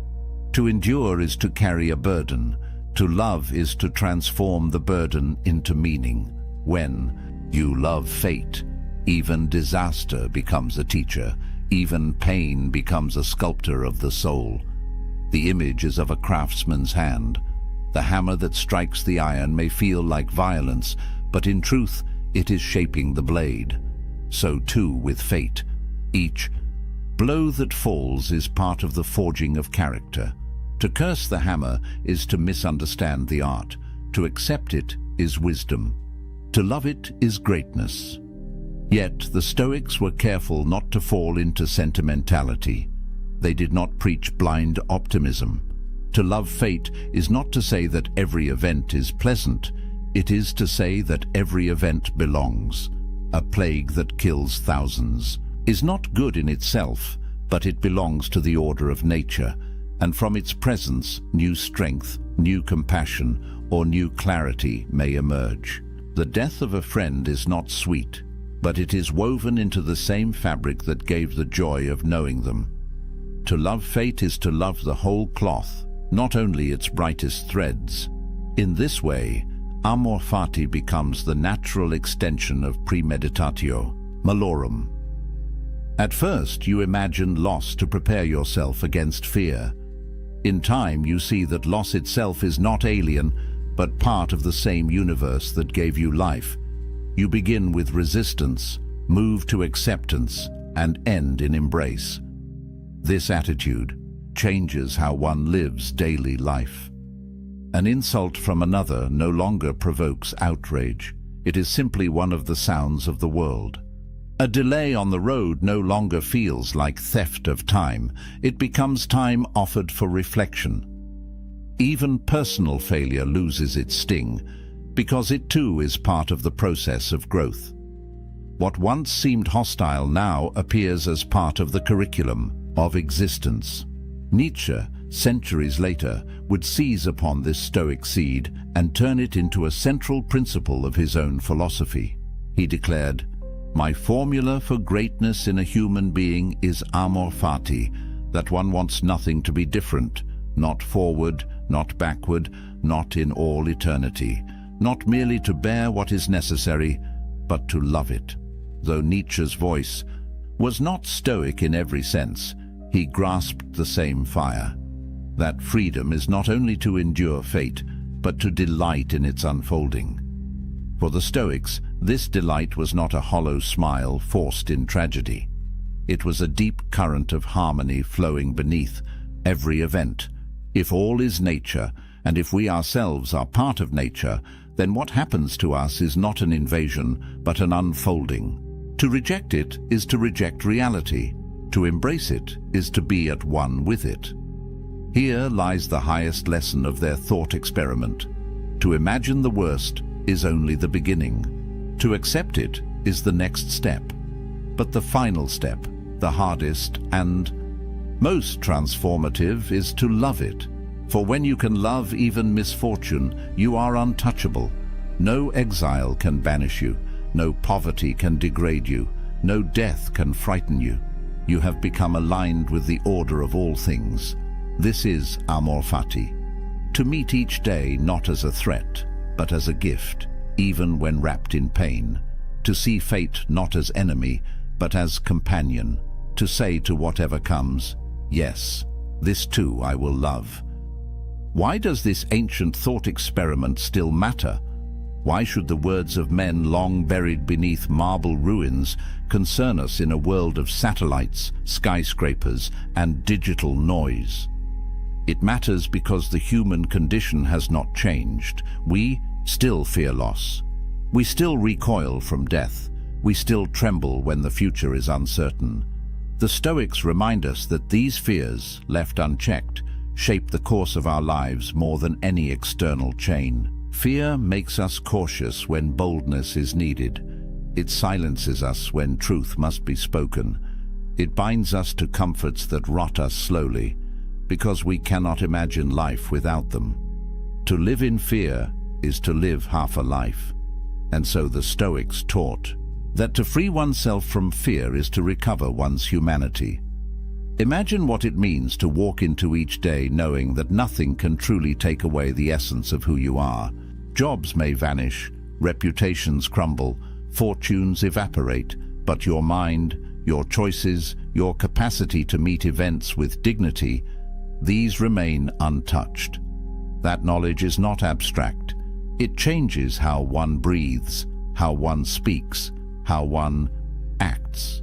It replaces panic with clarity and hesitation with calm resolve.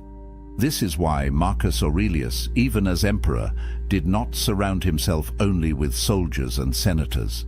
He surrounded himself with reminders. He whispered to himself each morning, "You will meet with arrogance, deceit, ingratitude, treachery."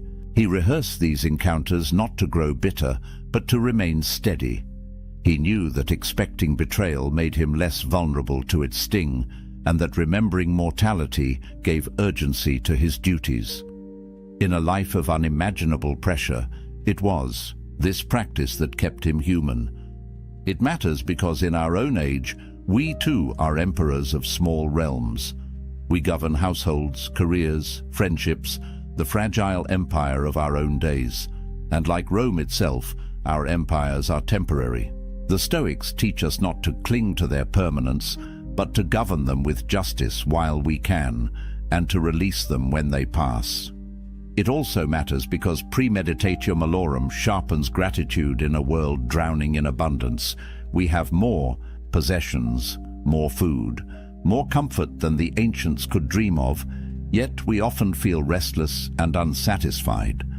Why? Because we mistake more for enough. By imagining loss, the Stoic experiment corrects the eye. Suddenly, the meal before us is precious. The roof above us is wealth. The laugh of a friend is treasure.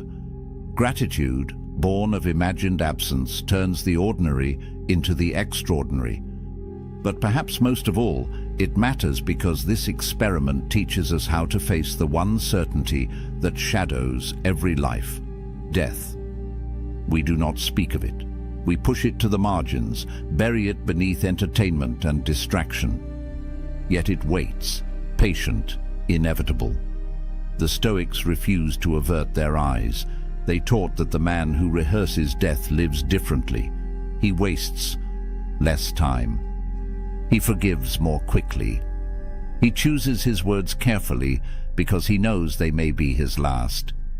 This is not about morbidity. It is about intensity. When you accept death, life becomes urgent. Each sunrise is no longer routine, but a miracle. Each breath is no longer unnoticed, but a gift. By facing the end, the Stoic finds the beginning of true living. The experiment also matters for how it reshapes our relationships. To remember that everyone we love is mortal is to see them more clearly.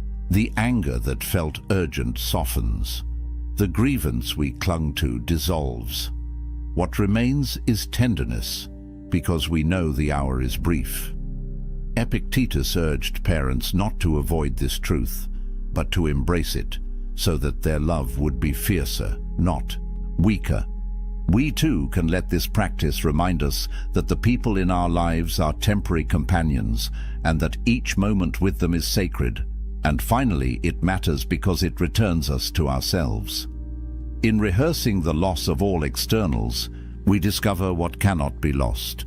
Wealth, health, reputation, family, even life itself, all may fall away.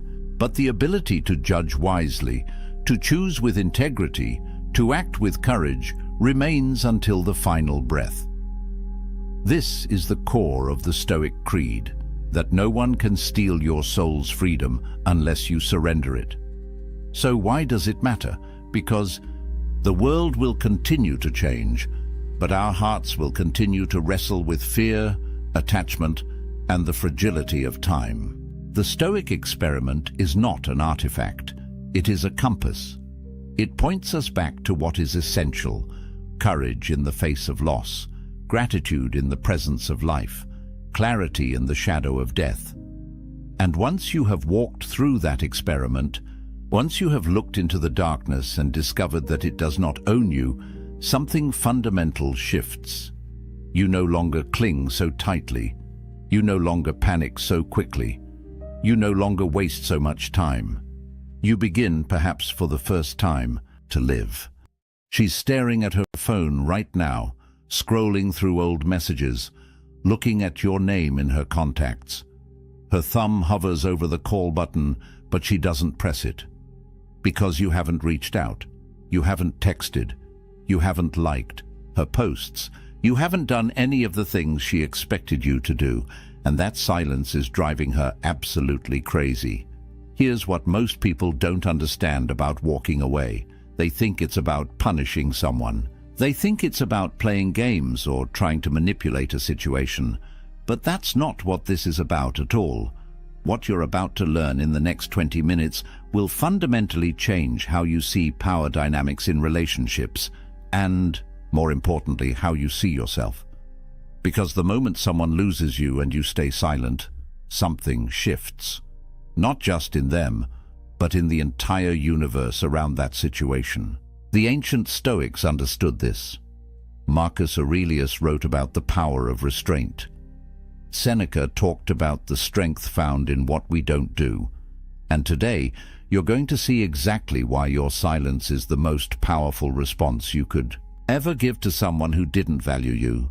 Most people get this completely wrong. They chase, they explain, they try to make the other person understand what they lost, and in doing so, they give away every ounce of power they had, but not you.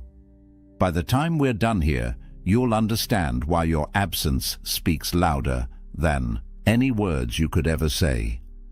Let's start with something that's going to sound counterintuitive. The weapon they never saw coming isn't your anger. It's not your sadness. It's not even your indifference. It's your complete and total absence from their life. And here's why that's so devastatingly effective. When Marcus Aurelius led the Roman Empire, he dealt with betrayal constantly. Senators who plotted against him, generals who questioned his authority, people he trusted who turned their backs on him. And you know what he did? He didn't rage. He didn't scheme. He withdrew his energy from them entirely. He wrote in his meditations, "The best revenge is to be unlike him who performed the injury." Not to become bitter, not to seek vengeance, but to remove yourself so completely that your absence becomes the statement. Think about what happens in that moment when you stop reaching out. Most people expect you to fight for them. They expect the angry texts at 2 in the morning. They expect you to show up at their door wanting answers. They expect you to post cryptic messages on social media clearly aimed at them. They've written the script in their head for how this is supposed to go. And then you do something they never anticipated. Nothing. That nothing is everything. Because here's what nobody tells you about walking away in silence. Every single day that you don't reach out, you're not just absent from their life, you're absent from their ability to control the narrative. They can't point to your desperate messages and feel justified in their decision. They can't screenshot your emotional outbursts and show their friends. They can't paint you as the crazy one who couldn't let go. You've taken away their ammunition by simply refusing to engage. But there's something even deeper happening here. Something psychological that most people miss entirely. When you remove your energy from someone's life, you create a void. And nature, as they say, abhors a vacuum. That void starts to get filled with something unexpected. Doubt. They start questioning everything. Not because you're making them question it, but because your silence forces them to sit alone with their decision. The Stoics called this the power of negative space. Epictetus taught his students that what we don't say is often more powerful than what we do say. Think about art for a second. A painting isn't just about what's on the canvas. It's about the empty space that makes the painted elements stand out. Your silence is that empty space. And against that backdrop, their decision to lose you starts to look very different than it did when they made it. Here's what they don't know. Every day of your silence isn't passive. It's active. You're not doing nothing. You're doing the hardest thing a person can do. You're exercising complete self-control. You're choosing restraint when every emotion in your body wants to reach out. You're building something they can't see yet, but will feel the impact of soon enough. You're building yourself. Now let me tell you what's happening in their head right now, and I mean right now as you're listening to this. Because if you've walked away and stayed silent, there's a battle taking place in their mind that you'll never see. But understanding it will change everything. In the first few days after you disappear, they convince themselves they don't care. They tell their friends they're relieved. They might even celebrate their freedom. This is the easy part for them, because they're riding high on the decision they made. They're in control, or so they think. But then something starts to happen. Around day 7 to 10, the silence starts to feel different. They check their phone expecting to see your name. Nothing. They post something on social media, something they know you'd normally comment on. You don't. They go to places you used to go together, half expecting to run into you. You're not there. And slowly, confusion creeps in. They start asking themselves questions they didn't expect to ask. Where are you? What are you doing? Are you thinking about them? Have you already moved on? The questions multiply like cracks in a dam. And here's the thing about questions like these. They don't have satisfying answers, because you're not giving them any information to work with. By week 3, something shifts. Their ego, which was so confident in the beginning, starts to crack. They begin rewriting history in their mind. Suddenly, they're not remembering the fights. They're remembering the good times, the inside jokes, the way you made them laugh, the things about you that made them feel special. And they start to wonder if maybe, just maybe, they made a mistake. But here's where it gets really interesting. They can't reach out yet. Their pride won't let them. So instead, they start doing something subtle. They start watching your life from a distance. They check your social media even though they told themselves they wouldn't. They ask mutual friends about you in ways they think are casual. They're trying to gather intelligence without admitting they care, because admitting they care means admitting they might have been wrong. Seneca wrote about this exact phenomenon 2,000 years ago. He said, "We suffer more in imagination than in reality." What he meant was that the stories we tell ourselves about what we've lost are often more painful than the actual loss itself. And right now, they're telling themselves a story where you're out there living your best life, meeting new people, forgetting they ever existed.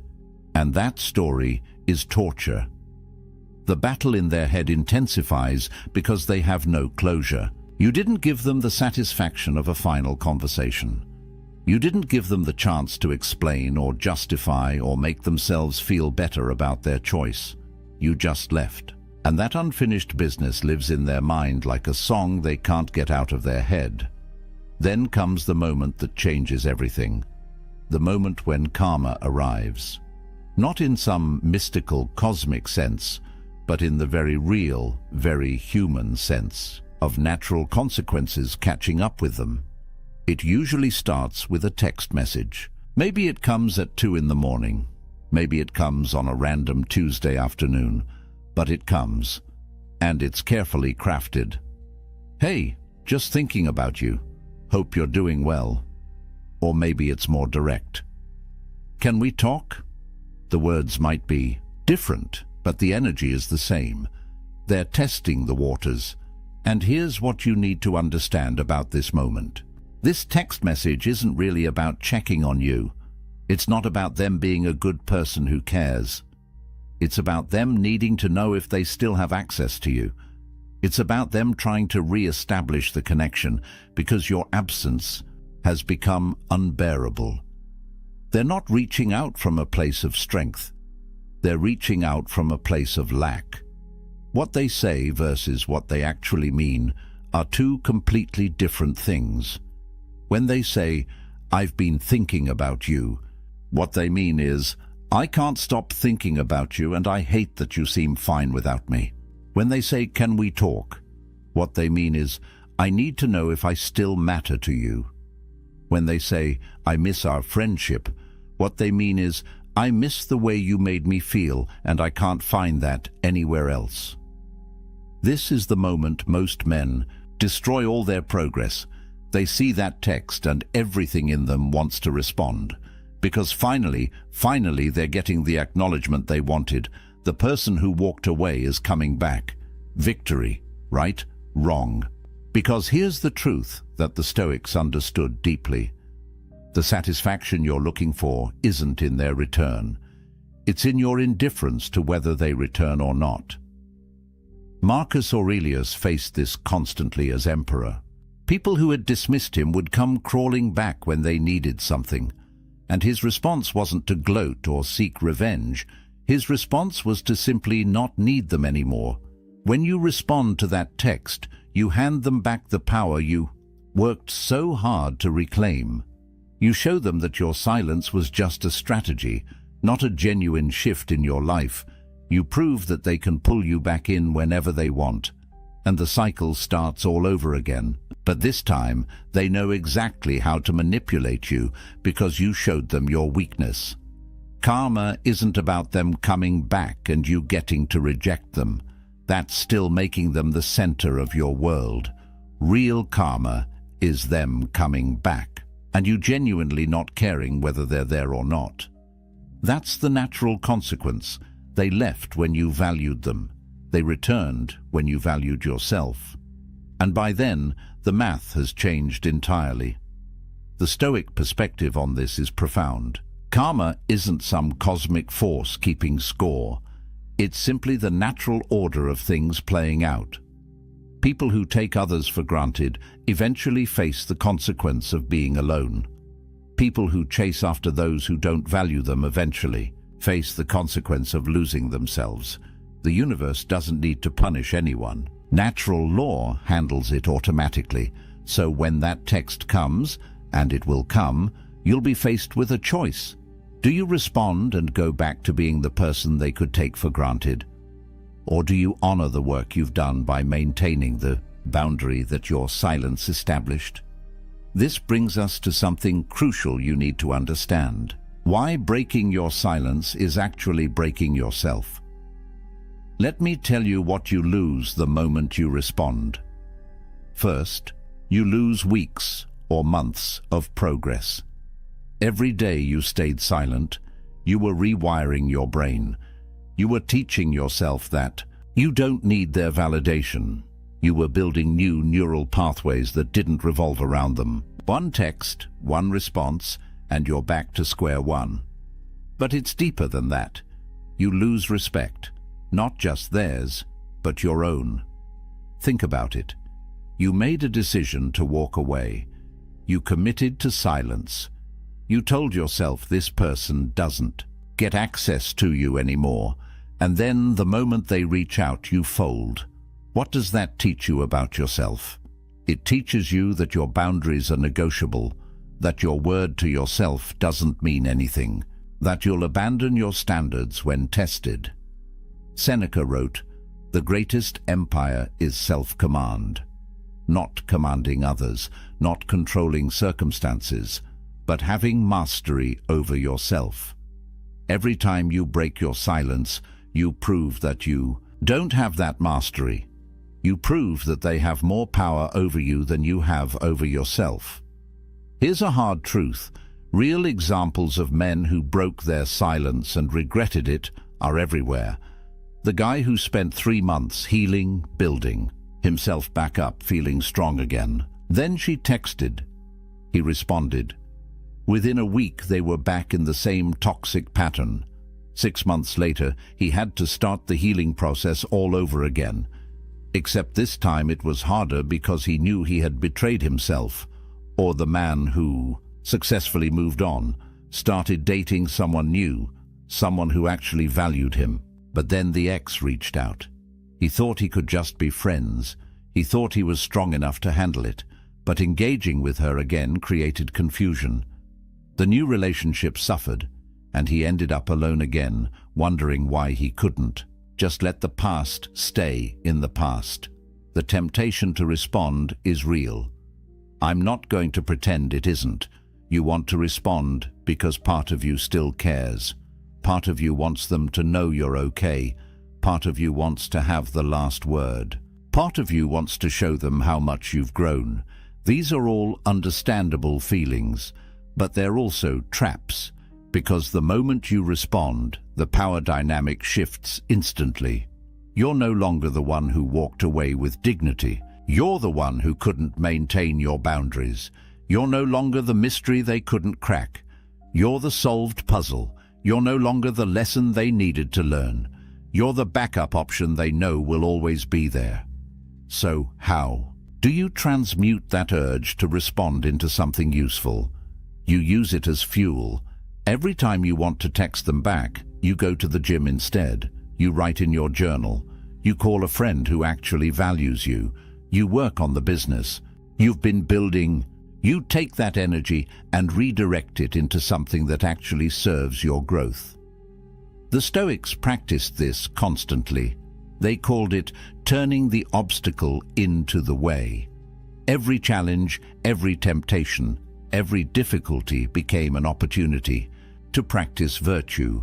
Your urge to respond isn't a weakness. It's an opportunity to practice self-discipline. It's a chance to prove to yourself that you're stronger than your impulses. And here's what's beautiful about this. Every time you don't respond, you're not just resisting them, you're building yourself. You're becoming the kind of man who doesn't need external validation, the kind of man who can sit with discomfort and not react, the kind of man who makes decisions based on his values, not his emotions. That's the man you're becoming in the silence, which brings me to the most important part of this entire message. This was never really about them. It was always about you. The man you're becoming while they're wondering where you went is worth more than any relationship you lost. Think about who you were before. You were seeking validation from someone who couldn't give it. You were measuring your worth by whether someone else chose you. You were willing to accept breadcrumbs because you didn't believe you deserved the whole meal. That version of you needed this experience, needed this loss, needed this silence. Because in the silence, something happens. You're forced to sit with yourself, not the version of yourself that performed for them, not the version that tried to be what they wanted. Just you, raw, unfiltered, alone. And at first, that's uncomfortable. But then something shifts. You start to remember who you were before you met them. The interests you had, the dreams you put on hold, the friends you neglected, the version of yourself that didn't need anyone's approval to feel whole. And slowly, you start to rebuild that person, but this time with more wisdom, with more strength, with more self-respect. 6 months from now, you'll look back at this moment and everything will make sense. The person you thought you couldn't live without will seem like a stranger. The pain that felt unbearable will be a distant memory. The silence that felt so hard to maintain will feel like the best decision you ever made, because you'll see clearly what you couldn't see in the moment. They didn't leave your life to hurt you. They left your life to make room for who you needed to become. While they're out there wondering what happened to you, you're building. While they're checking your social media looking for signs that you still care, you're too busy creating a life that doesn't revolve around them. While they're telling their friends they made a mistake, you're with people who never made you question your value in the first place. The evidence of your growth is something they'll see from a distance, not because you're trying to show them, but because transformation is impossible to hide. The way you carry yourself changes. The energy you give off shifts. The choices you make reflect a different set of values, and all of it screams one message: I moved on. I evolved. I became someone who doesn't chase people who left. Marcus Aurelius wrote, "The best revenge is not to be like that, not to become bitter, not to seek vengeance, not to hope they suffer, but to become so fundamentally different that their absence doesn't define you anymore. That's the real victory, not them coming back, not them regretting their choice, but you not needing either of those things to feel whole." And here's the final truth that changes everything. They didn't lose you. They lost access to your best self, the version of you that was loyal, caring, present, invested. That person doesn't exist for them anymore. Not because you're trying to punish them, but because you've moved that person to somewhere it's actually valued. The man you become through this process is someone who understands his worth, who sets boundaries and maintains them, who can walk away from anything that doesn't serve his highest good, who knows that silence is sometimes the most powerful thing you can say. That's the man who was forged in this fire, and that man is unstoppable. So let me ask you this, right now, in this moment, who are you going to choose to be? The person who caves at the first sign of attention from someone who didn't value you? Or the person who honors the journey you've been on by staying true to the path you're walking?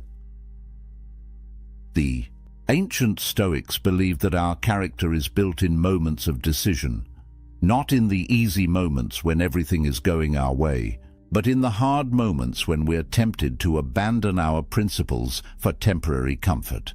This is your moment. This is where you decide what kind of man you are. You're already ahead of 99% of people just by being here, by listening to this message, by considering these ideas. Most people never get to this level of self-awareness. They spend their entire lives reacting to circumstances instead of intentionally shaping who they become. But you're different. The fact that you've made it this far tells me everything I need to know about your potential. Here's what I want you to remember. Your silence isn't a punishment. It's a boundary. It's a statement that says, I value myself too much to accept less than I deserve. It's a commitment to your own growth that supersedes any temporary desire for connection. It's the space you're creating for something better to enter your life. Marcus Aurelius said, "You have power over your mind, not outside events. Realize this, and you will find strength. You can't control whether they come back. You can't control whether they regret losing you. You can't control what they think or feel or do, but you can control your response. You can control whether you maintain your silence. You can control whether you honor the work you've done, and that control, that self-mastery, that discipline to stay silent when everything in you wants to speak, that's where your power lives. Not in them coming back, not in karma teaching them a lesson, but in you becoming someone who doesn't need either of those things to feel at peace. This applies to so much more than just romantic relationships. This applies to friendships that don't serve you, jobs that don't value you, family members who take advantage of you, any situation where someone has shown you through their actions that you don't matter to them. Your response is the same. Silence, boundaries, walking away, and becoming so focused on your own growth that their absence becomes irrelevant. If this message changed your perspective, hit that like button. If you want more content about building unshakable self-respect and living according to Stoic principles, subscribe to this channel and drop a comment below. What's one relationship or situation you're walking away from? What's the boundary you're setting that's going to change your life? I read every comment and I want to hear your story. Remember, they will regret losing you. But by the time they do, you'll have become someone who doesn't need their regret to feel whole. That's the ultimate victory. That's the power of silence. That's what it means to let karma speak. Stay strong, stay silent, and most importantly, stay committed to becoming the best version of yourself. Because that's what this was always about. You're sitting across from someone you trusted, a business partner maybe, or someone you thought was close. The conversation feels off, like walking through fog where nothing is quite solid. They ask a question, something that sounds innocent enough, but the moment it leaves their lips, you feel it, a shift, a pressure. Your chest tightens. Your mind starts racing, trying to defend yourself against an accusation that was never actually made. And before you know it, you're the one explaining yourself, justifying your thoughts, questioning whether you're crazy for even noticing something was wrong in the first place. That's not an accident, that's manipulation. And it happens through the most dangerous weapon a liar can wield, the question. Here's what most people don't understand. Manipulators don't need grand schemes or elaborate lies. They don't need to convince you of anything dramatic. All they need is the right question at the right moment, delivered with the perfect mix of innocence and accusation, and suddenly you're dancing to their tune without even realizing the music started. Studies show that the average person encounters manipulative tactics multiple times a day: workplace, relationships, social media, even casual conversations, and most never recognize what's happening. They feel the discomfort. They sense something's wrong, but they can't name it. They can't defend against what they can't see. The ancient Stoics understood this 2,000 years ago. Marcus Aurelius, Epictetus, Seneca. These men didn't just philosophize about virtue in ivory towers. They lived in a world of political intrigue, betrayal, and deception that would make today's drama look tame. And they developed something powerful, a framework for staying unshakable when everyone around you is trying to shake you. Because here's the truth: when you understand how manipulation works, when you can recognize the questions designed to control you, you become immune. Not cold, not paranoid, just clear, unshakably clear. And that clarity is freedom. By the end of what I'm about to share with you, you'll be able to spot these 5 manipulative questions the moment they're asked. More importantly, you'll know exactly how to respond with the kind of calm authority that makes manipulators powerless. So let's begin. Before we break down the 5 specific questions liars use, you need to understand why questions are such effective weapons. Think about how conversations work. When someone makes a statement, you can challenge it, you can disagree, you can demand proof. But questions shift the burden. They put you in a position where you have to defend, explain, justify.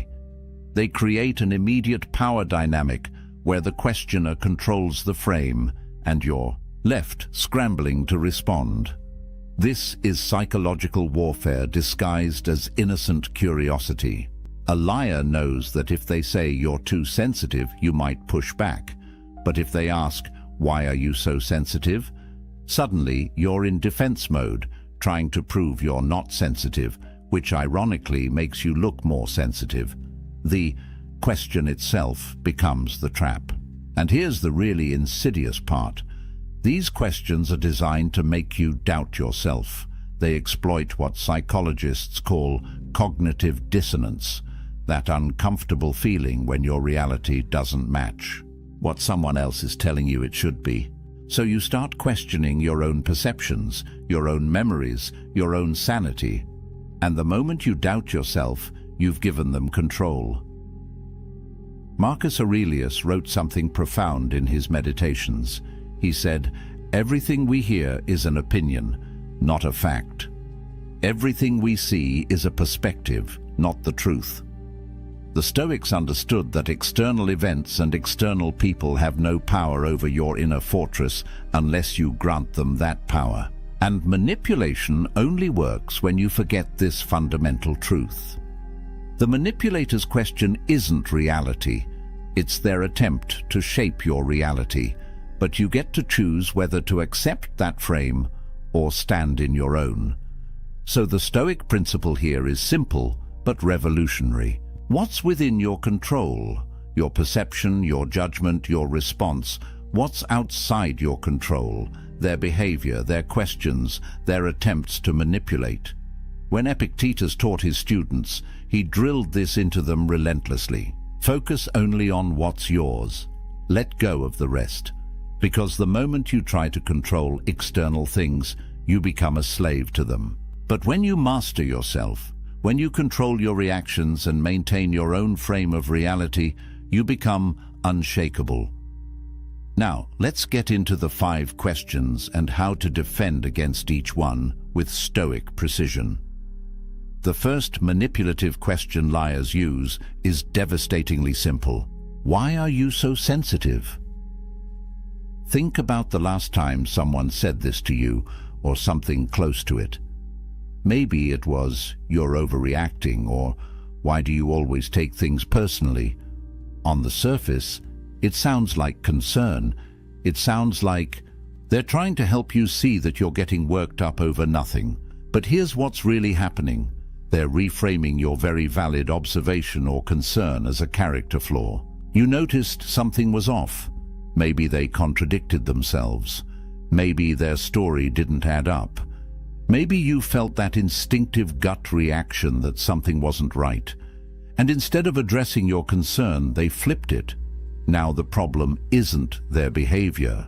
The problem is your sensitivity.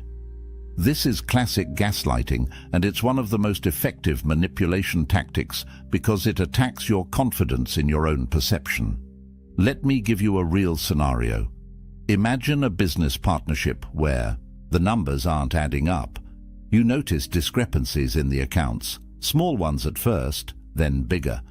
You bring it up casually saying, "Hey, I noticed these expenses don't match what we discussed." And instead of addressing it, your partner leans back, gives you that look and says, "Why are you so suspicious? Why can't you just trust the process? You're being paranoid." Now, if you're not careful, you'll spend the next 20 minutes defending yourself, proving you're not suspicious, explaining that you trust them but just want clarity. And while you're doing that, the actual issue, those discrepancies in the accounts, gets buried. The question itself derailed the entire conversation. That's the power of this manipulation. So what's really happening psychologically? The manipulator is making you responsible for their wrongdoing. They're shifting the emotional burden. You came with a legitimate concern about their behavior. They've now made it about your emotional state. And if you accept that frame, if you start explaining why you're not too sensitive, you've already lost. You've validated the premise of their question. But here's where the Stoics give us something powerful.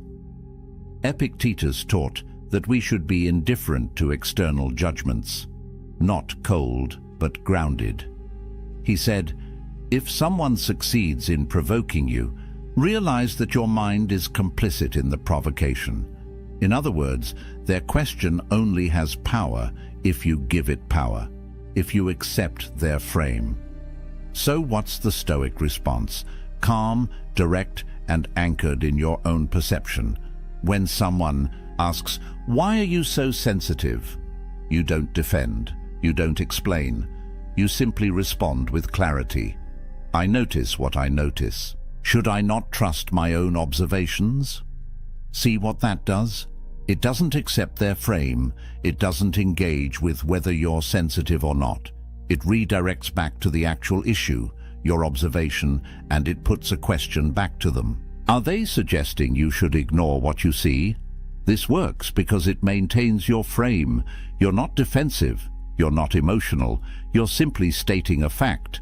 You observed something, that observation stands, and now they have to deal with that, rather than you having to defend your emotional state. This is the power of Stoic composure. When you refuse to be moved by their attempts to shake you, when you stay centered in what you know to be true, the manipulation loses its grip.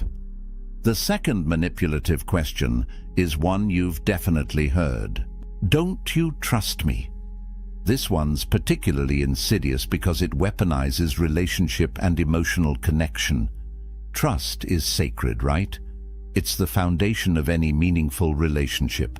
So when someone demands trust, it feels like you're being the bad guy if you question them. But here's the critical distinction: earned trust versus demanded trust. Manipulators don't want to earn trust through consistent, honest behavior. That takes time and integrity. Instead, they demand trust as if it's owed to them, and they use guilt to shut down any healthy skepticism. Think about this dynamic. You notice something suspicious. Maybe they've been evasive about where they were. Maybe they've lied about small things before, and now you're starting to connect dots. So you ask a simple question, and their immediate response is, "Don't you trust me? After everything we've been through, you still doubt me." Now you're on the defensive. Because questioning them suddenly feels like betraying the relationship. And if you back down, if you say, no, of course I trust you," you've just given them permission to continue whatever they were doing without accountability. The question itself becomes a shield against scrutiny. Here's a real scenario that plays out all the time. Financial deception in relationships. One partner handles the money, and the other starts noticing withdrawals that don't make sense. They ask about it, and instead of transparency, they get, "Don't you trust me to handle our finances? Have I ever let you down?" And the person asking, who has every right to understand where shared money is going, now feels guilty for even questioning it. That guilt is the goal. Because guilt silences questions, and silence allows the deception to continue. What's happening psychologically is something called a false binary. The manipulator is presenting only two options. Either you trust them completely and blindly, or you don't trust them at all. But that's not how trust actually works in healthy relationships. Real trust isn't blind. Real trust is built on consistent, transparent behavior over time. And real trust allows for questions without feeling threatened. Seneca understood this perfectly. He wrote, "No one can be happy who has been thrust outside the pale of truth." And there are two ways that one can be removed from this realm: by lying or by being lied to. The Stoics knew that truth is the foundation of peace, not comfort, not avoiding hard questions. Truth. And trust without truth is just willful blindness. So what's the Stoic response to, "Don't you trust me"? Again, you don't. Accept the frame. You don't get defensive about whether you trust them or not. You simply state a principle. Trust is built through consistent behavior over time. I'm asking because I care about clarity, not because I doubt you. See what that does? It reframes trust as something earned through actions, not demanded through guilt. It removes the emotional manipulation and replaces it with a rational principle. And crucially, it maintains your right to ask questions without apologizing for it. If they're honest, they'll appreciate that you value truth enough to ask. If they're manipulating, they'll likely get defensive, which tells you everything you need to know. Either way, you stayed grounded. You didn't let their question control your response. That's Stoic strength in action. The third manipulative question is maybe the most aggressive.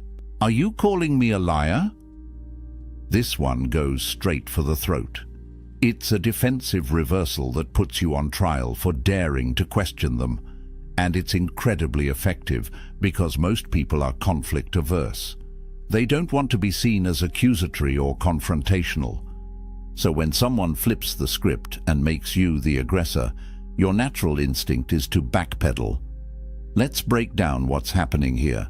You've noticed inconsistencies. Their story changed between yesterday and today. Details don't line up. So you gently point it out, maybe saying, "I'm confused because you said something different earlier." And their response isn't to clarify, it's to attack. Are you calling me a liar? Is that what you think of me? Suddenly, you're no longer talking about their inconsistent story. You're talking about whether you're accusing them of lying, and that's a much more uncomfortable conversation to have. This works because it creates instant fear. Fear of confrontation, fear of being wrong, fear of damaging the relationship. So you scramble to soften your position. No, I'm not saying you lied. I'm just confused. Maybe I misunderstood. And in that scramble, the actual issue, the inconsistency in their story, gets completely buried. They've successfully redirected the conversation away from their behavior and onto your character. Here's a real scenario. Imagine you have a family member who borrowed money and promised to pay it back by a certain date. That date comes and goes. You bring it up, and they get immediately defensive. Are you calling me a liar? You think I'm trying to steal from you? I said I'd pay you back, and I will. Why are you attacking me? Now, instead of discussing when you'll get your money back, you're defending yourself against accusations of being accusatory. That's the power of this manipulation. Psychologically, this is a false equivalence. They're equating asking questions with making accusations. But these are not the same thing. Honest people don't fear questions. Honest people welcome clarity. They'll address inconsistencies by explaining them, not by attacking the person who noticed them. But liars can't afford clarity. Clarity exposes them. So they make the act of seeking clarity itself seem like an attack. Marcus Aurelius offers us wisdom here. He wrote, "If someone is able to show me that what I think or do is not right, I will gladly change, for I seek the truth by which no one was ever truly harmed." It is the person who continues in self-deception and ignorance who is harmed. The Stoics valued truth above comfort. They understood that being wrong and correcting course is strength, not weakness, and they modeled this by welcoming examination rather than fearing it. So what's the Stoic response to, "Are you calling me a liar"? You stay calm, you stay factual, and you don't let them make you the villain for seeking truth. A powerful response is simply this: should I be? Because honest people don't fear questions. Let that sink in for a moment. You're not saying they're a liar. You're not defending yourself against the accusation of accusing them. You're simply pointing out a truth. If they're being honest, your questions shouldn't threaten them. This response maintains your composure and flips the frame back to where it belongs. It's not about whether you're accusatory. It's about whether they have anything to hide. And by staying calm, by not getting pulled into emotional defensiveness, you demonstrate something critical. You are not moved by their attempts to intimidate or deflect. You remain grounded in seeking truth. That's Stoic power. The fourth manipulative question is subtle but deadly. Why would I lie to you? This one works by appealing to logic and relationship. History, It's making you feel foolish for even suspecting something might be wrong. Because, right, why would they lie? They have no reason to. Except, of course, they do. But this question makes you second-guess your instincts by making deception seem illogical. Let's think about how this plays out. You've discovered something, maybe a hidden expense, maybe they were somewhere they said they wouldn't be. Maybe you found a message that contradicts what they told you. You bring it up, and instead of explaining, they look at you with confusion and hurt. Why would I lie to you? What would I possibly gain from that, after everything we've been through? Together, you really think I'd deceive you? And suddenly, you're in a position where your concern seems absurd. Why would they lie? You can't think of a good enough reason, so maybe you're just paranoid. Maybe you're seeing things that aren't there. This is manipulation through incredulity. They're making the idea of them lying seem so ridiculous that you start doubting your own perception. But here's the truth. People lie for all kinds of reasons. To avoid consequences, to maintain an image, to cover other lies, to get what they want without conflict. The question, why would I lie, isn't actually asking for a reason. It's asserting that no good reason exists, which is a claim, not a question. Here's a real scenario. You start noticing your romantic partner has been distant, working late more often, less communicative. You see messages on their phone that seem suspicious. You bring it up, trying to have an honest conversation, and they respond with, "Why would I lie to you? I love you. If something was wrong, don't you think I'd tell you?" And in that moment, it's easy to feel foolish. Maybe you're being paranoid. Maybe you're creating problems where none exist. But psychologically, what's happening is a logical fallacy wrapped in emotional appeal. Just because you can't immediately articulate why someone would lie doesn't mean they're not lying. And more importantly, your observation, the thing that triggered your concern in the first place, doesn't disappear just because you can't explain their motive. The facts don't change based on whether you understand their reasoning. Epictetus taught his students to focus on what's actual, not on assumptions. About why, he said, "It is not things themselves that disturb us, but our judgments about those things." The Stoic approach is to separate what you know from what you assume. What do you know? You observed something that doesn't add up. That's a fact. What? You don't know their motivation. But you don't need to understand their motivation to trust your observation. So what's the Stoic response to, "Why would I lie to you"? You don't justify your concern. You don't try to explain their possible motives. You simply state what triggered your question. "I'm asking because something doesn't add up. Can you help me understand?" This response does something powerful. It acknowledges that you noticed a discrepancy. It invites them to provide clarity.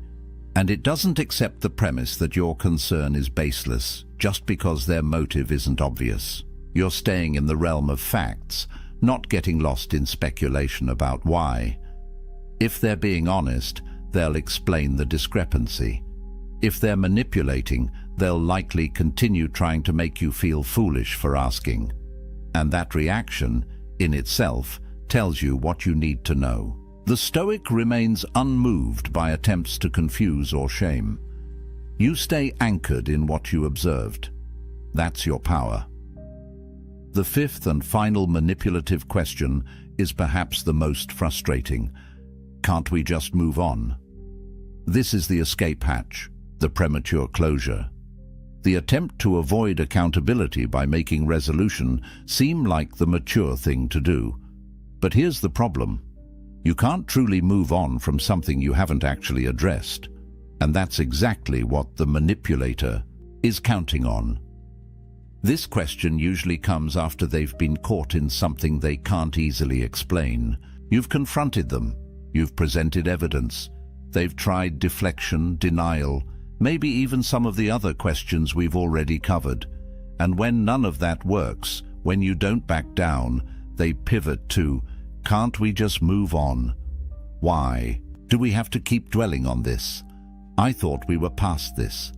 What makes this so effective is it appeals to your desire for peace. Nobody wants to live in constant conflict. Nobody wants to be the person who won't let things go. So when someone frames moving forward as healthy and addressing the issue as dwelling, it's tempting to agree. You don't want to be difficult. You don't want to be the problem. So you agree to move on. Except you haven't resolved anything. You've just agreed to stop talking about it, and the manipulator gets exactly what they wanted: escape without consequence. Let me give you a real scenario. You discover your business partner has been taking money from the company account for personal expenses without discussing it with you. You confront them, and after some initial defensiveness, they finally admit it, but minimize it. Okay, fine, I used some company funds for personal stuff. It wasn't that much. I'll pay it back. Can't we just move on? Why are we still talking about this? And you're left feeling like if you push for more, a clear repayment plan, an understanding of why it happened, assurance it won't happen again, you're being unreasonable. But here's what's really happening. They want the discomfort of the conversation to end, without the discomfort of actual accountability. They want resolution without understanding. They want forgiveness without change. And the question, can't we just move on, is designed to make you feel like continuing the conversation is the problem, not their behavior that started the conversation. Psychologically, this is about comfort over truth. And the Stoics were very clear on this point. Seneca wrote, "No one can be happy who has been thrust outside the pale of truth." Moving on without truth isn't peace, it's avoidance. And avoidance breeds resentment, mistrust, and the conditions for the same behavior to happen again. Real resolution requires understanding. It requires acknowledgement. It requires often a plan for how things will be different moving forward. The Stoic perspective is that premature peace is no peace at all. Marcus Aurelius constantly reminded himself to stay committed to truth, even when it was uncomfortable, even when it would be easier to just accept things as they are and move on, because the price of false peace is living in a false reality. And eventually, that reality collapses. So what's the Stoic response to, "Can't we just move on?" You maintain your requirement for understanding. A powerful response is, "We can move forward once I understand what happened and how we'll prevent it in the future." See what that does? It's not refusing to move forward. It's clarifying what moving forward actually requires.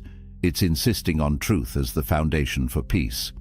And it makes clear that you're not going to accept performative resolution that doesn't address the actual issue. If they're sincere about moving forward, they'll engage with that. They'll provide the understanding and assurance you're asking for. If they're manipulating, they'll get frustrated that you won't just drop it. They'll likely try to frame you as difficult or unforgiving, but the Stoic doesn't need their approval. The Stoic needs truth. And once you have that, genuine moving forward becomes possible. Now let's bring all of this together into a unified Stoic framework that makes you untouchable when it comes to manipulation. Because recognizing the 5 questions is important, but understanding the underlying principles that make you immune is what transforms you. The Stoics built their entire philosophy on 3 fundamental pillars, and when you embody these, manipulation becomes powerless against you. The first pillar is self-control, not suppression, not coldness, but the ability to govern your emotional reactions so they don't govern you. When someone asks, "Why are you so sensitive?" and you feel that spike of defensiveness, that's normal, that's human. But the Stoic practices the pause, that space between stimulus and response where you choose how you'll react. Epictetus said, "No man is free who is not master of himself." This is what he meant. Your emotions will arise. That's not in your control. But what you do with those emotions, that's entirely yours. Manipulators target emotional reactivity. They want you flustered, defensive, confused, guilty, because in that emotional state, you're not thinking clearly, you're just reacting. But when you've trained yourself to maintain composure, when you can feel the emotion without being controlled by it, suddenly their tactics don't work. You can hear, "Don't you trust me?" and recognize it as manipulation without getting swept into guilt. You can hear, "Are you calling me a liar?" and stay grounded in your observation without getting defensive. That's power, real power, not over them, over yourself. The second pillar is clear judgment. Marcus Aurelius wrote, "Everything we hear is an opinion, not a fact. Everything we see is a perspective, not the truth." This is crucial. The manipulator's questions are their opinion about what you should think or feel, but they're not facts. When they ask, "Why would I lie to you?" that's not actually an argument. It's an attempt to shape your judgment. And the Stoic separates what's factual from what's opinion. What's factual? You observed an inconsistency. That's real. What's opinion? Their claim that observing inconsistencies means you're suspicious or untrusting. That's their framing. You don't have to accept it. This clarity of judgment means you stay focused on what's actual, not what they want you to believe is actual, not what would be more comfortable to believe. What is? And when you operate from that foundation of clear judgment, their attempts to distort your reality fail. They can ask manipulative questions all day, but if you're grounded in what you know to be true, those questions lose their power to move you. The third pillar is maintaining your frame. This is about psychological sovereignty. It's about recognizing that you are the author of your internal reality.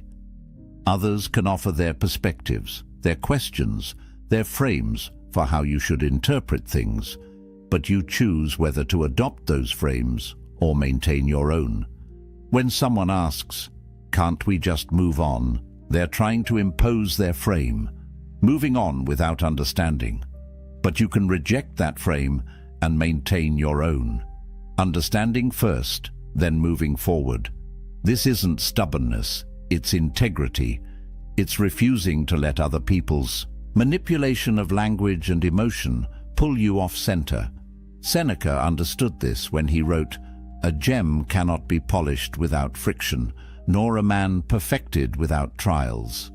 These manipulative questions are tests, and every time you stay grounded, every time you refuse to be moved from your center, you become stronger, not harder, not more defensive. Stronger in your ability to remain yourself regardless of external pressure.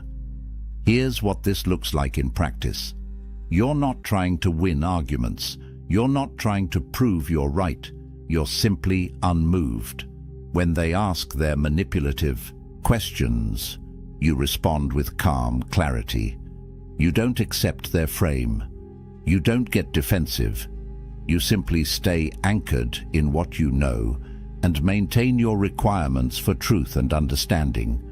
And that combination, self-control, clear judgment, maintaining your frame, that makes you essentially manipulation-proof. The manipulator relies on you getting emotional, accepting their distorted version of reality, and abandoning your own perception to accommodate theirs. But when you embody these Stoic principles, none of that works. You feel the emotion, but don't react from it. You see through their distortion and stay grounded in facts. You maintain your frame despite their attempts to impose theirs. And in that state, you're free. Not because they stop trying, but because their attempts no longer affect you. This is what Marcus Aurelius meant when he wrote, "You have power over your mind, not outside events. Realize this, and you will find strength." The manipulator is an outside event. Their questions are outside events. You can't control whether they ask, but you have absolute power over how you receive those questions, how you interpret them, and how you respond. That's your domain. That's your fortress. And when you build that fortress strong, nothing external can breach it. Let's be clear about something important. This isn't about being cold. It's not about being suspicious of everyone. It's not about turning into some emotionless robot who questions every interaction. The Stoics weren't advocating for isolation or cynicism. They were advocating for clear-sighted engagement with reality. Being unmanipulatable doesn't mean being unkind. It means being clear. It means trusting your observations. It means maintaining your standards for truth, even when it would be more comfortable not to. You can still be warm, open, trusting, vulnerable. In fact, the Stoics would argue you can only truly be those things when you're grounded in this kind of strength. Because vulnerability without discernment is just naivety. Trust without verification is just wishful thinking. The Stoic is both compassionate and clear, both open and discerning. It's not either or, it's both. You can love people deeply while also recognizing when they're trying to manipulate you. And recognizing it doesn't mean the relationship is over. It means you're addressing reality instead of pretending it doesn't exist. Here's the beautiful paradox. When you become unshakable in this way, when manipulative questions can't move you, you actually improve your relationships. Because you're no longer tolerating lies for the sake of peace. You're no longer accepting distorted versions of reality to avoid conflict. You're insisting on truth as the foundation, and relationships built on truth, even uncomfortable truth, are infinitely stronger than relationships built on comfortable lies. The people in your life who are honest will appreciate this about you. They'll value that you ask direct questions, that you don't accept manipulative deflection, that you maintain high standards for truth and accountability. And the people in your life who rely on manipulation, they'll either change how they interact with you, or they'll remove themselves. Either way, you win, because you're no longer carrying the weight of their deception. So where does this leave us? You now know the 5 manipulative questions liars use. Why are you so sensitive? Don't you trust me? Are you calling me a liar? Why would I lie to you? Can't we just move on?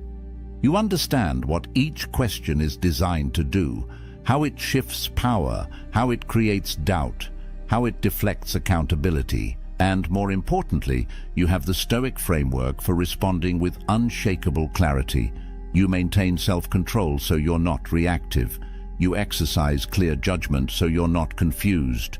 You hold your frame so you're not manipulated. And from that place of strength, you can engage with the world, with relationships, with difficult conversations, without losing yourself in the process. This is what the Stoics discovered 2,000 years ago, and what remains just as true today. Your power doesn't come from controlling others. It comes from mastering yourself.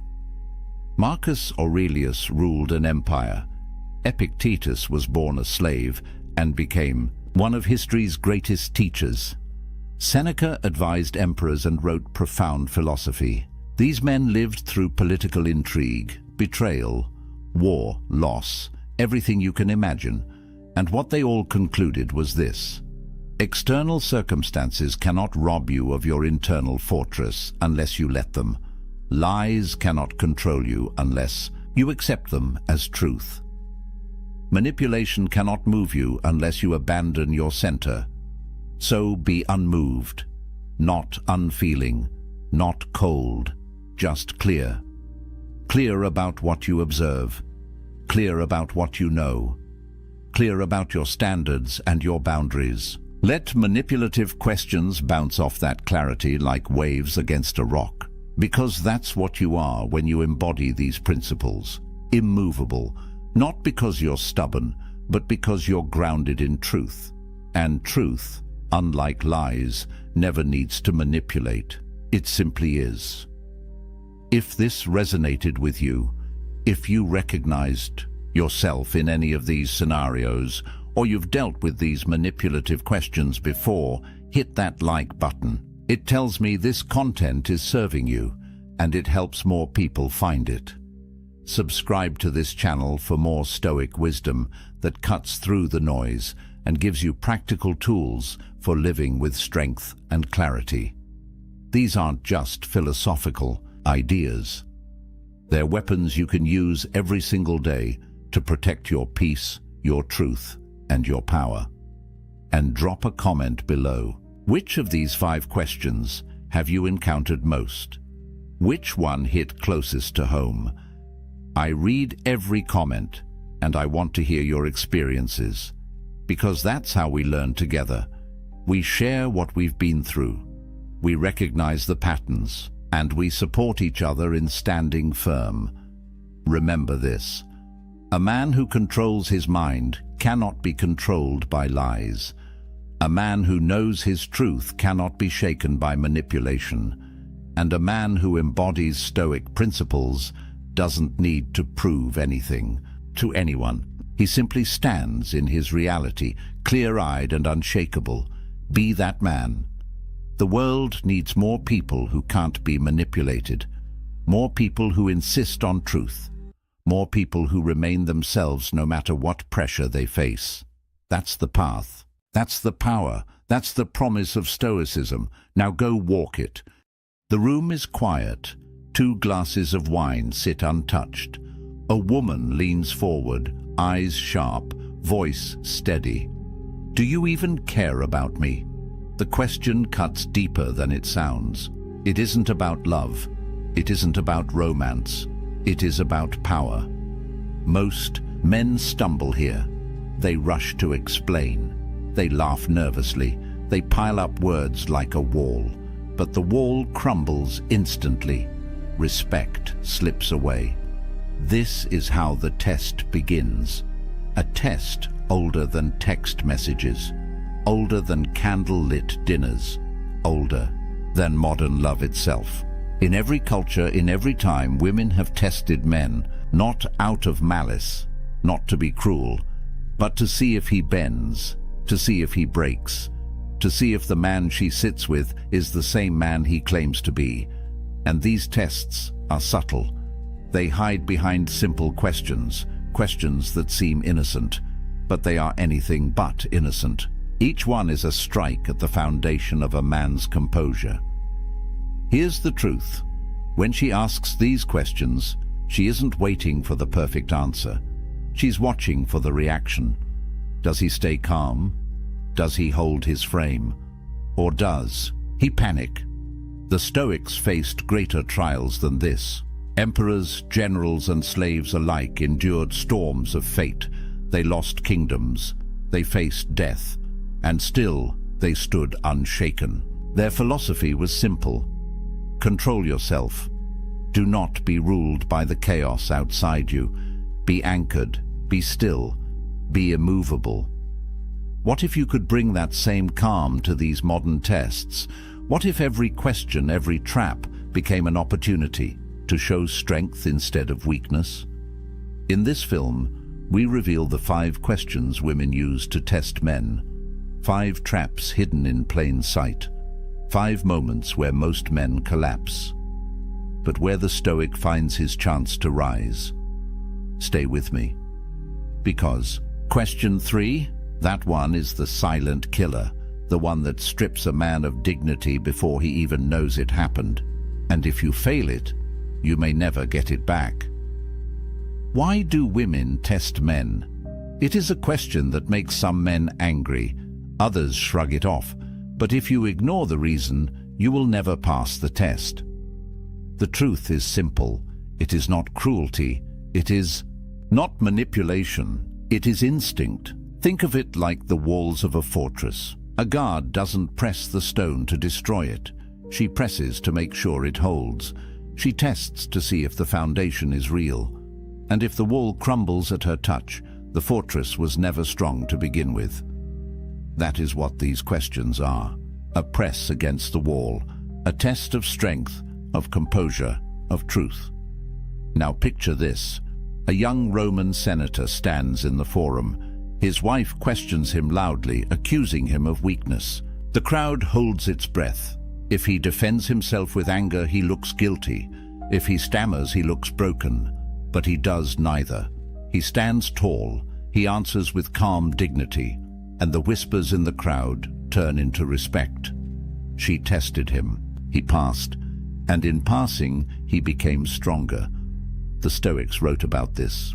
Epictetus, once a slave, taught that you cannot control the words or actions of others, but you can control your reaction. He said, "It's not what happens to you, but how you react to it that matters."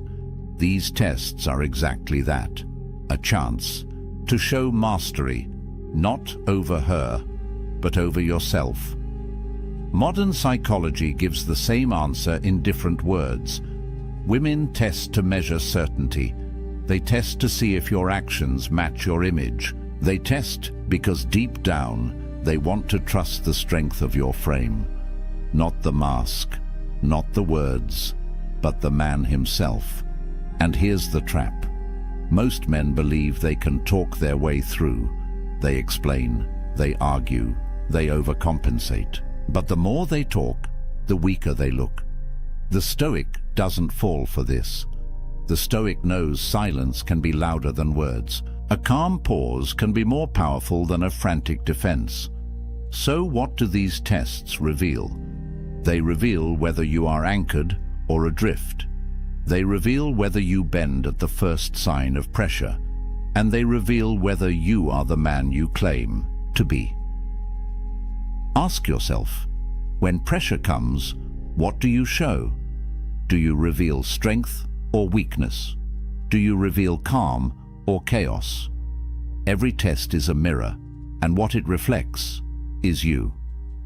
This is why these 5 questions matter.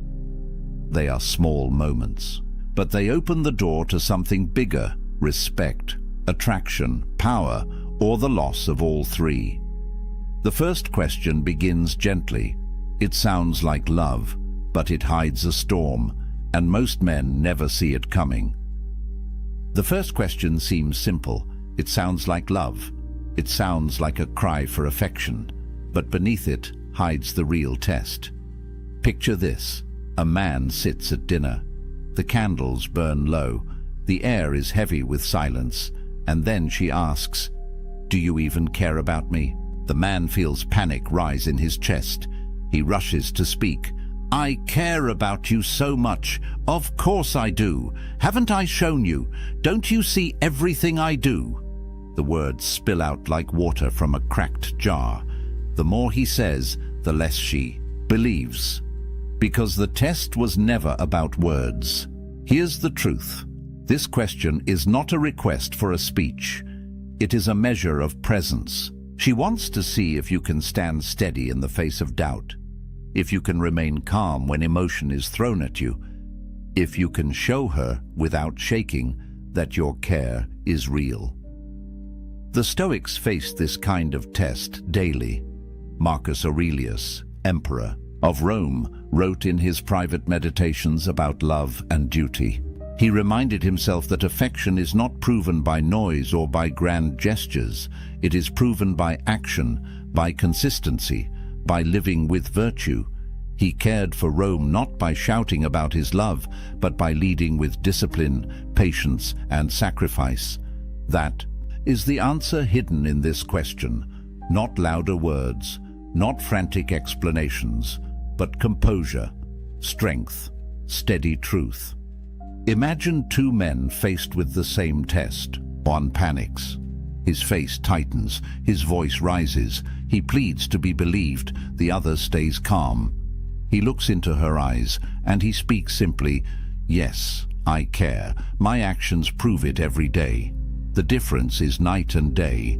One collapses under pressure. The other stands like stone. Which one keeps respect? Which one flips the power dynamic? Modern psychology explains it this way. When a woman asks if you care, she isn't only testing affection, she's testing congruence. Do your words and your actions align? Are you the same man in stress as you are in calm? If your response betrays desperation, she feels the fracture. But if your response carries steadiness, she feels safety. Here's where Stoicism shines. The Stoic doesn't need to convince. He doesn't need to perform. He lives in alignment with his principles. He knows his care is real because his actions prove it. And so, when the question comes, he has nothing to fear, nothing to prove, only the calm truth. But there is a deeper layer still. When she asks, "Do you even care about me?" she is really asking, "Will you stay steady if I push? Will you remain anchored if I doubt you?" If your frame breaks, she learns she cannot lean on you. But if you remain unshaken, she learns you are safe to trust. So what is the Stoic response? Not a script to memorize, not a trick line to copy, but a way of being, composed, grounded, aligned. Because care is not in the shouting, it is in the silence, it is in the calm, it is in the daily proof of action. This is why the first question matters so much. It seems harmless, but it is the opening move in a much larger game. And if you fail here, the next test only grows sharper. The second question does not sound emotional. It sounds logical, practical.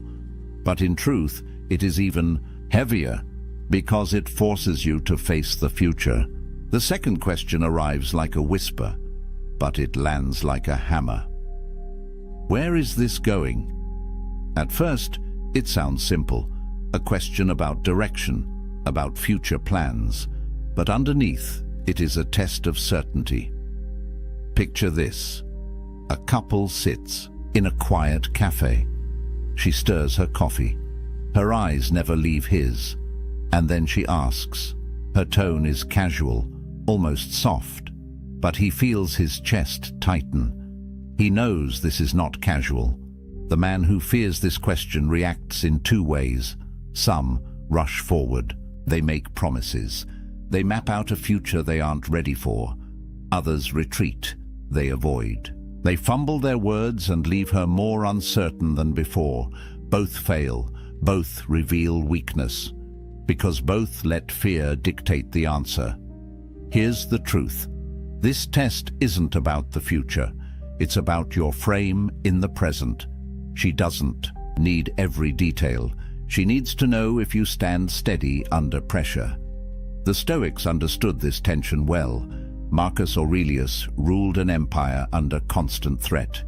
He never promised his people endless years of peace. Instead, he reminded himself daily that the future is not his to control. Only his actions today were within his command. That was enough. Epictetus put it more sharply. Don't demand that things happen as you wish, but wish them to happen as they do. The Stoic does not cling to guarantees. He speaks truth about what he values now. He lives by principle, not by desperate promises. So what is the Stoic way to respond? Imagine her eyes waiting, the silence growing heavy. Instead of panicking, you breathe. You anchor yourself in the present. And you say with calm certainty, I value what we're building. I don't rush or pretend to know every step ahead. What matters is how we treat each other today. That's what I can promise. No over-promising, no retreat, just steady ground. Notice what happens here. The answer shifts the frame. You are not a boy scrambling for approval. You are a man speaking from principle. The power dynamic flips. But there's more. Modern psychology shows that women often test for stability, not for perfect plans. Stability means, does this man know himself? Does he collapse under pressure or remain composed? If he cannot stand steady in a simple question, how will he stand steady when life grows harder? That is the unspoken meaning of, where is this going? It is less about the map and more about the anchor. Now imagine the two responses again. One man blurts out timelines, dates, grand vows. She nods, but inside she doubts. The other man is calm, centered, certain. He does not rush, but he does not run. And in his steadiness, she feels safety. This is why Stoicism matters here, because it keeps you from panic. It keeps you from overreach. It keeps you grounded in what you can control, your actions, your principles, your presence. And yet, if this question feels heavy, the third test is sharper still. It comes not at dinner, not in a cafe, but in the silence of a buzzing phone. And most men fail it before they even realize they've been tested.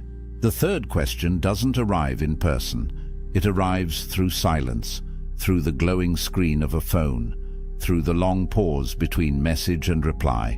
And then it comes. Why didn't you answer my text?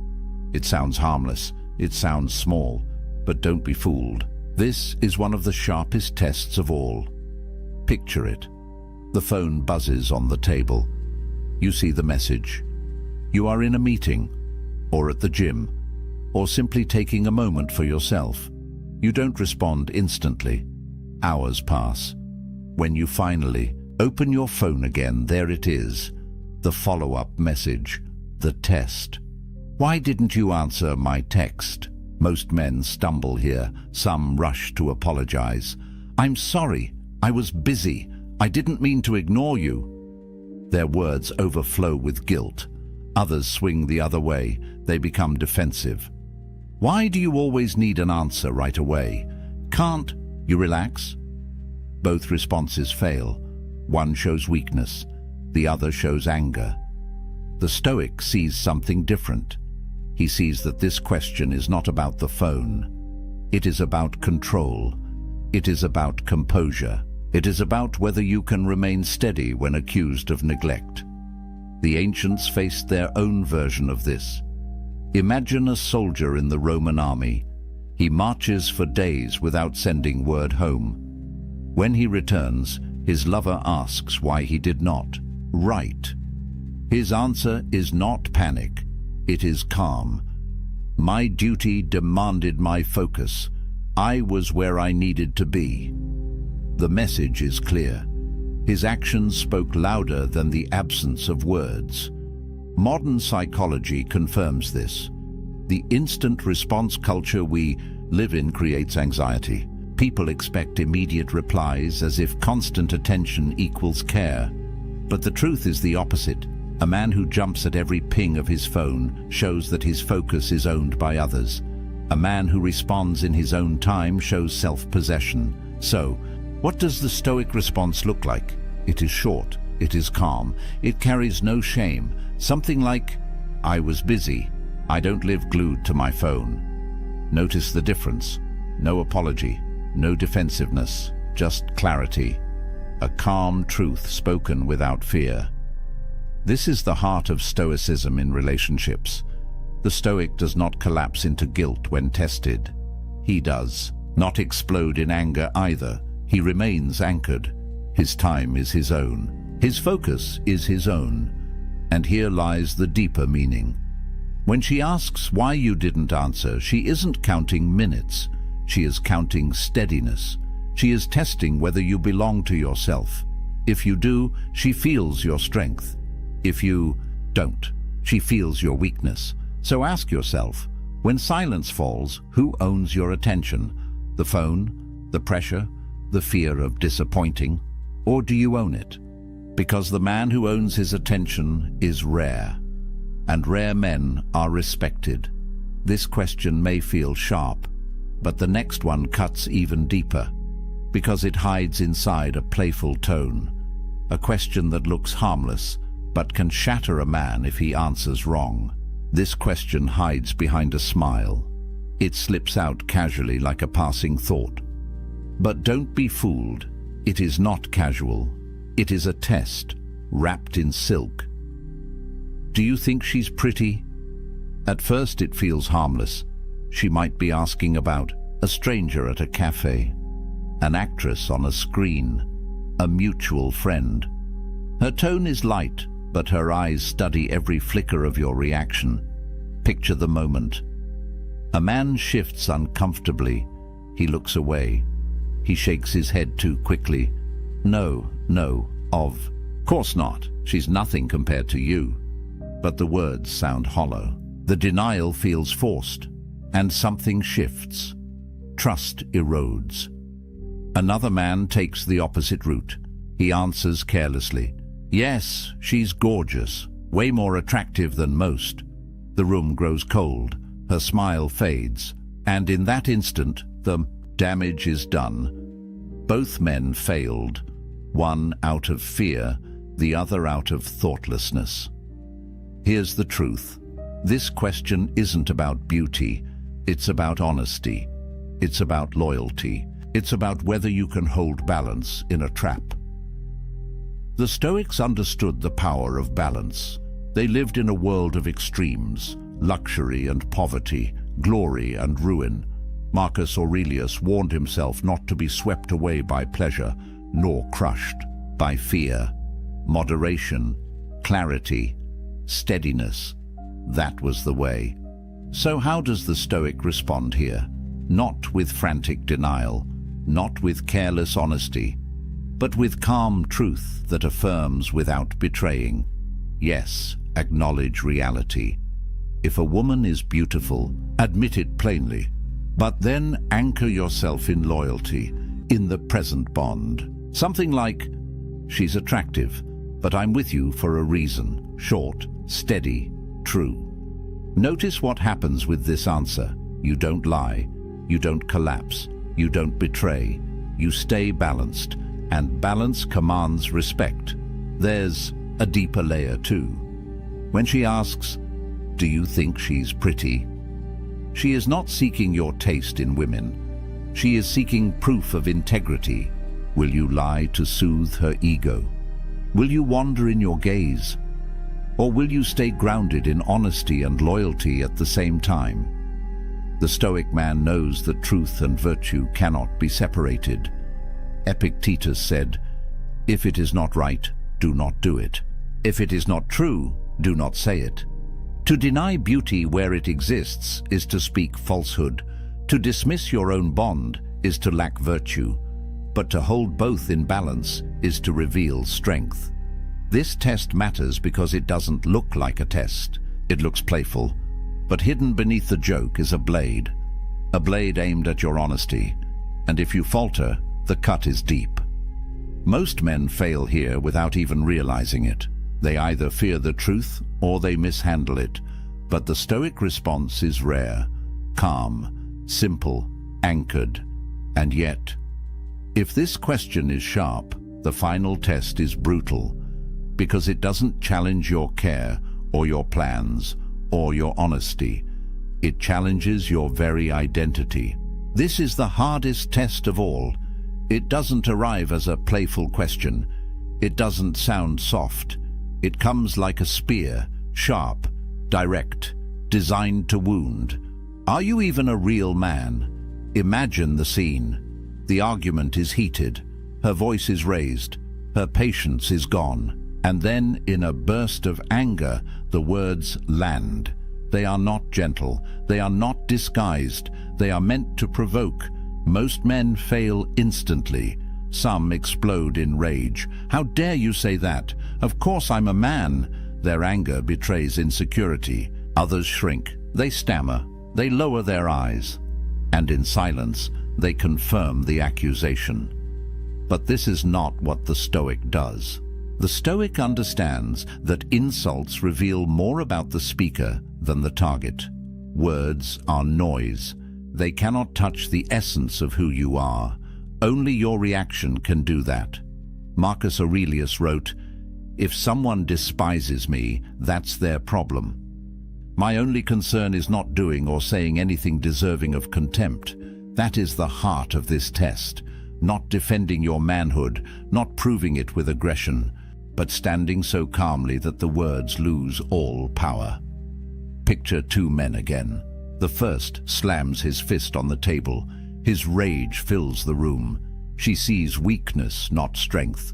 The second holds her gaze. He doesn't flinch, and he says quietly, "I don't need to prove it with words." My actions speak. The silence that follows is heavier than a shout, because in that moment, the power shifts. The test is passed. Respect is earned. Psychology confirms this dynamic. Challenges to masculinity trigger deep instincts. Many men feel they must defend or attack, but true strength is self-possession. A man who knows himself doesn't need to fight for his identity. He already owns it. The Stoics lived this way. They were warriors, emperors, slaves, philosophers. Their manhood was not measured in titles or bravado. It was measured in courage, in justice, in steadiness. A real man in their eyes was not the loudest in the room. He was the calmest, the one who did what was right, even when mocked or insulted. So, when the words strike, "Are you even a real man?" the Stoic does not break. He does not rage. He does not beg. He simply remains, unshaken, anchored. This is the true test. Not of romance, not of loyalty, but of identity. And if you fail here, you lose far more than respect. You lose yourself. But if you pass, if you stand calm in the storm, you become rare. Rare men are remembered. Rare men are trusted. Rare men are respected. And that is the ultimate power flip. The test meant to shatter you becomes the proof of your strength. We've walked through the 5 questions, 5 tests that seem ordinary, 5 moments that look small, but each one hides something much larger. Think back. Do you even care about me? Not about words, but about presence, a chance to show that your care is steady, not frantic. Where is this going? Not about maps of the future, but about your anchor in the present. A chance to prove that you don't panic under pressure. Why didn't you answer my text? Not about the phone, but about attention. A chance to show that you own your time, that you are not ruled by constant demands. Do you think she's pretty? Not about beauty, but about honesty and loyalty. A chance to reveal balance, truth without betrayal. And finally, are you even a real man? Not about insult, but about identity. A chance to stand calm when provoked, to show strength without noise. 5 questions, 5 mirrors, 5 opportunities to either collapse or rise. Why does this matter? Because life will test you in the same way, not always with these exact words. Sometimes with silence, sometimes with rejection, sometimes with pressure from the world itself. Your boss, your family, your friends. The storms of life will ask you, in 1,000 ways, the same thing. Are you steady, or will you break? The Stoics prepared for this every day. They didn't wait for the test to arrive. They trained their minds like soldiers sharpen their swords. They practiced negative visualization. They embraced voluntary discomfort. They built strength so that when the questions came, they were ready.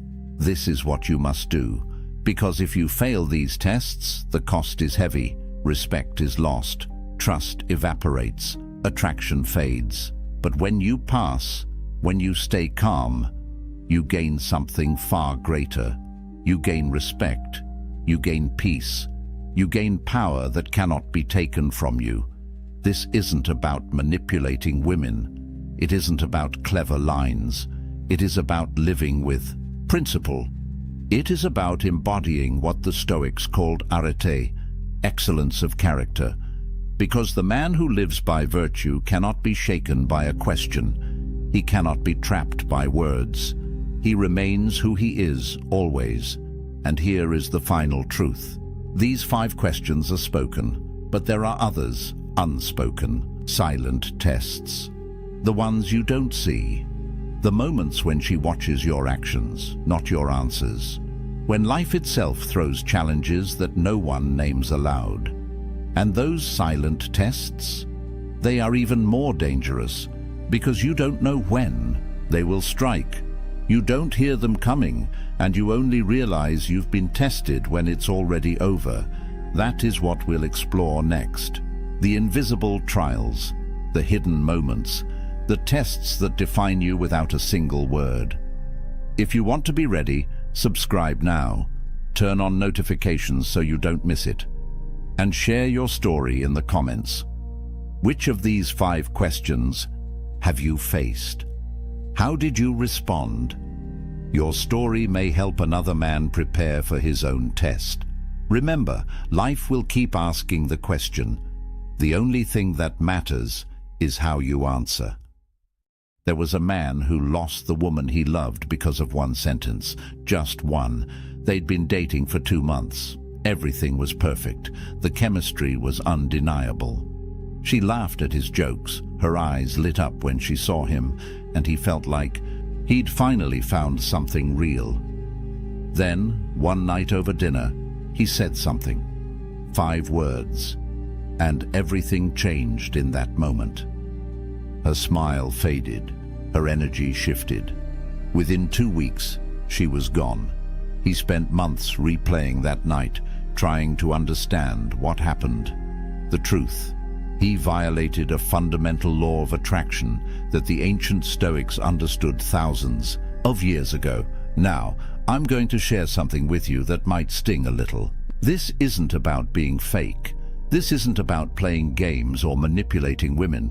This is about understanding ancient masculine wisdom that modern men have completely forgotten. Marcus Aurelius, the most powerful man in Rome, never begged for anyone's approval. Epictetus, who started life as a slave, never chased validation. These men understood something profound about human nature, about power, about attraction. Today, I'm revealing 5 specific phrases that destroy attraction instantly. Not slowly, not over time, instantly. Each one breaks a fundamental principle of Stoic masculinity. Each one broadcasts weakness directly to her subconscious mind. And by the end of this video, you're going to understand exactly why these words repel women at a primal biological level. If you've ever wondered why she pulled away, why the spark died, why she suddenly seemed less interested, there's a very good chance you said one of these 5 phrases. Stay with me until the end, because the 5th one is what most men say when they're desperate, and it's the most damaging of all. But first, before I reveal what that man said at dinner that night, you need to understand something the Stoics knew about female psychology that modern dating advice completely misses. Something that will change how you see every interaction with women from this moment forward. Let's talk about control. Epictetus, one of the greatest Stoic philosophers, taught something radical. He said, there are things within your control and things outside your control. That's it. That's the line. Your thoughts, your actions, your character, within your control. Other people's opinions, their feelings, whether they choose you, completely outside your control. He called this the dichotomy of control, and it's the foundation of everything I'm about to tell you. Here's where it gets interesting. You cannot control whether she likes you. You cannot control whether she finds you attractive. You cannot force chemistry, manufacture desire, or negotiate attraction. But here's what you can control: your dignity, your frame, your self-respect, and how you show up in this world. When you understand this deeply, not just intellectually but in your bones, everything changes. Now let me connect this to something most men don't understand about female psychology. Women are biologically wired to detect neediness, not as a conscious choice. This is evolutionary programming that goes back hundreds of thousands of years. In ancient times, a needy man was a survival threat. A man who couldn't stand on his own, who depended on others for his emotional stability, who collapsed without approval. That man couldn't protect, couldn't provide, couldn't survive when things got hard. So her subconscious brain, the part that's been evolving for millennia, is constantly scanning for signs of neediness. And the moment she detects it, attraction dies. Here's the brutal truth. The moment you try to control her feelings, you lose. Every attempt to make her like you pushes her away. Every strategy to secure her approval broadcasts insecurity. It's a paradox that drives most men insane. The ancient Stoics had a concept called oikeiosis. It's not well known, even among people who study philosophy. It means natural affinity, the way things are drawn together when they're aligned with their true nature. The Stoics taught that genuine connection happens naturally when you're living in accordance with your own nature, when you're authentic, grounded, self-possessed.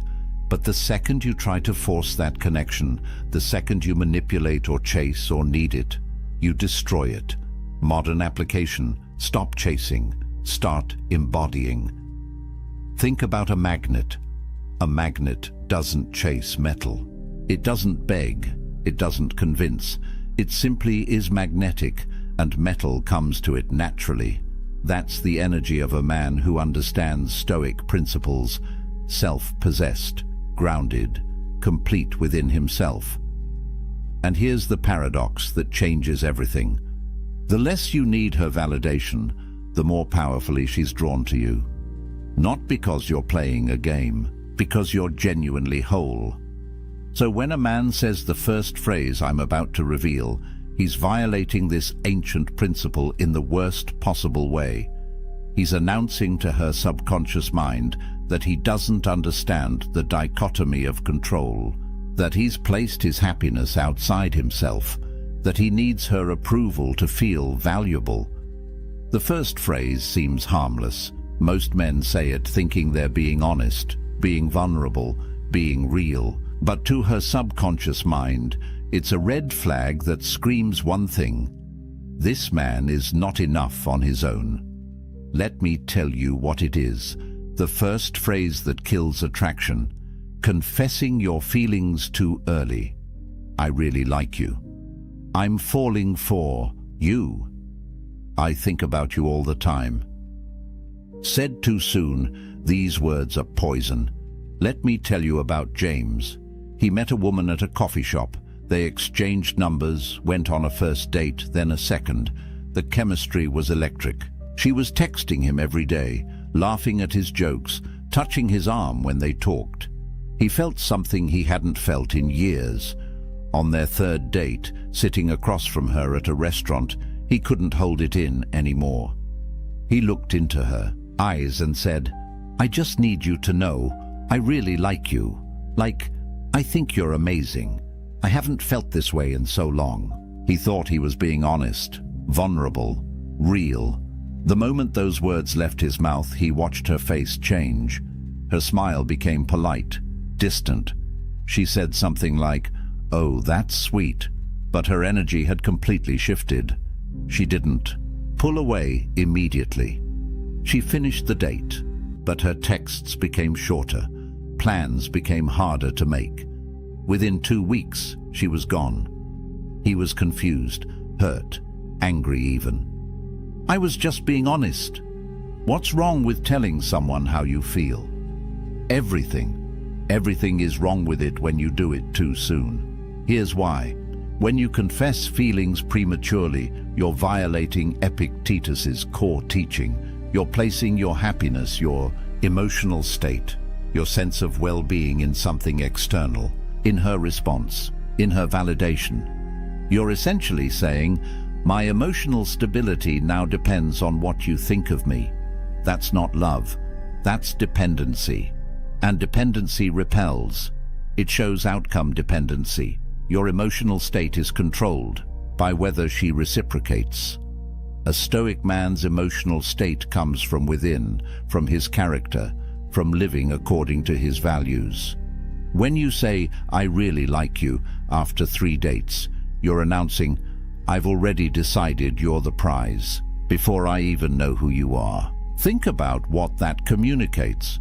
You don't have standards, you don't have options, You're not selective, you're just grateful someone is paying attention to you. And here's something most men don't understand about female psychology.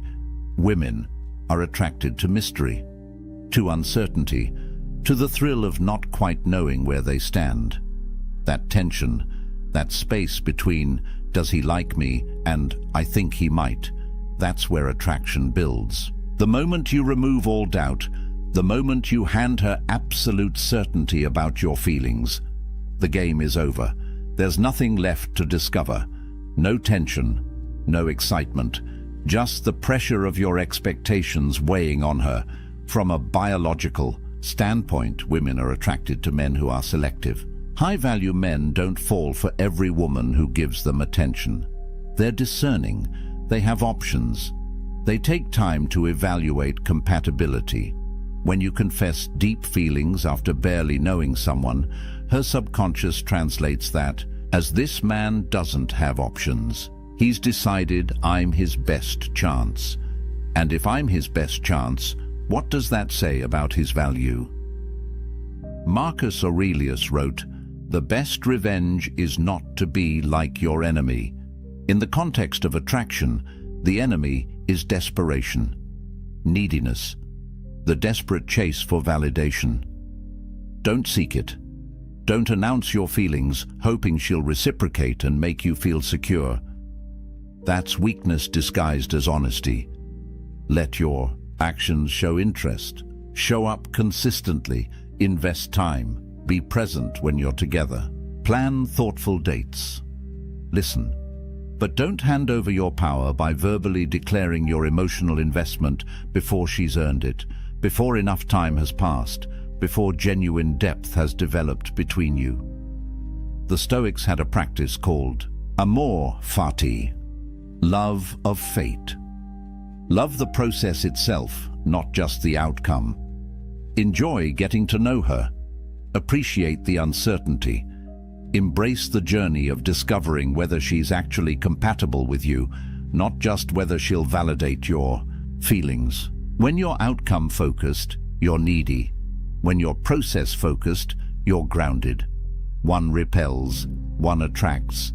So if you're dating someone right now and you feel that urge to confess, to tell her how much you like her, to seek reassurance that she feels the same way, pause, breathe. Remember the dichotomy of control. You cannot control her feelings, but you can control your dignity. Keep it. But here's what's even worse than confessing too early. The second phrase actually makes you the problem in her eyes. It makes you a burden she has to carry. And that weight? It crushes whatever attraction existed. The second phrase that destroys attraction. You make me so happy. You complete me. I need you. Any variation of making her responsible for your emotional state. David had been with his girlfriend for 6 months. Things were good, really. Good. He was head over heels. Every morning he'd text her, "You make me so happy." During dates, he'd look into her eyes and say, "I don't know what I'd do without you. You're everything to me." He thought he was being romantic, thought he was showing her how much she meant to him. He'd seen it in movies, heard it in love songs. This is what you're supposed to say when you love someone, right? Wrong. She started pulling back around month 7, became less available, less affectionate. When he asked what was wrong, she'd say, "Nothing, I'm just tired." But he could feel her slipping away. Finally, she sat him down and said something that gutted him. "You're too much. I feel like I can't breathe. It's like your entire happiness depends on me, and that's not fair. I can't be responsible for that. I feel suffocated." He was devastated, confused. How could loving her too much be the problem? Here's what David didn't understand. Seneca, the Roman Stoic philosopher, wrote something profound. "The person who depends on another for happiness is a slave." Read that again. When you tell a woman, "You make me happy," you're not declaring love. You're announcing slavery. You're saying, "I'm incomplete without you. My emotional well-being is in your hands." If you leave, I collapse. That's not masculine energy. That's not strength. That's dependency. And dependency is the opposite of what creates attraction. Think about it from her perspective. Women are biologically attracted to the oak tree, not the ivy. The oak tree stands tall and strong on its own. Storms come, seasons change, but the oak remains. The ivy, on the other hand, needs something to cling to. It can't stand alone. It wraps around the tree, dependent on it for structure, for support, for survival. When you make a woman responsible for your happiness, you become the ivy. And no woman wants to be the oak tree in the relationship. She wants to rest against your strength, not carry the weight of yours. Here's the psychology that most men miss. Being someone's everything is exhausting. It's not flattering. It's not romantic. It's a burden. When your happiness depends on her, every interaction becomes high stakes. If she's tired and wants space, she's not just taking care of herself anymore. She's now responsible for your emotional collapse. If she's having a bad day and isn't warm and affectionate, she's not just dealing with her own stuff. She's also managing your need for reassurance. That pressure kills desire faster than almost anything else. She doesn't want to be your life. She wants to add to your life. She wants to enhance an already fulfilling existence, not be the only source of your joy. When you're complete within yourself, when your happiness comes from your purpose, your growth, your values, your friendships, your passions, then her presence becomes a beautiful addition, not a desperate necessity. The Stoics called this apatheia. It doesn't mean being emotionless or cold. It means freedom from destructive passions. It means emotional self-sufficiency. You create your own happiness through living virtuously, through contributing to the world, through pursuing excellence in what matters to you. She doesn't create your happiness. She shares in it. Epictetus taught, don't seek to have events happen as you want them to, but instead want them to happen as they do happen, and your life will go well.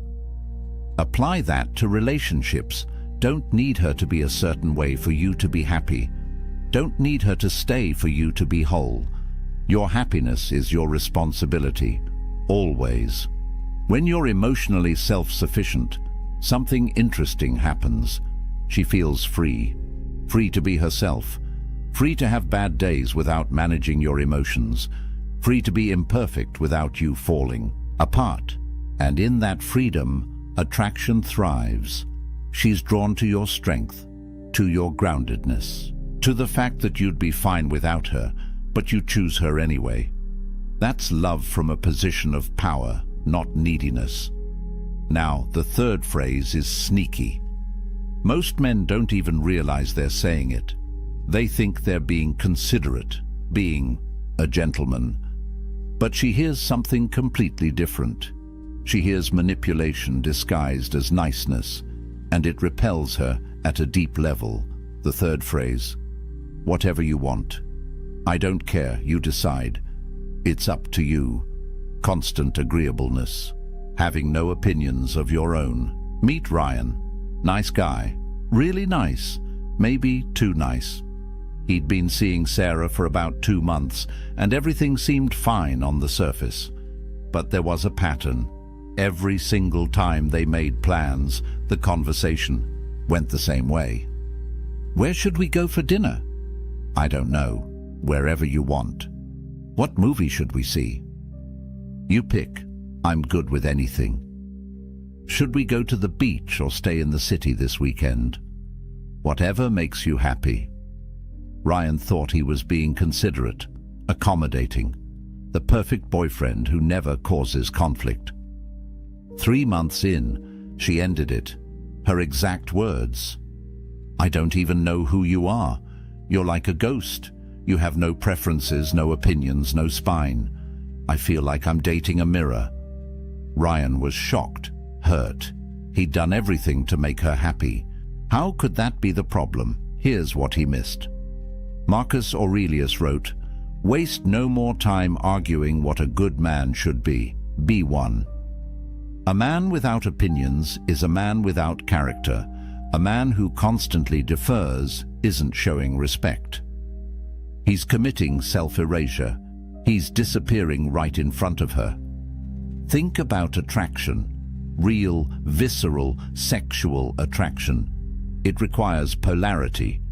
Masculine and feminine energies create spark through contrast, through difference, through tension. When you agree with everything, when you have no preferences, when you're just a mirror reflecting whatever she wants, there's no contrast, no friction, no electricity, just boring sameness.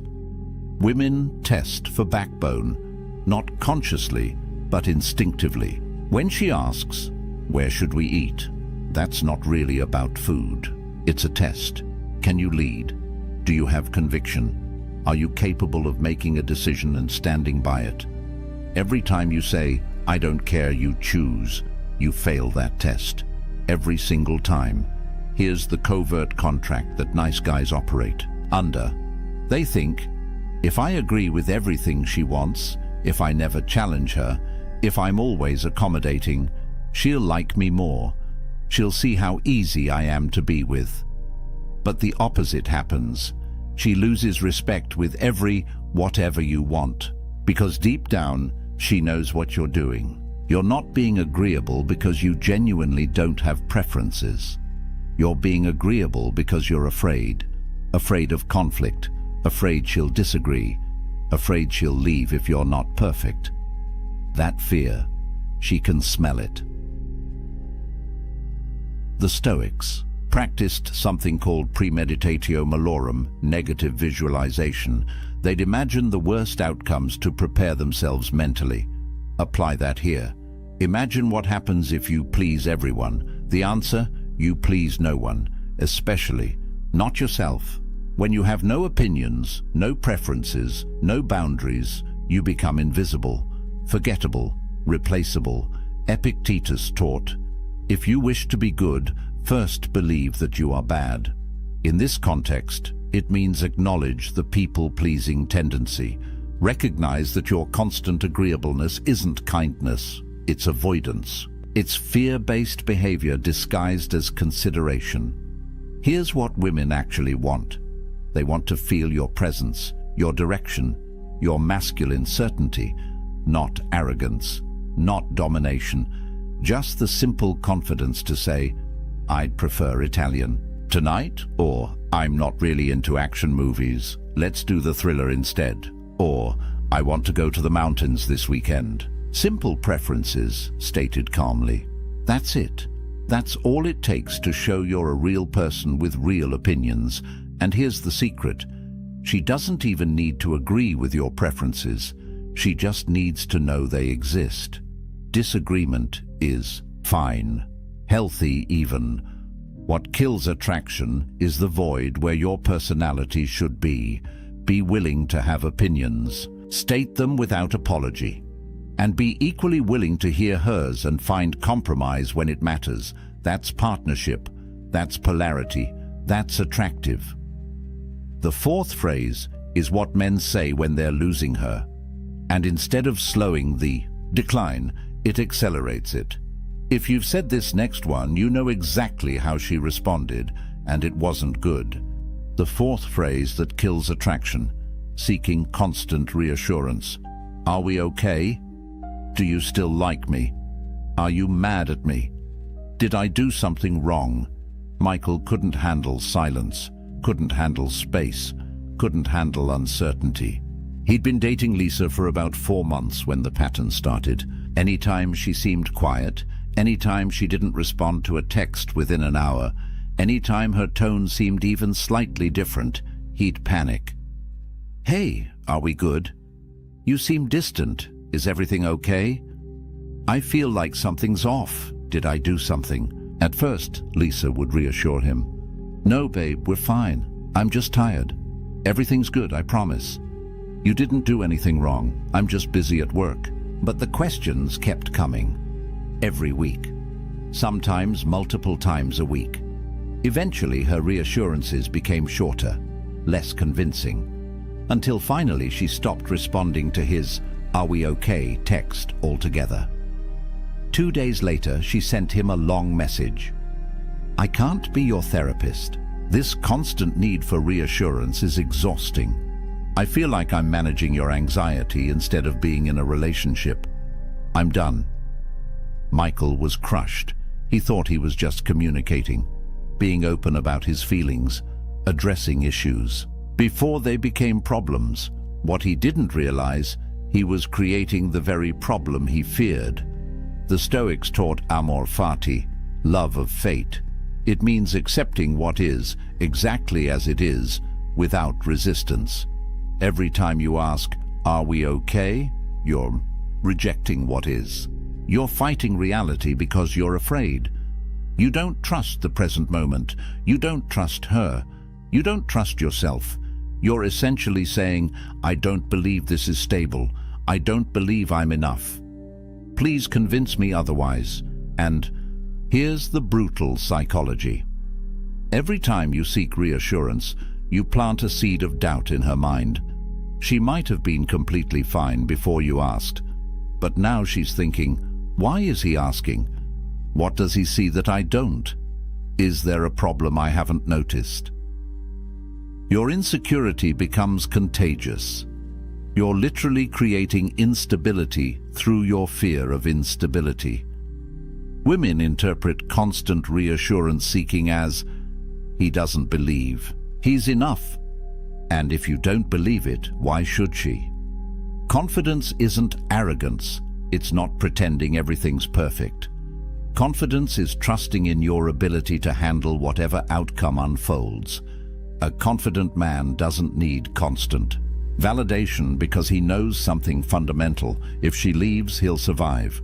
He'll be okay. He'll rebuild. That certainty makes him unshakable, and that's deeply attractive. Marcus Aurelius wrote, "Today I escaped anxiety, or no, I discarded it because it was within me, in my own perceptions, not outside." Your need for reassurance isn't about her behavior. It's about your internal state, your anxiety, your fear of abandonment, your belief that you're not enough. That's your work to do, not hers to constantly soothe. Here's what happens when you keep seeking reassurance. You create a death spiral. Your insecurity makes you ask, "Are we okay?" She pulls back slightly because the neediness is unattractive. You notice her pulling back, which increases your insecurity, which makes you ask again. She pulls back more. You ask more, round and round until the relationship is dead. You kill it with the very behavior meant to save it. The Stoics practiced negative visualization. Imagine the worst outcome.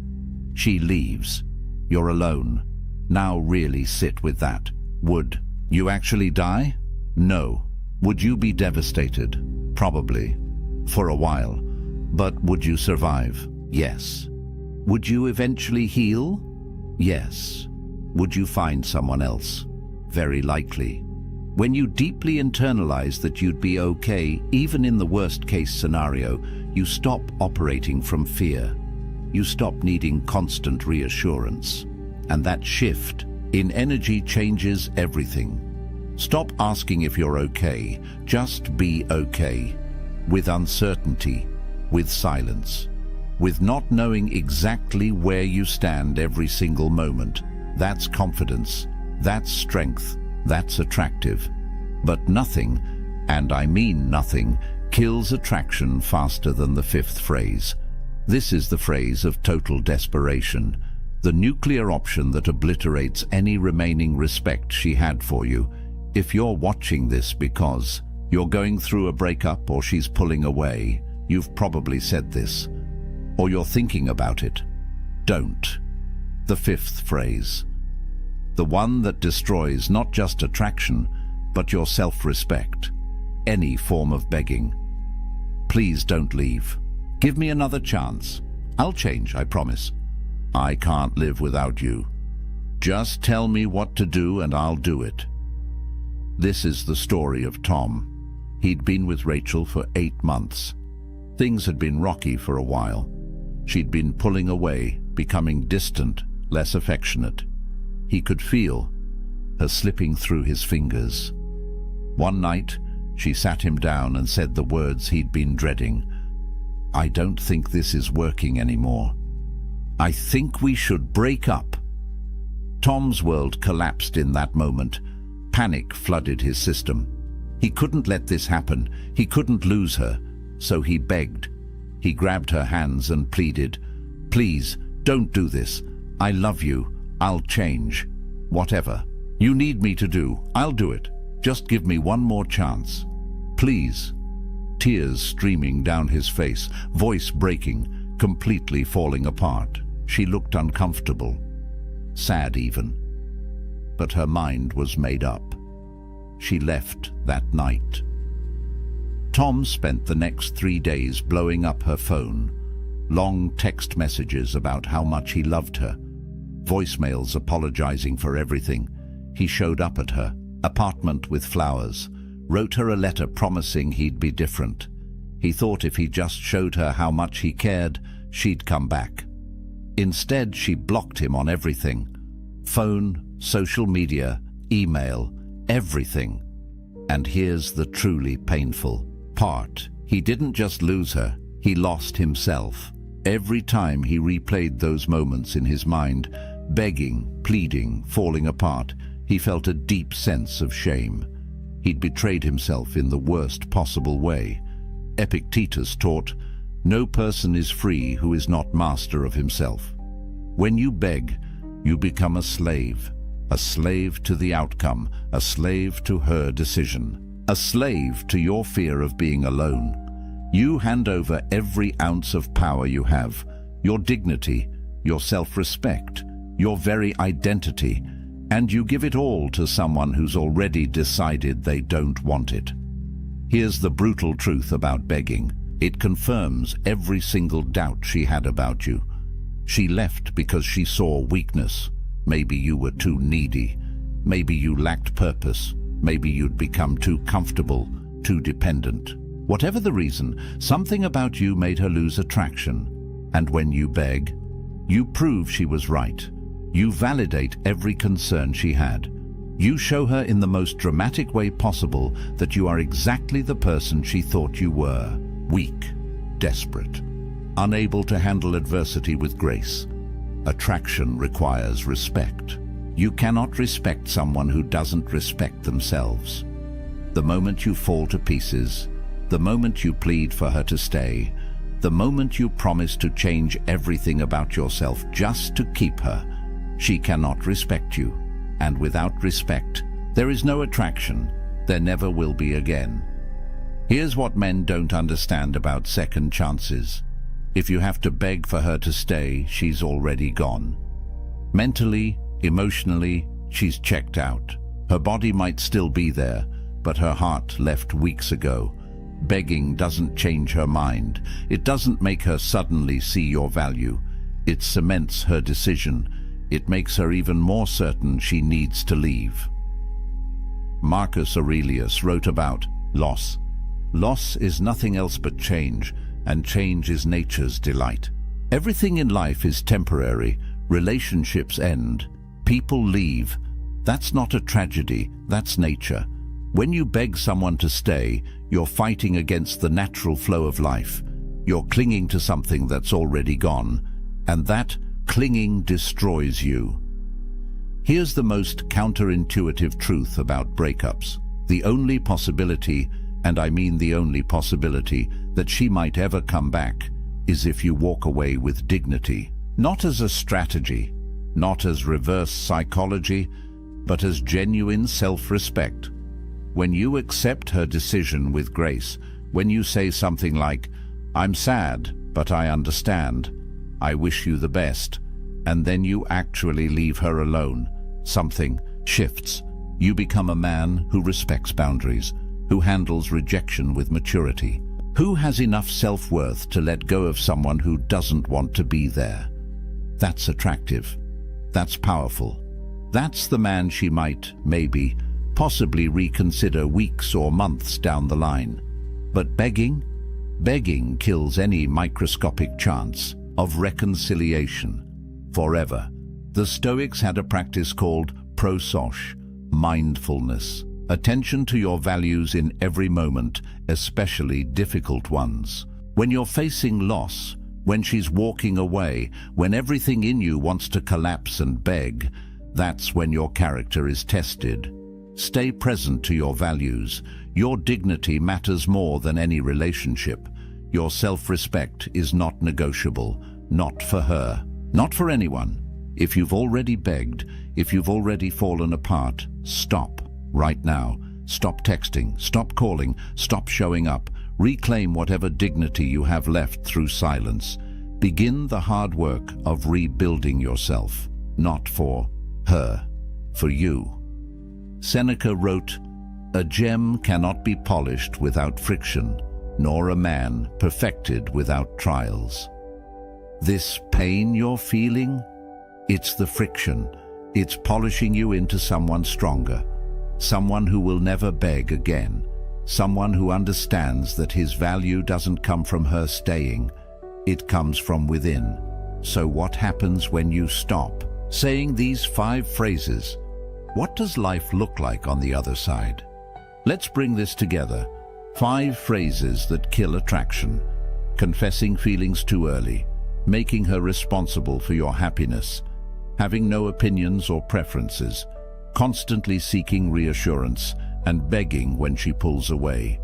5 phrases. One common thread running through all of them. They all violate Stoic self-possession. Every single one places your power outside yourself. They broadcast neediness directly to her subconscious mind, and they kill attraction at a biological level because they signal one thing: this man cannot stand on his own. But here's what gives me hope about all of this. These aren't personality flaws. They're not permanent character defects. They're learned behaviors, and anything learned can be unlearned. You can change this, starting today. Let me tell you about Marcus. Not Marcus Aurelius, just Marcus, a regular guy who made every mistake in this video. He'd confessed feelings too early and watched women pull away. He'd made his girlfriend responsible for his happiness until she felt suffocated. He had no opinions because he was terrified of conflict. He sought constant reassurance until she called him exhausting. And yes, when she finally left, he begged. He fell apart completely, hit rock bottom, felt like he'd never recover. But then, something shifted. He started reading Stoic philosophy, started understanding the dichotomy of control, started building a life that didn't revolve around female validation. He focused on his purpose, his career, his friendships, his physical health, his personal growth. He stopped chasing, stopped trying to convince anyone of his value, started simply being valuable, living according to his principles, building genuine self-respect. 6 months later, he barely recognized himself. He'd become selective with who he spent time with. He had strong opinions and wasn't afraid to express them. He could sit in uncertainty without panicking, and women noticed, not because he was playing games, because he'd genuinely transformed into a man who didn't need external validation to feel whole. Here's your path forward. 4 Stoic principles to live by. First, cultivate internal validation. Your worth is not determined by whether she likes you, whether she texts back, whether she stays. Your worth comes from living according to your values, from being a man of character. That's it. Second, practice amor fati. Love your journey, including the rejections, including the heartbreaks. Every failure is teaching you something essential about yourself. Third, embody apatheia, emotional self-sufficiency, not coldness, not being unavailable, but being complete within yourself, so that relationships enhance your life rather than define it. Fourth, live with Pre-Socratic. Stay mindful of your principles in every interaction. Especially when you're triggered, when you want to seek reassurance, when you feel the urge to confess feelings prematurely, pause. Return to your values. Marcus Aurelius said it perfectly. Very little is needed to make a happy life. It is all within yourself, in your way of thinking. Build a life so fulfilling that a woman's presence is a bonus, not a necessity. Pursue work that matters. Cultivate deep friendships. Develop your body. Feed your mind. Contribute to something larger than yourself. When you do this, when you become genuinely whole, attraction happens naturally. Not because you're using techniques, because you've become the kind of man who doesn't need validation to feel valuable. The promise is this: when you stop saying these 5 phrases, when you stop operating from neediness, everything changes. You become selective instead of desperate, grounded instead of anxious, present instead of outcome-focused. And that version of you, that's the man women are drawn to. If this video resonated with you, if you've made these mistakes and you're ready to change, you're not alone. Subscribe for more Stoic wisdom on relationships and masculine development. Drop a comment and tell me which phrase hit the hardest. Which one have you been guilty of? Let's build a community of men who choose dignity over desperation. Next video, we're diving deep into the Stoic art of walking away. How to leave any situation with your power intact. You won't want to miss it. Remember this: the Stoics didn't chase. They attracted through self-mastery. Stop saying these 5 phrases. Start becoming the man who doesn't need to. That's where real power lives. That's where freedom is. That's where you become unshakable. Now go build that life. There's a man sitting alone in his apartment right now. The city hums outside his window. His phone buzzes with notifications, dating app matches, messages from people wanting his attention, his time, his energy. He looks at the screen, then sets it face down on the table. He pours himself a drink, opens a book, and settles into the silence. And in that moment, he possesses something most men are desperately searching for, but will never find. Freedom. Real freedom. The kind that can't be given or taken away. The kind that lives inside you, independent of anyone else's approval, desire, or presence. Society will tell you this man is broken, that he's missing out. That true fulfillment only comes when you find someone to complete you. But what if I told you that the ancient Stoics, men who built empires and weathered exile, who faced death with calm eyes and lived through chaos with unshaken minds, understood a truth that modern culture has forgotten? What if the greatest power a man can possess isn't the ability to attract someone, but the ability to be whole without anyone at all? This isn't about bitterness. This isn't about fear or avoidance. This is about sovereignty, about building an inner fortress so strong that you don't need external validation to feel alive. Marcus Aurelius ruled the Roman Empire, commanded armies, held the fate of millions in his hands. Yet he wrote in his private journal that the most peaceful place a man can retreat to isn't a mansion in the countryside or a vacation by the sea. It's his own mind, his own soul, the space within that no one else can touch. The Stoics called this autarkia, self-sufficiency, the ultimate virtue. And they understood that until a man learns to be complete in his solitude, he'll spend his entire life as a beggar, seeking scraps of worth from others. So, let me ask you something. When was the last time you sat in silence with yourself and felt at peace? When was the last time you made a decision purely for you, without considering what someone else might think? When was the last time you felt truly free? Because what I'm about to share with you isn't just philosophy, it's liberation. And once you see it, you can't unsee it. The world has sold you a script. From the time you were a boy, you've been handed a blueprint for what success looks like.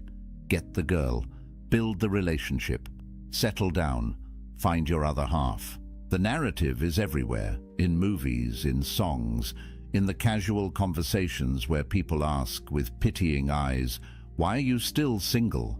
As if being alone is a disease that needs curing, as if you're incomplete until someone else validates your existence.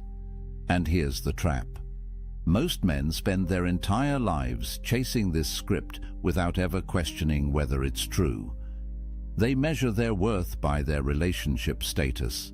They gauge their masculinity by how attractive their partner is, by how quickly they can lock someone down, by whether they can prove to the world that they're wanted. But the Stoics saw through this illusion 2,000 years ago.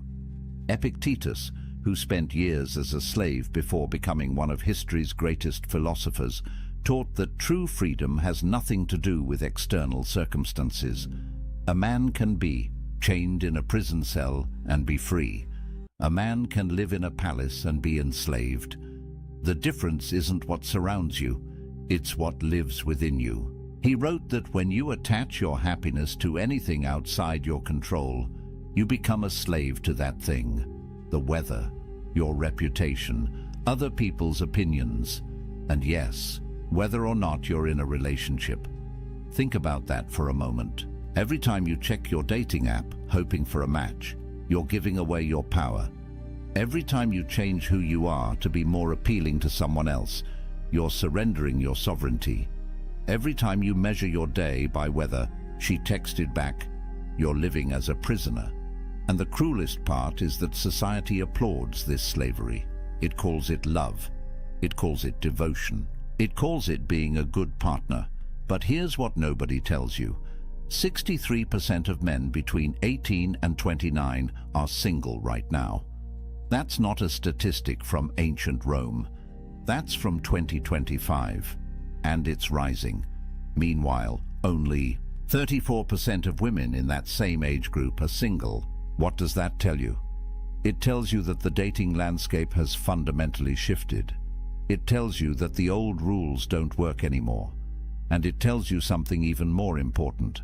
You're not alone in feeling like the game is rigged. But here's where most men make their fatal mistake. They look at these numbers and feel inadequate. They internalize the message that something is wrong with them, that they're not good enough, attractive enough, successful enough. They double down on the chase, working harder to prove their value in a marketplace that treats them as disposable. And with every rejection, every ghosting, every situation where they compromise their values just to keep someone interested, they lose a little more of themselves. The Stoics would look at this and see madness. They'd ask, why are you seeking your worth in the opinions of others? Why are you measuring your happiness by whether someone else chooses you? Why are you giving away the one thing that truly belongs to you, your inner peace, in exchange for scraps of external validation? Marcus Aurelius wrote, "You have power over your mind, not outside events. Realize this, and you will find strength." Read that again. You have power over your mind, not over whether she likes you back, not over whether your relationship works out, not over whether you end up alone. You have power over how you interpret these things, over what meaning you assign to them, over whether they disturb your peace or leave you untouched. And that, brother, is everything, because here's the truth that will set you free. Being single isn't a problem to solve, it's a power to harness. And the moment you understand that, the moment you stop seeing solitude as something to escape and start seeing it as something to embrace, everything changes. You stop being a man who needs someone. You become a man who chooses connection from a place of fullness, not emptiness. You stop being the beggar at the table. You become the king who decides if and when he shares his throne. But society doesn't want you to know this, because a man who is complete on his own is dangerous. He can't be controlled. He can't be manipulated. He doesn't need the validation that keeps the whole system running. He's free, and free men change the world. So let me show you what that freedom looks like. The ancient Stoics had a word that most people have never heard: autarkia. It's Greek, and it means self-sufficiency. Not in the sense that you live in the woods, chopping your own wood and filtering your own water, but in the deeper sense that your well-being, your peace, your sense of worth comes from within. It's the understanding that you need nothing outside yourself to be complete. That happiness isn't something you find in another person. It's something you cultivate in the fortress of your own mind. Marcus Aurelius understood this at the deepest level. Here was a man who had everything society says should make you happy: Emperor of Rome, immense wealth, beautiful family, power that stretched across the known world. Yet he wrote in his meditations, "Nowhere can man find a quieter or more untroubled retreat than in his own soul, not his palace, not his empire, his own soul." And he added, "It is in your power to retire into yourself whenever you choose." Think about what he's saying. The greatest sanctuary you'll ever know isn't a place. It's a practice. It's the ability to withdraw into your own mind, to find peace there regardless of what's happening around you, whether you're surrounded by chaos or sitting in silence, whether you're with someone or alone. The peace isn't circumstantial, it's constitutional. It's built into who you are. And once you develop this capacity, you become unstoppable. Epictetus, who went from slavery to philosophical mastery, taught his students that the key to this self-sufficiency is understanding what you control and what you don't. You don't control whether people love you.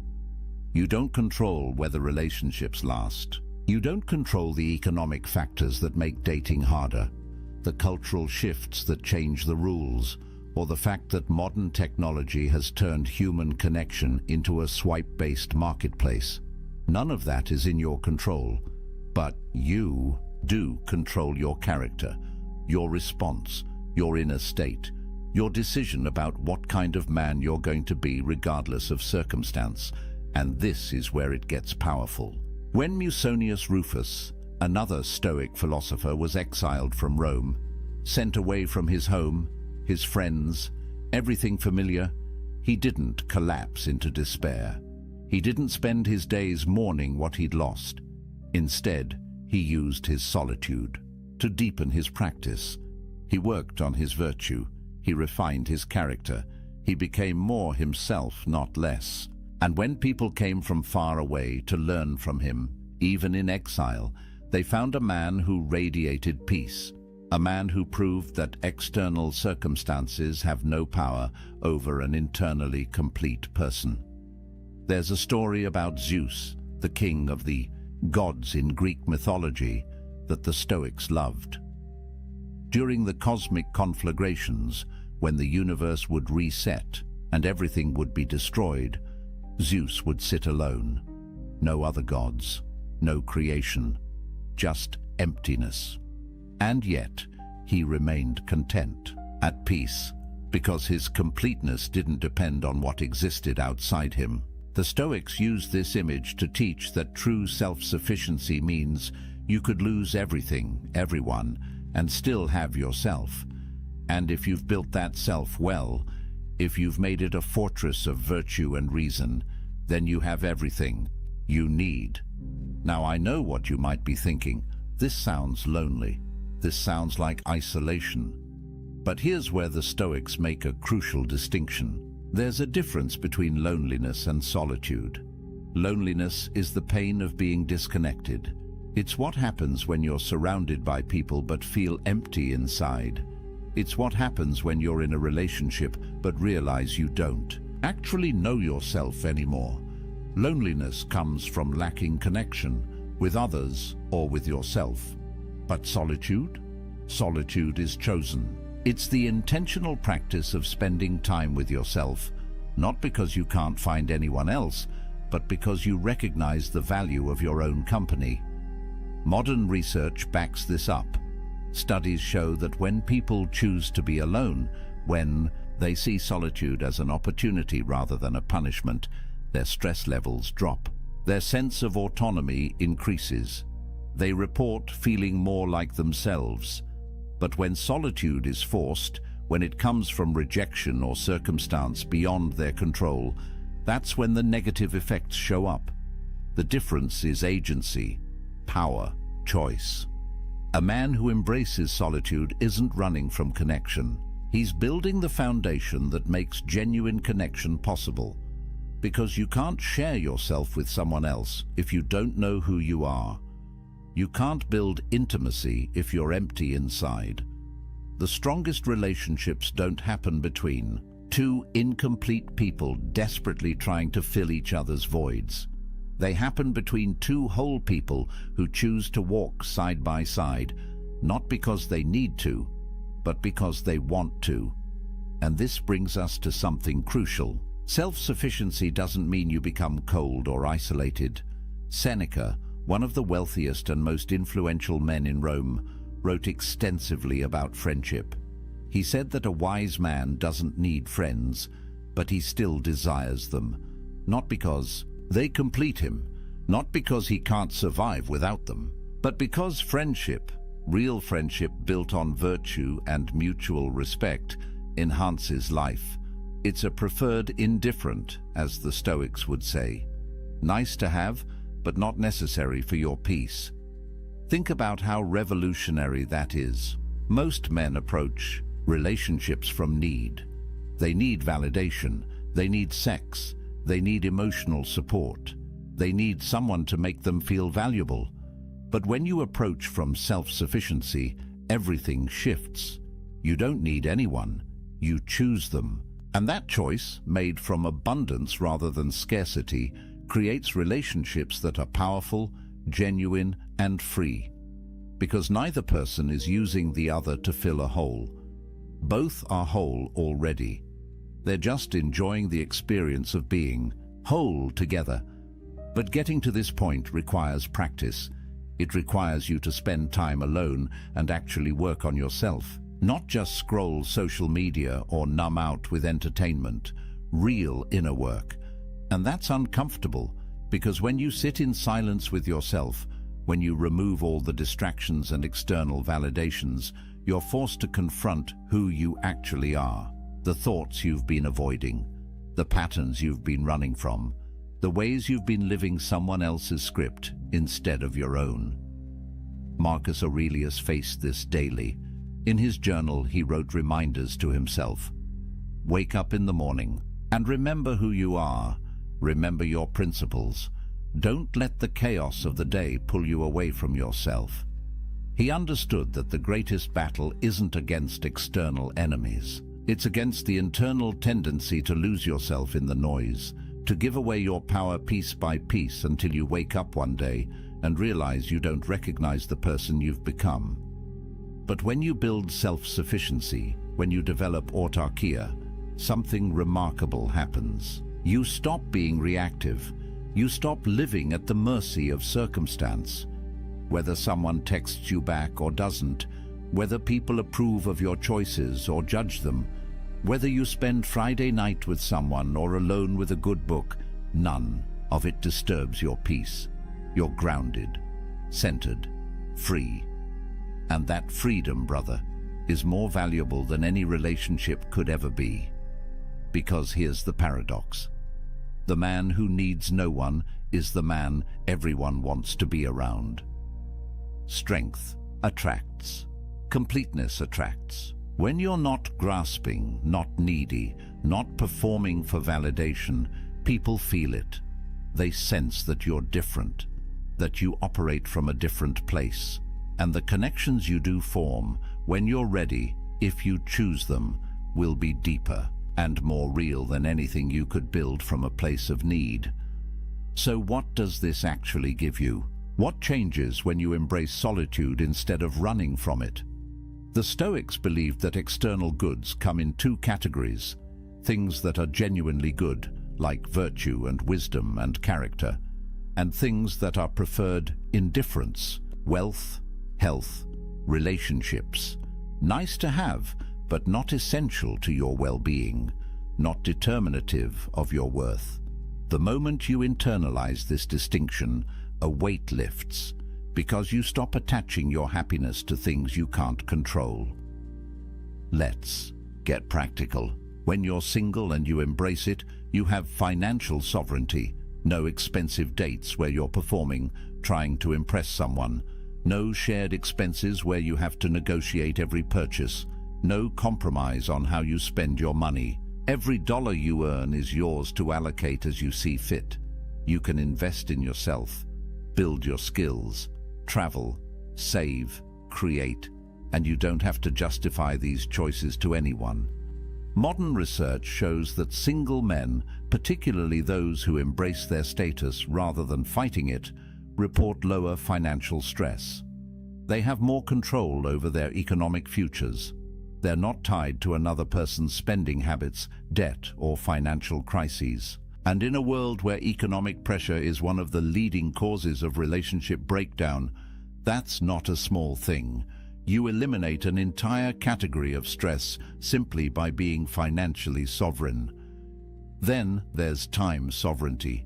Think about the hours you get back when you're not texting constantly, planning dates, negotiating weekend plans, attending social functions for someone else's sake. Time is the only truly non-renewable resource. Once it's gone, it's gone.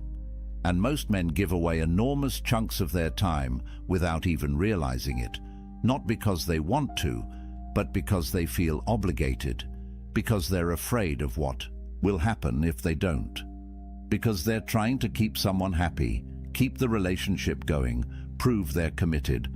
But when you're single, every hour belongs to you. Want to wake up early and work on that business idea? Do it. Want to spend Saturday learning a new skill? You can. Want to sit in complete silence for an afternoon and just think? Nobody's going to text you asking where you are or why you're being distant. This isn't selfishness, it's self-ownership. And the Stoics believed that a man who doesn't own his time doesn't own his life.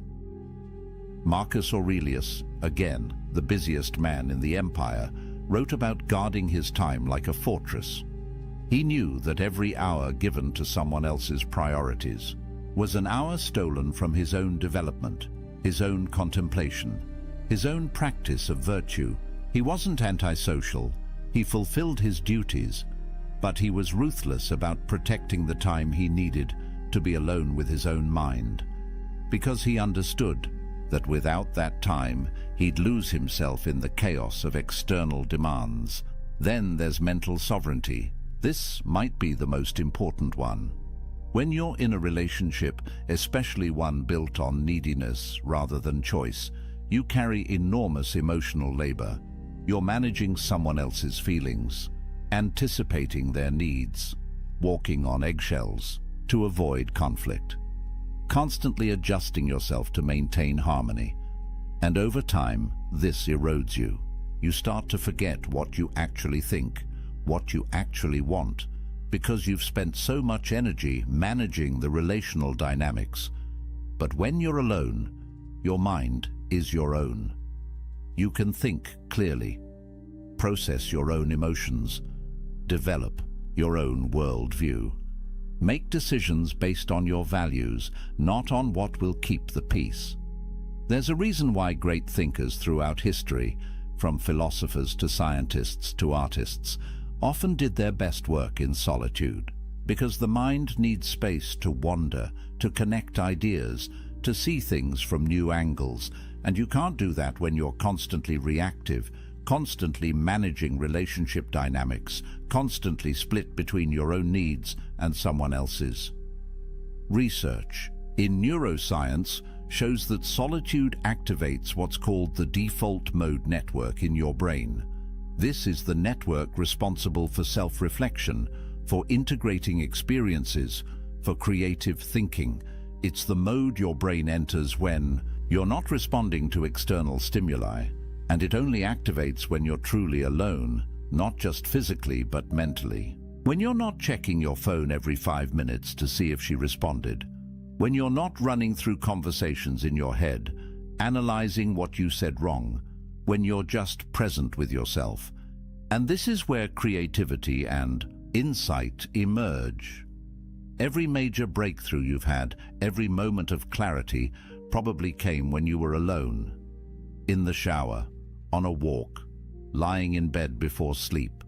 Because your brain needs that downtime to process, to connect, to see patterns. But if you're constantly engaged with others, constantly stimulated, constantly performing, you never give your brain that space. You stay on the surface, reactive, never truly creative or deeply thoughtful. The Stoics understood this intuitively. They practiced morning and evening reflection, time alone to examine their day, their choices, their progress toward virtue. Seneca wrote about the importance of setting aside time each day to commune with yourself. Not to judge yourself harshly, but to observe, to understand, to refine your character away from the eyes and opinions of others. Because real growth happens in private. The person you become in solitude is the person you actually are. Everything else is performance. Then there's creative sovereignty. How many men have buried their dreams because a relationship demanded their time and energy elsewhere? How many businesses never started, books never written, skills never mastered, because there was always someone else's needs taking priority? This isn't about blaming relationships. It's about recognizing that everything has a cost, and the cost of relationship, especially one you're not fully choosing, is often paid in abandoned potential. When you're alone, you can be selfish with your ambition. You can pour yourself into your craft, your mission, your vision for who you want to become. No negotiations, no guilt, no compromise. Just pure focused energy on building the life you actually want. And here's what's interesting. The men who do this, who use their solitude to build something significant, often find that relationships come naturally later, not because they went looking, but because they became someone worth finding, someone who radiates purpose and completeness, and that energy attracts. But there's something even deeper here, something the Stoics saw clearly. When you build your life on your own terms, when you develop skills and pursue excellence and create value, you build self-respect, real self-respect. Not the fake confidence you try to project to impress people, but the genuine, unshakable knowledge that you're living with integrity, that you're becoming who you're meant to be, that you're not wasting your life trying to meet someone else's expectations. And self-respect, true self-respect, is the foundation of everything else. You can't love yourself if you don't respect yourself, and you can't respect yourself if you're living a life of compromise and neediness. Epictetus taught his students that the only thing truly yours is your character. Everything else can be taken away. Your possessions, your relationships, your reputation, your health. But your character, the quality of your inner life, belongs only to you. And it's built in solitude, in the choices you make when nobody's watching, in the discipline you maintain when there's no external reward, in the integrity you hold when it would be easier to compromise. This is why the Stoics saw self-sufficiency as the ultimate virtue, not because they were antisocial, but because they understood that a man who can't be happy alone will never be truly happy with anyone else. He'll always be grasping, always be insecure, always be dependent on external validation to feel okay. And that's not freedom. That's slavery with extra steps. So when you hear that 63% of young men are single, don't see it as a crisis. See it as an opportunity to build yourself without distraction, to develop the kind of inner strength that most men never discover because they jump from relationship to relationship, never spending time alone, never doing the deep work. You have time, you have space, you have sovereignty. Use it, but let me be clear about something. This isn't about avoiding relationships forever. This isn't about becoming some isolated hermit who thinks he's better than everyone.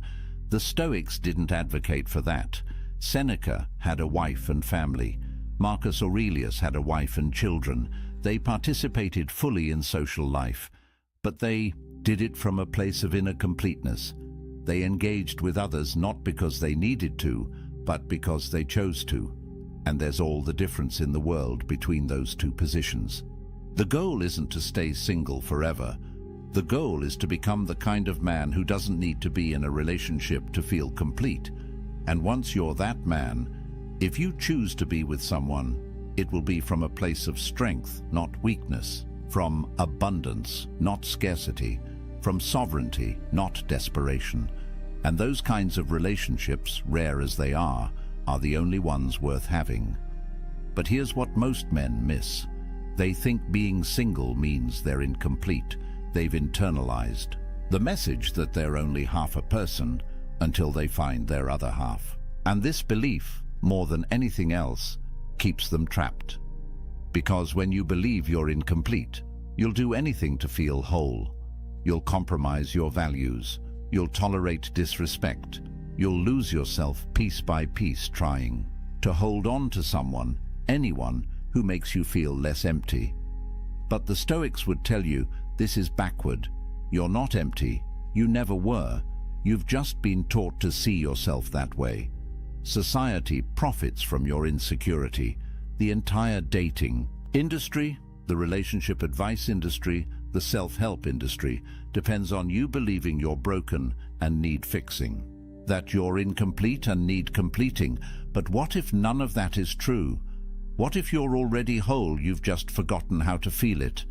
Marcus Aurelius wrote about this constantly, the idea that we already possess everything we need. That virtue, the only true good, is already within our capacity.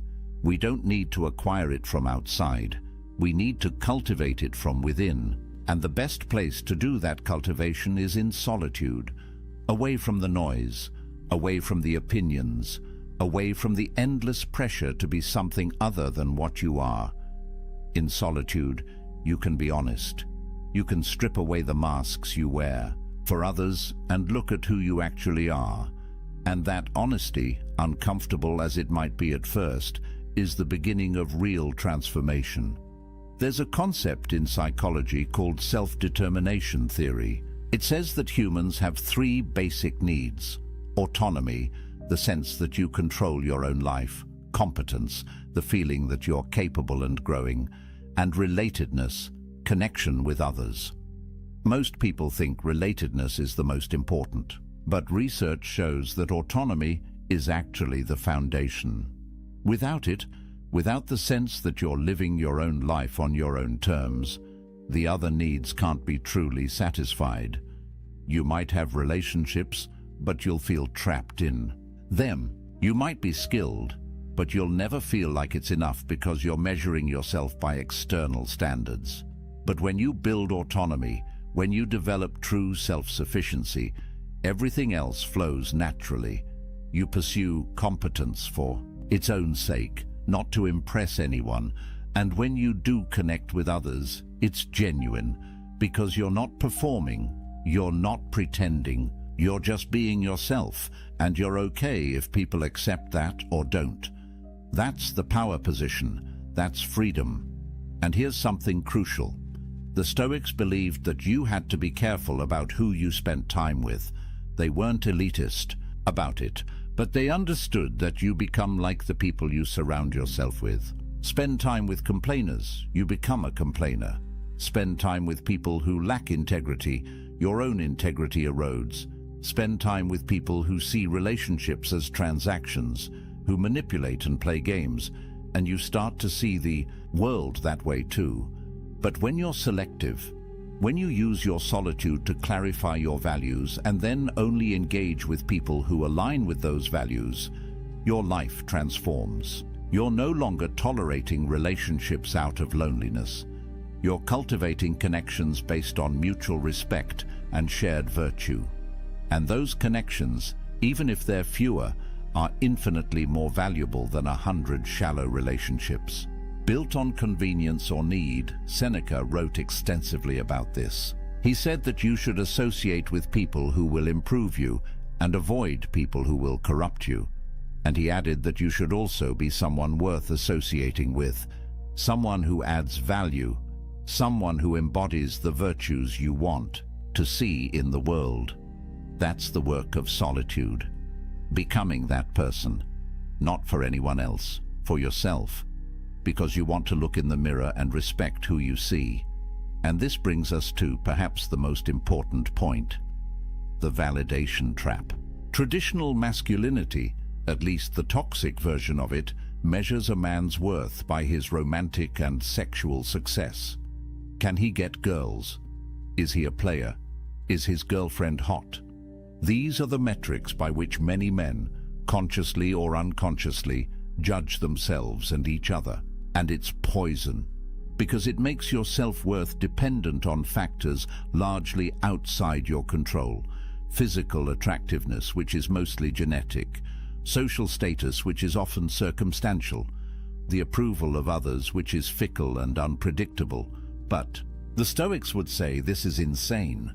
Why would you tie your sense of value to things you can't control? Why would you give others that much power over your inner state? Epictetus taught that the only thing you truly control is your will, your capacity to choose your response, your commitment to virtue. That's it. Everything else is fortune, and fortune is unreliable. So when you measure yourself by relationship status, you're basically saying that your worth depends on luck, on being born with certain features, on meeting the right person at the right time, on 1,000 variables you have no control over. And that's a recipe for lifelong insecurity, because even if you do get into a relationship, you'll never feel secure. You'll always wonder if you're good enough. You'll always fear losing what you've tied your identity to. You'll be jealous, controlling, needy, because deep down, you know your worth isn't real. It's contingent on her staying. But when you build your worth on virtue, on character, on the man you're becoming, nobody can take that from you. Relationships come and go, circumstances change, but who you are, the integrity you've built, the self-respect you've earned through right action, that's permanent. That's unshakable. And paradoxically, when you stop seeking validation from relationships, when you develop genuine self-worth, you become more attractive, because people can sense desperation, they can feel neediness, and it repels them, but they can also sense strength, completeness, self-possession, and that draws them in. The Stoics weren't advocating for pride or arrogance. Marcus Aurelius constantly reminded himself that he was just a human, fallible and temporary. But he also knew that his worth came from his character, not from his circumstances. He could be emperor or exile, and his value as a person wouldn't change. Because value, true value, is internal. It's the quality of your thoughts, your choices, your virtue. And that's entirely within your control to develop. So here's what I want you to hear. If you're single right now, you're not broken, you're not incomplete, you're not less than. You have something precious: time, space, sovereignty. Use it.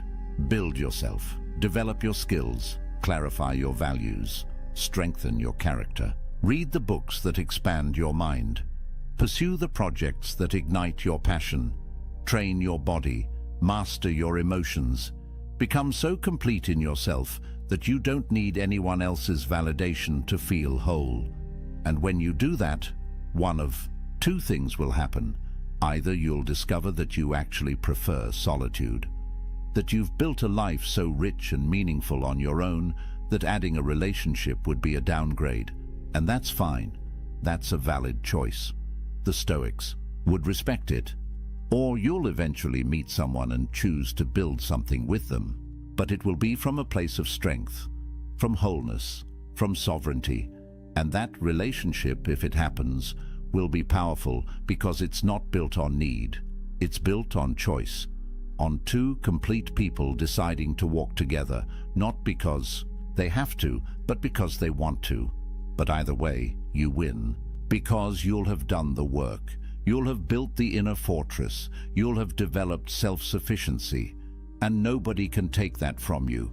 Not rejection, not loneliness, not societal pressure. You'll be free. And freedom, brother, is everything. Marcus Aurelius wrote late in his life, "Very little is needed to make a happy life. It is all within yourself, in your way of thinking." Read that again.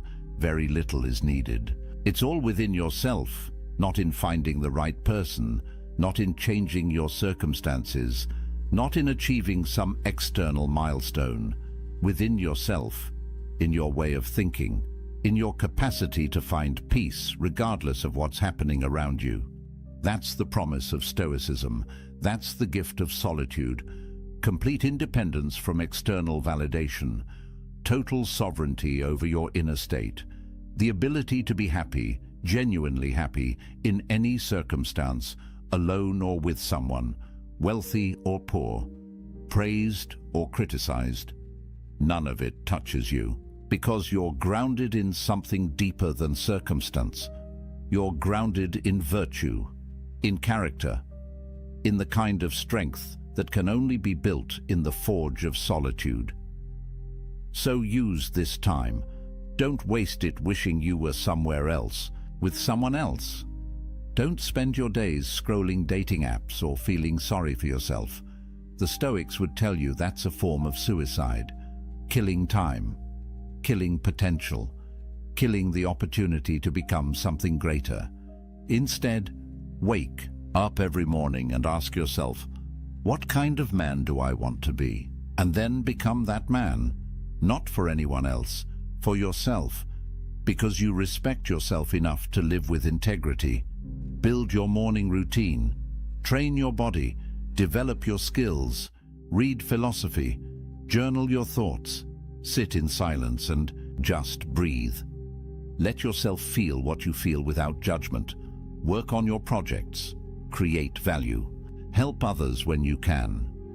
But always come back to yourself. Always protect that inner space where nobody else has access. That's your sanctuary, your fortress, your source of power. And here's something powerful. Every time you choose solitude over connection born of desperation, you strengthen yourself. Every time you decline to compromise your values just to keep someone around, you build self-respect. Every time you sit with discomfort instead of numbing it with distraction or validation seeking, you develop emotional resilience. These choices compound. They build on each other, and over time, you become a different kind of man. The kind who doesn't need external validation. The kind who trusts himself. The kind who's free. The Stoics had a practice they called negative visualization. They'd imagine losing everything they had. Their wealth, their position, their relationships, their health. Not to be morbid, but to remind themselves that these things are temporary, that they're not truly theirs, that the only thing that can't be taken is their capacity to respond with virtue. And by imagining loss, they appreciated what they had without clinging to it. They held things lightly, including relationships. Try this practice. Imagine you never end up in another relationship. You're single for the rest of your life. How would you live? What would you pursue? What would bring you meaning and joy? Really sit with that question, because the answer reveals what actually matters to you beyond validation and approval. And when you know what actually matters, when you build a life around those things, you become unshakable. Relationships become bonus, not necessity. Connection becomes choice, not desperation. And here's the paradox again. The man who could be completely happy alone is the man most worthy of companionship, because he's not using another person to fill his emptiness. He's whole already, He's inviting someone to share in his fullness. That's attractive. That's magnetic. That's what genuine partnership looks like. Not two halves making a whole, but two wholes choosing to walk together, each maintaining their own sovereignty, each respecting the other's independence, each complete whether together or apart.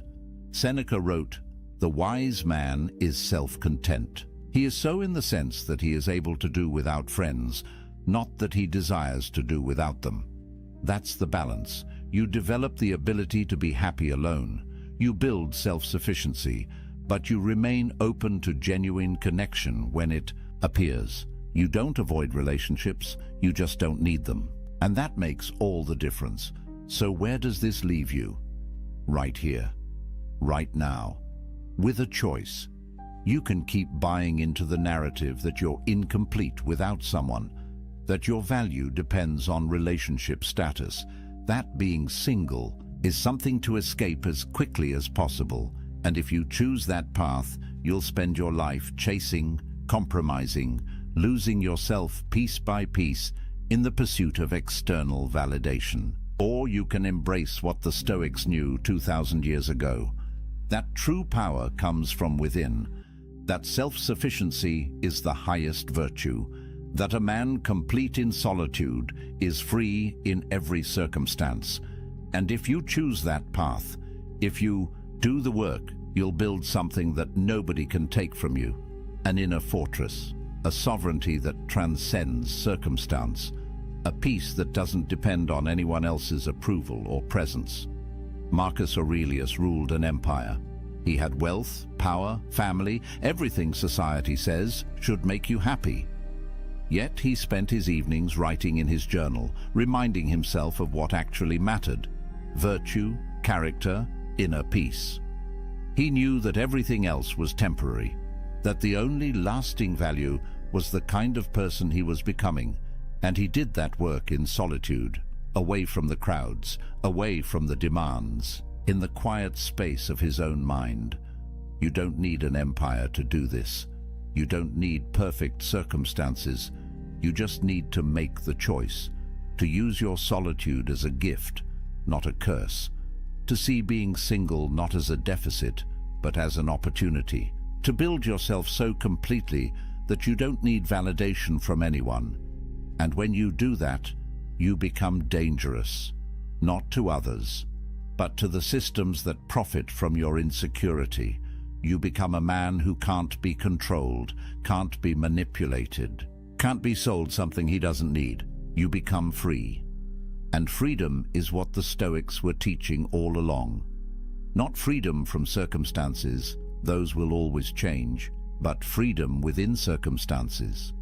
The ability to maintain your peace, your integrity, your sense of self, regardless of what's happening around you, alone or with someone, successful or struggling, praised or criticized. None of it touches your core, because you've built something unshakable inside. And that, brother, is power. Real power. The kind that transforms not just your life, but the lives of everyone you touch. Because strength is contagious. Completeness inspires. Freedom spreads. So let me leave you with this. A man who needs no one is free to choose everyone. A man who needs someone is slave to his need. Which man do you want to be? The choice is yours. It's always been yours. And it starts right now, in this moment, with this decision, to stop seeking yourself in others and start building yourself in solitude, to stop measuring your worth by external validation and start grounding it in internal virtue, to stop running from being alone and start embracing it as the ultimate gift, the space where you become who you're meant to be. The Stoics are waiting for you, Marcus Aurelius, Epictetus, Seneca. They walked this path. They proved it works. They left you a blueprint. All you have to do is follow it. Build your inner fortress. Cultivate self-sufficiency. Embrace solitude not as a punishment, but as a privilege. And watch what happens. Watch how your life transforms when you stop living. for others and start living for yourself. Not in a selfish way, but in the way that honors your potential, your values, your unique path. That's what the Stoics called living according to nature, being fully yourself, and there's nothing more powerful than that. So if you found value in this, if these ideas resonate with something deep inside you, if you feel that pull toward building a different kind of life, do me a favor. Hit that like button. It tells me this message matters. It helps this reach other men who need to hear it. Subscribe to the channel because we're building something here. A community of men who refuse to live by society's script, who are doing the work, who understand that real strength comes from within. Drop a comment and tell me, what's one thing you're going to do this week to build your inner empire? One practice, one choice, one step towards self-sufficiency. And remember, this isn't the end, it's the beginning. Every journey toward freedom starts with a single step, a single decision. The decision to stop seeking worth in external validation and start building it through internal virtue. You've taken that step by being here, by listening, by opening your mind to a different way. Now keep walking, keep building, keep becoming. The man you're meant to be is waiting in the silence. Go find him. Until next time, stay strong, stay sovereign, stay free. There's a moment when a woman realizes she'll never forget you. Not because of your looks, your money, or your smooth words, but because of something far more powerful, something that reaches past her defenses and plants itself in her mind like an ancient oak tree, growing stronger with each passing day. Most men will never experience this moment. They'll remain footnotes in her story, blurred faces in old photos, names she struggles to remember. But there exists a rare breed of man who understands something the masses don't. Something Marcus Aurelius knew when he ruled Rome. Something Seneca whispered to his students in the dead of night. These men don't chase. They don't beg. They don't perform. Yet women can't stop thinking about them. Years later, decades later, their presence still echoes. Today, I'm revealing 6 Stoic behaviors that create this permanent psychological imprint. Not manipulation, not games, but ancient masculine wisdom that modern men have forgotten. The kind of wisdom that makes you unforgettable not just to women, but to everyone who crosses your path. And here's the paradox that will reshape how you see attraction forever. The less you try to be remembered, the more unforgettable you become. The less you chase her mind, the more you occupy it. Because these 6 behaviors don't make you interesting, they make you irreplaceable. Let me tell you about 2 men in a coffee shop. Both successful, both attractive, both interested in the same woman. The first man's phone buzzed during their conversation. Bad news from work. A client pulling out of a major deal. His face flushed red, his jaw clenched. He apologized, excused himself, and spent 10 minutes outside, pacing, making angry calls, letting everyone see his frustration. The second man faced something similar a week later. Same coffee shop, same woman. His phone lit up with news that his business partner had betrayed him, taking half their clients. But watch what happened next. He glanced at the message, took a deep breath that seemed to pull calmness from the air itself, and simply turned his phone face down.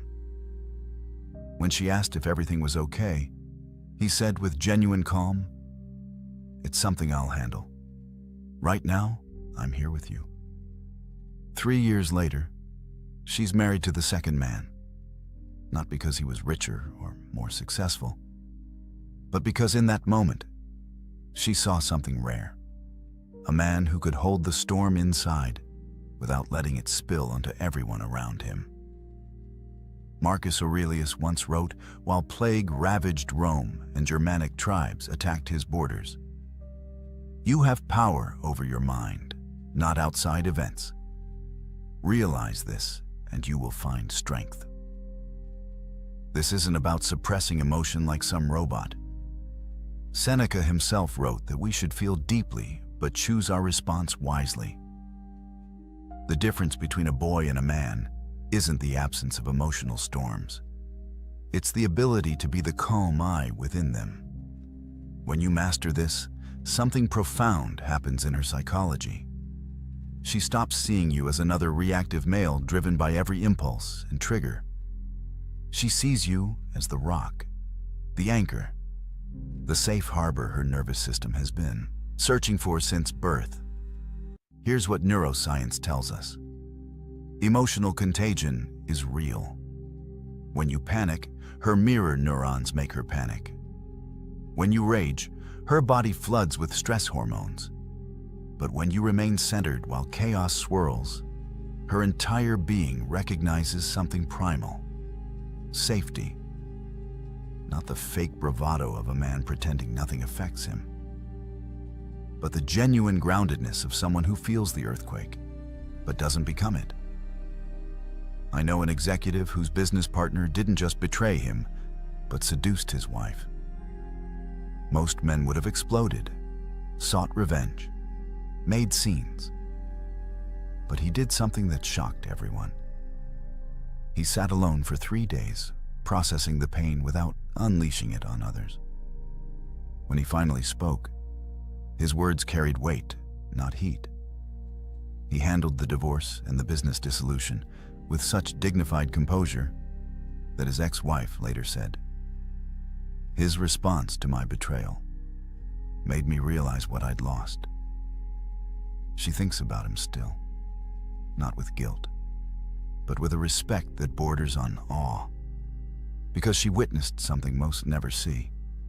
A man who could be wounded without becoming weak, hurt without becoming hostile. This is the first unforgettable trait, not the absence of emotional storms, but mastery over them.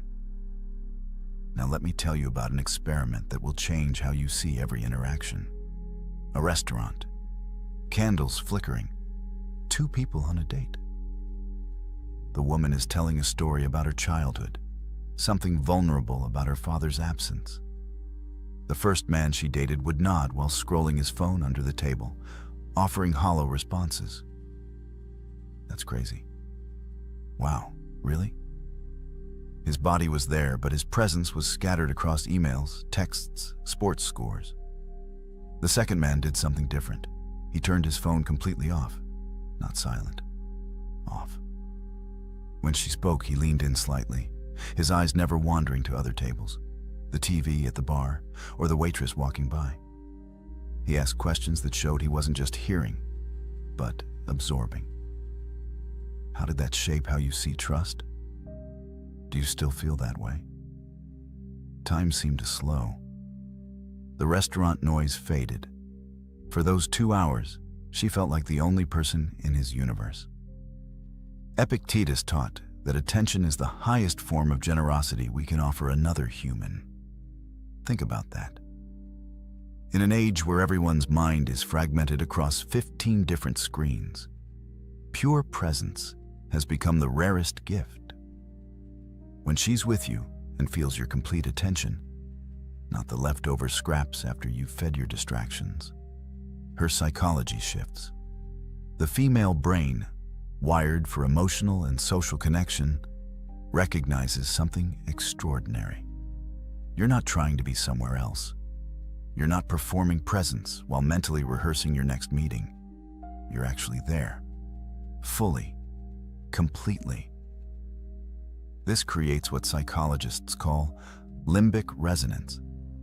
2 nervous systems syncing, creating a bubble of connection that she'll remember long after you're gone. Because here's what most men don't understand. Women don't remember what you said. They remember how present you were when you said it. Presence beats presence every single time. Watch what happens when you master this. She starts opening up in ways that surprise even her, sharing things she's never told anyone.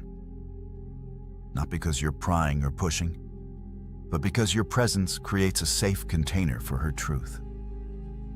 She'll lie in bed months later, thinking about that conversation, wondering why she felt so seen, so held, so understood.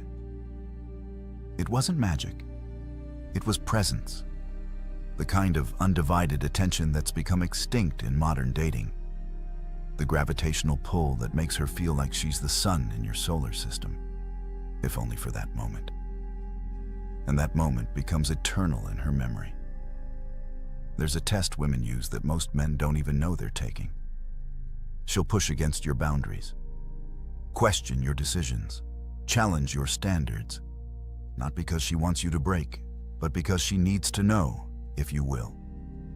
The man who bends to every emotional wind, who reshapes himself to avoid conflict, who has no line he won't cross to keep her happy, this man becomes forgettable before the relationship even ends.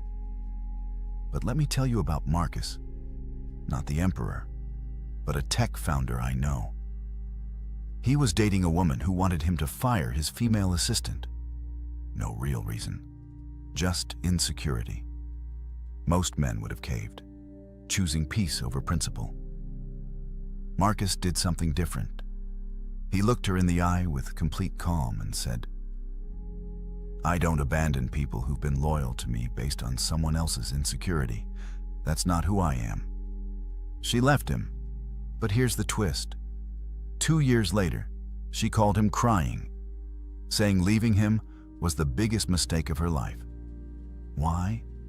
Because every man after him folded like paper at her slightest displeasure. Seneca wrote about being like a rock in the ocean. Waves crash against it, storms batter it, but it remains unmoved, not from stubbornness, but from knowing what it is. This is what women actually test for. Not your willingness to fight, but your unwillingness to compromise your core. When you have values that don't shift based on her moods, something profound happens in her psychology. The testing decreases, the respect increases, and most importantly, she feels safe. Not the safety of weakness that says yes to everything, but the safety of strength that can say no with love. The biological truth no one wants to admit is that attraction isn't built on agreement. It's built on polarity. When you become whatever she wants moment to moment, you cease to be a distinct entity. You become an extension of her, and nobody is attracted to themselves. Your values, your unshakable principles, your lines in the sand, these create the masculine frame she can dance within. I watched a man walk away from $10 million because the deal required him to betray a partner who trusted him. His girlfriend watched him make this choice. She saw him choose integrity over wealth, character over comfort. 5 years later, married with children, she still tells that story. Not about the money he lost, but about the man he proved himself to be. That moment of principled decision became the foundation of her permanent respect. This is what modern men miss. They think being understanding means having no standards. They think love means infinite flexibility. But watch what happens when you stand firm in your values while remaining kind in your delivery. She might resist in the moment, but she'll respect you forever. Create your code, not rules for her, but standards for yourself. Lines you won't cross regardless of who's asking or what's offered. This isn't about being rigid or unreasonable. It's about being a man whose word means something, whose principles aren't negotiable, whose character doesn't fluctuate with circumstances. When she knows who you are at your core, when she can predict your response to moral challenges, when she sees you choose difficulty over dishonor, you become unforgettable. Because in a world of shapeshifters and people-pleasers, the man who knows himself and stands by it becomes a landmark in her life.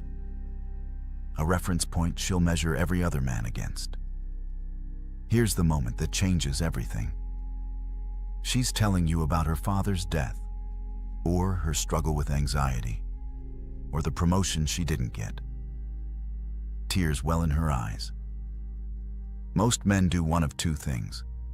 They either shut down, becoming stone-faced statues of discomfort, or they scramble to fix, offering solutions to problems that don't need solving. But the unforgettable man does something different. He lets her see that her pain affects him, not in a weak, codependent way where he falls apart, but in a human way that says, "Your hurt matters to me." His eyes might soften, his voice might catch slightly when he responds. He shares his own moment of loss, not to compete, but to connect. Marcus Aurelius, the philosopher-emperor who could have claimed divine status, wrote openly about weeping when his mentor died. "I gave way to tears," he wrote, "for he was a man worthy of them." The strongest man in the world admitted to crying. Yet somehow modern men think feeling makes them weak. But here's the psychological truth that changes everything. When she sees your humanity, not your performance of invulnerability, bonding hormones flood her brain. Oxytocin, vasopressin, the same chemicals that bond mothers to children and create lifetime partnerships. But this must be strategic vulnerability, not emotional dumping. There's a massive difference between sharing your depth and drowning her in your dysfunction. The man who tells her about his father's harsh criticism and how it shaped his drive, that's depth. The man who complains about his boss every night for 2 hours, that's drainage. The moment should be rare, unexpected, like discovering a hidden room in a house she thought she knew. I knew a special forces operator, trained to kill, conditioned to feel nothing. On their third date, a song came on that his deceased brother used to play. For just a moment, his eyes went somewhere else. When she asked, he simply said, "My brother loved this song. I miss him." That was it. No drama, no collapse, just a glimpse behind the armor. She later said that 10-second moment created more connection than 3 months of conversation. Because she saw the man, not the mask. The unforgettable man masters this paradox. Strong enough to be vulnerable, controlled enough to be emotional, secure enough to be human. You don't dump your problems on her like she's your therapist. You don't cry more than she does. But in specific moments, you let her see that you feel deeply, that loss has touched you, that beauty moves you, that her joy genuinely lifts your spirit. This selective vulnerability becomes a key that unlocks a door in her heart that logic could never open. She stops seeing you as another emotionally constipated male or an emotional wreck. She sees you as whole, complete, a man who has integrated his shadows instead of hiding or being consumed by them. Watch what happens to a man without a mission. He makes her his mission. Every text becomes urgent. Every moment apart feels like abandonment. He orbits her like a lost satellite, and she feels the weight of being his only source of meaning. This man becomes forgettable the moment she realizes she's dating a boy, looking for a mother, not a man looking for a partner. But the man with purpose moves differently through the world. He loves deeply but doesn't need desperately. He wants her but doesn't require her for his existence to make sense. Epictetus said it best. First, say to yourself what you would be, then do what you have to do. This is the magnetic pull of direction. Women are biologically wired to recognize this. Throughout history, they've attached themselves to men moving towards something greater than comfort. The hunter tracking prey, the warrior defending the tribe, the builder creating shelter. The modern equivalent isn't about hunting mammoths. It's about having something you're building that exists independent of any relationship. Your mission becomes your North Star, and she becomes someone who might join your journey, not the journey itself.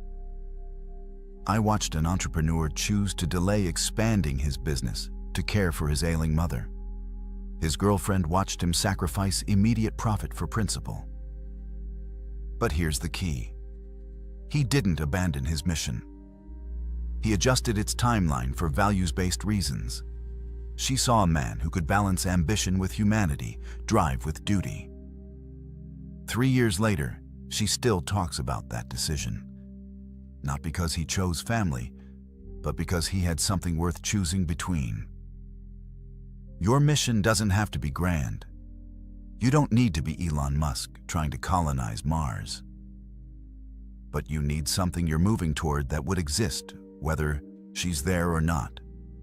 A business you're building, a skill you're mastering, a cause you're serving, a legacy you're creating. When she sees you have direction independent of her presence, her role clarifies. She's not responsible for your happiness. She's not the source of your purpose. She's someone who might enhance your journey and you hers. This creates the kind of healthy polarity that keeps attraction alive for decades. She can be feminine because you're handling the masculine burden of direction.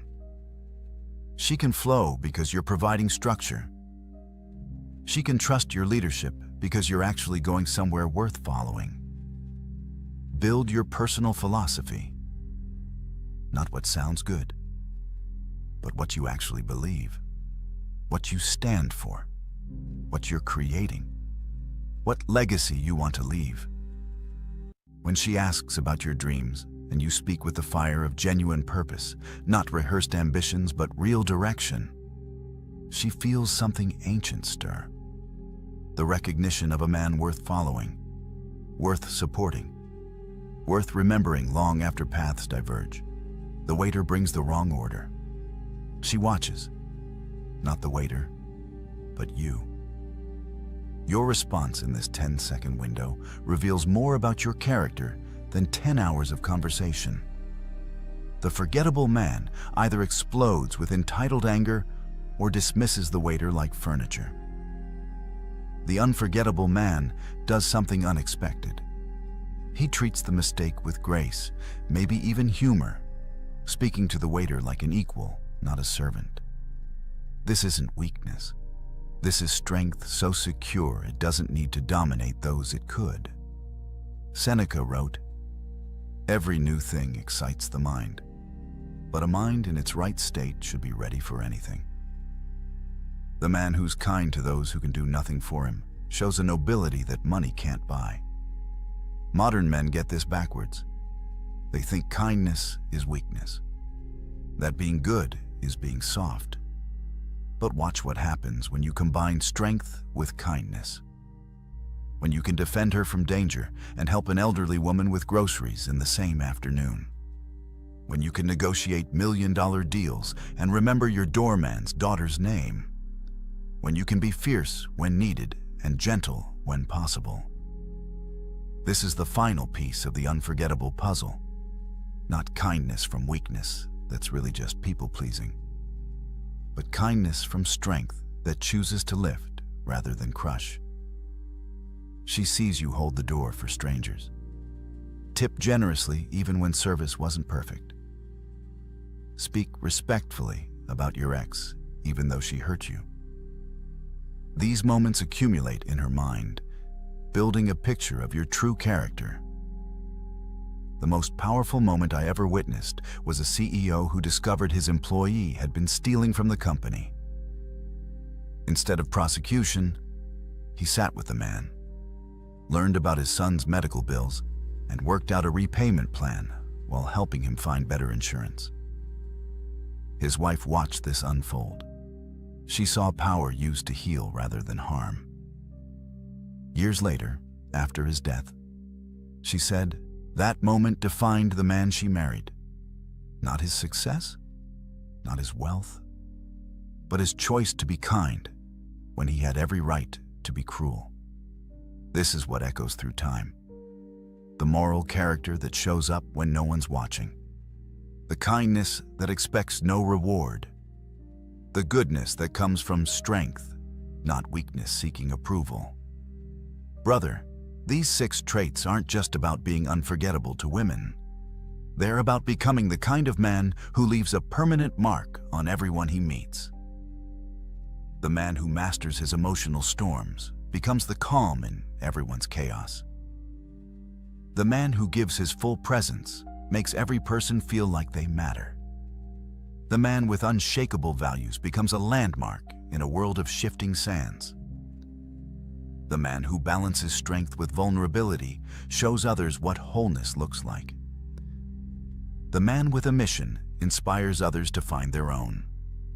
The man who combines power with kindness demonstrates true nobility. This isn't about perfection. It's about direction, about becoming more of who you're meant to be and less of what others expect you to be. Start with one trait. Master your emotional responses this week, or give someone your complete presence, or define one unshakable value. The transformation doesn't happen overnight, but each step moves you closer to becoming unforgettable, not just to her, but to yourself. Because in the end, the man you become while pursuing these traits matters more than who remembers you. Subscribe now and join a brotherhood of men who refuse to be forgotten, who choose depth over surface, character over comfort, legacy over likes. The world has enough forgettable men. It's time to be remembered. Your move, brother. There was a man who lost the woman he loved because of one sentence, just one. They'd been dating for 2 months. Everything was perfect. The chemistry was undeniable. She laughed at his jokes. Her eyes lit up when she saw him, and he felt like he'd finally found something real. Then, one night over dinner, he said something. 5 words. And everything changed in that moment. Her smile faded. Her energy shifted. Within 2 weeks, she was gone. He spent months replaying that night, trying to understand what happened. The truth. He violated a fundamental law of attraction that the ancient Stoics understood thousands of years ago. Now, I'm going to share something with you that might sting a little. This isn't about being fake. This isn't about playing games or manipulating women.